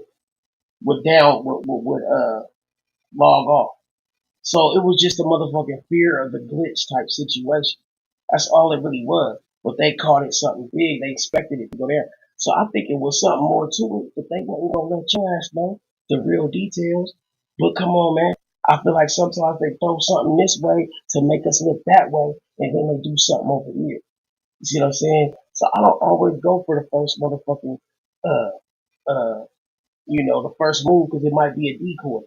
You see what I'm saying? I'm always looking to the next, to the second, to the third move. Cause I'm gonna catch a motherfucker when he think he's coming with his best. Or he think he got his motherfucking, nah nigga, now I got your motherfucking ass with your momentum and I can use your momentum against you. You dig what I'm saying? Fuck swing at a nigga. I'm gonna make a nigga think he's swinging, and then nigga, you know what I'm saying, we gonna bust that down, nigga. Bust that nigga, hey, nigga might think he's swung, nigga. But shit, nigga, that's another whole story. Yeah. I think I make my point. God damn it. Actually arose. MJ, please be for real, babe. Although, I feel like there may have potentially been other reasons for their cancellation outside of that. I've heard that the huge cost of the two MJ and Friends concerts eventually diminished any profits that were meant, as that agreement specified, to go straight to charity organizations. So Marcel Abrams' company gave that money to those charity organizations in the hopes of regaining profits from those two planned Millennium concerts. There was also the fact that MJ was a new father, with Prince being born in 1997 and Paris being born in 1998. He was actively still going through his divorce with Debbie Rowe, and perhaps those shows could have been too much for him because of all those factors, but also the fact that while doing the MJ and Friends concerts, there was a bridge collapse incident, which we'll talk about a little later, that left him with chronic back pain. MJ could have also potentially wanted to shift his in the Trump years, Michael Jackson's financial struggles became public knowledge. Why, you ask? Well, as Linton Guest put it in his book, The Trials of Michael Jackson, he states, the prosecution sought to introduce the state of Jackson's money problems at every turn before the trial and during the proceedings. They claimed that Michael Jackson... How the fuck is a nigga with all this money, right, end up having money problems? He was spending his money on some outrageous shit. But come on, let's think about that. Like, he had dope, but he wasn't thinking about his taxes, and they kept overtaxing this nigga, bro. See, the government is cold to the motherfucker. So this is what they'll do. They'll not only tax you or come get you for taxes you haven't paid, or repo your motherfucking shit, start repossessing possessions. You know what I'm saying? That's why a lot of niggas have their shit motherfucking written to their mama. Or they don't have shit in their name. Everything on my mama's name. Cause nigga, hey, you motherfuckers be quick to come try to take all your shit repossessed as soon as they get you in litigation. Cause you gotta think about it. Now you gotta pay for this lawyer. He going back and forth. Now you gotta deal with this. You gotta shut this motherfucker up. Cause they playing, they try. Like, that's a lot of shit. Imagine how much pressure you got coming on you. You got $1 million and $1 billion companies. You got these companies that, you know what I'm saying, are literally surviving off the motherfucking goodness of your name. Or the motherfucking, your name being made. But yet, you can't even motherfucking, they thinking that, oh, you're a thief now, or you're this, or you're that, or you're not honorable because of what somebody gonna attach you to or tied you to. So these motherfuckers be having to go through a lot of shit. You gotta understand when motherfuckers start getting money, if you got people attacking you for this, that, or another, it just happens, bro. You know what I'm saying? Some people don't even want to go through with this shit, so they'll just end up paying them off. If you're worth millions of dollars, you know what I'm saying, and this little fucker, you know what I'm saying, you already got some other shit going on with this little weirdo that you punched in the nose, you know what I'm saying, these motherfuckers in your ass trying to talk about, hey man, I need, you know, man, fuck, you might just give him, nigga, okay, give him some bread to shut him the fuck up. Get the fuck on, here. You know what I'm saying? But, you know, just because you did that and he really wasn't in the wrong, or you might not have been in the wrong, and you just want to get over with, now somebody holds that against you. They say, oh shit, well, why didn't you write it out? Why didn't you go to court? Why did you? Sometimes motherfuckers don't want to go through all that, right? That's a lot of energy. It's a real reason why the courtroom, bro, everything is set up systematic. Again, this is why I keep reiterating that the fucking system has control. The only thing bigger than the program is the system. I keep trying to get people to understand this because the system is controlled. I mean, the system controls the program, and the system also programs the program. You gotta understand if you have uh a workout plan, right?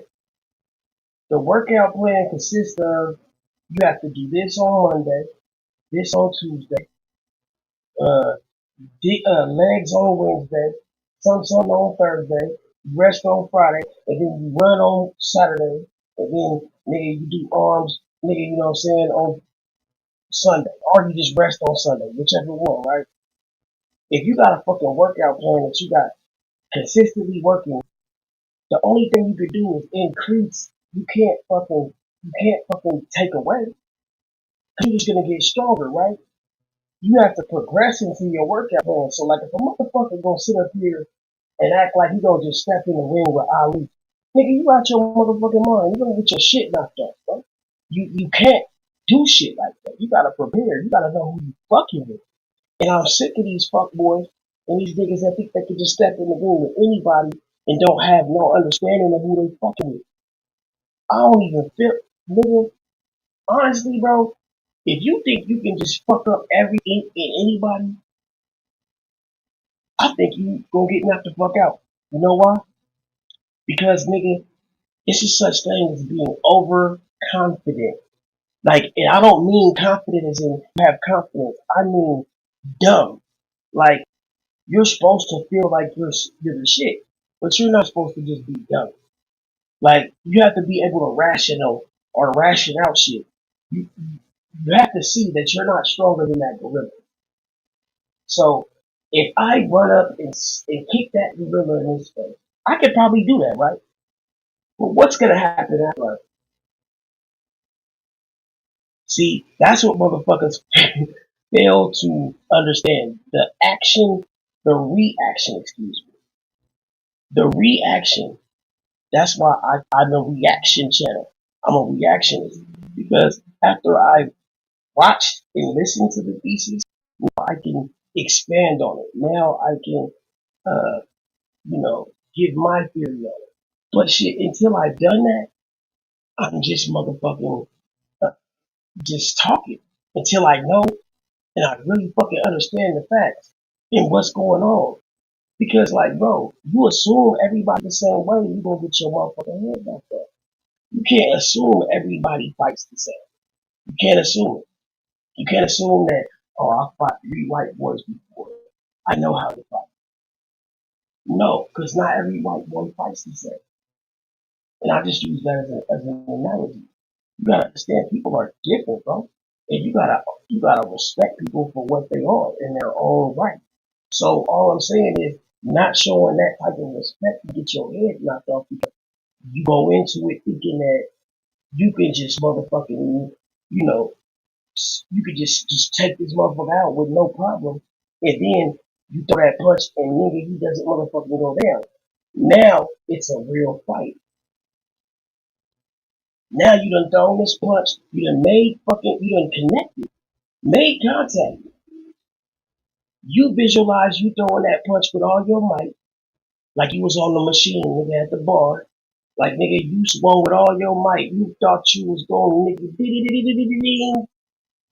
but nigga, all you did was make this motherfucker mad. Now you gotta fight this nigga. You ever seen a motherfucker nigga get stalled because he done started some shit he can't finish? Bro, I'm telling you, bro. Just 1 second.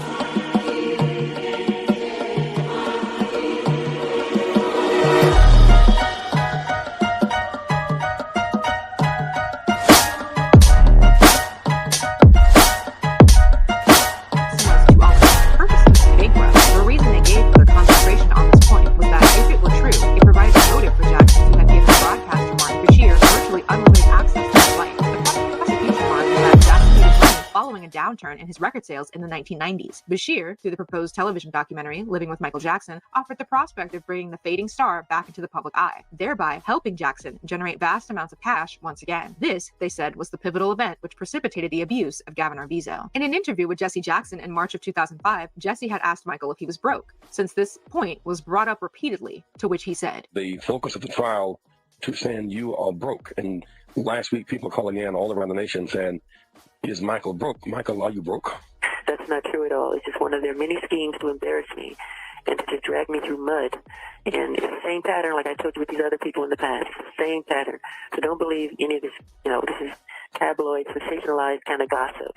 I believe Michael is right when he says it's gossip, solely because what does the amount of money he has have to do with his innocence in a trial that is about whether he sexually abused a child or not? It's kind of irrelevant to that. And Michael knew how to work the media. If he wanted to, he could have chosen to do anything to bring himself back into the spotlight. He chose to do this bullshit documentary because of the things he was promised. Bullshit just made him look god-awful. Not to mention, regardless of the amount of money MJ got for the interview or the rebuttal he made, Michael Jackson, the footage you were never meant to see, I seriously doubt Fox was going to offer him enough to get out of the financial hole that he was in. But Michael was in deep financial trouble, whether he wanted to admit that publicly or not. He wasn't broke, but he was growing broke. No tea, no shade, no pink lemonade. As Jermaine Jackson put it, his focus had to be on clearing his name for 18 months, not making music, and that pushed him further into debt, especially after the cancellation of the Invincible tour had cost him at least $100 million. Meanwhile, his bank loan had risen with interest to $272 million, and Neverland cost $1 million a month to run, which didn't include payments on a $23 million line of credit taken out against the ranch. On top of all of this, there was also the influx of civil lawsuits against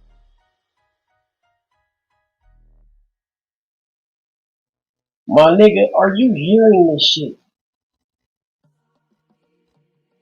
You can't just skip past that. I hear everything, man. I got that photographic memory shit. And nigga, when I hear something, I know what the fuck I heard. And certain things just stand the fuck out. You know what I'm saying? But goddamn me.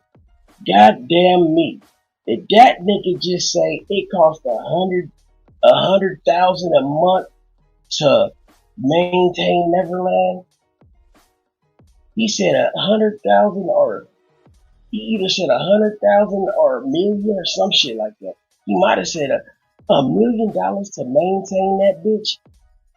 And you gotta think about it, yeah. You got gardens and shit.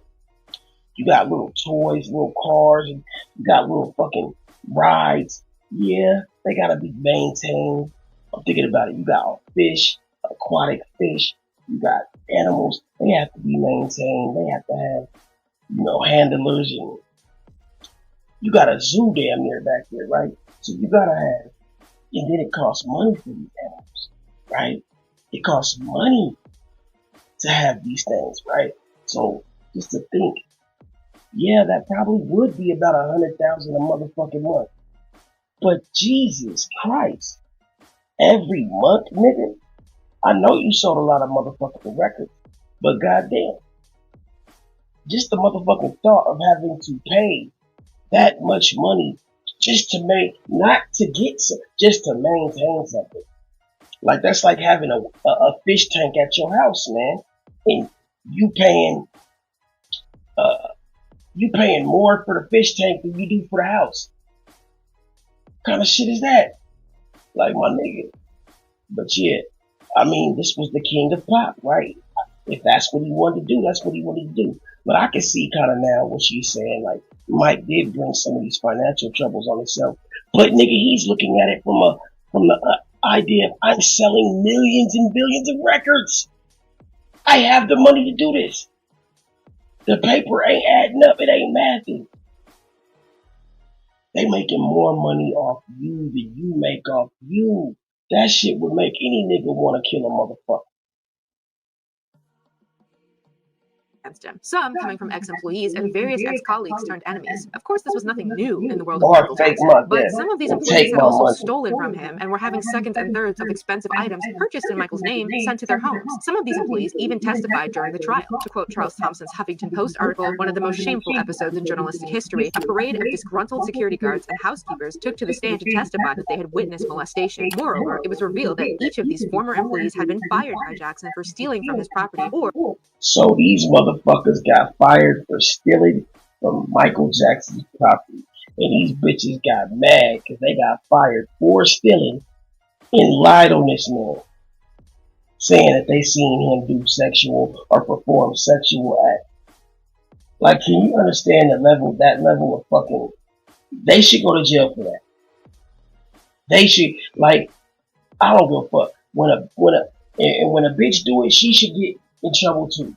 When a motherfucker want to sit up there and point out a nigga for, you call somebody a rapist or call somebody a pedophile, and that's not what it is, but you just did that out of spite, you should go to jail. That shit's wrong, bro. Just like the little females that do that shit, say, oh, he raped me. But in reality, you just mad because of some another reason. Because he don't want to do this or he don't want to do that or he didn't get this for, like, by no means should that ever be because you're upset or mad at this man. That does not make it okay to do that. It don't make it right. It's real. That shit is bad. You can't put that man's name in the dirt, make him seem like that. You know how people look at a motherfucker that does that? So, and then the other thing is, you're making it hard on the real victims. Because now, some girl that comes along that really did get done like that, they gonna say she lying. Because your funky ass wanted the motherfucking lie. Yeah, don't ever do that. That ain't right, bro. Don't ever put some smut on a nigga name. You gonna put smut on a nigga name and it ain't official, it ain't real. It's just because you mad, you out of spite. That's some whole shit. Yeah, man. If it's all about the motherfucking, that's what I'm saying. It ain't no integrity. It's not. Because nigga, people do shit nowadays. And if you had integrity, you wouldn't do shit like that. Because there's no level of low. You know what I'm saying? Like, what level of low will you go? Like, you under there. You under. Like, you's a bottom feeder, nigga. Had lost a wrongful termination suit and wound up owing Jackson huge amounts of money. They'd also neglected to tell the police when they supposedly witnessed this molestation, even when... Man, bro. They lied to the police and told them that. So, Mike, man, you can't repair that. You see, you can't repair after you done fucking smurdered his whole name, his image, and everything. Now you want to say you just did that because you got fired for stealing out of his apartment, or out of his house.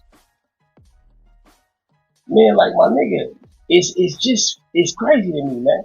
That's a person that takes no accountability, that never admits when they wrong, and has life fucked up. You got life fucked up, partner. Like, for real. I don't understand how some of these motherfuckers think. I could tell you one thing though, bro. I mean, I could understand why there's so many, you know, when motherfuckers get found. Yeah, man. You gonna learn and yeah. Fuck around and find out. It's officially open. Yeah. We just open a new shop. Right on Albina, nigga. It's called motherfucking nigga. It's called nigga. Come get it if you with it, nigga. Nigga, I'm just saying, bro. Question in connection with Jordy Chandler's 1993 allegations, but subsequently tried to sell stories to the press, sometimes successfully. The more money on the table, the more salacious the allegations became. That's like Michael Jackson once said, anything...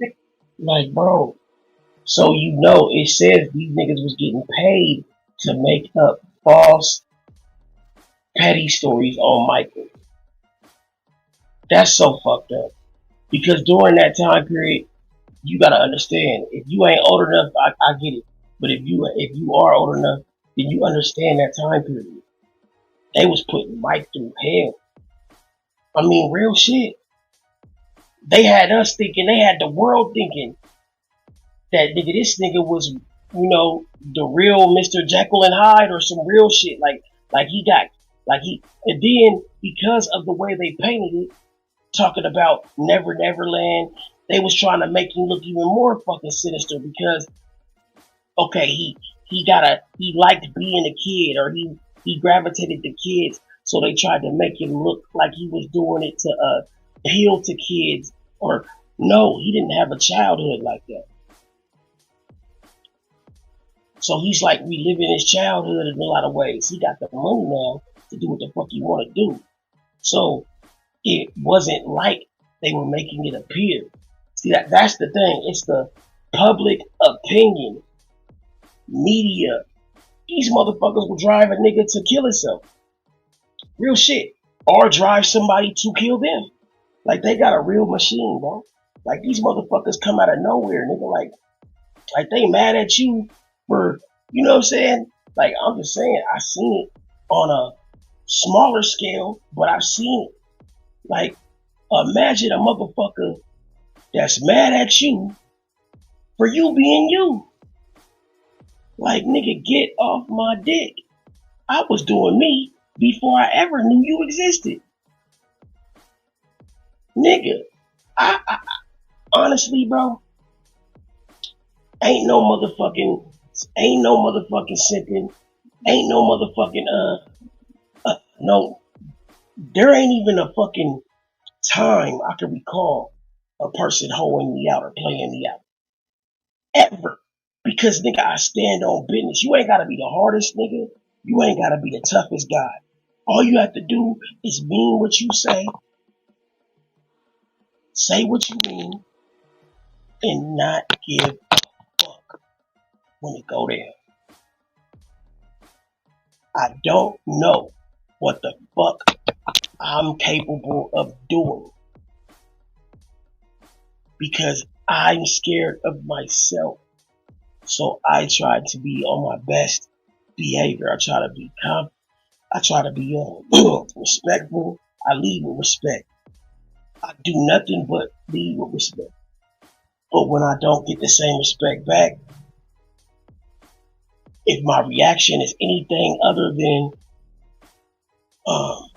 mature, I'm working on that. I ain't through yet.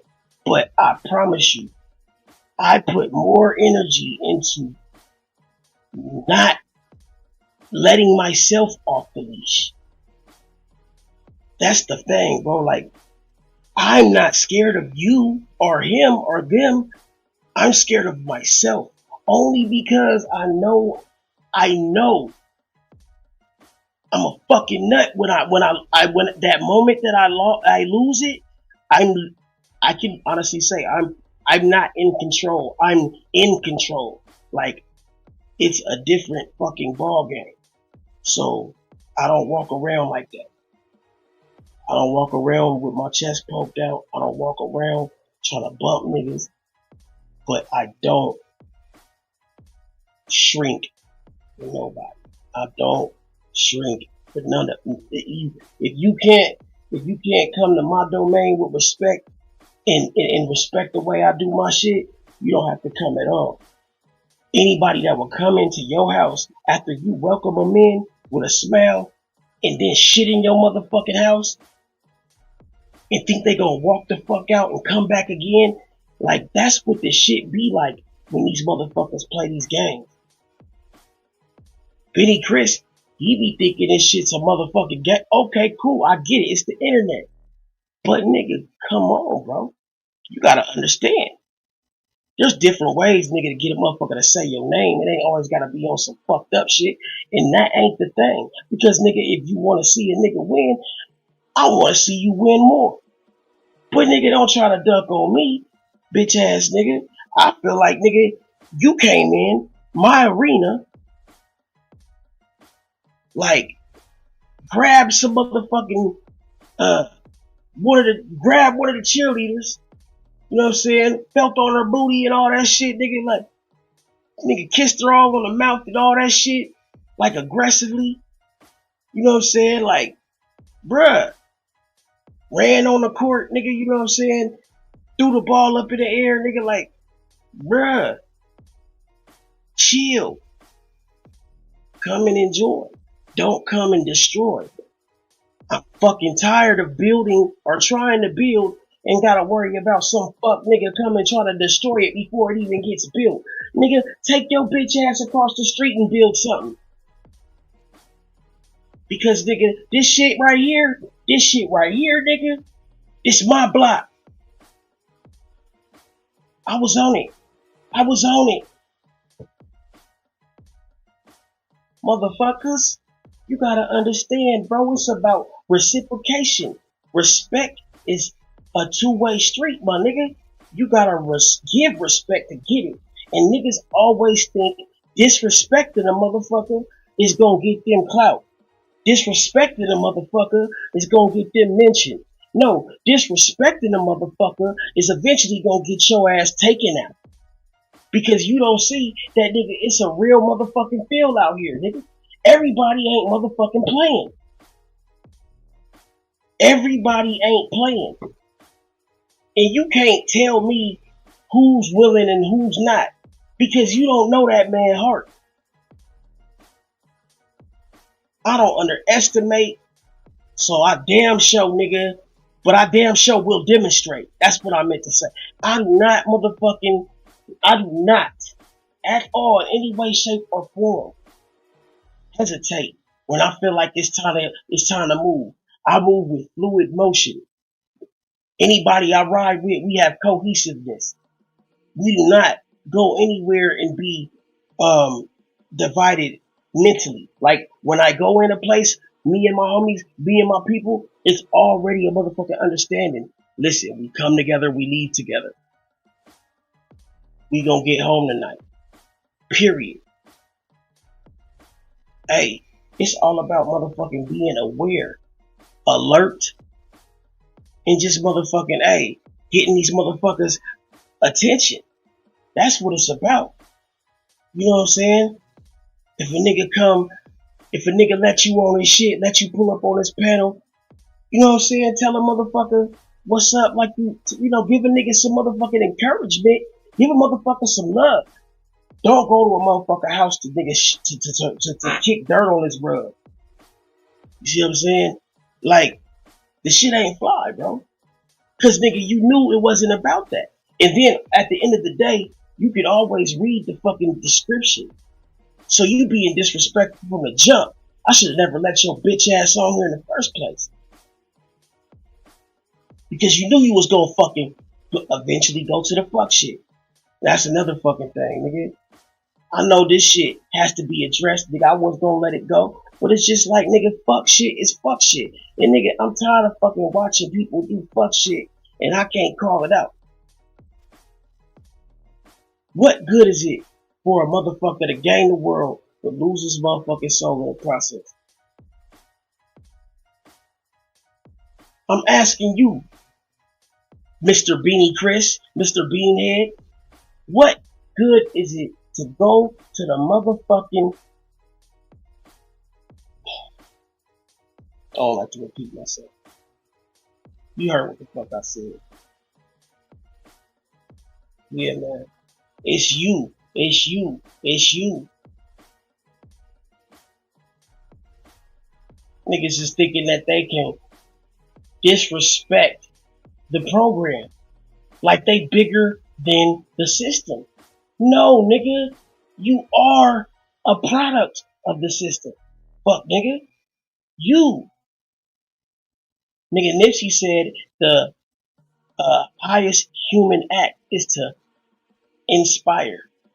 Well, I honestly can say I've inspired many of people. I've been told this. I've been told before, nigga, I helped somebody not, you know, not go that route. Not, you know, when them motherfuckers was wearing them hats, I said it was a bad idea. I did not hold my breath. I told them motherfuckers when they was making all them motherfucking suicide club hats, nigga, I said that shit ain't cool. I was the only nigga that went up to they fucking panel and said it, nigga. Like, bro, this shit ain't cool. When they started making that liquid death shit, that drink that Wiz Khalifa was started pushing that first, I nigga went against that. You know why I went against that? Because, nigga, I understood, nigga, that anything, nigga, that got death on it and represents death will kill you. It's not fucking a joke. It's not a fucking joke. They still doing that shit, but I guarantee you, nigga, I hurt their sales. I guarantee you, nigga, they ain't booming like they was. I guarantee you I stopped a lot of motherfuckers from drinking it. Just me. Because, nigga, like, bro, I'm just looking at the can. This shit says liquid death. And these niggas is stupid talking about, nigga, oh, I bet it's refreshing. And nigga drinking this shit. Bro, even if it is refreshing, if you really know the science of water, words, language, vibration, sound have an effect on water. Your body is 80% water. So you're going to have an effect. It's going to affect you. Now why the fuck, nigga, is you gonna put liquid death on the bottle and think it's not gonna change the molecular structure? It's gonna make the water more dense. And it's also going to reprogram that water source. If you don't know this, then you just think this shit just happened by motherfucking, you know. No, this shit is deep.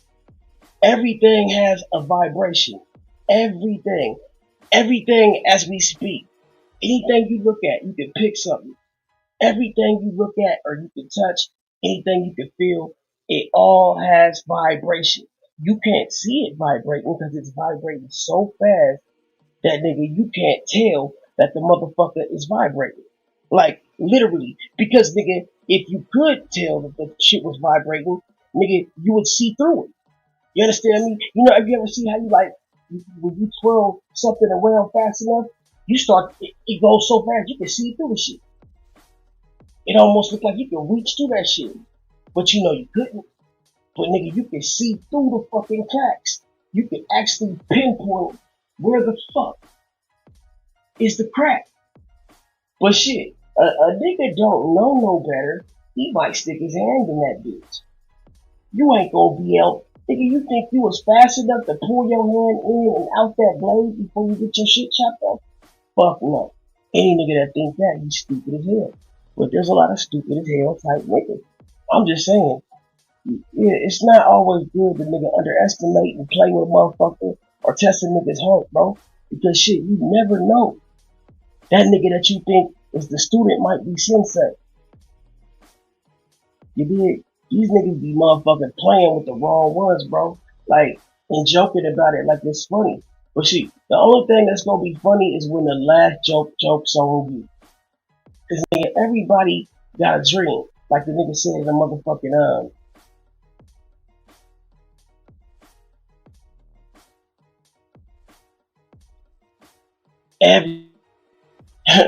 what about the nightmares? What about the nightmares? What about the niggas that didn't have a pillow? Yeah. What about that? Yeah, bro, it's serious out here, bro. Stop playing with everybody. Everybody ain't playing. You want to see another man fail, then nigga, something's wrong with you. If you can call another nigga, if you can go to another man and tell him he sucks and he ain't shit, there's something wrong with you. You need to deal with yourself. Something is obviously going on in your mind that you feel like you need to knock a nigga who's on his shit. I just want motherfuckers to understand. You can't knock a nigga that really ain't even motherfucking fucking with you like that. You just making yourself look retarded.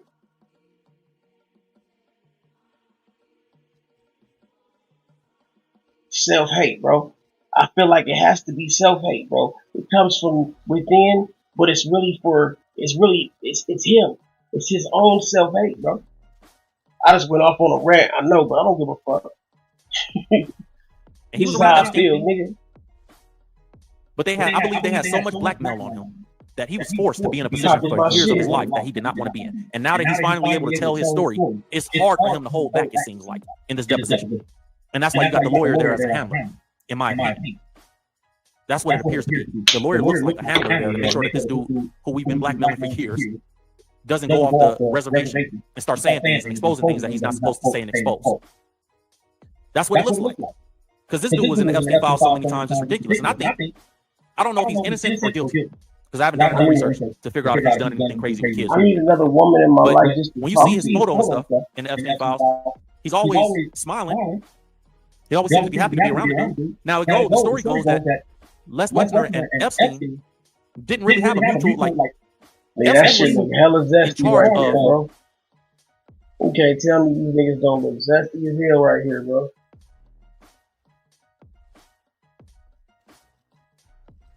Look at Epstein, bro. Look at this nigga, bro. Oh, Nick, look at his nip. Bro, how do you see... Bro, what's so fun, freaky boy ass nigga? How do you see a nigga nipples through a shirt that got 3 layers, bro? You can't tell me they wasn't loose goose. Bruh, look at Cuddy. Nipple just bang, nigga. Like he probably got like, nigga, rings on his shit or something. You know the motherfucker, nigga got a hula hoop on his nipple or some shit. Oh, freak, man. Fun boy ass nigga.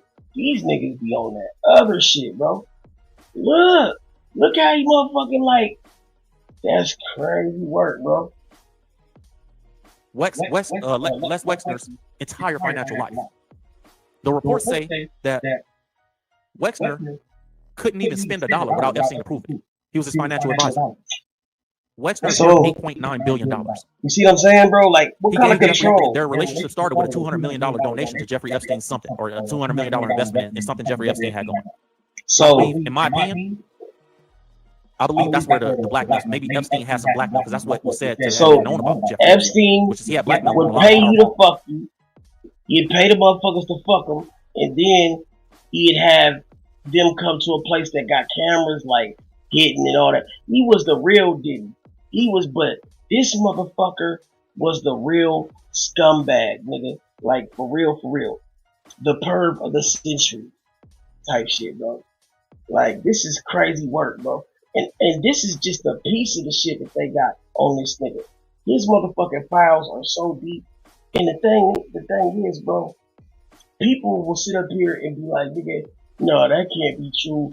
This can't be true. But they'll believe in the dumbest shit. They won't believe in themselves, though.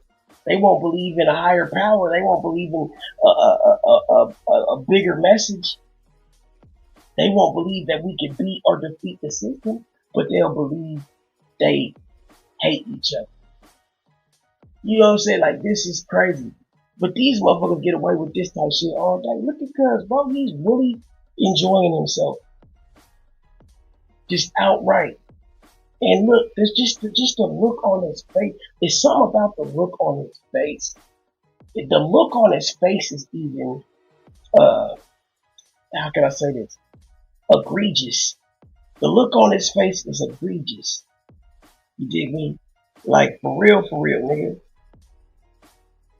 That boy looked like he know he did something that he should be getting his ass whooped for.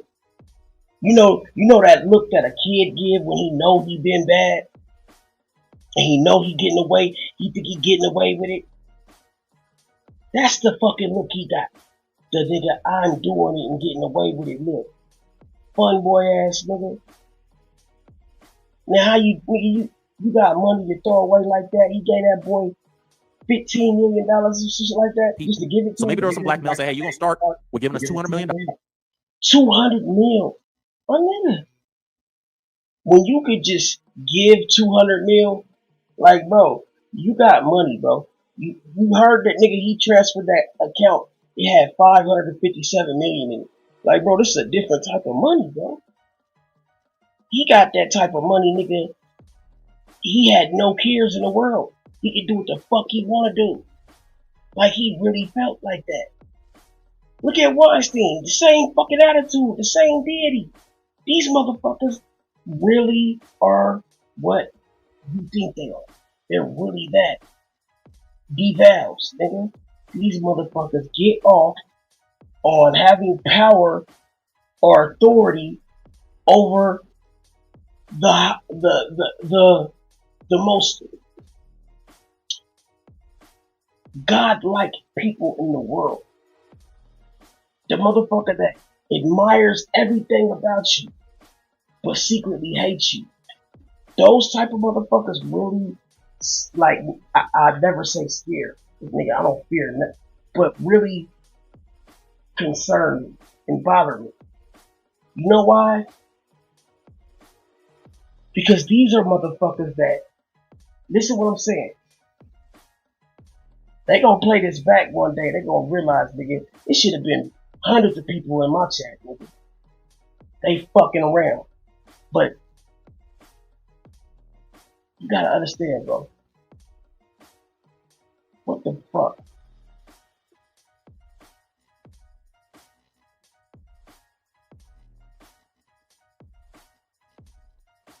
You gonna realize one day, but I forgot what the fuck I was gonna say. Goddamn, wow, I had a point I was trying to fucking hit. I got lost in the sauce. What the fuck happened? Damn, what was I trying to say? It was something, nigga. I got lost in my thought there. Fuck. God damn, I hate when that happens. But, yeah, man. Something about this motherfucker I know, though.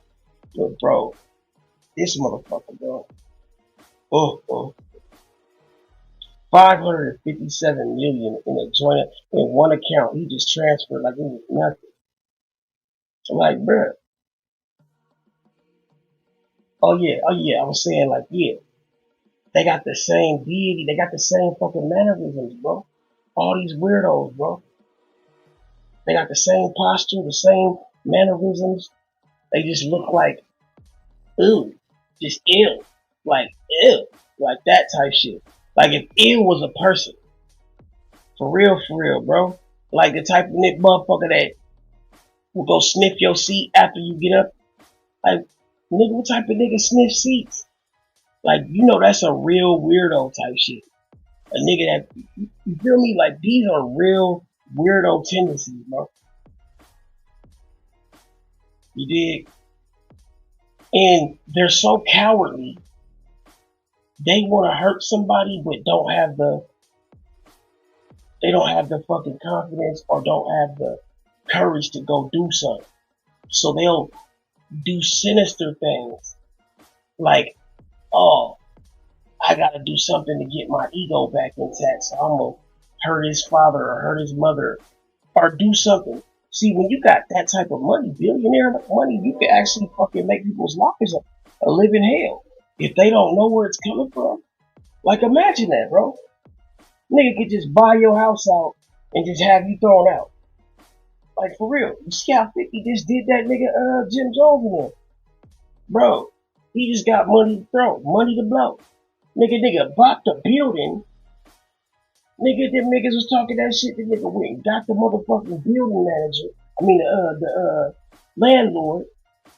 Asked how much was owed. Oh, this motherfucker backed up. He still owed it. Oh, shit. 60,000? You owe 80 grand? That's it? 80 grand? That nigga 50 said, oh shit, nigga, hey, here's 100. Matter of fact, here's 100 grand. Hey, just let me have the motherfucking keys and the control over the motherfucker for 6 months. Give me the lease. Just to get back at that nigga Jim Jones. And nigga, what happened to Jimmy? Jimmy had to get the fuck out. And he kicked in that door. And nigga, what's crazy about that is Jim, you could tell he is really fucking seasoned in the motherfucking game. Because I can even show you. That nigga kicked that door, but never went in. He kicked the door in, but never stepped foot inside of it. He had another guy that came around and he went in. You know what that tells me? You know why that's a big deal? That's a big deal because, nigga, you're not gonna know things like that and be that precise if you haven't worked with law enforcement before. You understand what I'm saying? He was angry enough to kick the door in, but still educated and calculated enough to know not to enter, because that would have been breaking and entering. It would have been a Class C felony. See, it's one thing if you break, okay? A break can be repaired, a break can be fixed, but it's the entering that they put with it that makes it a felony. You see, that's what it really is. If you know your laws, you'll know that. You know what I'm saying? Break is not the crime. It's the breaking and entering. You see what I'm saying? The police will not take you to jail for breaking. But if they know that you broke in, then you barged in and came in, now you're breaking and entering. That's why it's called breaking and entering. You know what I'm saying?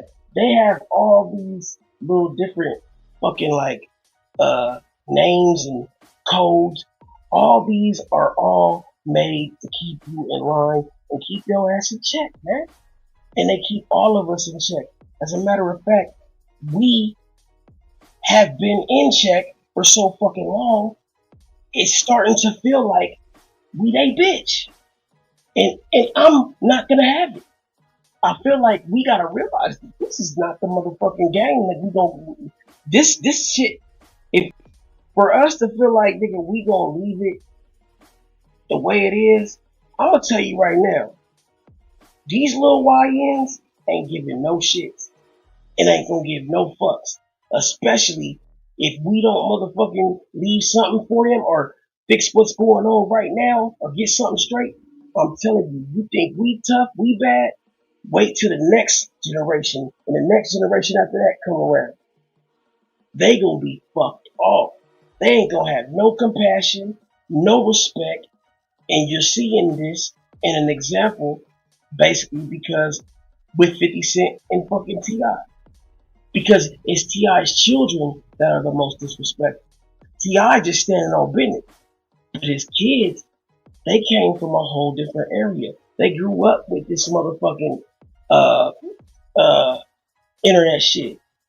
See what I'm saying? They understand. And he don't care about what the fuck 50 got going on because he wasn't even born when 50 came out. So these niggas listen to Chief Keef. Like King, listen to shit like that. That's why, nigga, the level of respect 50 thought that they would show is not being shown. Like, bruh, the Sorry Miss Jackson shit, that was clever. That was nice. But King, like, hey, nigga, fuck it. Hey, and that's kind of dope, though, when you look at it, because it's three different sides of T.I. almost, but being shown through his kids. I don't give a fuck, man, about the shit necessarily, but it is entertaining. And on top of that, you know what I'm saying? Yeah, nigga, that is my cousin. That's my motherfucking second cousin, nigga. You know what I'm saying? Whatever you want to call it, nigga. But we ain't close like that, but that's family. So of course you're gonna root for your family. You're gonna root for people that you have the same blood at. Like, but that don't mean, nigga, I'd be mad if 50 came back and, you see what I'm saying? But nigga, yeah, when it all boils down, nigga, family first, nigga, we gonna ride. And so it make me feel good to see that niggas is riding like that. That says a lot about Tip. Like, let's be real, we gotta give niggas respect when respect is due. It says a lot about T.I. as a father that his kids is, regardless of how they did it, standing up for their mother, for one. Standing up for their mother. Because 50 didn't realize that, nigga, you dissed not only that nigga Tip, but you dissed that nigga's kids. So, I'm just saying, bro. That nigga got motherfucking kids, nigga, that don't give no shit. But yeah, nigga, like, that's why I was just saying, you can't underestimate motherfuckers, bro. Dollars to this, and we're gonna take that, you're gonna eat that, and then I'm gonna become Epstein had power of attorney with this dude. Do you understand what that means? That means Epstein could pull the plug on this dude. Yeah, power of attorney means he makes the decisions that go on and shit because they're not able to make it themselves. Yeah, like when somebody is no longer able to speak for themselves, or like, okay, say for instance, so and so, your auntie or whatever, they come down with the condition and it gets worse and gets worse and gets worse. They're not able to no longer do the things that they used to be able to do, like go to the store, go pay rent, go to work, or go handle business and shit like that, drive their car. They become basically, immobilized.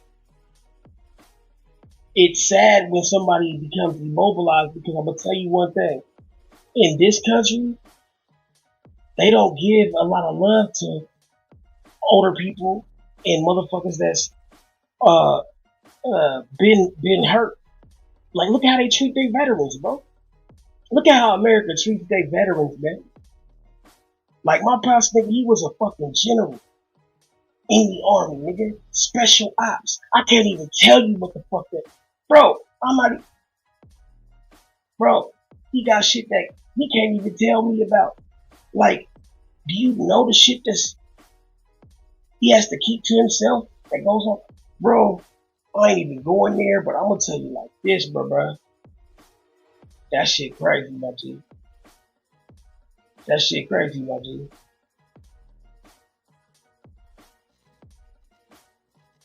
Yeah, that's wild. That's wild, bro.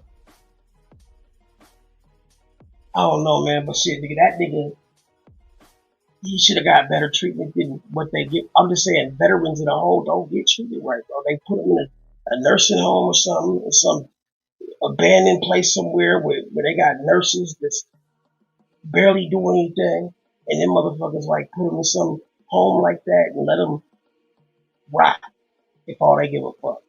They don't even care about these people, bro. I done seen some of the fucking nursing homes. I said, God damn, they just letting these people just rot. This shit's fucked up. But nigga, I don't know how I got on that, but somehow we got on that shit. The fuck, man. Shit's crazy though, bro. He had power of attorney, and he controlled all of his finances. So this dude is probably a prisoner, to be honest with you. He probably was a prisoner of the weird stuff that was going on. So this nigga not only would fucking pay you off or put money on your head, this nigga would fucking blackmail you. Like, you see what I'm saying? It's another nigga got tapes of you and got evidence on, got shit on you, and he would use it to his advantage. This nigga, bruh, it's just sinister, bro. When I'm listening to this deposition, knowing that and doing the research and knowing that, I'm listening to it with the ear of, this dude don't sound like, he don't sound like he don't want to talk. He sounds like he's being forced not to talk. And he sounds kind of like he wants to give, he sounds like he wants to go into more detail. See what I'm saying? And actually tell his story. And he wants to be free. This is a man that... Bro, look at this shit. Now watch this shit. If this shit don't fucking blow your mind, bro. This motherfucker wanted to tell his side of the story about Epstein and about all the shit. Like, you can see it's obviously fucking with him. The guilt that he has for fucking doing all the shit he did, and they did on that island, whatever the fuck, right? This man was about to start telling what the fuck was going on, and this is how fucked up we are as a country, and just period. This fucking lawyer, whoever the fuck he is, defense attorney, whatever the fuck, literally grabbed him, pulled him over, and whispered in his ear loud as fuck. You can even hear it. The nigga said, I will fucking kill you if you answer anything else with less than 5 words, with more than 5 words. Literally threatened that man and told him he would kill him. That's some mafia shit for real, for real. And you can tell when somebody joking. This nigga was not playing. It was like, yeah, you say anything else, I'll fucking kill you. And he whispered the shit in his ear, bro. And you can see the fear and the pressure go through this man's body, bro. He an old ass man. He ready to go to fucking, he want to go to his grave with some dignity. He want to go to his grave, nigga, with that shit off his chest. But he got to sit up here and play these games. Because, nigga, hey, it's death do us part. You signed up for this, buddy. Like, real shit, bro. Peep this shit, bro. This is not nothing you can make up, bro. I still can't believe it. I still can't believe it. Oh, yeah, my fault for play this shit. He's tired, in my opinion. He's tired of the blackmail. He's tired of... That's what it looks like. He looked like, man, I'm tired of this blackmail. I'm tired of this dude. Even in death, this dude Epstein is dead and I can't escape him. He's worth $9 billion, man. Let's watch it one more time. Listen. I'm sure we all appreciate the stories. We're just trying to answer questions they actually want to be answered. That's very helpful. Thank you. Watch the lawyer. That's kind of a puny example, but I wouldn't have had the idea. But then, see, this man, he might be old, but he's sharp. You know what the fuck he talking about? He's not. Look, watch this. That wasn't work for me or Jeffrey. It was just regularly done.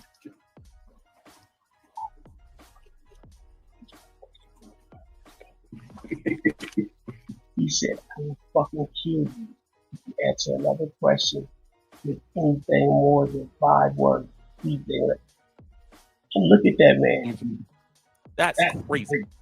I don't care how you try to spend it. In the courtroom. Listening to it with the ear of. This like, we can hear you. You know, for the blackmail. Like, bro, he's tired of. That's what it looks like. He looked like, man, I'm tired of this blackmail. I'm tired of this dude. I mean, even in death, even this dude Epstein is dead and I can't escape him. I just be in awe. Like, he's worth $9 billion, man. Let's watch it one more time. Okay. I'm sure we all appreciate the stories. We're just trying to answer the questions they actually want. It's clear as day. He grabbed him and said, nigga, I'll fucking kill you. Watch. That's very helpful. Thank you. Watch the lawyer. That's kind of a puny example, but I wouldn't have had the idea. But then all the things were inventoried. That wasn't work for me or Big Tony Soprano looking ass lawyer. One of them niggas named Paulie or something. Paulie, meatball, and tortellini, motherfucker.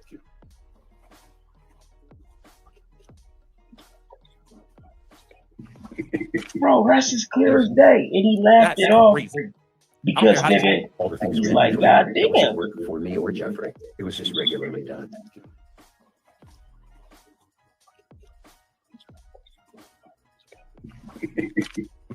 That is so crazy. That's crazy. In the middle of the court proceedings. Bro, a joke is supposed to be funny. In the words of hey, in the words of Bobby Brown. In the words of Bobby Brown, then you should have laughed. If you were joking, you should have laughed. Like, the lawyer didn't even laugh after. It didn't sound like a joke to me. It sounded like, get back in line. I know what you're trying to do. I know you're trying to tell your story. I know you're trying to step out of line. And you're trying to do it in a way that we won't kill you. But don't forget, I'm here to remind you that. I don't see why Gigi don't come fuck with me, nigga. I'm going to zoom in on the lawyer's we used to get it in together. But I wouldn't come over here, nigga. But then talk our shit. That wasn't work for me or Jeffrey. It was just regularly done.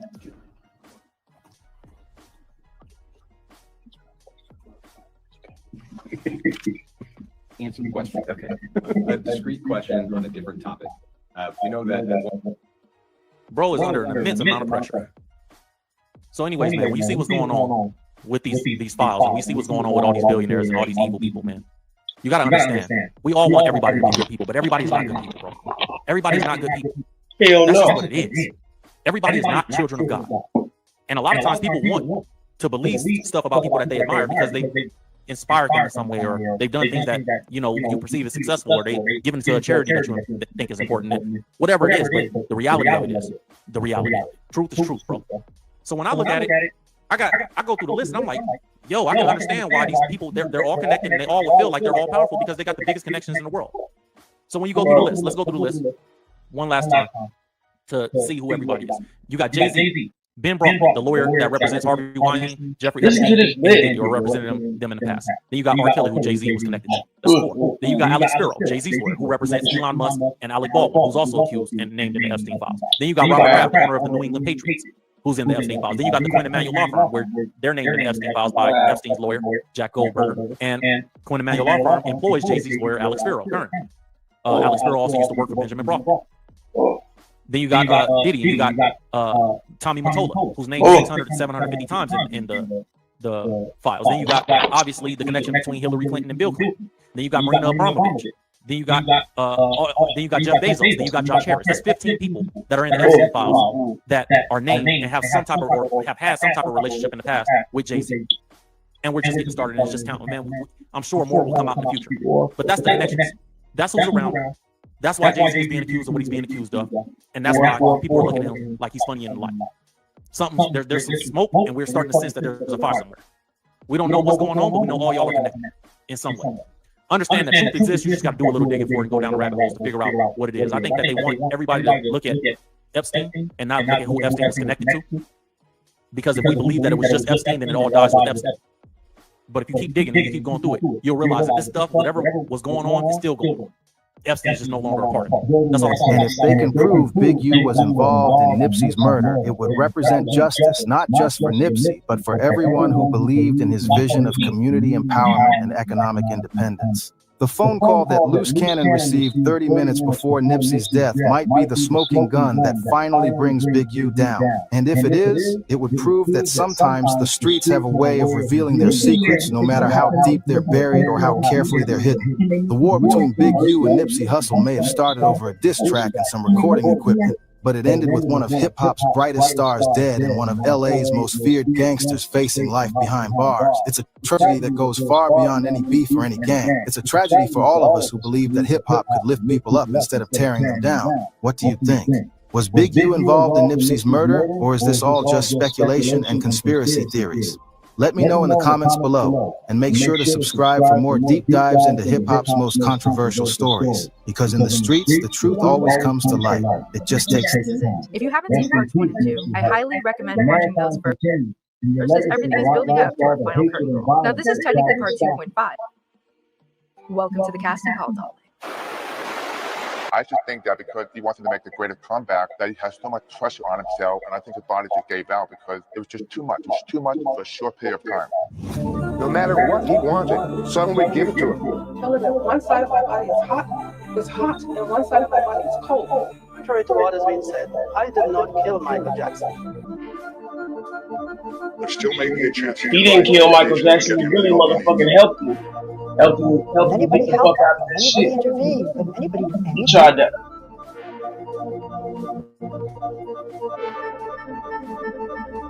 He tried to, baby, or he might have just been a part of the whole fucking shit. A casting call is a pre-production process where a producer, director, or casting director posts a notice inviting performers to audition for specific roles in a production. In this video, we'll be getting to know the people Michael Jackson personally selected to be by his side for the This Is It tour, most of whom he worked with for years, if not decades prior. So get your tea brewing, have some extra on standby, and grab those towels, because we are... That's why I'm glad I motherfucking did it like this, because I told you, bro, like, it's an ongoing saga. Woman, as you see, these days progress. MJ's visits with Dr. You see several things listed as IM injections, meaning intramuscular injections. An IM injection in this So look, this nigga was getting injections so he could perform, right? Because Michael was older, you know what I'm saying? His body had been through a lot. And this motherfucker was still trying to, you gotta understand, this motherfucker has set a precedent, that is, man, it's like, fuck. Only Michael could have set that shit. Like I said, the only person that can even move like this, that I ever seen move and dance like this nigga effortlessly or whatever, is Chris Brown. Like, he's the closest. But Mike, he expected himself to be able to dance like that bro, no, you're too old. The whole fucking, from the jump, the motherfucking tour, it was too much, bro. It's like asking, you know what I'm saying, like trying to drive a broke down ass truck with a bad fucking radiator and all that shit. You know what I'm saying? Trying to drive that bitch across country and back around. You know what I'm saying? And the whole time you hitting the gas, like, you gonna run that motherfucker into the ground. So he was getting muscle injections. He was getting Novocaine injections, numbing himself, cortisone shot to heal his knee. He was like dancing with bone on bone, shit like that. Like, bro, like, this motherfucker was really putting himself in harm's way because he overextending himself. And so after a while, using all these drugs, he became dependent on them. It was like they knew what was going on. Is a common billing code for Demerol, an opioid medication that is used to treat moderate to severe pain and is highly addictive. I occasionally gave him Demerol to sedate him. So you heard that, right? He said he gave him. Now you can't tell me. Now they said Mike might have had a drug problem, right? Who gave him the drug problem, bitch?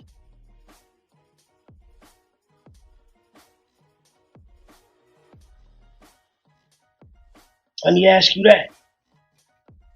Who gave him the drug problem, bitch? And I said bitch for a reason. Because you are a bitch. Because nigga, you knew damn well when you gave him that Demerol, that was some strong ass shit. And that's what. And he probably felt better than ever. But nigga, what you didn't tell him, nigga, is that nigga, you might get a little fucking fuzzy and start liking me. And start fucking craving me. And I'm gonna fucking keep doling them out to you. Right? So his whole drug problem began with his position. And by the looks of it, just looking at this motherfucker, he probably ain't in the best shape himself. Oh, man, I'm just saying, bro. Like, I'm not trying to judge Cub, but he looked like Dr. Phil with hair. I ain't stupid, bruh. Like, you know what I'm saying? You're just a big, country bumpkin that knows a little something. Thinks he knows a little something. I don't know. I'm just saying, from the looks of it, his credentials is about, I don't see him. I don't understand what's so special about him just by the looks. You can't judge a book by its cover, right? But from what he's saying and the words he's using and the way he's even talking, Demerol, bro, you gave that man Demerol for what? That's some horse tranquilizer type shit. It's about the strongest medicine I ever used. You are saying Yeah. you never gave him the kind And of... look at his fat ass, bro. Look at him, bro. Oh, turkey neck syndrome having ass nigga, bro. Like, bruh, he don't look like he in the best shape himself. But you doling out Demerol because your lazy ass don't want to really put together a health plan with Cub. You probably were part of the fucking problem. Why? Because you part of this system. He's a part of the system. Yep, they got these doctors on payroll. They got the media on, bruh. It's obvious, my G. It's obvious. Like, look at this dude, bro. I don't think he's really even, like, bro, I get it. He probably went to school and did shit. But, bro. drugs that would have fueled addiction. You're saying that? No, I have to tell you that I have sedated him in the past. I had sedated him in the past. This man is admitting to have, look at, bro, I'm just saying, man, use your discernment. I'm able to look at people and I can see their soul, especially when I look them in the eye. And I'm not saying he's a bad guy. He might have a good heart, right? But this dude right here does not seem like a person that, he doesn't seem like a person that I would want sedating me. Like, why is he sedating? Like, when Michael was sedated, this nigga could have been doing anything to him, bro. Like, I don't like the fact that this dude can sedate people. I don't like the word sedate. Why is it called sedate? What does that have to do with a motherfucker going on a date? If you gotta sedate a motherfucker on a date, you don't need to be outgoing. You don't need, come on, bro, you gotta drug her, just a slugger. You gotta get her, you know what I'm saying? Like, bro, you gotta do all that. You wanna have relations with a dead body. That is what I think of you weirdos. You want to have relations with a dead body. You can't be any weirder. You can't be no weirder, my G. You know what I'm saying? If a motherfucker got shit like that, like you say the homie got something in his motherfucker, his basement, he got a motherfucking life-size Barbie doll or some weird ass shit like that. Come on, man. You weird, bruh. You weird, bruh. Old turkey neck ass nigga, bruh. Oh, fucking, goddamn Phil Jackson without the beard and the glasses looking ass nigga. Oh, fucking nigga, shit. Barney's dead looking ass nigga. Nigga's fucking foul.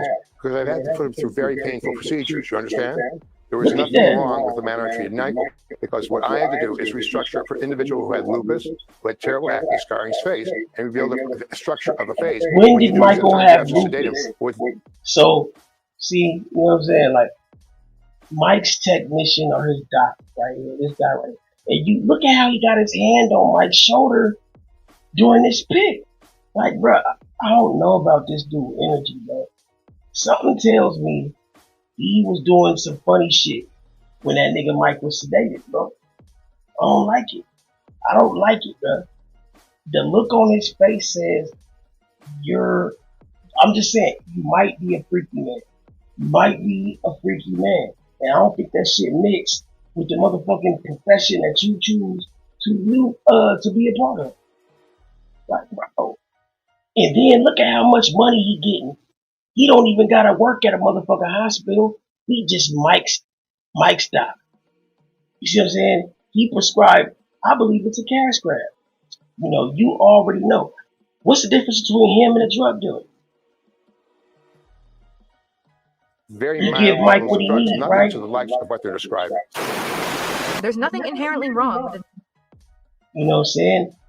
Oh, Mike keep coming complaining, hey man, I just did a motherfucking show in front of 30,000 people, man. You know what I'm saying? They were all screaming my name, people falling out and stuff like that. Hey man, I'm doing spin moves, man, choreography on goddamn. So goddamn my back is hurting shit. And goddamn man, every time I do my spin, you know what I'm saying, and I land, I come down on my knees and all nigga, that shit's starting to hurt, nigga. I need this knee to what's wrong with my knee, man? I gotta I don't wear knee pads when I do that shit. My knees is hurting. Oh, well shit. Mike, I might have something that can help you. What you got, Doc? I'm telling you, bro, these motherfuckers are the modern day drug dealers. That's what they do. They are these motherfucking physicians and what they call them, god damn man, what the fuck? I know it's like these motherfucking people that dispatch or give out the medicine. You know what I'm saying? The fucking pharmacists. The pharmacists, right? These pharmacists and these doctors are literally like drug dealers. Look at his face, bro. Look at this dude's face. You can tell. Administering a mild sedative during a procedure, especially considering the type. You see several things listed as IM injections, meaning intramuscular injections. Look at all these injections, bro, he was giving, bro. Look at all the injections, bro. You see several things listed. Look at these, man. And look at how much money he's paying for these injections. Bro, do you understand the pocketbook that they was making, the bread that they was making off Mike? Mike was a business. Literally. He's not a businessman, he's a businessman. These motherfuckers put the kids through college, built stadiums and everything with this nigga Mike's money, bro. God damn. And this is monthly. Imagine that. Monthly. Bro. $90. $80. $45. $40. $600. $500. $1,000. That's probably the ambulance trips. Or if he had to get picked up. Oh my God. $1,000. $60. $50. That probably, nigga, you got your prescriptions on bang now. So they got every renewing, every motherfucking, you know what I'm saying? This shit looked like clockwork, my G. And they were just charging them more and more. Like, bro, I'm assuming. I'm assuming this motherfucker was paying. He was roughly, I would say, $500,000 a year on just fucking meds, bro. Easy. Meaning intramuscular injections. An IM injection in this case is a common billing code for Demerol, an opioid medication that is used to treat moderate to severe pain and is highly addictive. I once, an occasion gave him Demerol to sedate him, and that's what it's about. Brother, you hear this man? Look at how he said it though. Occasionally, I gave him Demerol to sedate him. So you're okay. I'm just saying you got to put this in context. He said to sedate him. So the plan was to put him to sleep, right? You're not supposed to put somebody to sleep. You're supposed to put somebody in the mood to sleep, or give somebody something for them to fall asleep. You're not supposed to put somebody to sleep. That right there was the wrong way to be going about it, right? Because you got to think about it. Your body works differently on different days. Like, everybody knows this. Like, okay, for instance, sometimes your mind is so active you can't just fucking just go to sleep right away. Sometimes, nigga, you might be thinking about something. There's different stresses, different pressures. You might be fighting with your girl, you arguing with your brother, your people. It's all types of shit that go on, bro. So I might not take this dose the same as, you see what I'm saying? Like, you can't give a motherfucker a dose that you think is gonna work every single day, because eventually the tolerance or the drug is not gonna be consistent. So now you got a motherfucker that wants the same high, he chasing the same feeling, just like dope. He ended up chasing the same high. See, this is all, man, by design, bro. It's no different. Oh, you want that Demerol, you gotta pay that cash. This motherfucker was probably he probably was pocketing a couple mil a year off motherfucking Michael. I shit you not. I shit you not. You know how many scripts he probably wrote for Cuz? They said there was nothing when they went and felt Mike. When they went and inspected Mike's room, it was bottles every. Of course, yes, he had prescriptions like a motherfucker. His doc wrote him anything he wanted. Like, this nigga could literally say, "Hey man, hey, Demerol. You know how strong Demerol is, Muggsy? That is, nigga, that's heroin basically. Like that. What? Come on, let's be real, bro. That shit is stronger than Finnegan. You know what Finnegan is, right? You don't know what Finnegan is, man. Bro, listen, man. Dilaudid shit like that, those are different levels of opiates, bro. Like, them is them shits that's gonna put your ass in the seat.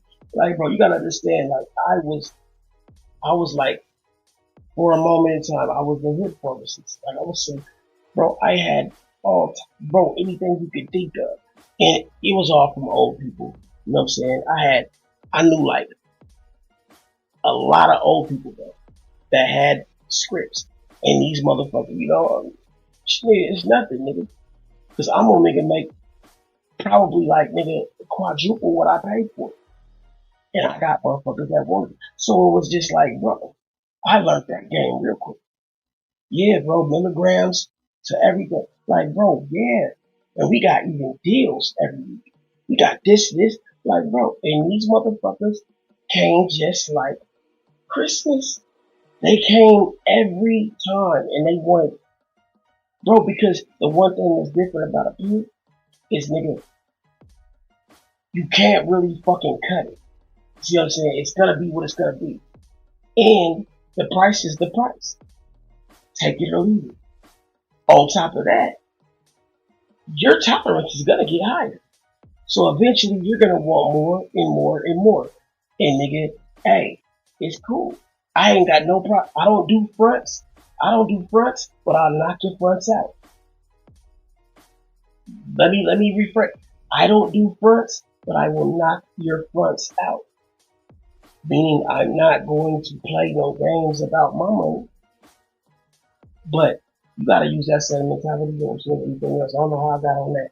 But I'm just saying, bro, Mike was getting his ass taxed. And they knew it. And this nigga had a motherfucking, bro, he gave him Demerol first. That started it off. So if you're sedating Mike regularly, right, after he does these shows, he's already exhausted. He done did this motherfucking 3-hour show, you know what I'm saying, spinning and kicking and dancing all over, dancing on the ceiling, literally. Now, he's trying to wind down and go to sleep. He can't because his adrenaline is stirred the fuck up. He needs to calm down. He could give that nigga sound therapy, fucking aromatherapy. He's got the money for everything and anything. Why would you keep giving this man opiates? Why would you keep pumping this man with sedative? Why were you trying so hard to put this man to sleep? At what point does putting a man to sleep putting a man to death? Because nigga, that is literally the word. That's what they call it. When they put your dog away, or they put your dog, we're gonna put him to sleep. Sleep is the cause of the death. So my eyes wide open because a dream is kin to your last breath. If I know it, hey, even when you sleep, you motherfucking can still hear, but you might not be, you're not, you're aware, but you're not coherent. You're not active in that realm. You know what I'm saying? Your body is laying down. Your mind or your soul is still moving or whatever. But at that point, nigga, come on, man. But when you getting Mike that damn high, you giving him, bro, he was on a fucking high. Nigga, you know he had to love it. The first Demerol he gave that nigga had to feel like magic. That shit had to feel great. Mike was probably loving his ass, bro. Oh my God, I feel better than ever. Oh my God. You see my spin, my kick? I can do it now. Yeah. Like this nigga back to doing all the dances and shit because he ain't feeling the pain. But see, the thing is, bro, it's always tricky with pain because there's a reason you have pain. Right? The reason why you have pain is usually that's your body telling you something. Your body's telling you something is wrong or something needs to get taken care of. It's no different than a light coming on in your car. Shit, damn, the oil light on. Okay, well, nigga, you probably need to change the oil. You probably need to do something to, okay, nigga, you starting to get cramps. Oh, shit, damn, you probably need to stretch more. You probably need to drink something. You see what I'm saying? Like, it's warning signs. But if all you do is kill the symptom, nigga, all you're doing is compounding the problem, right? Cause say, for instance, I have a torn calf muscle, right?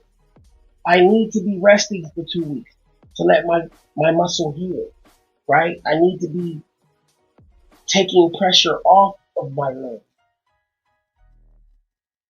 I can still actually move and I can mobilize, but for my shit to heal properly, I need to be stationary. But see, he gives me this pill and it feels so good or it takes away so much pain that I don't feel my calf no more. So I furtherly damage it by playing on it. Now, I further torn my cut. See, I'm just giving you an example of how motherfuckers do.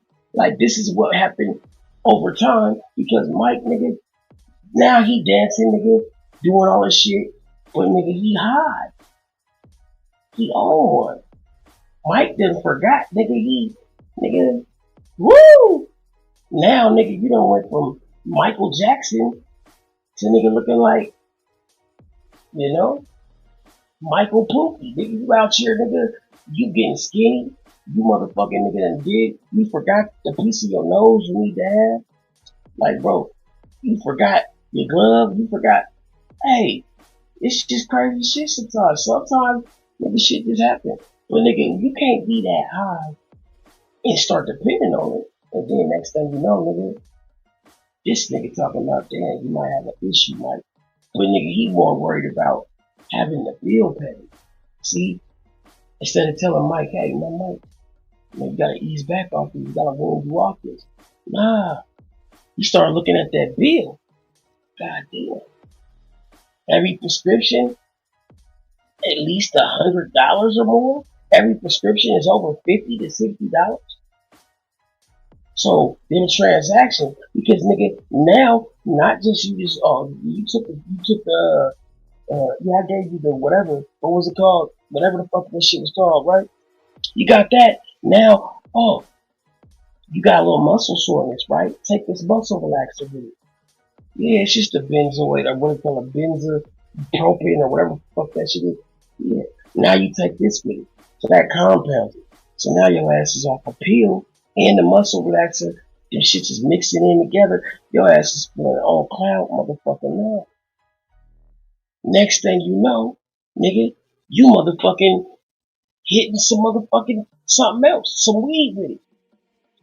Then you took some liquor. Now you done had a beer, or so, now you went from one substance to 4 to 5, and you don't even realize it.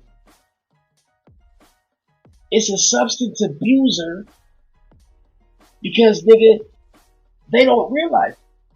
You taking 5 substances at once and don't realize it, dog.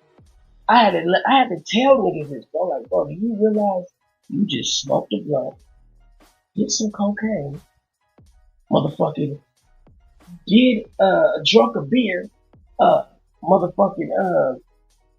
drunk a beer, took an Adderall, and motherfucking popped a benzo? What?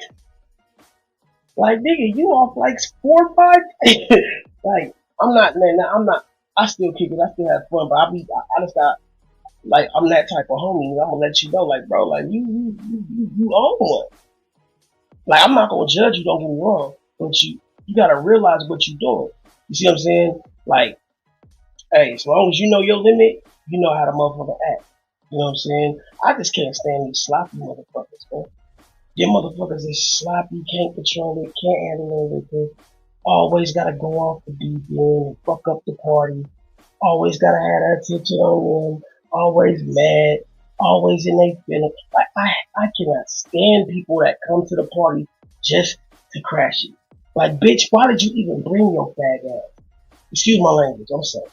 But I'm just saying, like, those type of people, I just can't fucking deal with.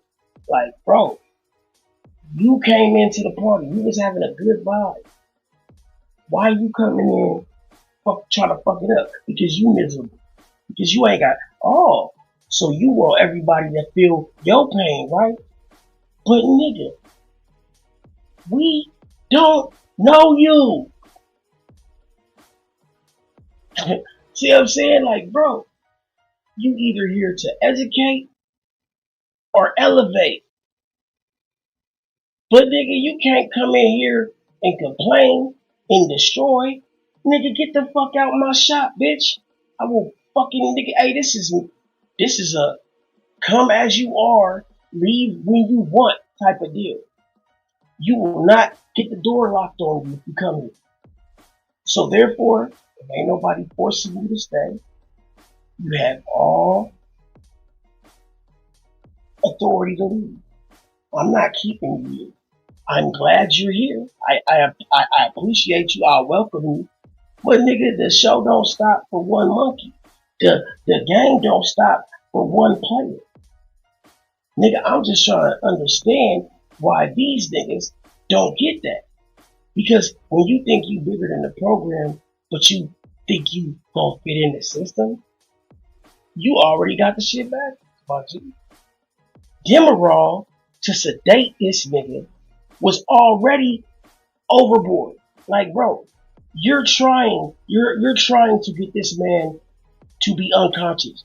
It just kills me. And look at this dude, bro. Does he look like somebody? Would you want to be unconscious around this motherfucker? And I don't mean, when we talking about sedated means not only are you fucking unconscious, you're unaware, and you might not even feel what's going on. You understand me? So these little weirdos, yeah, they love to sedate people. right? They love to sedate people because then they're defenseless. You see what I'm saying? These little pervs, they love to sedate people and then take advantage of them. Especially, man, I'm telling you, that's how they think, bro. And so what you gotta understand is, man, this motherfucker, man, he playing the game, and you can see it on this picture, bro. Demerol was the first motherfucking move, nigga. So now I got you on this Demerol. Now I'm gonna put this on you. I'm gonna put this on. Now, Mike, I got you by the coattail. Like, dude, this dude probably pocketed like 10 mil over the time period. He probably pocketed more than that. I'm probably being light. But this dude became a multi-millionaire off being Mike's physician. Imagine that. That's the strongest medicine I ever used. You are saying you never gave him the kind of drugs that would have fueled addiction.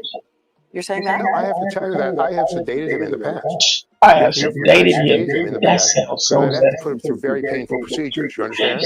There was nothing wrong with the manner I treated Michael because what I had to do is restructure for an individual who had lupus, who had terrible acne scarring his face, and reveal the structure of a face. When you do this, at times. Yeah, just the look on his face, bro. He just looked like that little rat that was in Lord of the Rings. Was it Lord of the Rings or the Bilbo Baggins book? Is that it? Yeah. Harry Potter, one of the motherfucking movies. He was like the hamster boy or whatever.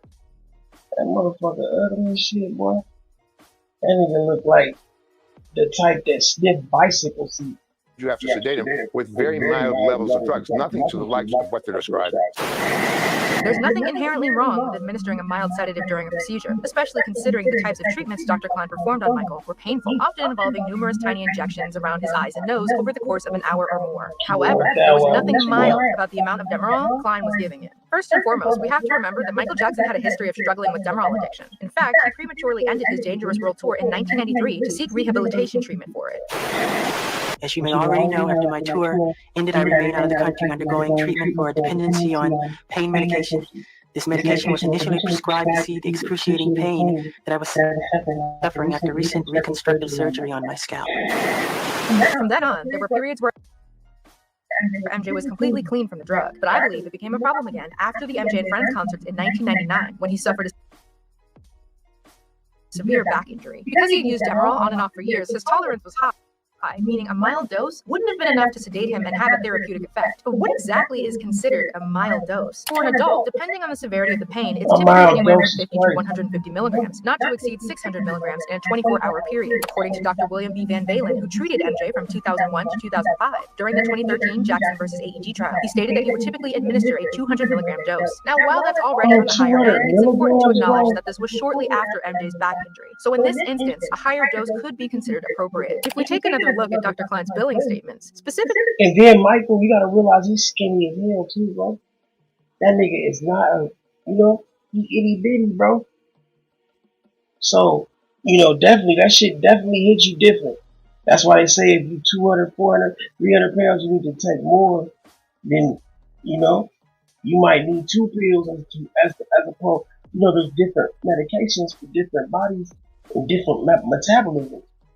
You know what I'm saying? Like, that's a lot to for him to process, as well as, 200 milligrams. Okay, but say that's just the beginning, because he got that. Now you ain't feeling it no more after a couple hours. You want another one, and then another one. You think that nigga gonna turn him down? He was giving this nigga $60 shot. Every shot, 60, 60, 60. Now them 60s ain't working no more. Oh, let me hit you with the motherfucking 600,000 one. Hey, this is how I'm gonna do this. Hey, Mike, how about this? How about I give you a half a year supply? Now that half a year is supposed to last you a half a year. You think it lasted half a year? Man, this shit crazy, bro. Like, bruh, I think of him no different than a heroin addict. He was basically dealing like heroin. Now I don't know how the fuck else to look at it. You know what I'm saying? But shit, nigga. It ain't me saying this shit. It's just the motherfucking record, bro. For April 2009, we can see a period where MJ was visiting Klein's office almost daily for an entire week. During the 2011 Conrad Murray trial, Klein's medical records from that month were revealed, shedding more light on the frequency and intensity of these treatments. Looking at April 17th, we see multiple intramuscular IM injections listed. Notably, MJ's usual 200 milligram dose was increased to 300 milligrams. Again, Botox this time. This is tolerance. His tolerance was going up. If you're giving him a regular dose of 200, after so long, he's going to be able to handle that 200 very, you see what I'm saying? It's not going to hit like it was hitting a month ago. You see what I'm saying? Now he feel like he need to, oh shit, we're going to hit this nigga with the 300. Now the 300 got him. Ooh. I felt like I was on air type shit. Man, my nigga, at what point was he doing this shit to go to sleep and doing this shit to escape?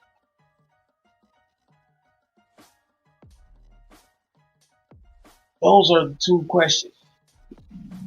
What amount of this was done to escape as opposed to, you know what I'm saying? Because this shit is crazy, bro. Bumped him up to 300. Now what? To the groin for excessive perspiration. 10:30 a.m. Demerol 200 milligrams. And excessive perspiration. So you know what that means? That means he was sweating. This man was sweating his ass off. If you sweating your ass off, that's a sign your body is working. You're overworked. Your heart is either overpumping or overworking. Something is wrong. Or you're trying to excrete something, right? You sweat when you're trying to get something out of your system. That's your body's natural cooling system. And if you have too much of something in your system, that's your body will excrete it. And your body will sweat it out. That's one of the main ways. If you got a flu, you know what I'm saying? Grandma, whatever they tell you, mama, I tell you, go get in coverage and yeah, let that heat hit you. You know, get that big vapor rub. You feel me? Because nigga, like, damn, man, you sweat shit out. But nigga, if you have excessive perspiration just from taking this shit, you're taking too much. You understand me?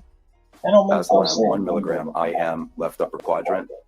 11:30 a.m. Demerol 100 milligrams IM right upper quadrant. Now, as you see, Dr. Wallman, as you see, these days progress. We go from 200 to 300. Right. Is that significant to you as an addiction medicine specialist? Yes. And of what significance is that to you? It implies that he's no longer getting a therapeutic effect from the prior dosage. Sure. And this is consistent with the development of tolerance. But wait, Yes. let's take a look at the medical records from April 22nd. 11:30 a.m. Demerol 200 milligrams and midazolam 1 milligram IM left upper quadrant. Just what I said, right? 100. And mind you, I swear to God, I have not seen this shit. I do real reaction. Look, he just said his tolerance, because nigga, he went from 200 to 300, right? And he had to start. It was going up. He said that's compliant with high tolerance or a tolerance getting higher, right? So, at what point is it too much? See what I'm saying? Like, it was a developing plan, bro. This is tactical. You see what I'm saying? We're gonna get him further and further and further addicted. Because now it becomes not only a money hindrance because you gotta pay for it. It's the real monkey on your back because you can't perform without it. You can't. Now you used to use this shit to dance and perform. Now you just using this shit just to get up in the morning. You see what I'm saying? That's where depression comes in. That's where suicidal thoughts come in. That's when all types of shit comes up because nigga, now your body can't even function without this shit. Now you have to literally reprogram your whole fucking. You gotta reprogram yourself. That's what it's like for a motherfucker that's fighting addiction, though.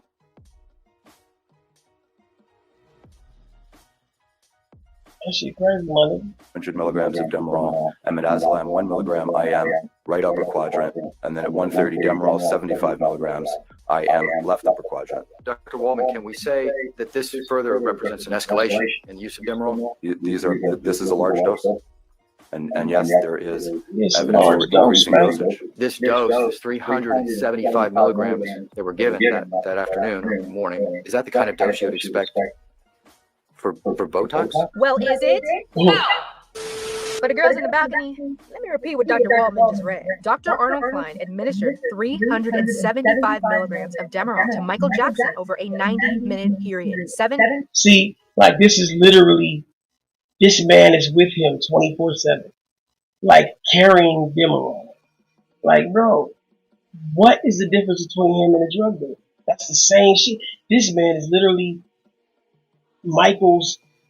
What's the difference between him and the guy that they got mad at Diddy for carrying P. Diddy's cocaine or whatever that shit he was supposed to be off, the pink shit? What's the difference between him and the guy that flew around with Diddy carrying all his dough? What is the fucking difference, bro? They both did the same shit. Like, bro. Cause I mean, think about it, bro. Your motherfucking connect. Nigga, what other client do you need now, nigga? You got Mike. Nigga, you got Mike. Like, I could cut off all my clients too, bro. Nah, fuck you. Don't call me no more. Hey, nigga, I'm with Mike. Nigga, shit, nigga. Hey, you gonna have to find somebody else, bro. Period. Nigga, this fool, nigga, shit. I'm gonna be at the ranch. Chilling. Nigga. My pockets is lining up. Every fucking time I turn around, he coming back, nigga, I need a shot. Hey, Doc. What's up, Doc? Nigga, like Bugs Bunny on that shit. What's up, Doc? Yeah. That nigga, man. That motherfucker probably, nigga, I wouldn't put it past him. That motherfucker probably had to go through some other shit to get that supply of Demerol. They probably was, nigga, what are you using this for? How much, you know how much Demerol he was going through, bro? That nigga was going through hospital buckets of that shit. I'm just saying, bro. You gotta feel this shit, bro, cause it's like, bro, the whole plan was to sedate Mike.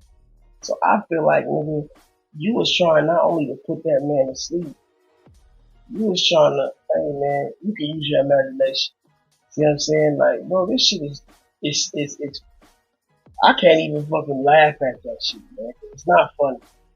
You know what I'm saying? But you can just look at dude and tell he was a little bit, you know? But nevertheless, he motherfucking was Mike's guy. So, yeah. You want to blame the black dude or whatever, the doctor. But this was the guy that introduced Michael to the fucking Demerol and was administering all this fucking Demerol to him every day on a daily basis. Times the recommended dose. This pattern of extreme dosing continued throughout April and into May 2009. Dr. Klein quite literally created a dependency by steadily increasing the amount MJ needed to achieve the desired effect. As Dr. Waldman pointed out, this escalation proves that MJ's usual 200 milligram dose was no longer enough to produce the intended therapeutic effect. Out of the 179 procedures Klein performed on MJ, 51 involved administering Demerol. But let's be freaking for real. There's got to be more going on here, right? Because why was Dr. Klein giving him that much Demerol for Botox and Ristylane? Like, I get that Michael had a low pain tolerance, but as Keith Sweat once said, something just ain't right. Why do I keep singing, y'all? I don't know.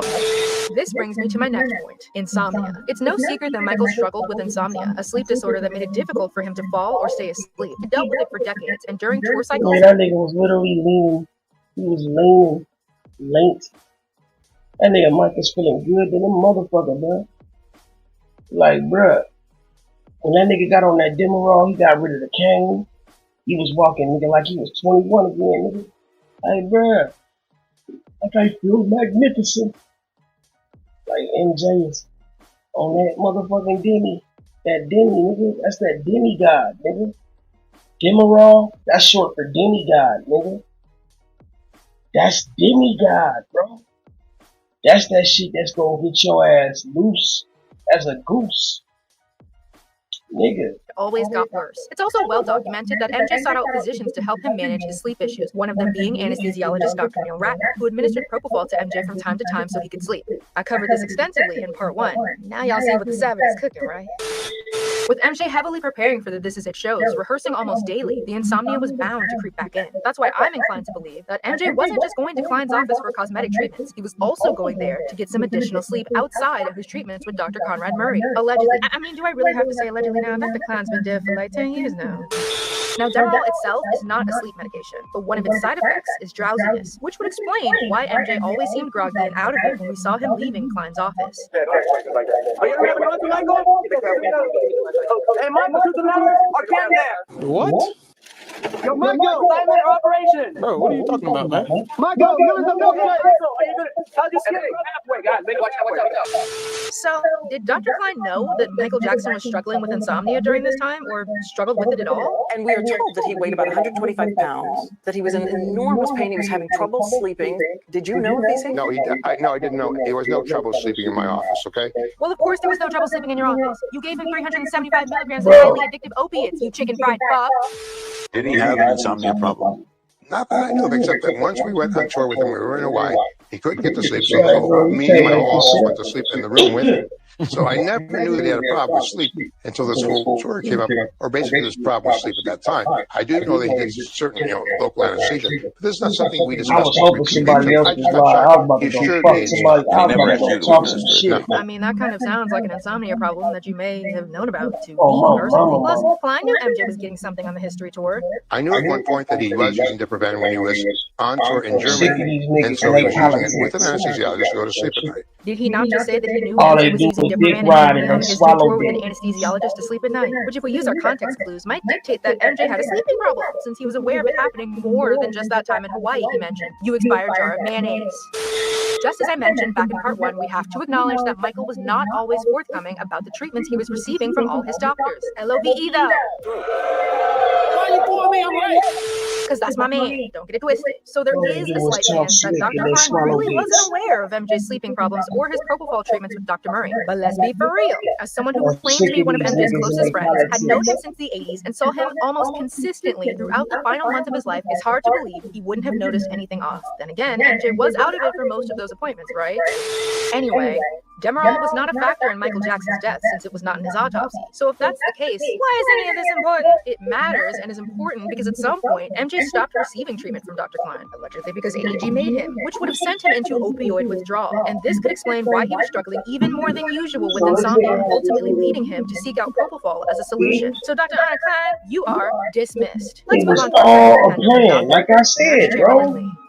Some of you might be wondering who this woman is, but the reason you might not be as familiar with her as the others is because, as the kids on the clock app say, she stood on business and told Michael Jackson no when everyone else told him yes. Nurse Sherilyn Lee refers to herself as a holistic healthcare practitioner and a certified natural healthcare professional. But let's be crystal clear, she is a registered nurse, holds a PhD in holistic nutrition, and at the time of the This Is It preparations, specialized in IV nutrition. Nurse Lee stated she met Michael in late January 2009 through his chief of security, Fahim Muhammad. Surely she isn't referring to this Fahim Muhammad, right? Oh, not the diddler, ew! Fahim Muhammad gave me a call, and he said that Michael's children had a slight cold, and could I come to the home to see them? I said, well, keep in mind, I'm not a pediatrician, and I'm not a physician. So he said, no, he's aware that I told him who you were, how you were people in the community, and he gave him a little bit about my background and the things I have done as far as healthcare, and that's how I met him. And then I set an appointment, and I went to the home to see the children, and Michael was there. After Nurse Lee treated the children, MJ took an interest in her work and opened up about his struggle with midday fatigue over the past few months. He wanted to focus on boosting his energy naturally through nutrition and food. Now, let's break down the timeline. Their first encounter was in late January 2009, right around the time MJ signed his agreement with AEG. At this point, the tour hadn't even been announced yet and production hadn't started. Shortly after, Nurse Lee saw him again on February 1st and 2nd to complete paperwork, run blood tests, and gather information to tailor her treatments for him. By February 3rd, she officially began working with MJ. All right, what treatment plan did you have him on? I actually provided him with a very high concentrated smoothies that I was going in the mornings. That's why the visits were kind of close together. So he said he didn't really know how to make them, so I said I would come and make them for you. So it's a wonderful kind of sports, high protein smoothies full of nutrition. It's actually in my report exactly what it is and what was in it. I gave him a B12 shot. Nutritional IVs, I started him with that also. On February See, 4th, now MJ she met was a with good Dr. doctor. Slavitt, See who what I'm examined saying? him on You behalf see of how the she said AEG she to was secure giving that cancellation man, insurance for the tour. According like, to Slavitt, MJ that's was in what a good health doctor's with supposed only to be mild doing, nasal congestion. right? Making sure he is healthy, right? She said nigga gave him basically green shakes, you know what I'm saying? Like healthy shake, giving his herbs and his getting his motherfucking good shit, his vegetables, all that good shit. She give him a shake every. That's what a doctor's supposed to be on. Health tips, making a person healthy. Nigga, not just giving them Demerol, especially nigga large doses like that, getting them hooked, and then nigga trying to consistently motherfucking nigga get in his pocket.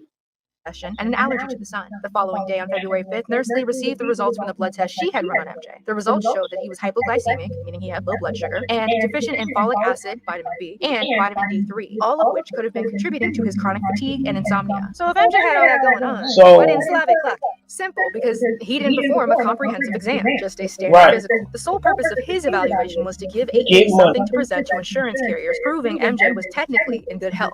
That's it. Meanwhile, Nurse Lee's approach was entirely different. Before starting, see, this is what I meant by that. They was giving him something to numb the symptom, but eventually it was gonna become even worse on him because, like, when you taking something just to numb the symptom, but you're not dealing, you forget you got the problem. Like, bro, you literally are running on a bad leg. Imagine that, bro. Because nigga, you feel like you can run through walls, you can do anything. Nigga, they give you a motherfucking shot of that shit. You know what I'm saying? Them steroid shots, or they give you whatever the fuck. Oh shit, that cortisone shot. You know, you know what I'm saying? The homie, forgot who it was it Jason Franklin, the nigga that played for Vincent. This nigga, you know, he was talking about how he used to dunk and shit. He'd be dunking on niggas and shit, like, and he said it would get like it wasn't the part about going up, it was the part about coming down. That's what hurt. You know what I'm saying? Like, eventually, nigga, you get to the point where shit, you don't want them hard landings. See, nigga, it wasn't the jumping that hurt that nigga Derrick Rose. It was the way he kept coming down. You keep coming down on them legs, that's a lot of fucking pressure, bro. You know what I'm saying? So, yeah, bro, that shit'll compile after a while. But when you giving somebody something that they don't even feel it because they feeling so good, they further causing themselves damage. So it's not always good to be, you know what I'm saying? Like, bro, if you got a problem, you need to sit out and take care of it. You know what I'm saying? Why motherfucking keep playing on a fucking bum knee and then end up tearing your whole fucking ACL or and fucking up your whole fucking knee in your career? You know what I'm saying? Why not just deal with the problem? I ain't saying be no bitch, but nigga, don't be no fucking dummy. But any treatments, her protocol required a full assessment, including a detailed questionnaire and blood work. Something AEG should have done from this the jump, nigga just but kept giving him more now, Demerol. let's fast forward to the end of February, specifically February 27th, just a week before MJ was set to fly to London to announce the This Is It concerts. Let me remind the girls in the balcony that this was the time when Randy Phillips and Paul Gonkaware were going back and forth debating whether MJ would even show up. That little fiasco ended with Paul stating, "We let Mikey know just what it will cost him in terms of him making money, and then we go with or without him in London. We cannot be forced into stopping this," which Michael will try to do because he is lazy and constantly changes his mind to fit his immediate wants. So on February 27th, I actually drew blood again because I wanted to see the treatment plan that he was on, how effective it had been. So it was very effective and he was doing a lot better. During the 2013 Jackson versus AEG trial, when Nurse Lee was asked if MJ said he was feeling better after taking her advice and improving under her care, she stated, "Improving his eating, yes, along with a very well-balanced nutritional smoothie. He looked healthier, yes. I mean, even to the point in the early part of March before he left to go out of town, even in the media, they said he looked great. We've never seen him look so good." After Michael returned from London, I hope she met wasn't with giving Nurse that Lee nigga again that on March adrenal 9th. This shit. time, he started bringing up his inability to sleep more She was frequently. sneaking that Back in nigga that February, he adrenal had mentioned ball. it briefly, but Nurse Lee initially chalked it up to his body adjusting to the treatments and cutting caffeine from his diet. However, by March, it was becoming clear that his sleep issues were more than just an adjustment phase. And on the 9th, he was complaining of low energy and well-being. Is that right? When he came back, yes, said he was looking. Damn, man, Soldier. She got you on the waves, Soldier. Well, that nigga Soldier was showing off his waves. But she showed him how to got you, bro. She dipped out on your ass, nigga. She seasick in y'all motherfucker. Damn, homie. Bitch got more waves than Soldier. Look at that. tired. We could assume Michael was dealing with some jet lag and adjusting back to Pacific Standard Time, so nothing about his sleep troubles seemed too out of the I'll be ordinary talking at my first. shit. But in the Yeah, coming nigga, weeks, motherfucker, things voice started picking cracking. up. Tickets for the tour went on sale, MJ was seeing Dr. Klein more frequently, and by March 28th, he officially began rehearsals for This Is It. Around this time, Nurse What's Lee up, admitted Emma's Rosetta? biggest complaint was Rose. exhaustion. Long days were wearing him down. While he appreciated her treatments and the natural sleep remedies, he was starting to doubt they would be enough. By Easter Sunday, April 12th, it became painfully clear just how serious MJ's struggle with sleep had become. On that day, April 12, 2009, can you tell us what his complaint was when you came out to see him? He said his complaint was, I have a problem sleeping, and all the natural remedies and everything you're doing is not working. When I need sleep, I need to go to sleep right away. She then discussed sleep hygiene with him, things like keeping his cell phone away from his bed, turning off lights and music, and creating a better sleep environment. In fact, she even stayed with him one night while he slept. To quote her 2013 testimony during the Jackson versus AEG trial, the longest he slept, I think, was 5 hours, but he wanted to sleep. He just got to a place like in the end of March and early April where he just seemed like he really needed something more. This is why I said, let's try everything, and we did. Nurse Lee suggested bringing in a sleep specialist to conduct a sleep study since that wasn't her area of expertise. She also wanted to run a few more tests to check for any deficiencies she could treat to help improve his sleep. But MJ shut it down and was like, ain't nobody got time for that. On April 13th, 15th, and 17th, MJ made multiple trips to Dr. Klein's office. As we've already established, these visits involved high doses of Demerol. Given that he was going nearly every other day at this point, his body was constantly cycling between adjusting to the drug and then withdrawing from it. One of Demerol's major side effects, restlessness, making it nearly impossible for him to sleep naturally. April 19th would be the last day Nurse Lee saw Michael Jackson in person. That day, she visited him twice, once in the morning and again in the evening. During their morning visit, MJ once again expressed his frustration over his inability to sleep and his growing need for help, to quote her 2013 Jackson versus AEG trial testimony. Well, what he said that morning is, I'm very tired, and he seemed like something was going on. He wasn't quite himself. I mean, he was very jovial, very up, very happy, but that morning, he just didn't kind of seem that way. I remember being in his bedroom and I could look out the window and see the kids outside under the tree. We had lunch that day too, but he wasn't quite himself. Not himself. He just seemed really stressed or something, you know? He said at certain points he was just under a lot of pressure to finish rehearsals and stuff. And he said, I've got to get a good night's sleep so I can do this. I've got to get a good night's sleep. This was the moment Michael first brought up propofol, suggesting that either Nurse Lee or an anesthesiologist. You know what I'm saying, bro? She went from Demerol Michael to Jackson wanted a propofol. medical attendant to give him an Like, bro, IV she drip just of Diprovan, Yes. just so he could sleep. Yes. she just kept giving him more shit.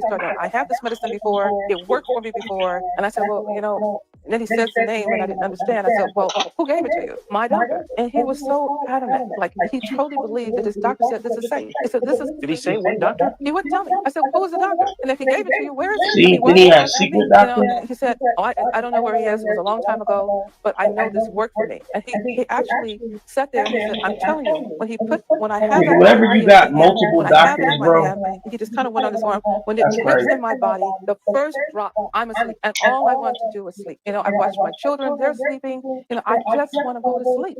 I want to sleep 8 hours so I can be refreshed the next day. He said, find me an anesthesiologist. I don't care how much money they want. Find me an anesthesiologist to be with me here overnight and give me this IV. So at this time, I didn't know what it was, you know, and I stepped away from him. I called a friend of mine who was a medical doctor, and I said, what is this medicine? He said, why are you asking about that? He said, that's a medication they use in ICU. I looked at you, Michael, and I've been around you long enough now. I love said you. ICU. I would not give this to anyone. This is not a safe medicine. Listen, Please don't nigga, take this. that's some And I shit said, they "Papa, give to what a you telling nigga me? You want to be knocked out. to knock Those were his his ass words. the It said, fuck you might out. not wake up the next morning. You don't want to do that. After Nurse Lee tried to convince Michael that propofol wasn't the right option, she headed back to her office to prepare a nutrient cocktail, hoping to try again with him that evening. She also grabbed a large medical reference book called the Physician's Desk Reference, PDR. Her That's goal what was to makes show me Michael think the that side effects of doctor was trying propofol to and take continue to advantage of steer him Michael, away bro. from using it at home. Per her For 2013 real, bro. AEG trial testimony, the evening visit with MJ went something like this. I went to the PDR and I showed him the side effects of the Diprovan, aka propofol, and that it is something he didn't want to do at home. And he kept saying, you don't understand. Doctor said it's okay. I said, I understand that. I understand what you're telling me, but look at the side effects. So I told him, I said, I know doctors have told you there are side effects, but you don't understand there are a multitude of side effects with this. We went back. See, they didn't say shit about the side effects, right? He didn't, man, see, the doctors be knowing this shit, bro. They be knowing this shit. And won't, they so motherfucking, it's so about money, getting money out you. They won't even tell you the side effects, nigga. Oh, well, did you read the small print? Who the fuck reads the small print? Nigga, I didn't know about no side effects, nigga. You know that's man, that's how they do, bro. And they know that nigga didn't know about the side effects. They did. It's not like they volunteered to tell a nigga, but nigga, come to find out the side effects, nigga, you be like, damn, nigga, you didn't say, nigga, my left motherfucking, you know what I'm saying, my left nut was gonna fall off, nigga. You didn't say, nigga, you didn't say, nigga, I was gonna motherfucking, you know what I'm saying, lose a motherfucking pinky toe. You didn't say that. All that shit, bro. Back and forth for a few minutes because he was very persistent to try to explain to me how I'm going to be safe. Eventually, Nurse Lee administered her IV nutrition treatment to MJ, and as I mentioned earlier, this was also the night she stayed with him to monitor his sleep. From the evening of April 19th into the morning of April 20th, he only slept for about 5 hours and woke up pissed per her 2013 AED travel.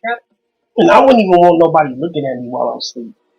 Nigga, when I'm asleep, nigga, don't nobody need to be around me with my girl. Nigga, the fuck you mean, nigga? I don't want to be asleep and then motherfuckers just looking at me or just, nah, nigga, that shit weird right there. Now, it's very rarely, nigga, I fall asleep in front of somebody, nigga, hey, bro, but shit, yeah, man, nigga gotta be dead tired to do that, my nigga, cause nigga, I'm gonna be asleep where I'm secure and safe. Plus, I like to sleep naked. You know what I'm saying, nigga? I can't just get naked. Nigga, TMI, goddamn. Testimony. He woke up and I'm sitting on the sofa and he stood up on the bed and he looked at me at 4:30 in the morning. It kind of scared me. I didn't know what I should do because it really startled me when he woke up and just stood there and stared at me. And he said, I told you I cannot sleep all night. And then he jumped off the bed and ran to the bathroom. After he returned, their conversation continued. I said, well, maybe you're waking up because you need to go to the restroom at night. You know, there's certain conditions that happen with men over 40, enlarged prostate hypoplasia, that will cause them to get up at night to go to the bathroom. So I said, why don't we check that out and see if that's one of the problems? Technically, she's not wrong because if we look at Michael Jackson's autopsy, he had nodular prostatic hyperplasia, which essentially means an enlarged prostate. But I don't want to talk about this because I'm 5 years old and yucky, boy body parts, ew.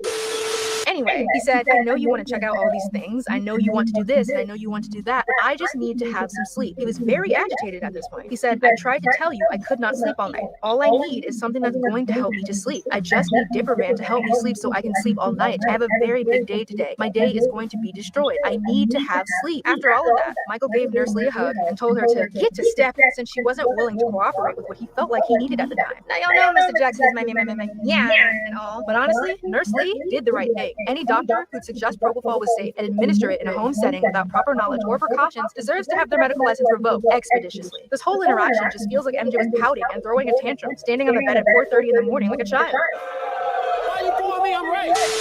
And while it's frustrating to witness, I can empathize with him. He was under an immense amount of stress. AEG was on his case to deliver these shows after advancing him so much money. It had been over a decade since he performed, and it felt like everyone was hoping he'd fail. Even some fans were doubting if he'd even make it to that first show. And on top of all of that, he was raising 3 kids and trying to meet all of their needs while being a single father. Honestly, I don't think I'd be able to sleep either. With Nurse Lee no longer treating Michael, we start to see a spike in his visits to Dr. Klein's office. Specifically during April, he saw Dr. Klein on the 21st, 22nd, 23rd, 25th, 27th, 28th, and 30th. I did mention earlier that April 19th was the last time Nurse Lee saw Michael Jackson in person. However, on June 21st, just 4 days before his death, she received a phone call from Michael's security. Well, when he called me, I had not seen him for 3 months. When he called me on Father's Day, early afternoon, and was telling me his symptoms, well, through the staff there, and he said, the staff was very, very anxious and said, Michael wants to know if you can come out and see him right away. He wants to know, can you see him right away? He's not feeling well. And I could hear Michael in the background, Mr. Jackson, and he was saying, one side of my body is real cold and one side of my body is real hot, and I don't know what's wrong. I don't know what's wrong. And immediately I said, Michael, I'm in Florida. You need to go ahead and go to the hospital. This is very serious at this point. You need to go to the hospital. Again, I hadn't seen him in 3 months, but this is a call that I received on Sunday. Now, everything surrounding this time period will be covered in part 3, but here's some quick additional context. On June 18th, MJ was allegedly ordered by Dr. Conrad Murray to stop seeing Dr. Klein. The next day, June 19th, MJ showed up to rehearsal incoherent, disoriented, and clearly under the influence of something or detoxing from something, prompting Kenny Ortega to send him home to rest. Then, on June 20th, Dr. Murray, Kenny Ortega, and Randy Phillips had a tense meeting at Michael's house, basically telling him to get his sugar honey iced tea to and get the bitch. So why was half of Michael's body hot and the other half cold? Well, after being ordered to stop seeing Dr. Klein days years prior, where he had been receiving Demerol. This could have been a sign of withdrawal. On top of that, Dr. Murray was allegedly trying to wean Michael off of propofol during this time, so MJ wasn't getting any real sleep and hadn't for months. He was also using stimulants like caffeine and ephedrine to get through the day, but at night, he was given sedatives like lorazepam, midazolam, and diazepam to help him sleep. All of these substances were found in his system during his autopsy. The constant fluctuation between stimulants and depressants likely caused serious stress on his nervous system. Propofol specifically can suppress nervous system function and reduce the body's ability to regulate temperature. This could explain why, in the This Is It film, you see MJ bundled up in layers of clothing, while the dancers are wearing much lighter outfits, and why in between songs, according to Karen Faye, he was curled up in a blanket near a heater in the middle of June. But I digress. When Nurse Lee got the call, she started to suspect that MJ had somehow found someone reckless enough to give him propofol for sleep in his home. But who could that be? Ladies and gentlemen, please meet our actor for the big stupid idiot. I mean, role of the doctor, Dr. Conrad Murray. Dr. Conrad Murray was a cardiologist, and someone I've avoided talking about until now, mainly because this man pissed me off so bad, y'all. I wanted this series to focus on AEG and what went on during the daytime preparations for This Is It. Most of Murray's interactions with Michael happened at night, after he got home from rehearsal. But like it or not, Murray played a significant role in Michael Jackson's final months. And for the sake of piecing everything together, leaving him out wouldn't be right, she said begrudgingly. I'm so sorry for the laddie who hasn't got a daddy. He's a little boy that Santa Claus forgot. Somebody come get this man! So how did MJ get mixed up with Murray? Let's rewind to 2006. At the time, MJ's kids were recovering from a cold. Paris in particular wasn't getting any better. According to one of MJ's personal security guards, Bill Whitfield, MJ was worried she might have the flu. To quote his book, Remember the Time, Protecting Michael Jackson in His Final Days, Paris didn't get better. Her cold wouldn't go away, and Mr. Jackson was worried she was coming down with the flu. We couldn't go to the emergency room, and Mr. Jackson didn't trust going back to some strange office. He wanted a doctor who would come to the house, so the word was put out there to find a private physician who made house calls. I was given a name and told when to expect him. On the scheduled night, this silver BMW 745i pulled up to the driveway, and a tall, slender gentleman stepped out. He was wearing light blue medical scrubs. He walked up to the gate and introduced himself. "I'm Dr. Conrad Murray," he said. "I'm here for a visit." We walked to the front of the house, and I rang the bell, and we waited. I could see the silhouette of Mr. Jackson through the glass as he came over toward us. He opened the door, and I said, "Mr. Jackson, this is Dr. Murray. Dr. Murray, this is Mr. Jackson." I first met him in 2006 when a patient friend who was the security guard with him asked that I see him. Because he was not feeling well, he wanted to see a doctor. When you first started attending seeing Michael Jackson in 2006, what was that for? There was a family flu illness between himself and his children. They were coughing and had runny nose and they felt dehydrated and they were not really getting enough rest at that time. I met Michael Jackson as a referral.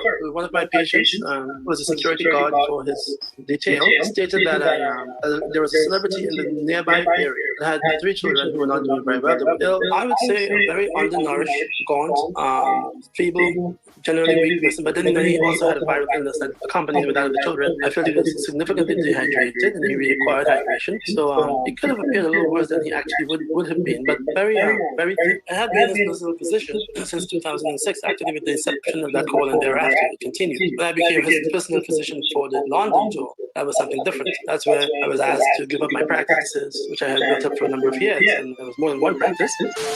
Don't let Murray fool you into thinking he was upset about sacrificing his medical practices to care for Michael Jackson full-time. He wasn't that upset. In fact, he admitted to being very excited at first, seeing it as the opportunity of a lifetime. Not only would he be getting to travel abroad with the biggest pop star in the world, he would also be getting paid a hefty salary to do so. However, according to his absolutely dreadful and absurd autobiography, This Is It, The Secret Lives of Dr. Conrad Murray and Michael Jackson, the money didn't matter to him.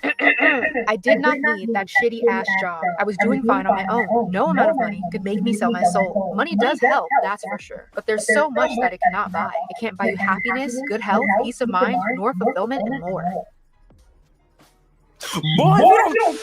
Child, Dr. Murray definitely needed that job and was not doing fine on his own. The gag is, at the time of the This Is It preparations, Murray was deep in debt, and honestly, he had been for years. He filed for bankruptcy in 2002, and by 2008, he had racked up over $600,000 in court judgments for medical equipment and unpaid rent for his practices in Texas and Nevada. On top of that, he had unpaid child support for a few of his 7 children, delinquent taxes, defaulted student loans, and even a foreclosure on his home. Insufficient funds. You ain't got no money.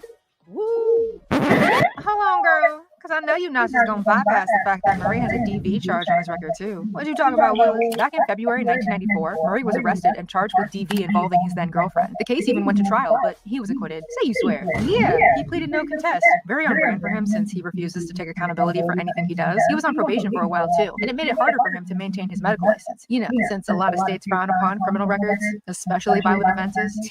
But what does this actually have to do with anything? Like, what does it prove? I mean, it wasn't even mentioned at all to my knowledge during the 2011 Conrad Murray trial or the 2013 Jackson versus AEG trial. Girl, it further proves that Murray had a documented history of reckless behavior despite his defense team trying to paint him as this innocent, compassionate doctor that got caught up in a bad situation. I mean, I know we don't know all the details, but the bottom line is this man should have never been hired to care for Michael Jackson, and AEG might have found this out if they had done a background check. I'm sorry, But Miss I don't think we've gotten Jackson. there yet. Continue to pop off, Queen. Back to the money problems.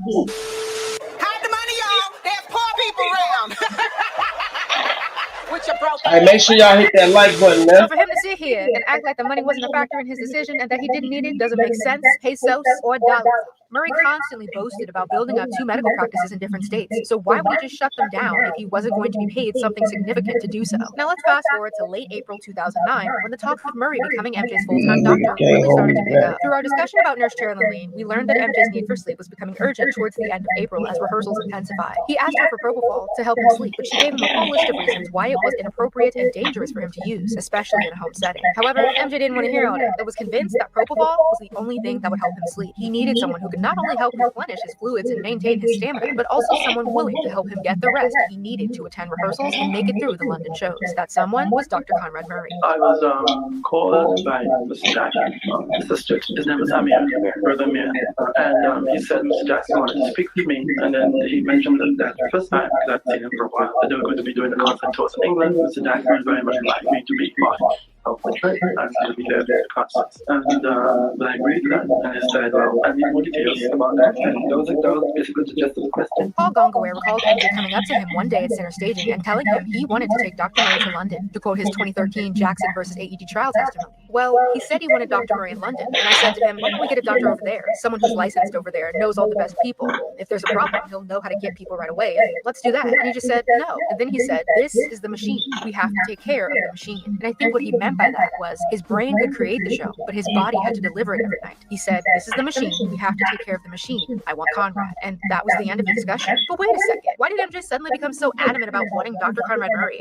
Almost out of nowhere. Sure, Murray had been his personal physician on and off for a few years, but what was the urgency this time? I mean, I think it's because MJ knew Murray was willing to give him propofol, unlike Nurse Lee and other doctors who refused. In fact, by April 6, 2009, Murray had already started securing propofol and other medications to begin treating Michael. On April 6, 2009, we know there was a shipment of propofol to Nicole Alvarez's address. And in that shipment were 10 bottles of the large 100 milliliter bottles, 1,000 milligrams of propofol each. There were also 25 of the 20 milliliter bottles in this first shipment of April 6, 2009. This first shipment, Conrad Murray's first order of business, resulted in a shipment of 15,000 milligrams of propofol to the apartment of Nicole Alvarez. But the shipments did not end with just that first shipment. Subsequently, after Paul's conversation with Michael, he reached out to Dr. Murray to negotiate a deal and see how much he wanted for the job. Initially, Murray asked for $5 million, saying that he needed to close multiple clinics and lay off staff. And, well, Paul Gongaware was pretty much like...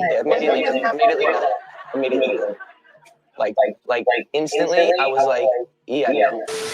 And just so we're clear, it is Conrad Murray who said, I need $5 million a year for my services, correct? That's correct. $5 million a year. $5 million a year to be a nigga doctor. That's a lot of dough, man.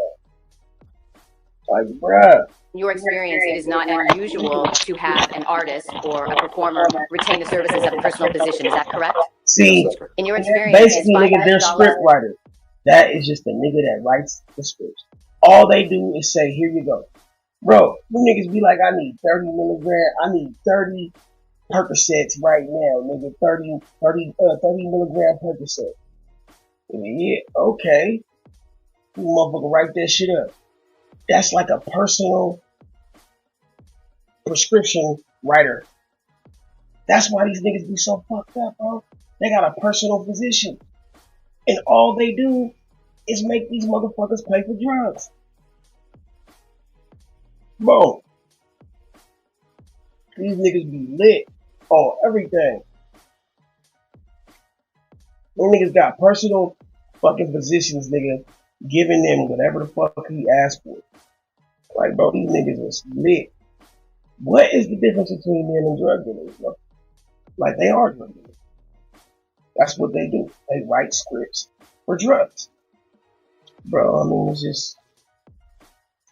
it's crazy how this country works, bro. A year, a usual sum for physicians for 1 year time? It's not unusual, or it is unusual? It is quite unusual. How so? Too high or too low? Oh, way too high. 5 million is just a ridiculous amount, right? In my opinion, yeah, it is. Like, what is he giving you $5 million for? Paul thought the price was ridiculous. It was a lot of money for something like that, and Michael simply couldn't afford it. So he told Murray it wasn't going to $5 work. million That was for pretty much how what? the phone call ended. I mean, I was under the To be impression my that Murray, physician? let me see, make sure I'm quoting this correctly, My did nigga. not need That's that extortion. shitty-ass job, was doing fine on his own, and no amount of money could make him sell his soul. Gotcha, bitch. So now, Paul, Randy Phillips, and Frank DeLeo, who was somehow acting as Michael Jackson's manager at this time, were scrambling to figure out what to do, knowing that $5 million was completely out of the question. And before we dive into the next part of this story, I think it's important to point something out. Michael Jackson wanted Dr. Murray on the tour, right? And he told Paul Gongware, this is the doctor I want, correct? And Paul Gongware then called Murray, fully prepared to offer him the job as long as his payment demands were reasonable, correct? Yes. Now what exactly are you getting at? Well, no need to be so rude. What's the first thing that most jobs do before officially hiring someone? Want a background check, man? A background check. And what did AEG fail to do? A background check. Okay, but Murray had already been Michael Jackson's physician for like 3 years by this point. Was that really necessary? Yes, Hey, actually. when a nigga's name got Con in it, the nigga's name is Con Murray, nigga. Like, bro, you are a con artist by name, nigga. This Here's shit why. ain't. As we discussed earlier, Murray was in serious financial trouble. Everything from liens filed against him to bankruptcies and foreclosures. The man was probably desperate for some financial relief, which would give him all the motive that he needed to do what it took to stay in good standing. And not just with Michael, but with AEG as well. That meant making sure MJ showed up to rehearsals and was healthy enough for the London shows, no matter what. As long as Murray did that, he was guaranteed 150,000 G's a month. But if it makes you feel any better, AEG didn't do background checks on anyone. Not Karen Faye, not Travis Payne, not Kenny Ortega. Hell, they didn't even do a background check on Michael Jackson. And yeah, this might seem like a small detail to some, but it's the principle of the thing. A major corporation like AEG should be doing background checks, no matter who it is. It's always important to make sure that you have the right people representing your company and that you're taking the proper precautions. But whatever, let's get back to the main point. Alright, so with Paul trying to figure out what to do about Dr. Murray, he decided to reach out to a friend of his, Dr. Stuart Finkelstein. We mentioned him back in part 1. He was one of the doctors on the Dangerous tour with MJ in 1993. Paul called him to get another opinion on what someone else might charge to be Michael's personal physician, and Dr. Finkelstein spills the tea in his 2013 AEG trial deposition. Were you ever contacted by anybody to in regard to another Michael Jackson tour? Yes. And when did that happen? It was probably sometime within a month to 2 months before his death. And who contacted you? Paul Gongware. And what did Mr. Gongware say? Hey Stu, you may have another chance. Michael's doing another tour to London, and he's going to want to take a physician. And what did you say back? Great. Were you interested in going on that tour to London? Very much so. And tell me about the rest of that conversation. I remember asking if he thought Michael was clean. You asked Mr. Gongware that? Correct. Okay. And what did Mr. Gongware say? He thought yes. Why did you ask that? Because if that wasn't the case, I would not have been interested in going on tour. Because you didn't want a repeat of what happened in Dangerous, correct? Correct. Okay. And I didn't want to be a Dr. Nick. You asked Mr. Gongware if he thought Michael was clean. Mr. Gongware said he thought he was clean. Tell me what else you remember about the conversations. I wanted to know why he thought that. He said because he had a physical from an insurance company and that he had passed it. I guess he was in contact with the physician that was currently with Michael, and that physician was telling him that everything was good and Michael was strong and ready to go. And he also asked me what I would charge to go. And what did you tell him? 40 grand a month. 10 grand a week. And did Mr. Gongware make it clear to you that he wanted you to go on the tour? Mr. Gongware was my friend. I would imagine that he would have wanted me to go on the tour. But he asked you to go on the tour. He would have wanted me to go on the tour, yes. Did he ask you to go on the tour? He was working on getting it so that I could go on the tour. Obviously, you ended up not becoming part of the This Is It tour. Is that correct? Correct. Let's take note of a few things from Dr. Finkelstein's deposition. One of the first things he made sure to ask Paul was whether he thought Michael was clean from the use of any addictive substances. As I mentioned earlier, he was involved in the Dangerous tour when Michael Jackson was struggling with an addiction to Demerol. In fact, he was one of the first people to notice it and try to raise alarms about it. Well, did you tell Mr. Gongware you thought that Mr. Jackson had a dependency on opiates? Yes. And what did Mr. Gongware say to you? And he said, don't be a Dr. Nick. And by Dr. Nick, was he talking about Elvis? Yes, sir. I was trying to give a heads up to the promoters that we were probably going to have a situation on tour. And did you give them that heads up? Yes. But you told them that you believe that Michael Jackson had a dependency on opiates, correct? Correct. And Mr. Gondor was at that meeting, correct? I would have made that statement to Mr. Gondor, but I don't know if he was at that meeting. But, okay. But at some point you made the statement to him and he made the Dr. Nick comment, correct? Right. And you said nobody believed you. Could you elaborate on that? I was not hired as an addiction medicine specialist. I was hired as a family doctor to treat the crew. And then all of a sudden, I come in here on my first meeting, I come up with this statement, and nobody believed me. Nobody believed Dr. Finkelstein, and Paul Gongware seemingly shrugged it off, telling him not to be a doctor. The Dr. Nick he's referring to is Dr. George Nicopolis, Elvis Presley's personal physician. Dr. Nick was notorious for overprescribing medications, and I believe he played a role in Elvis's death by prescribing him a mix of addictive substances like amphetamines, barbiturates, and narcotics. Now, Dr. Finkelstein said Paul claimed he thought MJ was clean based on the physical Michael had done in February 2009 to secure. Oh my mama, I thought he said Michael Frankenstein. I was about to say, oh by my late God. April 2009, heading into May, I don't think that was the case anymore. Part of me also thinks Paul didn't fully believe MJ was clean either. You know, since he was aware of Michael's trips to Dr. Arnold Klein's office and had That even nigga noticed Mike MJ is slurring high his as a speech bitch. after returning from one of those visits. You said that one time you saw him. Basically, nigga was saying, nigga, he said, nigga, it's gonna be this might be a disaster. What he meant was, I don't know if we gonna have enough dope to get Michael through this trip. That's what he was trying to say, bro. Like, this nigga gonna need some dope and some more. I don't think we got the motherfucking supply. Because this nigga got him on that demo. Now, bro, look at this nigga face, bro. Look at this nigga face, man. He got the motherfucking permanent I eat booty face, nigga. Yeah, nigga, that nigga face, nigga got, you got the permanent nigga I eat booty face, nigga. Like, nigga, bruh, I don't know what to say, man. And look at this motherfucker right here, man. Bruh, you cannot tell me cuz don't look like every high school basketball coach ever. nigga, like, goddamn. Hey, play some defense. Hey, nigga, slide, bitch. Nah, man, these motherfuckers, man, look at this. They know what they was Michael up to, Jackson, man. and he looked a little intoxicated. Is that fair? That's not the word I used, sir. What word did you use? I don't recall the word I used, but what I saw Look was at bruh. Look at bruh.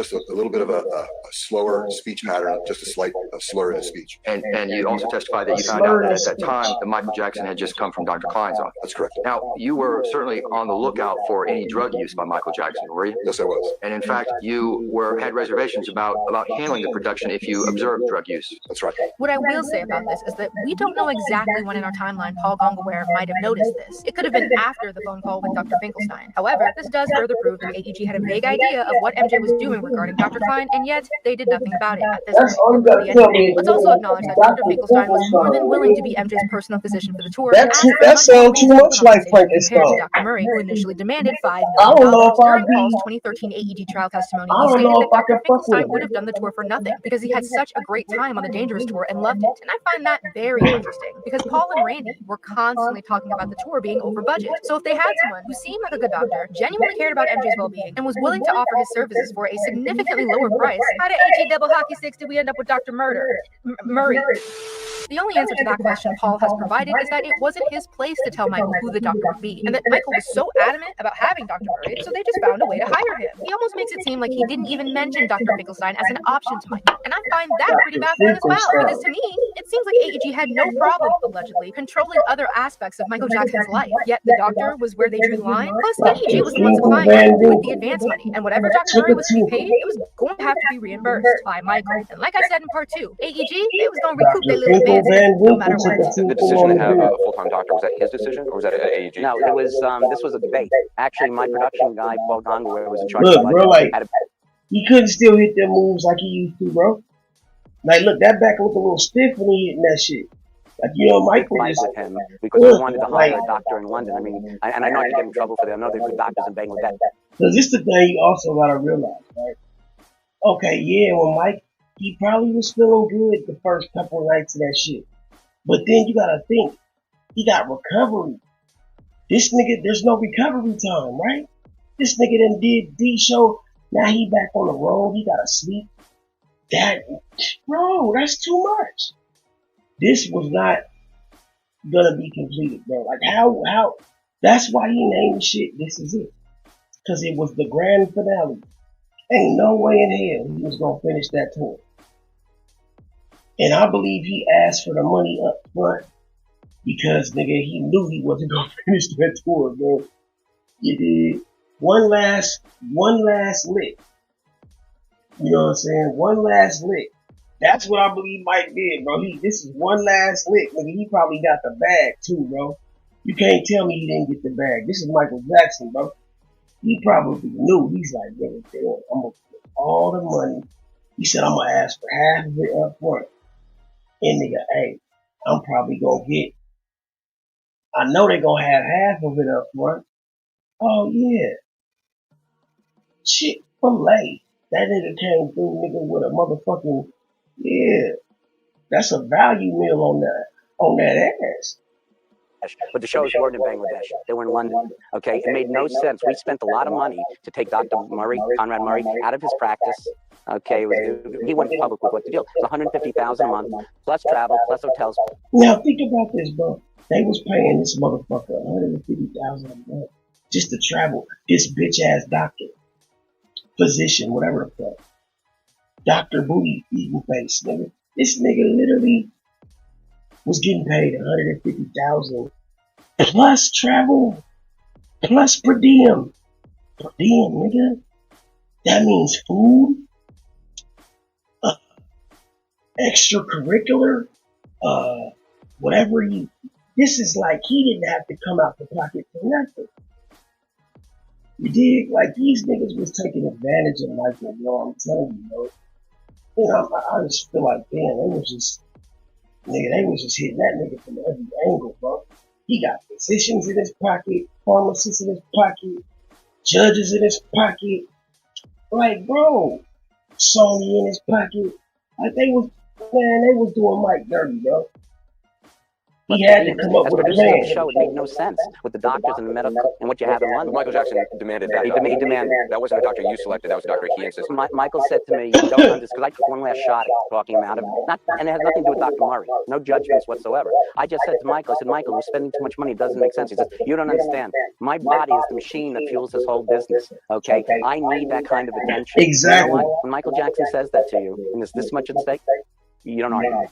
Now, this is exactly what I told motherfuckers. At this point, you become a machine. That's what Lil Wayne was trying to express. When he said, nigga, look, he was taking, people thought he was like on some druggy shit when he was taking the lean. Right? No. The lean was literally his medicine. Prescribed by a doctor. He wasn't getting that shit from the trap, from the trap. He was getting that shit from the pharmacist. And I'm using Lil Wayne as an example because he's another artist who was taken advantage of and was probably handed his first motherfucking prescription. No, was handed his first prescription by a doctor. So they always want to clown on these artists for being on drugs or addicted to something. How else do they get the job done when you're demanding so much out of them? You're demanding production, regardless of if they're in pain, regardless if they're not in the mood, regardless if they just don't fucking have it tonight. You still fucking expect them to perform. Not only perform, but perform well. So, yeah. If the motherfucker gotta do something to get through, if the motherfucker gotta, that's oil to the machine. Every machine needs oil. We gotta understand that. There's nothing weird about that. Like, right? If you're a machine, you're gonna need some type of oil. something to lube your joints. Allegedly. Not even allegedly, for real though. You can't be fucking rusted and busted. And nigga, you know what I'm saying, think you gonna run well. How you gonna produce? You can't produce, right? So if you can't produce, you're no longer valuable. You're no good. So I mean, like, you gotta understand, bro. Like, bro, it was no different. This oil, that Demerol became the oil for Michael Jackson's machine to keep producing and to produce at a high rate. And that became more addictive than ever. And he started taking larger doses to the point where he was in a motherfucking psychosis. Like, this nigga was on one, bro.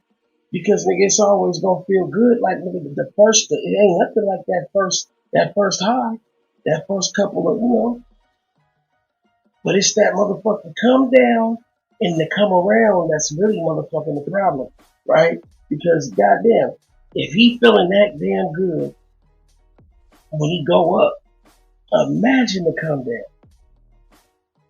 And then, not only that, but imagine what a motherfucker will do to keep him coming down when he's feeling that damn good when he came up. That's where the shit get dangerous. That's where ODs come in. That's where motherfuckers, you know what I'm saying? And it don't take much. It don't take much. It don't take much at all, bro. You know, people die all the time off doing heroin and shit like that because they'll just, they might get the same weak shit for a whole 6 months. For 6 months straight, they got the same shit from the same dealer. Did the same amount from the same dealer every day. Okay, same amount. Then, nigga, this time, nigga, you get it. You say, goddamn, I got a motherfucker. My tolerance, I didn't get high as that. Like, then they motherfucker do a little bit more. But this shit you got wasn't cut. This was some extra. So now you take the same dose, but just a little bit more of some shit that was better than you expected. You overdosed. Easily, as easy as that. Now, Michael was already taking a sedative to go to sleep.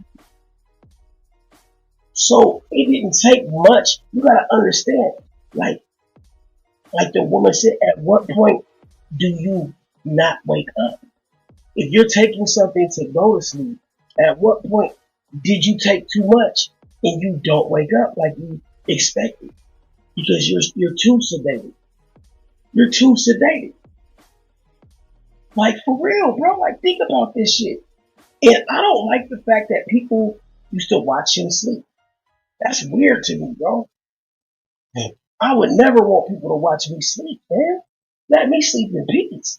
I'm gonna lock my door, everything, so I can get nigga naked, get in my bed with my girl, get in the bed, nigga, period. Nigga, I need to have my motherfucking nigga fan might be blowing, nigga. I need to feel comfortable on my bed, bro.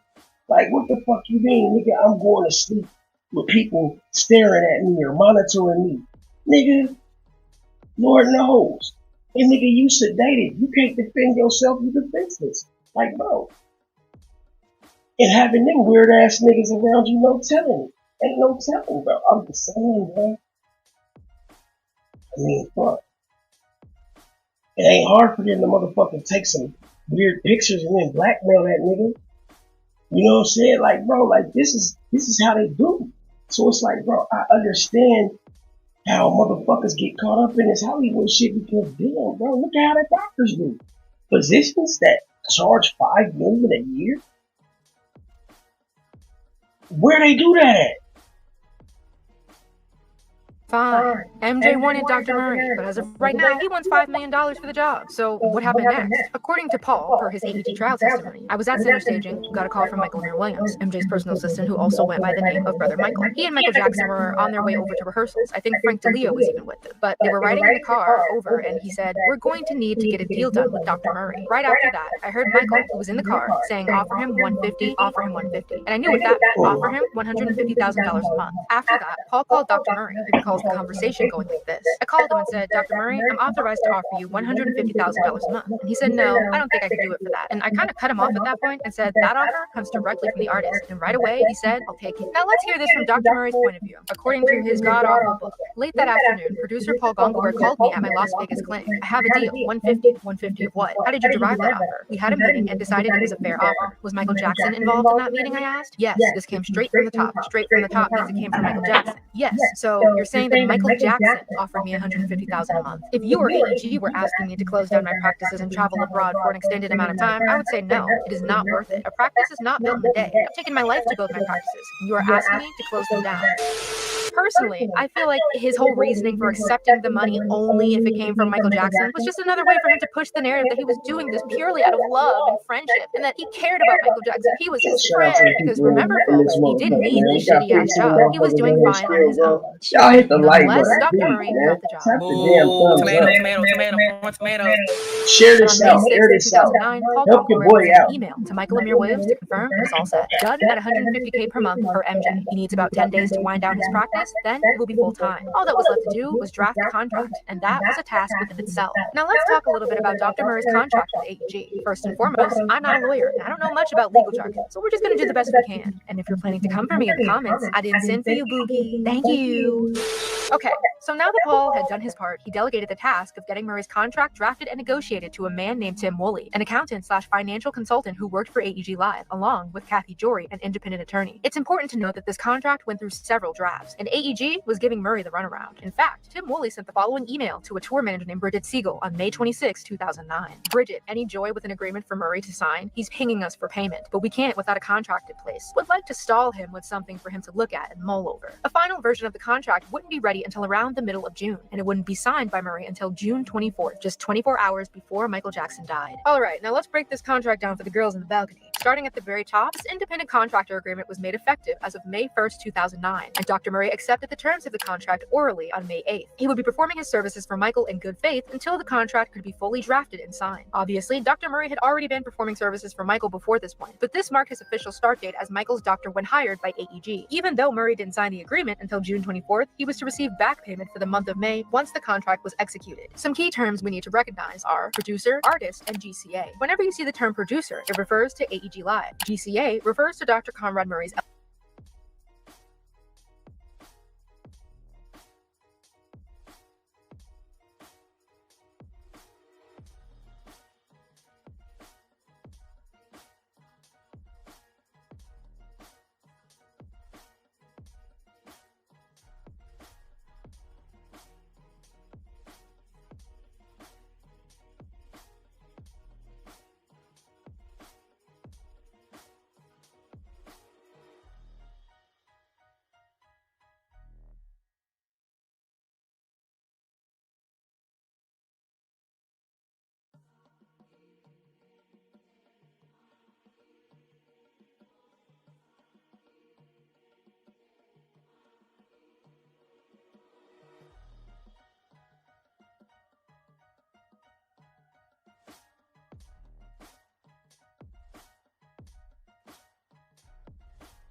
LLC. And whenever we're talking about Dr. Murray himself specifically, and not his LLC, he's referred to as Dr. Murray in the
agreement. Either way, it's all him. Artist refers to Michael Jackson. For a contract that was for his doctor, who was supposed to be servicing him, it's surprising how little Michael is actually mentioned in this contract. The agreement was supposed to cover the first and second legs of the tour, from July 13, 2009 to March 6, 2010, which would also include the tour's break, meaning Murray would still be paid during that time. Right beside those dates, it says artist agreement in parentheses, which refers to the show dates Michael agreed to. However, the dates in Michael's contract were different from those listed here. His dates were listed as July 26th through September 30th, 2009. Only the first leg. With Michael's contract, I believe there was eventually going to be an updated version to reflect changes in the tour dates and his management, since he signed his agreement back in January 2009, and a lot had transpired since then. Now, let's get into the nitty-gritty. Per this agreement, Murray's job was to provide general care to the artist and administer it professionally and with the greatest degree of care. Alright, come on guys, let me finish. Let me finish. That general care included tending to the artist's general medical needs, assisting and treating the artist in case of medical emergencies, and providing such other services as were reasonably requested by the artist from time to time. So basically, AEG just wanted Dr. Murray to take care of Michael and do whatever he felt was necessary. That doesn't seem so bad, right? Well, it does when you realize what kind of medical care Murray was actually providing for Michael Jackson. Everybody talks about the propofol, right? But they forget all the other stuff because the propofol is what killed him. So let's talk about the other stuff. Murray wasn't just administering propofol to Michael every night for the better part of 2 months. He was also allegedly providing him with stimulants, a class of drugs that increase alertness. I briefly mentioned this during our conversation about Nurse Sherilyn Lee. During a police search in Michael Jackson's bedroom after his passing, the authorities found a bottle containing ephedrine, caffeine, and aspirin combined, also known as an ECA stack. The pills contain 25 milligrams of ephedrine, 200 milligrams of caffeine, and 80 milligrams of aspirin. This combination of drugs is typically used to boost exercise performance and aid in weight loss, so Michael was taking them to have energy to get through his rehearsals. On top of this, MJ was known to drink energy drinks like Red Bull or various canned Starbucks coffee drinks, which could add another 100 to 200 milligrams of caffeine. This stack of drugs can also cause a slew of other side effects such as insomnia, mood changes, restlessness, and tremors, coupled with the fact that they suppress appetite, which can lead to weight loss. And Michael was losing weight when he really needed to be gaining it. But what they found in his system was that he was being dosed with uppers, right? So they were giving him ephedrine and they were giving him caffeine and stuff like that. So that's an upper. That's so that he can get on stage and perform. But of course, once you've had all the caffeine and ephedrine injected into your system, it comes to midnight and you can't get to sleep because you've got these uppers in your system. And so then they give him the downers. So when Michael Jackson would get home from rehearsals, he was unable to sleep. And that's when, as Miss Katherine Jackson stated in her suit against AEG, the cocktail would be administered. This cocktail consisted of diazepam, lorazepam, midazolam, and propofol, all of which were found in his system when he passed. Besides the propofol, these are all benzodiazepines, a class of drugs meant to help you fall asleep and relax. Murray also kept flumazenil on hand, a drug used as an antidote to reverse the sedative effects of benzodiazepines. So for the better part of these 2 months, from the end of April into June, Michael Jackson's body body was placed in a state of dependence on these medications just to function, coupled with the fact that he wasn't getting real sleep, eating very little, and still expected to rehearse at full capacity. His health was severely deteriorating. Under Dr. Karma Murray's care, MJ started to noticeably decline, and everyone around him saw it. But we'll get more into that in part 3. Let's put this into perspective a little bit. On April 28th, Murray purchased a shipment of propofol, and on April 30th, he bought lorazepam and midazolam. According to Miss Jackson's suit, in early May 2009, AEG complained to Michael Jackson that he was missing rehearsals, citing a negative health condition related to prescription medications. AEG instructed Michael Jackson to stop seeing and taking medications from his current doctor, and instead start seeing a doctor that AEG would provide. On May 8th, AEG hired Dr. Murray, and by May 10th, MJ's voice sounded like what we heard in that infamous cell phone recording. Instead of ceasing his treatments, Murray went ahead and purchased more propofol on May 12th. Now, during the 2011 Conrad Murray trial, a voice recording was revealed from Dr. Murray's phone, capturing Michael Jackson in a very vulnerable state. His speech was slow, slurred, and he sounded completely out of it. For the purposes of this series, I'm going to include a portion of that audio in here. It's heartbreaking, haunting, and should never have been released, let alone recorded by his so-called trusted physician. I want people to understand what this man did to Michael Jackson. This is the person that AEG deemed competent enough to provide care for Michael Jackson. Someone who would administer so many medications to the point where Michael sounded like that. Viewer discretion is advised. I'll be putting chapter markers in this video, so please use them to skip over this part if you do not want to hear it. Listen to this shit, bro.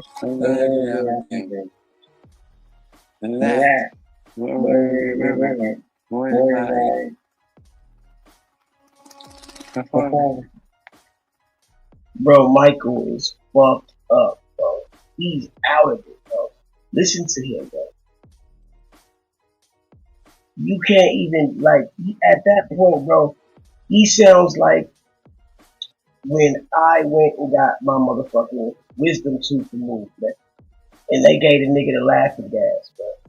That's what he sound like, bro. I was out of it, nigga. I was even singing nigga Toys R Us kids and shit. Like, bro, I ain't never been that high in my life, bro. Bro, I swear to God, the highest I've ever been in my life, bro, was at the dentist. I swear to Jesus. At the dentist, my nigga. I went to get them wisdom teeth removed, bro. I'ma take, and nigga, now if I were to go back, I would never let them take my wisdom teeth. Being fucking bitches. But goddamn, that shit, nigga, had me so, I was so, and they were laughing. They was cracking the fuck up at me. But I literally was so fucking high. I couldn't help it. Like, I could not stop singing.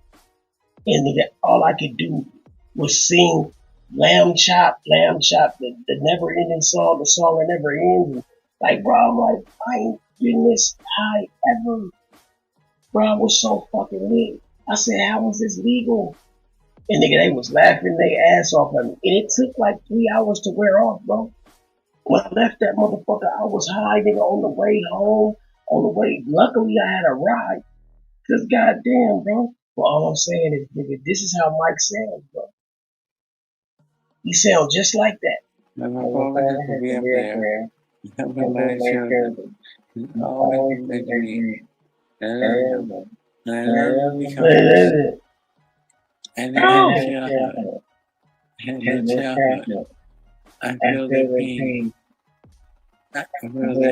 Poor Mike, bro. Like, I hate to say, damn, man. Will you be there? Children. It's fucked up what they did to Mike, bro. I'm being real, bro. Let's all just take a moment, full transparency. I never want anyone to think it's easy for me to make this series and talk about these things. I'm a fan, just like most of you, and it truly breaks my heart that this is how he had to spend, unbeknownst to him, the final months of his life. This was supposed to be a happy time for him. He was going to share his music and art with a whole new generation of fans, including his 3 children. It was like his redemption arc after everything he went through during the 2005 trial. I hate that we never got to see it in its rightful form, and I hate that a man who was 100% savable is gone. Let's move on to the next portion of Murray's contract, compensation and other benefits. If Murray Because, bro, like, no, I hate to stop it, but I just gotta say, bro, the reason why this shit fucks with me, bro, so much is because I have a good sense of discernment, right? Like, I've always had a gift, okay, and this is real shit, for seeing people for what they really are, bro. Before a lot of people can, or just knowing what type of soul they got. Like, I love everybody, bro, but if I don't like you for some reason, It's definitely a reason. But what I'm saying is, bro, I could tell something about Mike. I could tell he's being genuine, bro. He never wanted to harm a child, bro. They painted this picture of him that wasn't real, and that shit killed that nigga, bro. Like, killed his spirit, bro. Imagine being called something that you would never do. Like, imagine being depicted for being somebody that you would protect, that you're trying to protect these kids from. Like, you're literally trying to protect, like, this, like Superman when or Batman when the city turns on him. Nigga, he was literally out here protecting Gotham, keeping Gotham streets safe, and you turn on him. And he, you know what I'm saying? Like, this shit's crazy. It's just like they say, bro, you either die a hero or live long enough to become the villain. And that's what the fuck happened. His medical practices, moved to London, and continued on the track of speed running, losing his medical license. He wanted to be compensated accordingly. I'm going to go through all the things AEG was going to provide for Murray, and then focus on a few key details. Per this agreement, Murray was to receive $150,000 a month, first-class airfare, housing in London for himself and his family, medical equipment like a CPR machine, needles, catheters, and any other mutually approved medical equipment necessary for the services. AEG would also provide him with an approved fee to hire a qualified assistant medical person. They also cover his and his family's travel, accident, and sickness insurance. How thoughtful. First, bro, this dude was taking up unnecessarily on Mike, bro. Like, bro, that's foul, bro. But I get it. If you go, he was making sure he came out ahead because he knew he was going. He wanted to make sure, nigga, after I do this, I don't have nothing else to work for. So I get it, you know. If I get $5 million, and then nigga another couple $100,000, nigga, in assets and I collect that, you know what I'm saying? Like, bro, I'm coming out ahead. See what I'm saying? And I'm gonna get all the CPR machines. I'm gonna get all the shits I need to open up my own clinic. So when that motherfucker came home from them couple years in jail, he was set, right? He still had all that equipment. He had all that shit that Michael had fucking forwarded and bought for the nigga. Michael wouldn't have did that shit if that motherfucker wasn't doing something for him that was worth just as much, if not more. That certificate was that's peace. That's Mike's. That peace of mind was worth everything to Mike. But he knew they was getting over. But shit, that's priceless, bro. let's take a look at Section 3.3. It reads, producer shall provide Dr. Murray for his use during the term, which per this agreement commenced on May 1st, 2009, with medical equipment requested by Dr. Murray to assist him in performing the services as approved by producer. The equipment will include a portable cardiopulmonary resuscitation unit, CPR machine, saline, catheters, needles, a gurney, and other mutually approved medical equipment necessary for the services. Now, that is not, now, it don't take a fool, a genius to understand what's going on here. This dude is not only getting he is setting up shop. He's making sure that when he leaves Michael, he is good. What do you need all this shit for? Just to take care of Michael. He made sure, nigga, he had everything he needed to start his own fucking clinic when he was done. He would be set. Or he wouldn't even have to motherfucking do. Like, bro, he has everything he needs to build a hospital, goddamn. Like, bro, this motherfucker got everything, bro. A fucking CPR machine, all types of gurneys and needles and equipment. This dude is set. He made sure he melted. This is beyond melting. This is fucking, nigga, this is goddamn, nigga. Oh, I can't even fucking say. This is precedent. I mean, he got everything he could possibly So AEG was supposed to provide equipment for Murray. To do that, it would have needed receipts, purchase orders, something to reimburse him, right? Otherwise, he'd have to keep paying out of pocket like he already had been doing. And we all know he couldn't afford that, which raises a big question. If AEG was handling expenses, they had to have known, allegedly, what Murray was purchasing. That includes propofol. They were already aware of Michael's frequent visits to Dr. Arnold Klein's office. Emails and billing statements proved that. And yet, they turned a blind eye. Now, in Joe Jackson's 2010 lawsuit, see, this is what I believe too, you know. He was going out the country, probably to the cartel, or probably, allegedly. He was going out the country to get these things. Didn't he look like he was like West African or some shit? Conrad, he looked like he Middle Eastern or some shit. He's probably going, never shit. For all we know, he was going to Tijuana to get them drugs, man. Getting them wholesale. You know what I'm saying? And bringing them back to life. Who's to say that they were even legit good drugs? It's probably some discount shit, some watered down shit, some genetically, some weird shit, bro. Like you cannot tell me, my nigga, that nigga all that shit was on the fucking up and up because it wasn't. Against Murray, an expense sheet outlined what AEG was supposed to cover. On top of Murray's $150,000 monthly salary, AEG was set to pay an additional $39,045 per month for expenses. However, transportation, $22,000. Like, bro, this nigga's expenses was fucking ridiculous, bro. And this motherfucker looked like the nigga from the Beatles. Am I not mistaken? Like motherfucking John Lennon looking ass nigga. What the fuck going on, man? White people be looking crazy as hell when you catch them motherfuckers in a photo. Look at this bitch.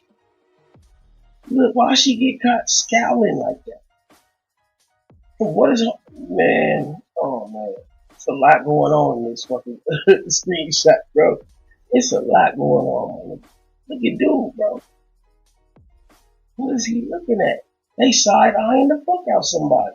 AEG made it clear that Murray's paycheck was coming out of MJ's share of the Coming out of Michael's share? Michael was essentially funding his own doctor. So, was Michael also supposed to cover the cost of the medical equipment? And if Murray was allegedly there to provide general medical care, why did he need a CPR machine for a man who was said to be perfectly healthy? Now let's answer that. Murray needed the CPR machine because he was giving Michael Jackson propofol almost nightly, alongside other sedatives that carried a serious risk of respiratory failure and cardiac arrest. So he got the CPR machine because he knew that the drugs he was administering, he might need it to restart Michael's heart if Michael went unconscious or Michael did OD. See this dude, bro, he's a fucking slippery motherfucker, bro. A weird cat, bro. He doing the most.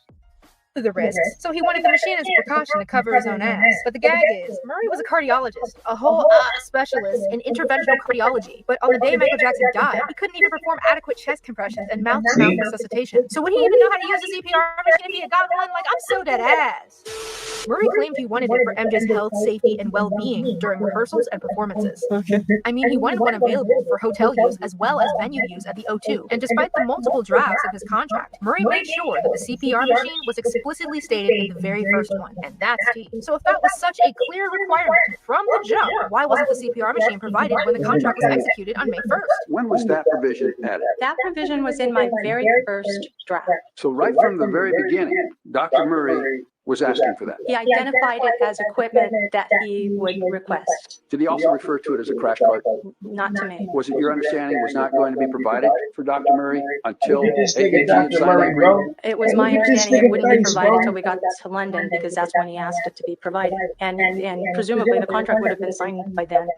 Wasn't this equipment supposed to be provided during the Shall pay a mutually approved fee for a qualified assistant medical person. The Producer assistant shall pay a mutual approved fee for a qualified assistant. So this nigga was not only asking for his money and all this extra shit, he wanted extra money for him to have a qualified assistant with him. Now you know what they say, nigga.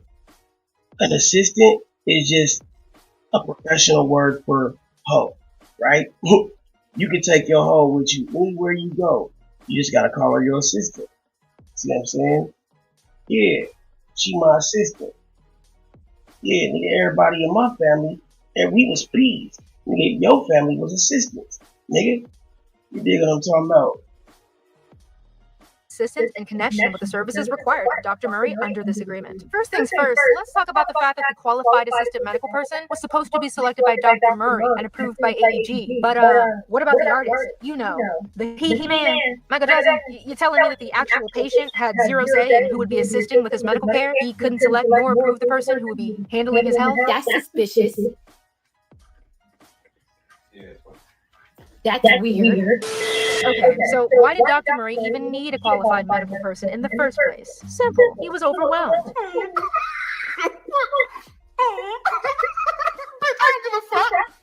To again quote his monstrosity of the book, ever since I came to Los Angeles a few months ago to take care of Michael, things changed. I came here thinking I'll be with Michael and the 3 children during the day, but at nights I'll go home to rest and be with my family. Instead, the opposite happened. Michael did not only want me to be with him during the day, but he also wanted me to be with him every night. Just as Michael complained to me that he was being overworked by AEG like a machine, I was feeling the same. I reiterated I did not come to Los Angeles for this. I've been duped into a position which I am purely vulnerable at this time. I don't like it. I did not give up my practices for this.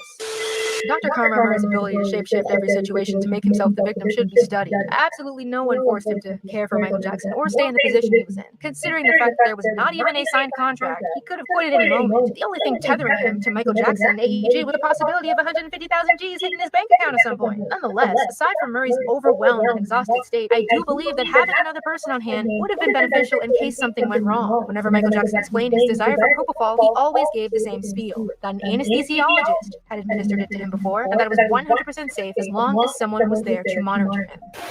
But that's the question. Michael has always had an anesthesiologist around him when he was taking things. Like, I don't do IV sedation. That's where you need an anesthesiologist to do that. And he said, "Oh, it's safe, man. I used it for all those years between shows, and I got put to sleep." I said, "I can't imagine that was good sleep." He said, "No, it works really well." And the 2 times that he received propofol in Ireland, an anesthesiologist was always present, and that was his request. He said, find me an anesthesiologist. I don't care how much money they want. Find me an anesthesiologist to be with me here overnight and give me this IV. Oh, I get it. So what you're saying is that qualified assistant medical person that Murray wanted was actually an anesthesiologist. Yes, but who? Let's talk about Dr. David Adams, a Las Vegas anesthesiologist who administered propofol to Michael Jackson during a few dental procedures in 2008. The reason I mentioned Las Vegas, I wanted to give you another name of Dr. Adams, because he has some other milk. Oh, that's right. You mentioned that Michael mentioned the Dr. Adams.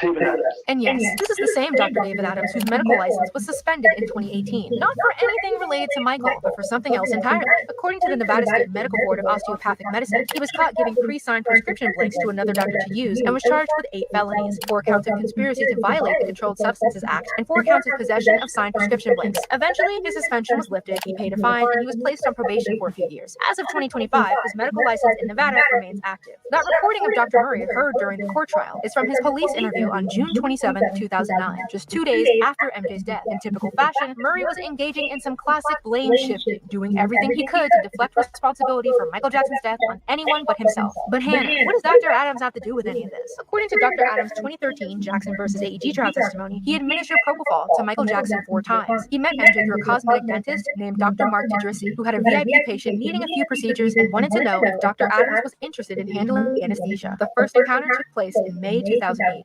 When Michael Jackson had his dental surgeries in 2008, those are documented. We have the medical records. There were 4 times in 2008, and those were for properly documented medical procedures. And by the way, just so you know, I'm sorry, go ahead.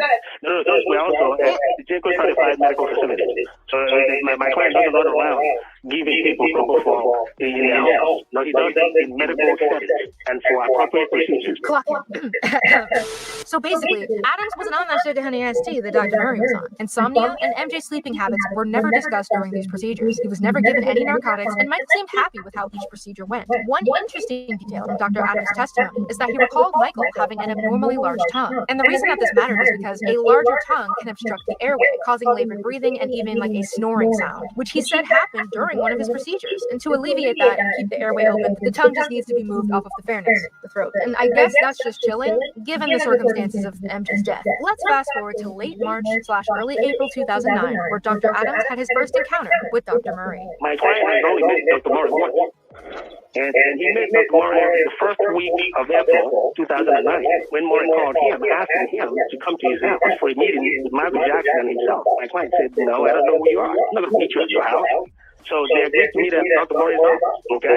Now that office meeting, Mr. Johnson asked my client to join in the tour in New York. Let's put this thing down, flip it, and reverse it. Is there a permittable madness? In Adams's AED trial testimony, he stated that this meeting took place on a Sunday in March 2009, as he was getting ready to go to church when Murray called. Now, I'm more inclined to believe that this took place on Sunday, April 5th, 2009, because Michael was in Las Vegas that Saturday on April 4th, seeing a La Rev show at the Wynn Resort with Kenny Ortega. So, anyway, Adams met Murray at his office and waited for him and Michael to pull up. He recalled that Murray was driving and Michael was in the back seat, per Dr. Adams. Well, Michael and Dr. Murray got out of the car. I got out of the car. We introduced ourselves to each other, and I told Michael how ridiculous he looked because he had a scarf, and he was all dressed in black, and it was about 1,000 degrees outside, and we sort of joked. And then we went inside. We went into Murray's office. I believe Michael started talking about this tour. Michael explained why he was doing the tour. He says, the only reason I'm doing this tour is because I want to prove to my kids that I'm the best entertainer in the world, and I'm not doing it for any other reason. Murray excused himself and left the office. And then me and Michael talked, and it was sort of like I was on an interview, and he was telling me a little bit about him and how he felt and his family and different entertainers and this, and this. And we sat there and we talked for about an hour and a half. He wanted to know a lot about me. He wanted to know, did I have kids? Was I married? This, that, and the other. And I still wanted to know why. Like, okay, you're not holding your chest. You don't have chest pains. Like, what's going on? Before I get back to Adams's recollection, let's talk about Murray's side of the story for a second. Murray claimed that MJ called him up, said he was having trouble sleeping, and asked about Diprovan, aka propofol. According to Murray, he told MJ that Diprovan wasn't a drug you could just call up and get. It had to be ordered, and he wasn't sure how to get it to him, especially since it was a weekend. MJ then supposedly brought up Dr. Adams, saying that he had given him the drug before in Las Vegas several times, and that he would take him to a plastic surgeon's office to administer it there. Murray said he got Dr. Adams' contact information and called to see if he was available to help. I called Mr. Jackson. So I spoke to Mr. Adams. Dr. Adams told me that he may have enough of the product that you want. He's quite familiar with him. Dr. Adams said to me, oh yeah, I know Michael. I know Michael very well. He does well on Diprovan. He loves that drug. Those milk. He didn't call it milk. He just said he loves nigga, they called that shit milk, bro. Like he was a kitty cat. Nigga, that nigga said he wanted some milk. Bruh, he called that shit milk, nigga. Bruh. That ain't normal, nigga. That's like, that's deep, bro. That's like, bro, that's literally heroin, bro. He called that shit milk, bro. Look at his face, though, man. Look at his face. You can't tell me this nigga ain't fucking... Something is very weird about this cat, bro. Like, I don't know exactly what it is, but it's something. And nigga, I think nigga, he Dr. Kevorkian or some shit like that. He doing some other shit because, bro, I don't know, bro. Some about his demeanor just ain't right. The fact that he disappeared after he did that 2 years, bro, and vanished with all his money, bro, tells you right there, bro. This was all a part of the game. You know what I'm saying? He did his job. He got paid for it. He made sure he got paid for it and got the fuck off. Milk was adopted later on when I started to work with him. I guess he started to call it milk. So Mr. Adams could not get a cosmetologist to open his practice. So I allowed him on the Sunday to use my office where he had oxygen, monitoring devices, like the oximeter, to use my office to treat Mr. Jackson. After Mr. Jackson got there, Dr. Adams was waiting. I brought him to introduce myself. I left them. I said, how long are you going to let him sleep? He told me he was going to do 5 or 6 hours. This was about 1 o'clock in the day. So I said, okay, so I'll come back around 7. He said, yeah, 7 would be good. I came back at 7 o'clock. Now, someone is lying here, and I'm willing to bet you, Conway. I mean, Conrad. Adams stated that he had never met Murray before, which is why they arranged to meet at his office. And there was no mention of any medications over the phone. So how would Dr. Adams have ever known to bring Diprovan or ensure he was in an environment where he could properly administer it? Not to mention, Diprovan never came up during the meeting the three of them had, which according to Adams only lasted about 2.5 to 3 hours. And that is what we're about to get into. Dr. Murray comes back and we're sitting in the office. He pulled him to the back and they stayed back there for about 15 minutes. And I'm getting restless because I don't know what's going on. So I walk to the back and they're having a conversation and I say, hey, you know, I've got things to do. I've got to go. And they said, hold on a second. Just hold on. So I said, okay. And I go back to the office. Michael and Murray walk back in and Murray really looked like he had just lost his best friend. And he sits there in the chair and Michael sits there. And then that's when Michael says to me, I would like for you to go on tour. And I say, on tour? Okay. And do what? You know, I said, I don't sing. I really can't dance. So to do what? And he says, these are his exact words. words. I remember it like it was yesterday. He says, I would like for you to help me get my rest. And I referred to Dr. Murray and I said, what do you mean get your rest? And he says, well, you know, I'm entertaining, I'm jumping around, I'm doing this, and every once in a while I need an IV. And he says, I just need you to help me get my rest. And they were pretty vague. In hindsight, I know what they were talking about, but then I said, help you get your rest? What do you mean? And I told him that Dr. Murray could do that. You know, he's a cardiologist and I'm just an anesthesiologist, you know? And then they just started asking me about my practice. Well, how much money did I make? You know, if you were to shut down for a year, how much money would you need? And I just didn't know what to say, you know? I just said, I'll be back. I don't know, you know? Conway, I say Guys having a heart Conway. attack and they're asking me about going on tour, and you know, I couldn't even begin to fathom what they were talking about. All right, so after Michael asked him about going on tour, Adam stayed for about another 15 minutes before leaving. Michael had apparently told him not to give him an answer right then, but to go home and think about it. One thing I want to pause on for a moment, Adam said that when Murray returned, he looked upset, like he had just lost his best friend. But why We all know how that worked out. So when you got Damani, T.I.'s son, using this picture as his artwork for his diss record called Miss Jackson, and Jadakiss had a Jadakiss and Styles had a freestyle called Miss Jackson, dissing 50 in a freestyle, and he kind of used the same angle, like because they were speaking to 50 Cent mother from the dead, like, you know, they was kind of like talking to her like, yo, you better warn your son, you know. But Styles and Jada, you know, that shit gonna be street, that shit gonna be aggressive, you know. So yeah, I knew Damani got some joint, help. you know, his joint was like He hit I up that said, nigga Styles it's giving me Andre Pick up them locks, 3000 nigga, vibes, you know what I'm saying? And you know, when he's in a yoga position, you know, sitting in the grass, you know what I mean? Maybe having a picnic or so. But salute to the rec mall, we here. My mind is all over the place, apart and stuff. I'm about to open the lines up, see what y'all think. I'ma lay it all out, because I got a lot going on too. I kind of been in and out the loop, but I'm gonna open these lines up because I know y'all want me to go live. We got 1,100 people in here, run the lights up, and yeah, I see people calling. The lines is open. Let's get to it, y'all. I'm gonna talk to the people because y'all more in tune than me. I'm in and out because I got so much going on. I'm doing shit with the NFL. I'm doing shit with, you know, NFL players that want to, you know, promote their brands, and I'm doing shit, of course, with boxing. I got a lot going on. My mind is so many different places. Okay, I'm about to go back to South Africa. There's a lot going on over here. So hold on, let me open the lines up. All right, because I know people trying to call. Let's get it. Because people been hitting me and say, yo, Rec, you need to go live and address T.I. dropping these diss records in the sun. And also, you know, people want to have that space to talk about what's going on currently, because a lot of people are upset, you know, believe it or not. I'm seeing the tide change. A lot of people are looking at 50 like, even though I'm gonna say respectfully, T.I.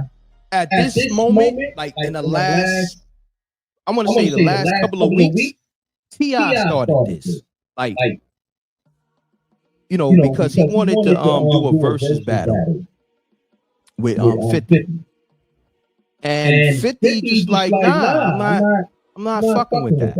You know what I'm saying? I'm doing what I'm doing. You feel me? Hold on one second. Hold on one second. I got y'all.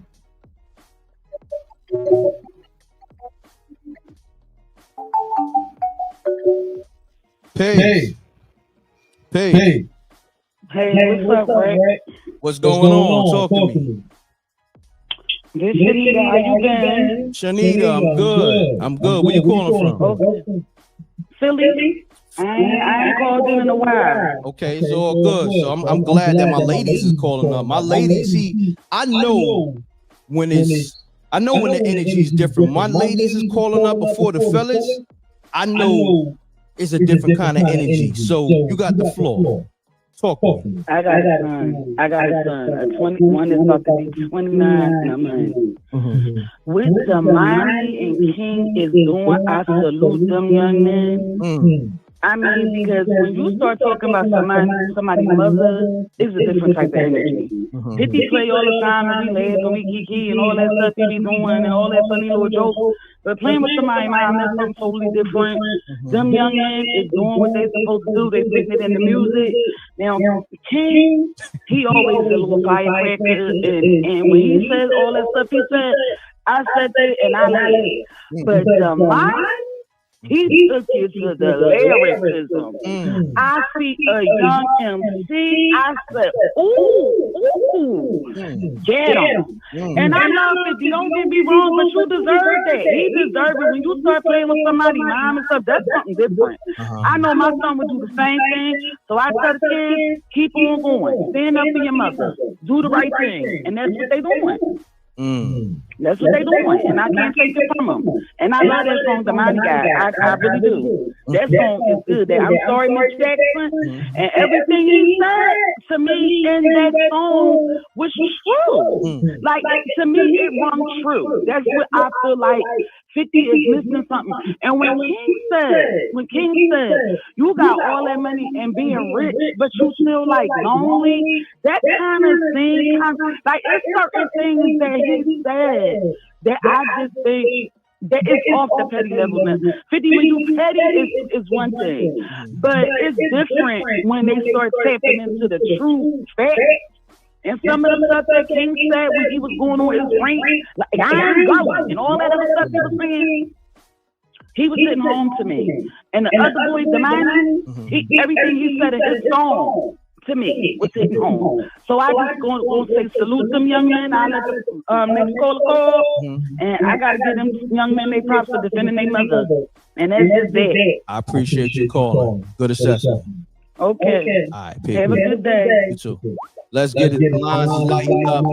Let's get it. Lines is lighting up. So we gonna have to breeze through these calls. The lines is going crazy right now. Let's get it. Caller, state your name, where you caller from. Run the lights up. We live, Rec Mob. We live on YouTube, Facebook, and Twitch. And we gonna be live for 2 hours, but we gonna run through these calls quick. Caller, you got the floor. Keep it clean. Let's get it.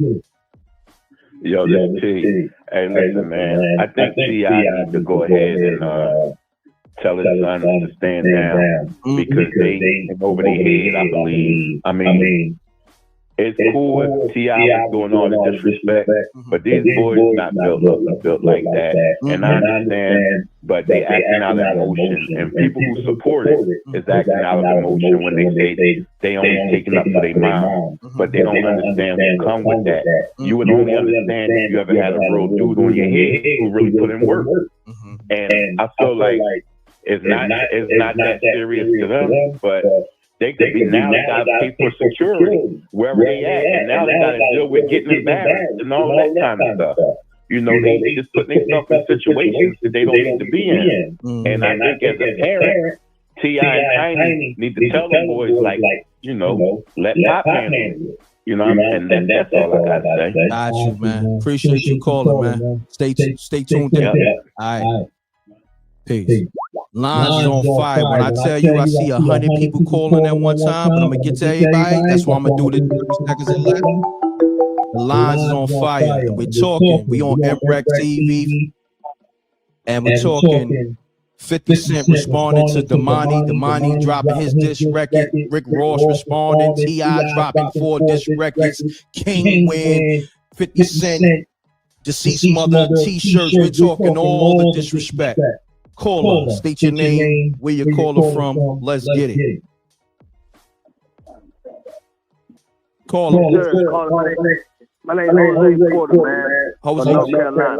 All right, Jose from North Carolina. Do me a favor, mute your audio if you can in the background, your TV or your laptop, so we can get you crisp. We want to get you crisp. Gotcha. All right, so you got the floor, good brother. You got a good minute because we got a lot of people calling. So let's do this in a minute or less. All right? All right, bet. Okay, yeah, man. Jose from North Carolina, man. Man, I love 50 Cent, T.I., man, and Rick Ross, man. 50 Cent being about the boy mom, man. He done put the picture, man. And plus, he taught his mom. He a son too of the mom that passed. So the dude ain't never said about T.I. mom, wife, man. He done put the picture, man. The world comment on the picture how she looks, man. No disrespect for the kids, man. I'm a son, man. No, I let you speak, but hold on, I gotta stop you there. He did say some things. Okay. See, on where I live at, man, they show the picture, man, and all the guys on the podcast. I'm about to say this. Nah, he did. He posted the picture, right? People left comments. He deleted it. Then he re-put it back up and put a caption on it, right? And then deleted it. And then what he did, it was another post he made, and he said something about, I think he had like a play or something like that, like a play, one of these new movies that he produced. And he mentioned nobody with no bad BBLs coming through, and I don't need nobody, none of these rappers kick these old albino looking ass motherfuckers or some shit he said. He said some wild shit. Yeah. That's right. Okay, yeah. On that part. Cause see, I called him out, man. You know what I'm saying? Man, this is what plan him telling the whole world, but see, I don't fix it, man. He knows this is his sponsor. Why you gonna put the man on blast, man? Tell the world that he talked to him in person, and he ain't gonna do it. Talk to him, man. See how they do. See how they do this thing. We're gonna respond back to that comment, man. His son, and that do it. Who they rappers, man? Them niggas is kids, man. They gotta go for finish, man. Got you, good brother. I gotta get to the next caller. I appreciate you calling. Stay tuned to the show. Thank you, brother. All right, you're welcome. All right, let's get it, man. We gotta get into the last. The lines on fire, y'all. I only opened the lines up. I only did this live for y'all to speak on this shit because really I was in and out. But I want the Rec Mob and the callers to address. This message has been transcribed. One moment while I know. All right, next caller. I don't know what that was about. All right, caller, state your name, where you calling from. Yo, top of the noon in Rex, Panther Jones, calling out of Uptown Hall. Panther Jones, the loop. What's happening, bro? Yeah, man, I'm just here to say, yo, I'm not here to defend 50. He's signed from Queens to take these L's, man. Straight like that. Straight like that. You heard 50 been coming at Harlem about Jimmy and Dane. Now he got these young boys on his neck. Now I'm here to talk. About 50 Glazers. Okay, guys, speak your mind. All right, man. Somebody brought up something. When 50 came out with me, and he's the same age as King, nobody said nothing when 50 was picking on that kid. Am I wrong? They're around the same age. You're right. You're right. Not Little Meech is younger. I think he's younger than King. I mean, wow. Yeah, I think he's like maybe a year or two younger. Nothing crazy. All around the same age. You know.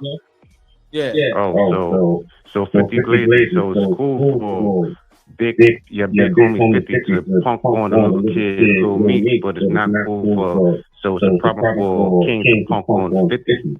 I'm trying to figure out what's going on here. Wow, the Rec Mob with you. They in the chat room saying, I guess they calling like the niggas that can't see 50 doing no wrong. They calling them the Glaze unit. That's crazy. But that's a fact.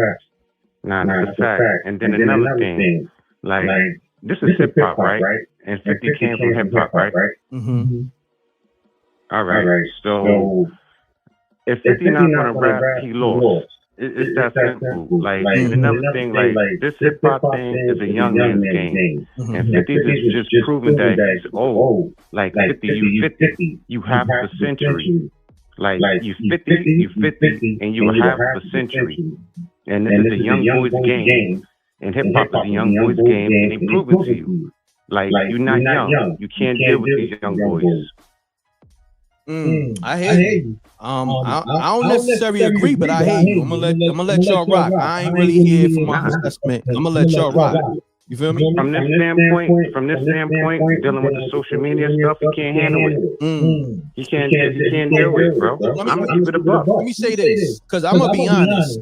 Either 50 Cent met his match with King, because King is on some other shit. King is pulling up paperwork. Niggas is saying that it may have some validity to it. Some niggas is saying it's fake. So King is putting up pictures of his dead moms. King going crazy, all types of shit, doing lives, being wild, disrespectful, dig up your dead moms. You know, I think 50 might have met his match, or King may be a little bit more menacing than 50 on that gram with the trolling. You know what I mean? So that's what you're saying? Absolutely, I'm saying that. And I'm saying another. I mean, I understand King is he from the suburbs, but I've seen like I've seen the interview that popped up of. I'm not bigging him up. I'm not saying it's cool. You know what I'm saying? But I've seen the interview of King on the podcast explaining the drill that he did. I don't know if I can say it, but he already said it. It's on the internet. Oh, word? He put in work? Oh, absolutely. Oh, wow. I didn't know that. Panther Jones with the insight. I ain't want to say the T. I don't do T. So you said this is confirmed, right? King said this. He said this out his own mouth on the podcast. He put in that drill work. 50 Cent ain't never come out and say he put in no type of drill work. So y'all 50 Glazers, fall back. Okay, Panther Jones, I appreciate you tapping in. You can call back in. I'm gonna get some more callers. I appreciate that. All right, salute. Let's keep the calls going, y'all. Run the lights up. Panther Jones. He just dropped a new bomb. I didn't know King put in work. You saying King put in work. I don't know how true it is, but y'all let me know if Panther Jones is capping. But nevertheless, call us. State your name and where you calling from. Let's get it. I'm Passion. I'm from Atlanta, Georgia. You said Passion? Yes, from Atlanta, Georgia. From Atlanta, Georgia. You know who you sound like? You sound like Young Miami right now for some reason. I don't know. Feel me? Yeah, I think that's Young Miami on the line. What's going on, Young Miami? It's all good. I'm in the heart of Atlanta. It's not no dang Young Miami. But, I'm in the heart of Atlanta, and I grew up. When I grew up, because I was already grown. See, I was making music, so I know the years that he put in with the music industry. But I also grew up listening to you say you a wankster, you know. But this part of 50% right here, the things that he's been doing, like outright just trying to comfort people. I don't know that 50 Cent. I never listened to that 50 Cent. I never, listened to the music in the club. They didn't play this 50 Cent. And so what 50 has to understand, the things that he wants to do, he wants to go after people. He didn't expect this. But what he has to understand is this is checkers, not checkers. He don't have enough players on the court to do that. I hear that. So he's not taking that into consideration. And like one of your callers said, he's 50 years old. He needs somebody in his corner. Because a lot of these people that you're coming for, as your T.I. and his family, they will devour you, and that's what has happened. I hear that. At this point, it's not just T.I. and family. It's T.I. family and all the other enemies that he's made.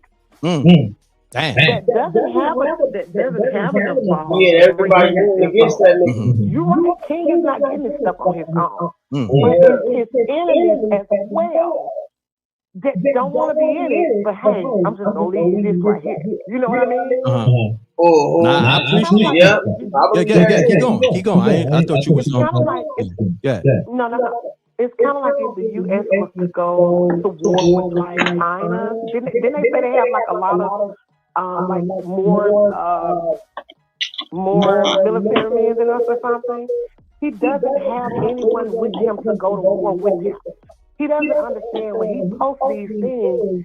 He's not thinking about, okay, what if this shit like this happens? He don't got somebody else to go to war with him. What happened to all his people? What the guy name is Yayo? He had all these people, these artists. What happened? Yeah, I was going to ask that. I was going to ask, what's going on with Tony Yayo, Uncle Murder? Nobody is standing up for 50 and his mom.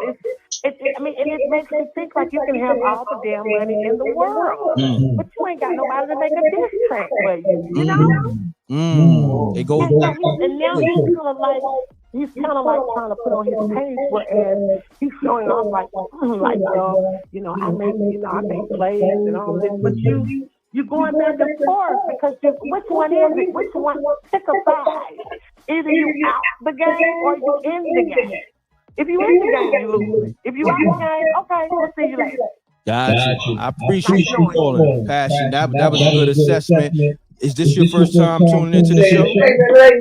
Ain't no such thing as halfway crooks. Okay. I like that. I like your voice too, because you sound Ain't no like such thing as halfway crooks, bro. Yeah, I got you. You know, we've been waiting anyway because all this,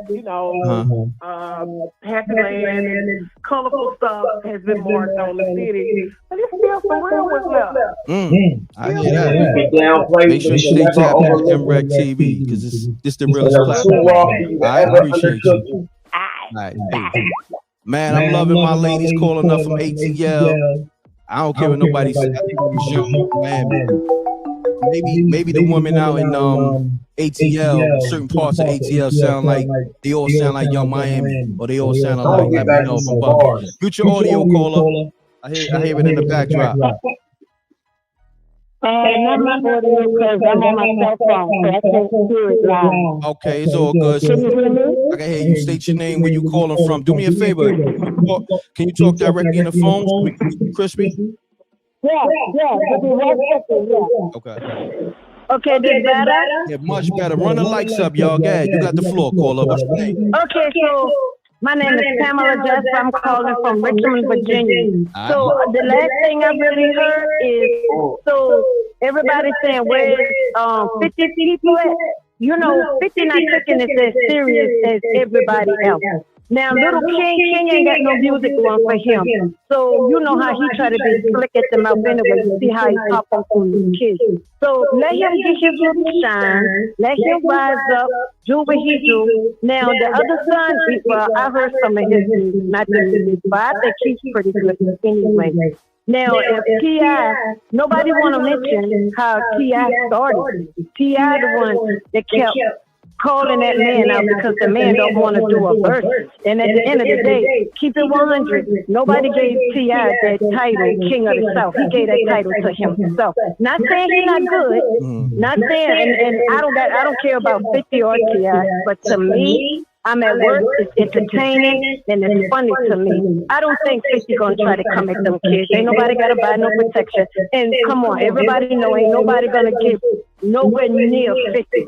They already know that, so I don't know why they're playing. But, listen, we already got a turmoil, so how about instead of taking everything so serious, laugh at them. They on the internet, so to me, this stuff is funny, and I'm sure to 50, this stuff is funny. Gotcha. But that's it. Get your other calls, and hey, I like that article you posted too about that young man with football. You need to do something on that because these coaches suck with these high school kids. All right, thank you. Enjoy. Thank you. Appreciate that. The homie Debo Williams, I did an exclusive with him. Is on the channel. Was an interview. Shout out to the homie Debo Williams. I did an interview with him on my channel. Check it out. All right, let's get it. Mutual audio caller, you live on MREC TV, the lobby show. Run the lights up, y'all. Hold on 1 second, caller. I gotta shout out my people that's paying the bills. Salute to Better Than Your Team on the super chat. They said when the last time T.I. headlined a world tour, it's 14 million records sold to 35 million records. T.I. is simply not on 50's level, okay? That was Better Than Your Team on the super chat. Appreciate that. And I got a few more I'm gonna shout out real quick. Hold on. Shouts to Deacon Weasel on the super chat.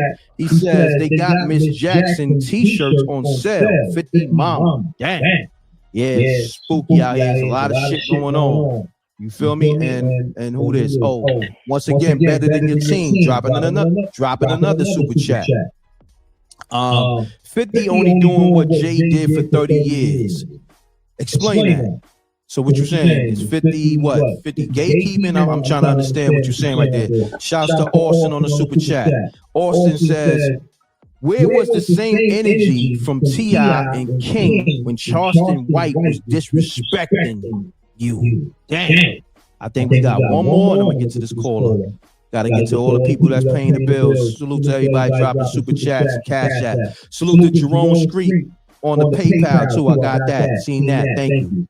On the here we go. We got somebody else. The homie again dropping another super chat. Better than your team. Did you see Jaffe story, bro?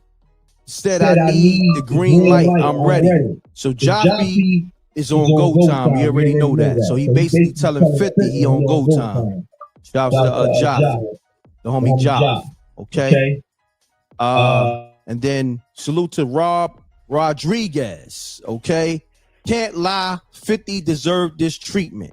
Appreciate you on the super chat. And caller, you got the floor. I'm sorry, I had to get to the bills. What's up, Rick?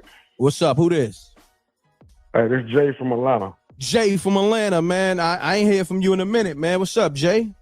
What's good, man? I've been listening and hearing a lot of little things.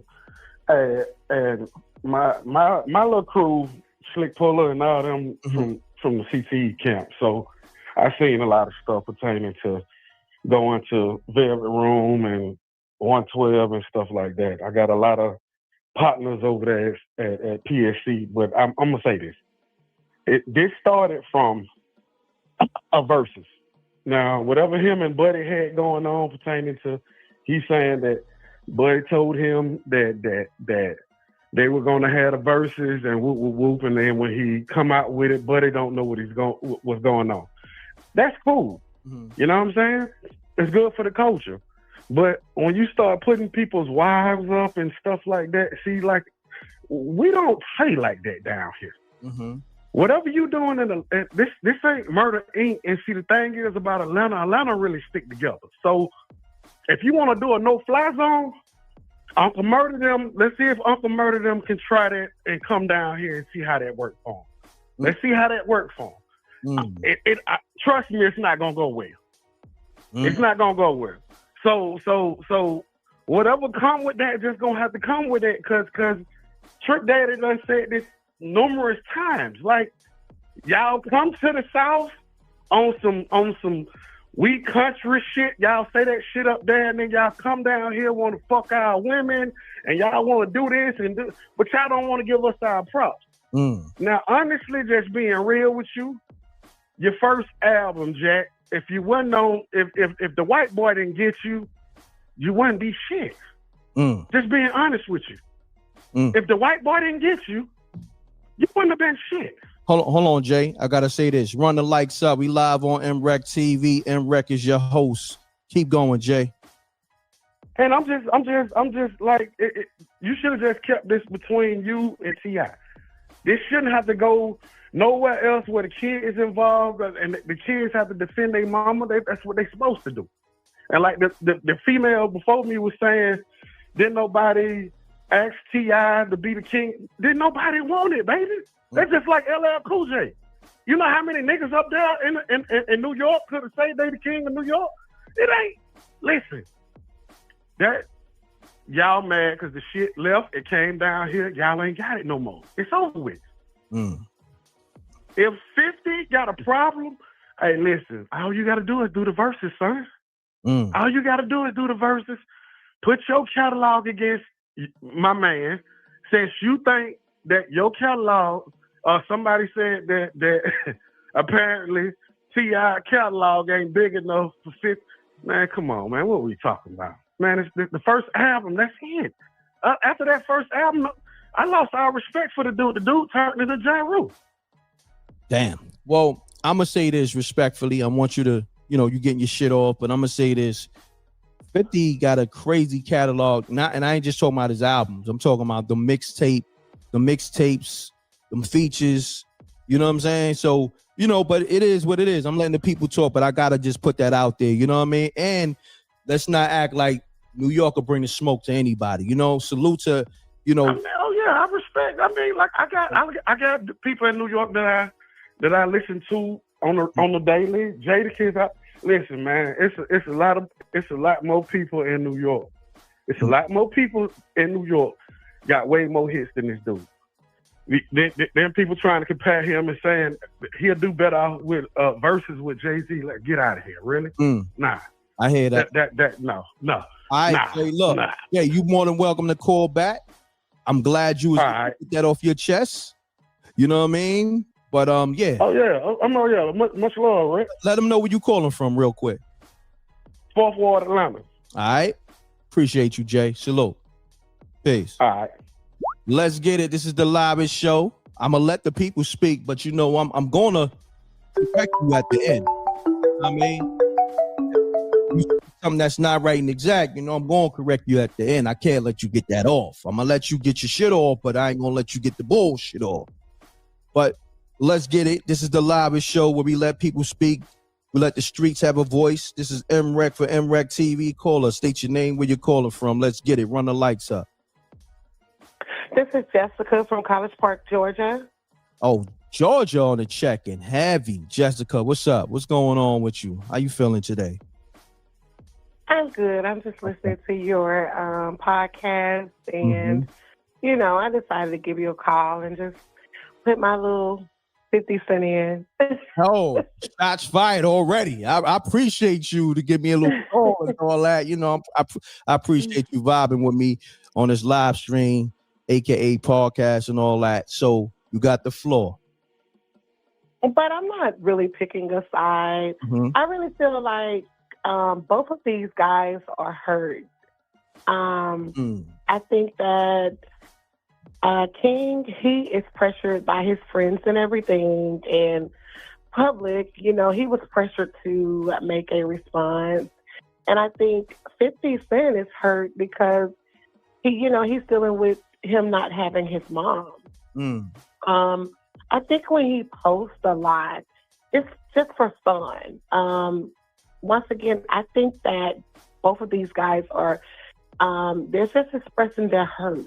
One of them is hurt from the pressure of friends or the public, like, hey, this guy just posted your mom in an unflattering way. What are you gonna do? And I think 50 Cent, that is how he has fun. I think this is entertaining for him. I'm not picking a side in this. I'm very neutral. But I think that I would like to see both of them get together and squash the beef. We have enough black on black crime and black on black violence. And also this is very entertaining.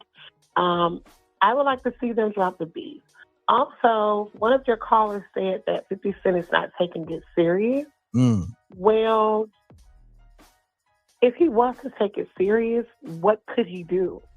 I think he's kind of stuck in different plays that he can make because, you know, every eye is on his next move. Understood.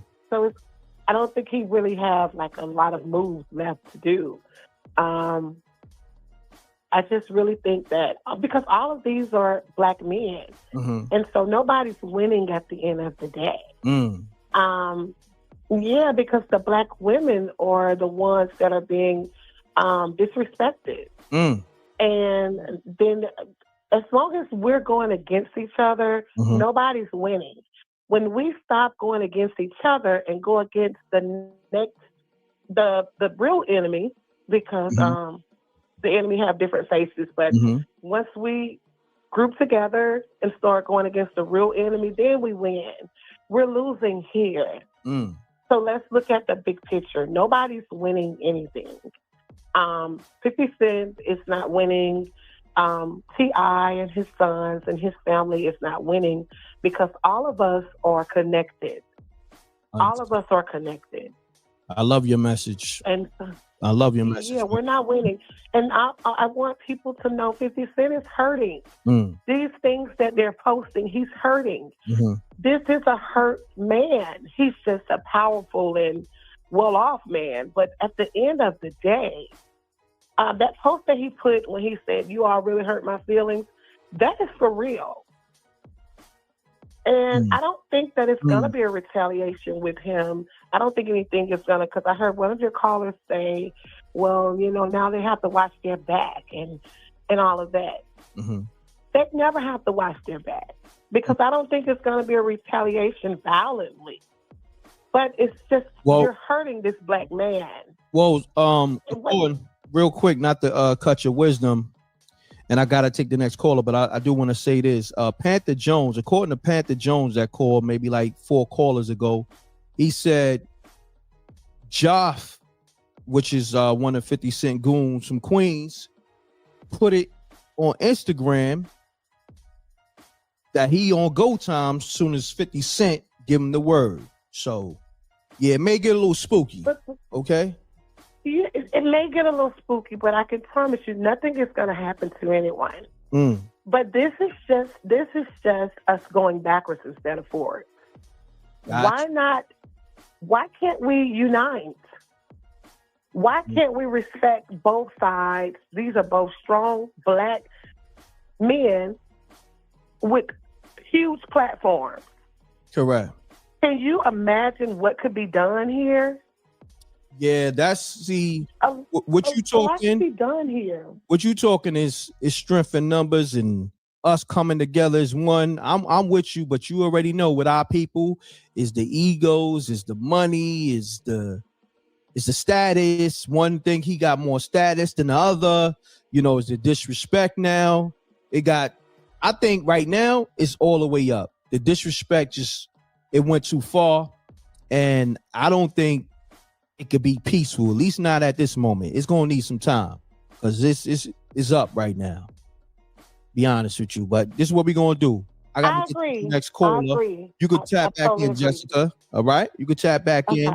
Let me get to another caller. All right, appreciate you. Okay, bye. All right, peace. Let's get it, y'all. Salute to the record. Salute to Jessica. She's trying to bring forth some peace, but you know, it is what it is. We're going to address this the right way. Caller, state your name, where you calling from, and run the likes up till we get to 1 million likes. That's how we on it. Let's get it. Peace.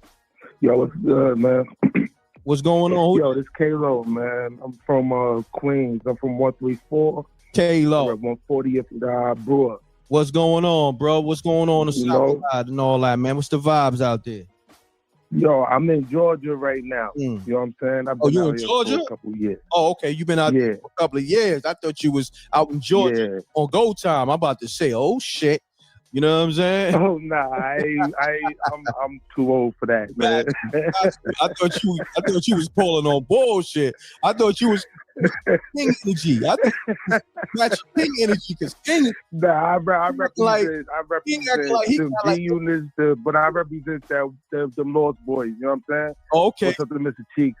Rest in peace, Freaky Child. To the J Ball, Sean, Rod, Shatik, all my dudes. You know what I'm saying? No doubt. I'm gonna let you have the floor. I just wanted to offer. I didn't want to be on no messy mess. I wanted to offer a different perspective. You got it, bro. You know what I'm saying? Let's get it. Talk to him. I feel like T.I. already, you know what I'm saying, put the play forward. Like, he wanted 50 to piggyback, right? Now, people might not respect or like the way 50 piggybacked off of it. Mm-hmm. You understand? Will crash out people like that, like a person like King. He ain't got nothing to lose. These kids is more loyal now than anything to their parents. Mm-hmm. You know what I'm saying? They're very deeply with family. Family. If anybody ever went to a barbecue in the South, you know ain't nothing but cousin and everybody out there. So you know, like, hey, crash out dummies really. And like what the money said, you really listen to this dude's lyrics. He's talking to 50 mama. Mm-hmm. Mm-hmm. That's deep. If you really listen to the thing, and Lesson will tell you what T.I. say about it. And Lesson, go back and listen to it. The dude only prey on people's downfall and make money off of us. And I see a lot of people call in Glaze, and now he playing victim. They done ran him in the corner. 50 maybe got money, but 50 ain't got God. I hope he got God, because how he playing out here and playing with these kids out here. He need to leave them kids' mother alone. For real, he really, because we are grown people allowing him and think it's okay. Oh, now you fighting with memes. Ain't nobody care if you got 20 bodyguards and they all this. If a car full of niggas jump out on you and all got guns, You gonna be in a gunfight?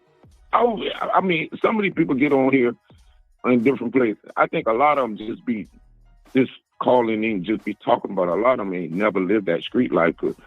Man, I used to live in Chucktown, and bodies used to drop down there every day. Damn. It got so bad, they had to take a black man to clean up the whole neighborhood because there ain't no white cops that want the neighborhood. These kids down here is crazy, man, for real. But I mean, if y'all go back, I ain't gonna say too much. I'm not gonna go back and listen to lesson where he telling y'all about, man, name it. And let me tell you something. Somebody helping T.I. out with information. This man got some built information. And he telling like, yo, there's some stuff that I can put out and I can destroy you. And it may be cats from New York. You don't know who got connect. Somebody got connect on 50. And 50 around here beating women and stuff. And that's one thing about it in the South. Nobody don't condone a dude who beats women. Nobody gonna parade you because you out here beating women. Nobody ain't gonna, especially when you say that when Damani said you try to burn your house down. Please let them sleep while you wanna cremate them. Keep the man burning down houses, and you got women out here in a condom there talking about 50 this or 50 money. 50 money gonna be the downfall of him. And 50 mouth gonna be the downfall. Because you know why I'm gonna say that? It make it hot for any other rappers for coming down south. And let me tell you how I know how that works. Because I remember the Bad Boys incident in Florence, South Carolina. And they jumped on, and the whole South Carolina, the whole Florence County bum rush Mace and them. You could go and ask Mace. Mace got a part in one of his songs, so he had to take that blade out and cut that nigga across his head. Damn. See, it making it bad. That's why I didn't never want this beef, because I got family that's down in Georgia too, and these cats think different. Anything that goes and they flows off of this rap. You could be a dude from New York or female from New York standing there. Niggas just stop busting at you for no reason. Because they got to realize the South took guns. I took my gun every day. Every day. When I walk out this door, before I grab my wallet, I put my gun in my waist. Because you ain't want to get caught slipping. And just like that dude say, the last caller say, these kids is crash out kids. They riding around in these cars, Jeeps, all kind of stuff. You don't know what these cats, you got cats that's riding with sticks in between the seats, already ready to go.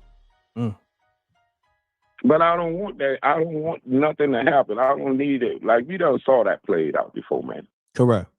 If 50 not gonna rap. You know one thing I learned about 50? Every time when somebody get on his behind, he want to deflect. Who he gonna come at next? He went to Tina. He went after Jay-Z. After T.I. got on him. And they ain't gonna stop with this now. And we need to stop following this dude with some meme. Rap is not me. I growed up in the 90s, man. You got to come out the basement. If anybody know rap, said it was in the basement. You know what I'm saying? I know about the mixtape. I know about J Hood and all these different rappers that used to come out of New York. And now we in society now letting a dude say he don't have to rap because he got money. Hey, like T.I. say, he might be flexing on white boys' money. And Jerry T, he's flexing on white boys' money. Got you. Because that's all he do is come at black people. Yo, look, J Hud, I gotta get to these other. I'm gonna let it go. I'm gonna land my plane. I'm gonna let these people go to somebody. I appreciate you calling, bro, but I got your number. I'm gonna hit you behind the scenes, bro. We got a lot to talk about. All right? I got you. Yeah, I got you. I got you. Thank you. All right. Let's get it. That's the homie J Hood from South Carolina. Went viral on TV. He's almost at an M off a phone call. See, my callers go viral with me. He's almost at an M in a couple of days off a phone call when he called and spoke on King responding to 50. Shouts to J Hood from South Carolina, Myrtle Beach. My callers go viral with me. Caller, state your name, where you caller from. Yo, I'm calling from South Carolina. Oh, South Carolina again. What's happening? Yeah, Brian. Yeah, you know, yeah, man, like. What's your name again? I'm Brandon. Brandon, shouts to Brandon, South Carolina on the line. You got the floor, good brother. Let's do this, man. Yeah, man. Got a minute or less because we got a lot of people. Okay. All right, let's get. Okay, all right. Yeah, man. T, the whole family whooping on 50 ass, man. I don't know. He should respond, man. But like I'm say this, like I think 50 is more mentally tougher than T.I. Cause you know the boys going at his mom and all that shit, but they have somebody that they lost too. They have an auntie. T.I. had a sister that died tragically a few years back. They actually cried on their reality show about that shit. So if 50 wants to go that way, you don't know. T.I. probably want to run and get his gun. You never know. I just think T.I. still is a crash out. If 50 shit was to say something, that will, you know. Got you. All right, good brother. I appreciate you tapping in, man. All right. Peace. This live is sponsored by Stick My Ride. Hold on one second, caller. This MREC TV live is sponsored by Sync My Ride app. Okay, the car meetup app. Make sure you download that in the Apple and Google Play Store. All right. This live is sponsored by Sync My Ride in the Apple Store and Google Play Store, and it's produced by my man Debo Williams. All right, he's on the screen right here. But salute, caller. Let's get to it. Talk to me. MREC, what up? This is Andy from Brooklyn, New York. What's the word? What's going on, Andy? Salute, man. Talk to me. All right, man. I'm going to just keep it a buck, man. This whole situation between 50 and T.I., man, I understand all the antics and all that, but I'm looking at it from a bigger perspective, bro. Both these men been in the industry for over 20 years. They know how this shit go. Bad publicity always sells. There's no such thing as bad publicity. So T.I. going back and forth with 50, at the end of the day, they both laughing because the more traffic that goes either direction means more conversions, bro. The more people that go to T.I. page for whatever distance he's going at 50, that means there's more people going to stream his album. But more people that go to 50's direction to see what he's trolling them about is the more people that's going to watch his shows and buy his products. They understand how to play the game. Now, I'm going to keep it a buck. They both corny. 50's corny for going at Tiny. And T.I., in my opinion, is corny for making diss records. Because let me tell you this right now, MREC, you a rapper. You got bars. You get busy in the booth. Salute. Let's say I'm a rapper. Most definitely. Let's say I'm a rapper. If I go at your girl, you not getting in the booth to make no rap record. It's on site at that point. So T.I., although I'm not saying he's not angry about his 50 going at his wife, but at the same time, if you're supposed to be a street nigga, T.I. walks around with his street persona. Street niggas move like street niggas. If somebody go at my lady and I'm a street nigga, I'm not rapping anymore. MREC is not rapping anymore. You gonna catch me when you see me, and there's gonna be consequences. But T.I. is doing that because he know how to play the game. T.I. is like, he's upset, but he also a veteran in the game and say, all right, I'm gonna flip this into a bag. He talking about my wife, I'm gonna make some rap records. At this point, it's 50 in a roundabout way, he's winning to me because 50 is doing like what happened with me and my wifey. Sometimes me and her start arguing, and after a while she stopped talking, and I keep trying to argue with her. And it's like she's ignoring me now. That's what 50 doing to T.I. It's like at this point, it's like T.I. writing love letters to him. You feel me? But 50's smart. He know that any publicity I get, I'm gonna eat off of it. It's corny to me because I don't believe in talking about people's loved ones. That's corny to me. And I'm a huge 50 fan, but T.I. is my favorite rapper from the South too, so I'm looking at it evenly. They both corny because why, as T.I., you going to try to take your wife's embarrassing moment and make a bag off of it?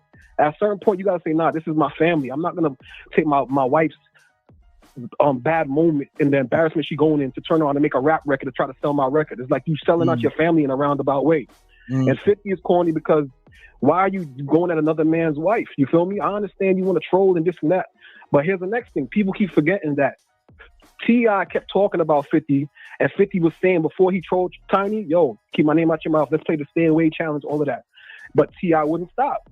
So if I keep pushing M-Rec, M-Rec is eventually going to punch me in my face or stab me or whatever it is. And I can't say why you did that to me. I'm the one who's egging you on. So I understand 58 is looking at it, he's being looked at as a messed up individual because he's talking about another man's wife. But we can't forget, 50 did do things leading up to trolling Tiny to make him know, yo, let's keep my name out your mouth. And T.I., being a veteran in the industry, he know he's trying to sell a rap record because 50 been denied the verses, but now T.I.'s bringing it back up to make noise around his record. They both know what they're doing. At the end of the day, T.I., he mad that his wife is in the crossfires, but at the same time, he ain't as mad as we would like to think, because if he was really mad, you wouldn't have time to get in the booth and write love notes to 50 Cent about defending your wife. It would be on site at that point. If M-Rec is in that situation, M-Rec is going to come see somebody, and there's going to be consequences and repercussions behind that. So they both corny, but I understand it because they both been in the industry the same amount of time, and they know that there's no such thing as bad publicity. The more traffic either one get, the more conversions they're going to get for whatever they selling. Plain and simple. All right, my brother. Appreciate you, Andy. Shalom. All right? All right, M-Rec. Peace and love, brother. Hold it down. Later. No doubt. Run the likes up. Run the likes up. Like button, push you nut. Run it up. Run it up. Run it up. Run it up. Hold on, caller. Hold on. I got to shout out my sponsor. Hold on. Mute your audio. This M-Rec. Yeah, hold on. This M-Rec TV Live is sponsored by Sync My Ride. One of the first car meetup app. Download it in the Apple and Google Play Store. Salute to Debo Williams on that. I did an interview with him. That's his app. He's on the screen right here. Support that. You know, my brother, he got ties with the NFL and all that. You know, All-American phenom that started his own app. You know, lock in with the homie. You know what I mean? Download it and let me know, you know what I mean, what you think of the app. But caller, state your name and where you from. Let's get it. What it do, Rack? It's Big Too Sick out of Cali, man. What it do? What's going on? It's been a minute. It's been a minute. Like I said, man, when I hear one that I feel like I can chime in on, you gonna hear my voice. No doubt, no doubt. Let's get it. Hey, check this out. Let me just point. Let's get to it for real, though. Let's get to it for real. Mm-hmm. So, for one, I love what's going on, bro. This is what we love about hip hop. This is unique to hip hop, bro. Motherfuckers going at each other, competition, machismo. I'm better than you. You know, that's unique to hip hop, bro. This is one of the reasons we love this shit. Every now and then, you get a beef. You know what I'm saying? And 50's been a part of a lot of iconic beefs in our generation. So, I just want to say I love that part about it. So, ain't nothing gonna happen to say Pop, Biggie. I mean, King might do some shit because he's still young and he don't give a fuck probably. But other than that, I just take it as surface level shit, right? Mm-hmm. But this is what I'm gonna say about all the 50 slander, man. Listen. Y'all, what y'all forgetting is you talking to a man who almost got took off the earth. Dude almost got his TV turned off, bro. Yeah, all these years later, my dude is a successful businessman, but the mentality of a street guy who probably think he shouldn't be here, he's gonna be more vicious than just the everyday guy who hasn't went through that, bro.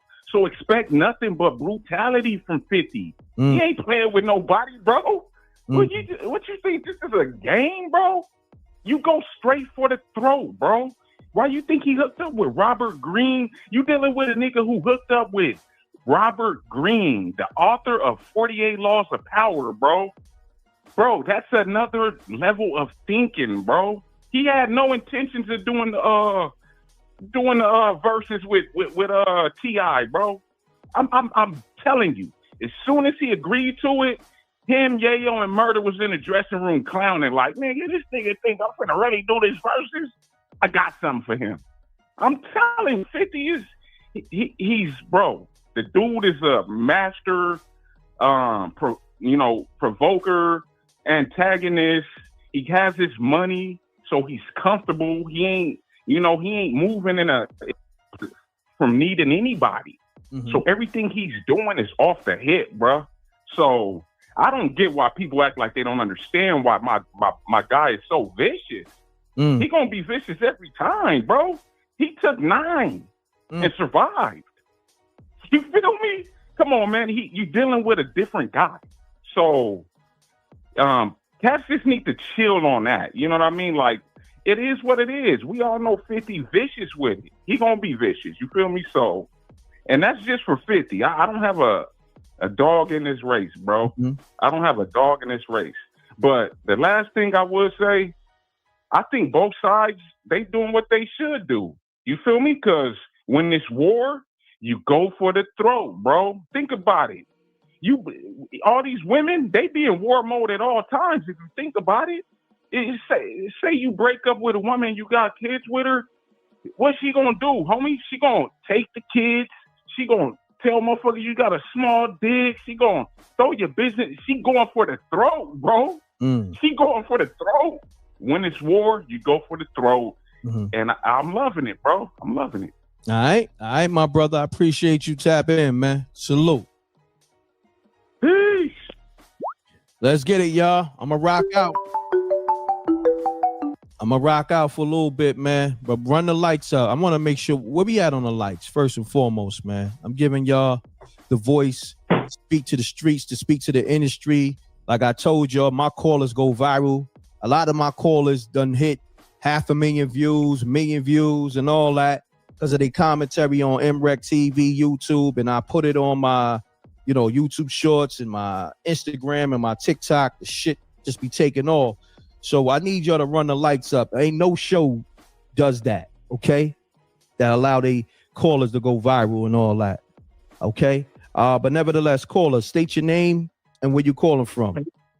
This is Jason Rex from Atlanta. Listen, man, we got to stop giving 50 a pass. Everybody keep calling up here, he got shot 9 times.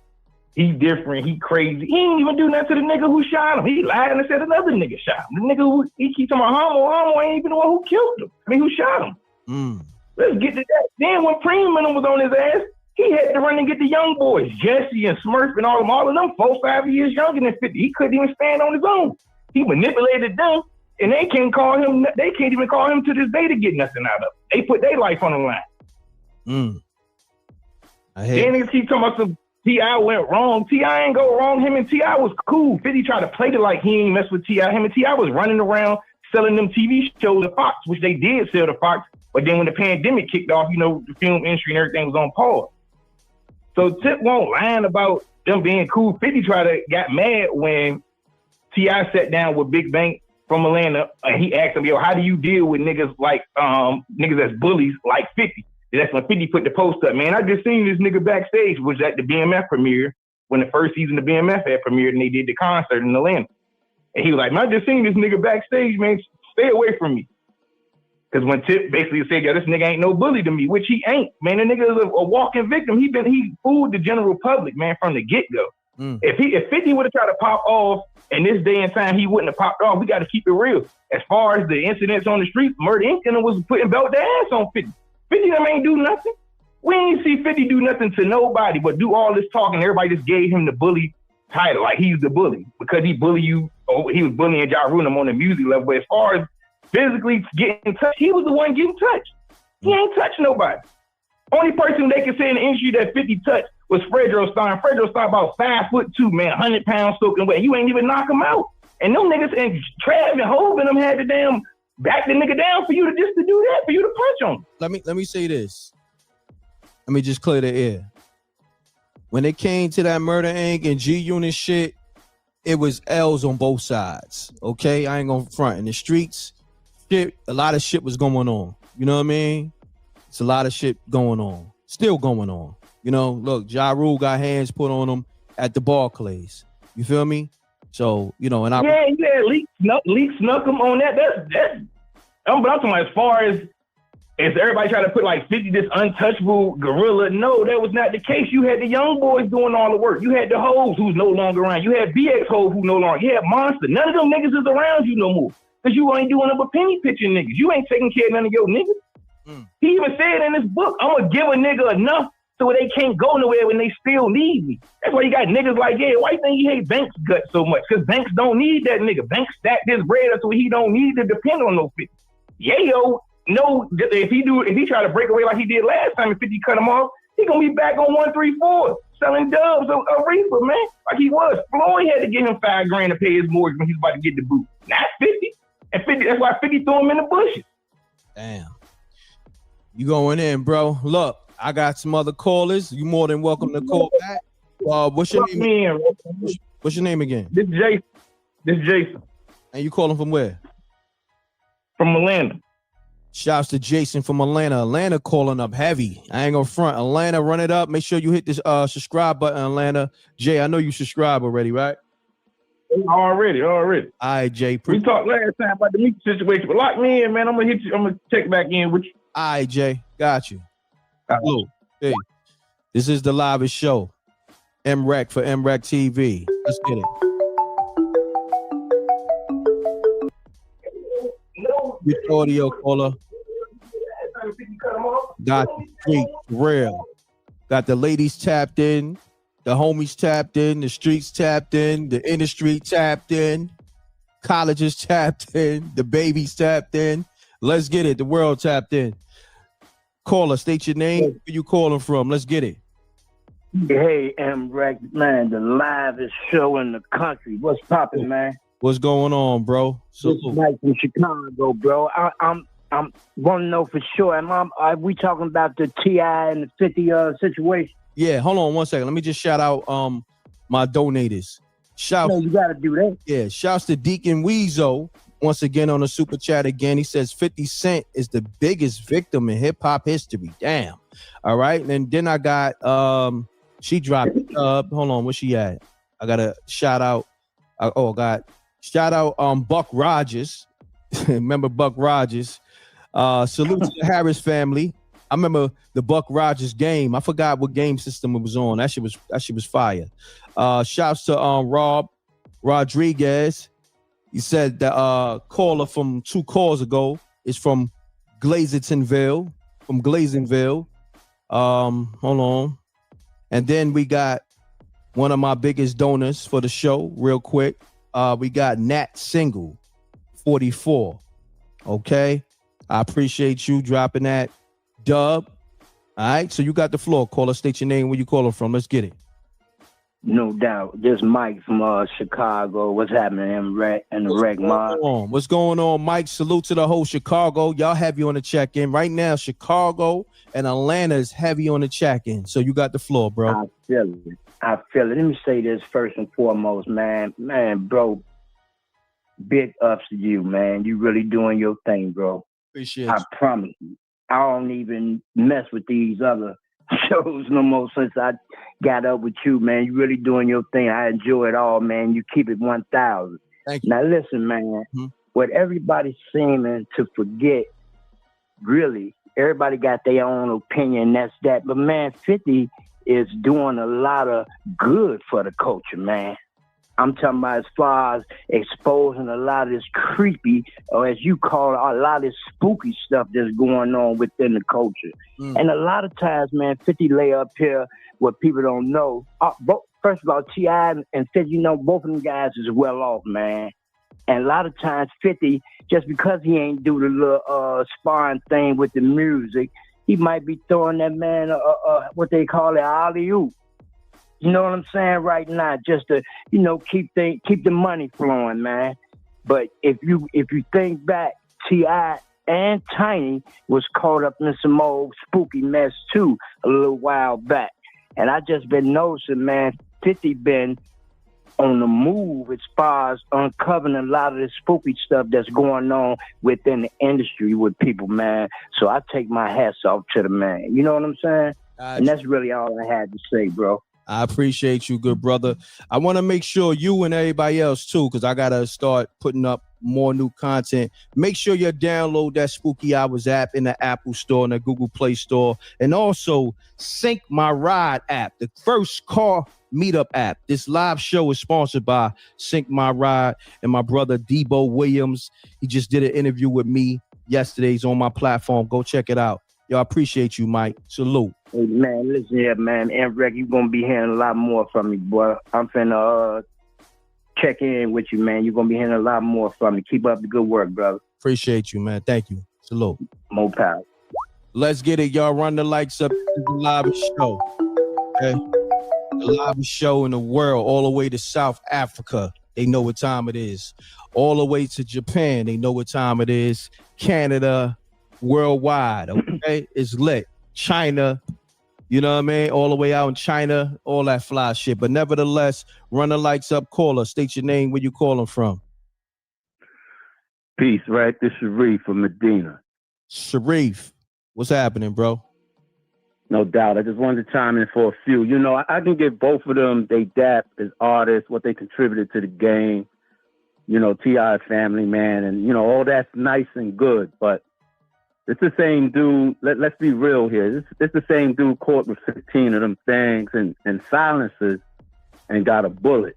I don't know nobody that lucky. You feel me? I don't know no black man in North America that lucky.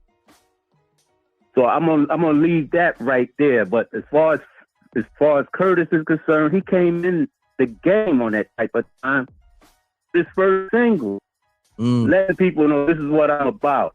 With that, what was that industry? You know what I'm talking about, fam. Where he, you know, name dropping. Yeah, right, exactly. How to rob a name. He came in on that type of time to the point that Jay-Z even had to kind of acknowledge it in that record. He said, "I'm about $1. What the fuck is 50 cents?" And he was the biggest man in the game right there. So, but unlike a lot of people in the game, 50 steadily elevated. I mean, building his portfolio, making power moves. A few weeks ago, Jim Jones, the so-called king of New York, talking spicy like a bag of Doritos. Next thing we know, he locked out of his building, his office space or his studio. That's the type of shit 50 doing. So this ain't real beef. Real beef is that Young Dolph, Yo Gotti type shit, that Memphis type shit. Understood. You know what I'm saying? When people leave in here, this is Busy B, Melly Mel, Nas, Jay-Z, LL Cool Mo D, except it's more digital now because we can get it in real time. You know what I'm saying? Twitter, IG, and all that type of shit. And as far as the young, the YN King, he doing what any YN would do for his mama. But he's a spoiled rich kid. He don't know about no real hunger or putting in pain or going through pain out here. He cosplaying because he listened to his daddy records and he gonna be down. But this motherfucker got trust funds and the whole. He can go to college tomorrow if he wanted to. Best schools in America. He wanna be down. These real YNs out here is about that life. King, he ain't trying to leave those creature comforts. So got you. You know, it's just all entertainment at the end of the day, man. You know, I ain't gonna beat you in the head, man, but I appreciate you, man. Brooklyn over everybody. BK all day. Appreciate you, King. Stay up. Peace. Run the likes up. This is the livest show. MREC for MREC TV. The line's on fire. The streets on fire. MREC TV's on fire. MREC stay on fire. Okay? Caller, state your name, where you calling from. Let's get it. What up, though? This is Janie B. What up, though, Janie B? What up, though? What's happening? You know what, MREC? They took that whole victim scheme and made Damani, and his name is pronounced Damani. Damani took that whole victim scheme and made 50 a whole new victim. Hey, man. Shit crazy out here.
First and foremost, Benny Chris is a bitch.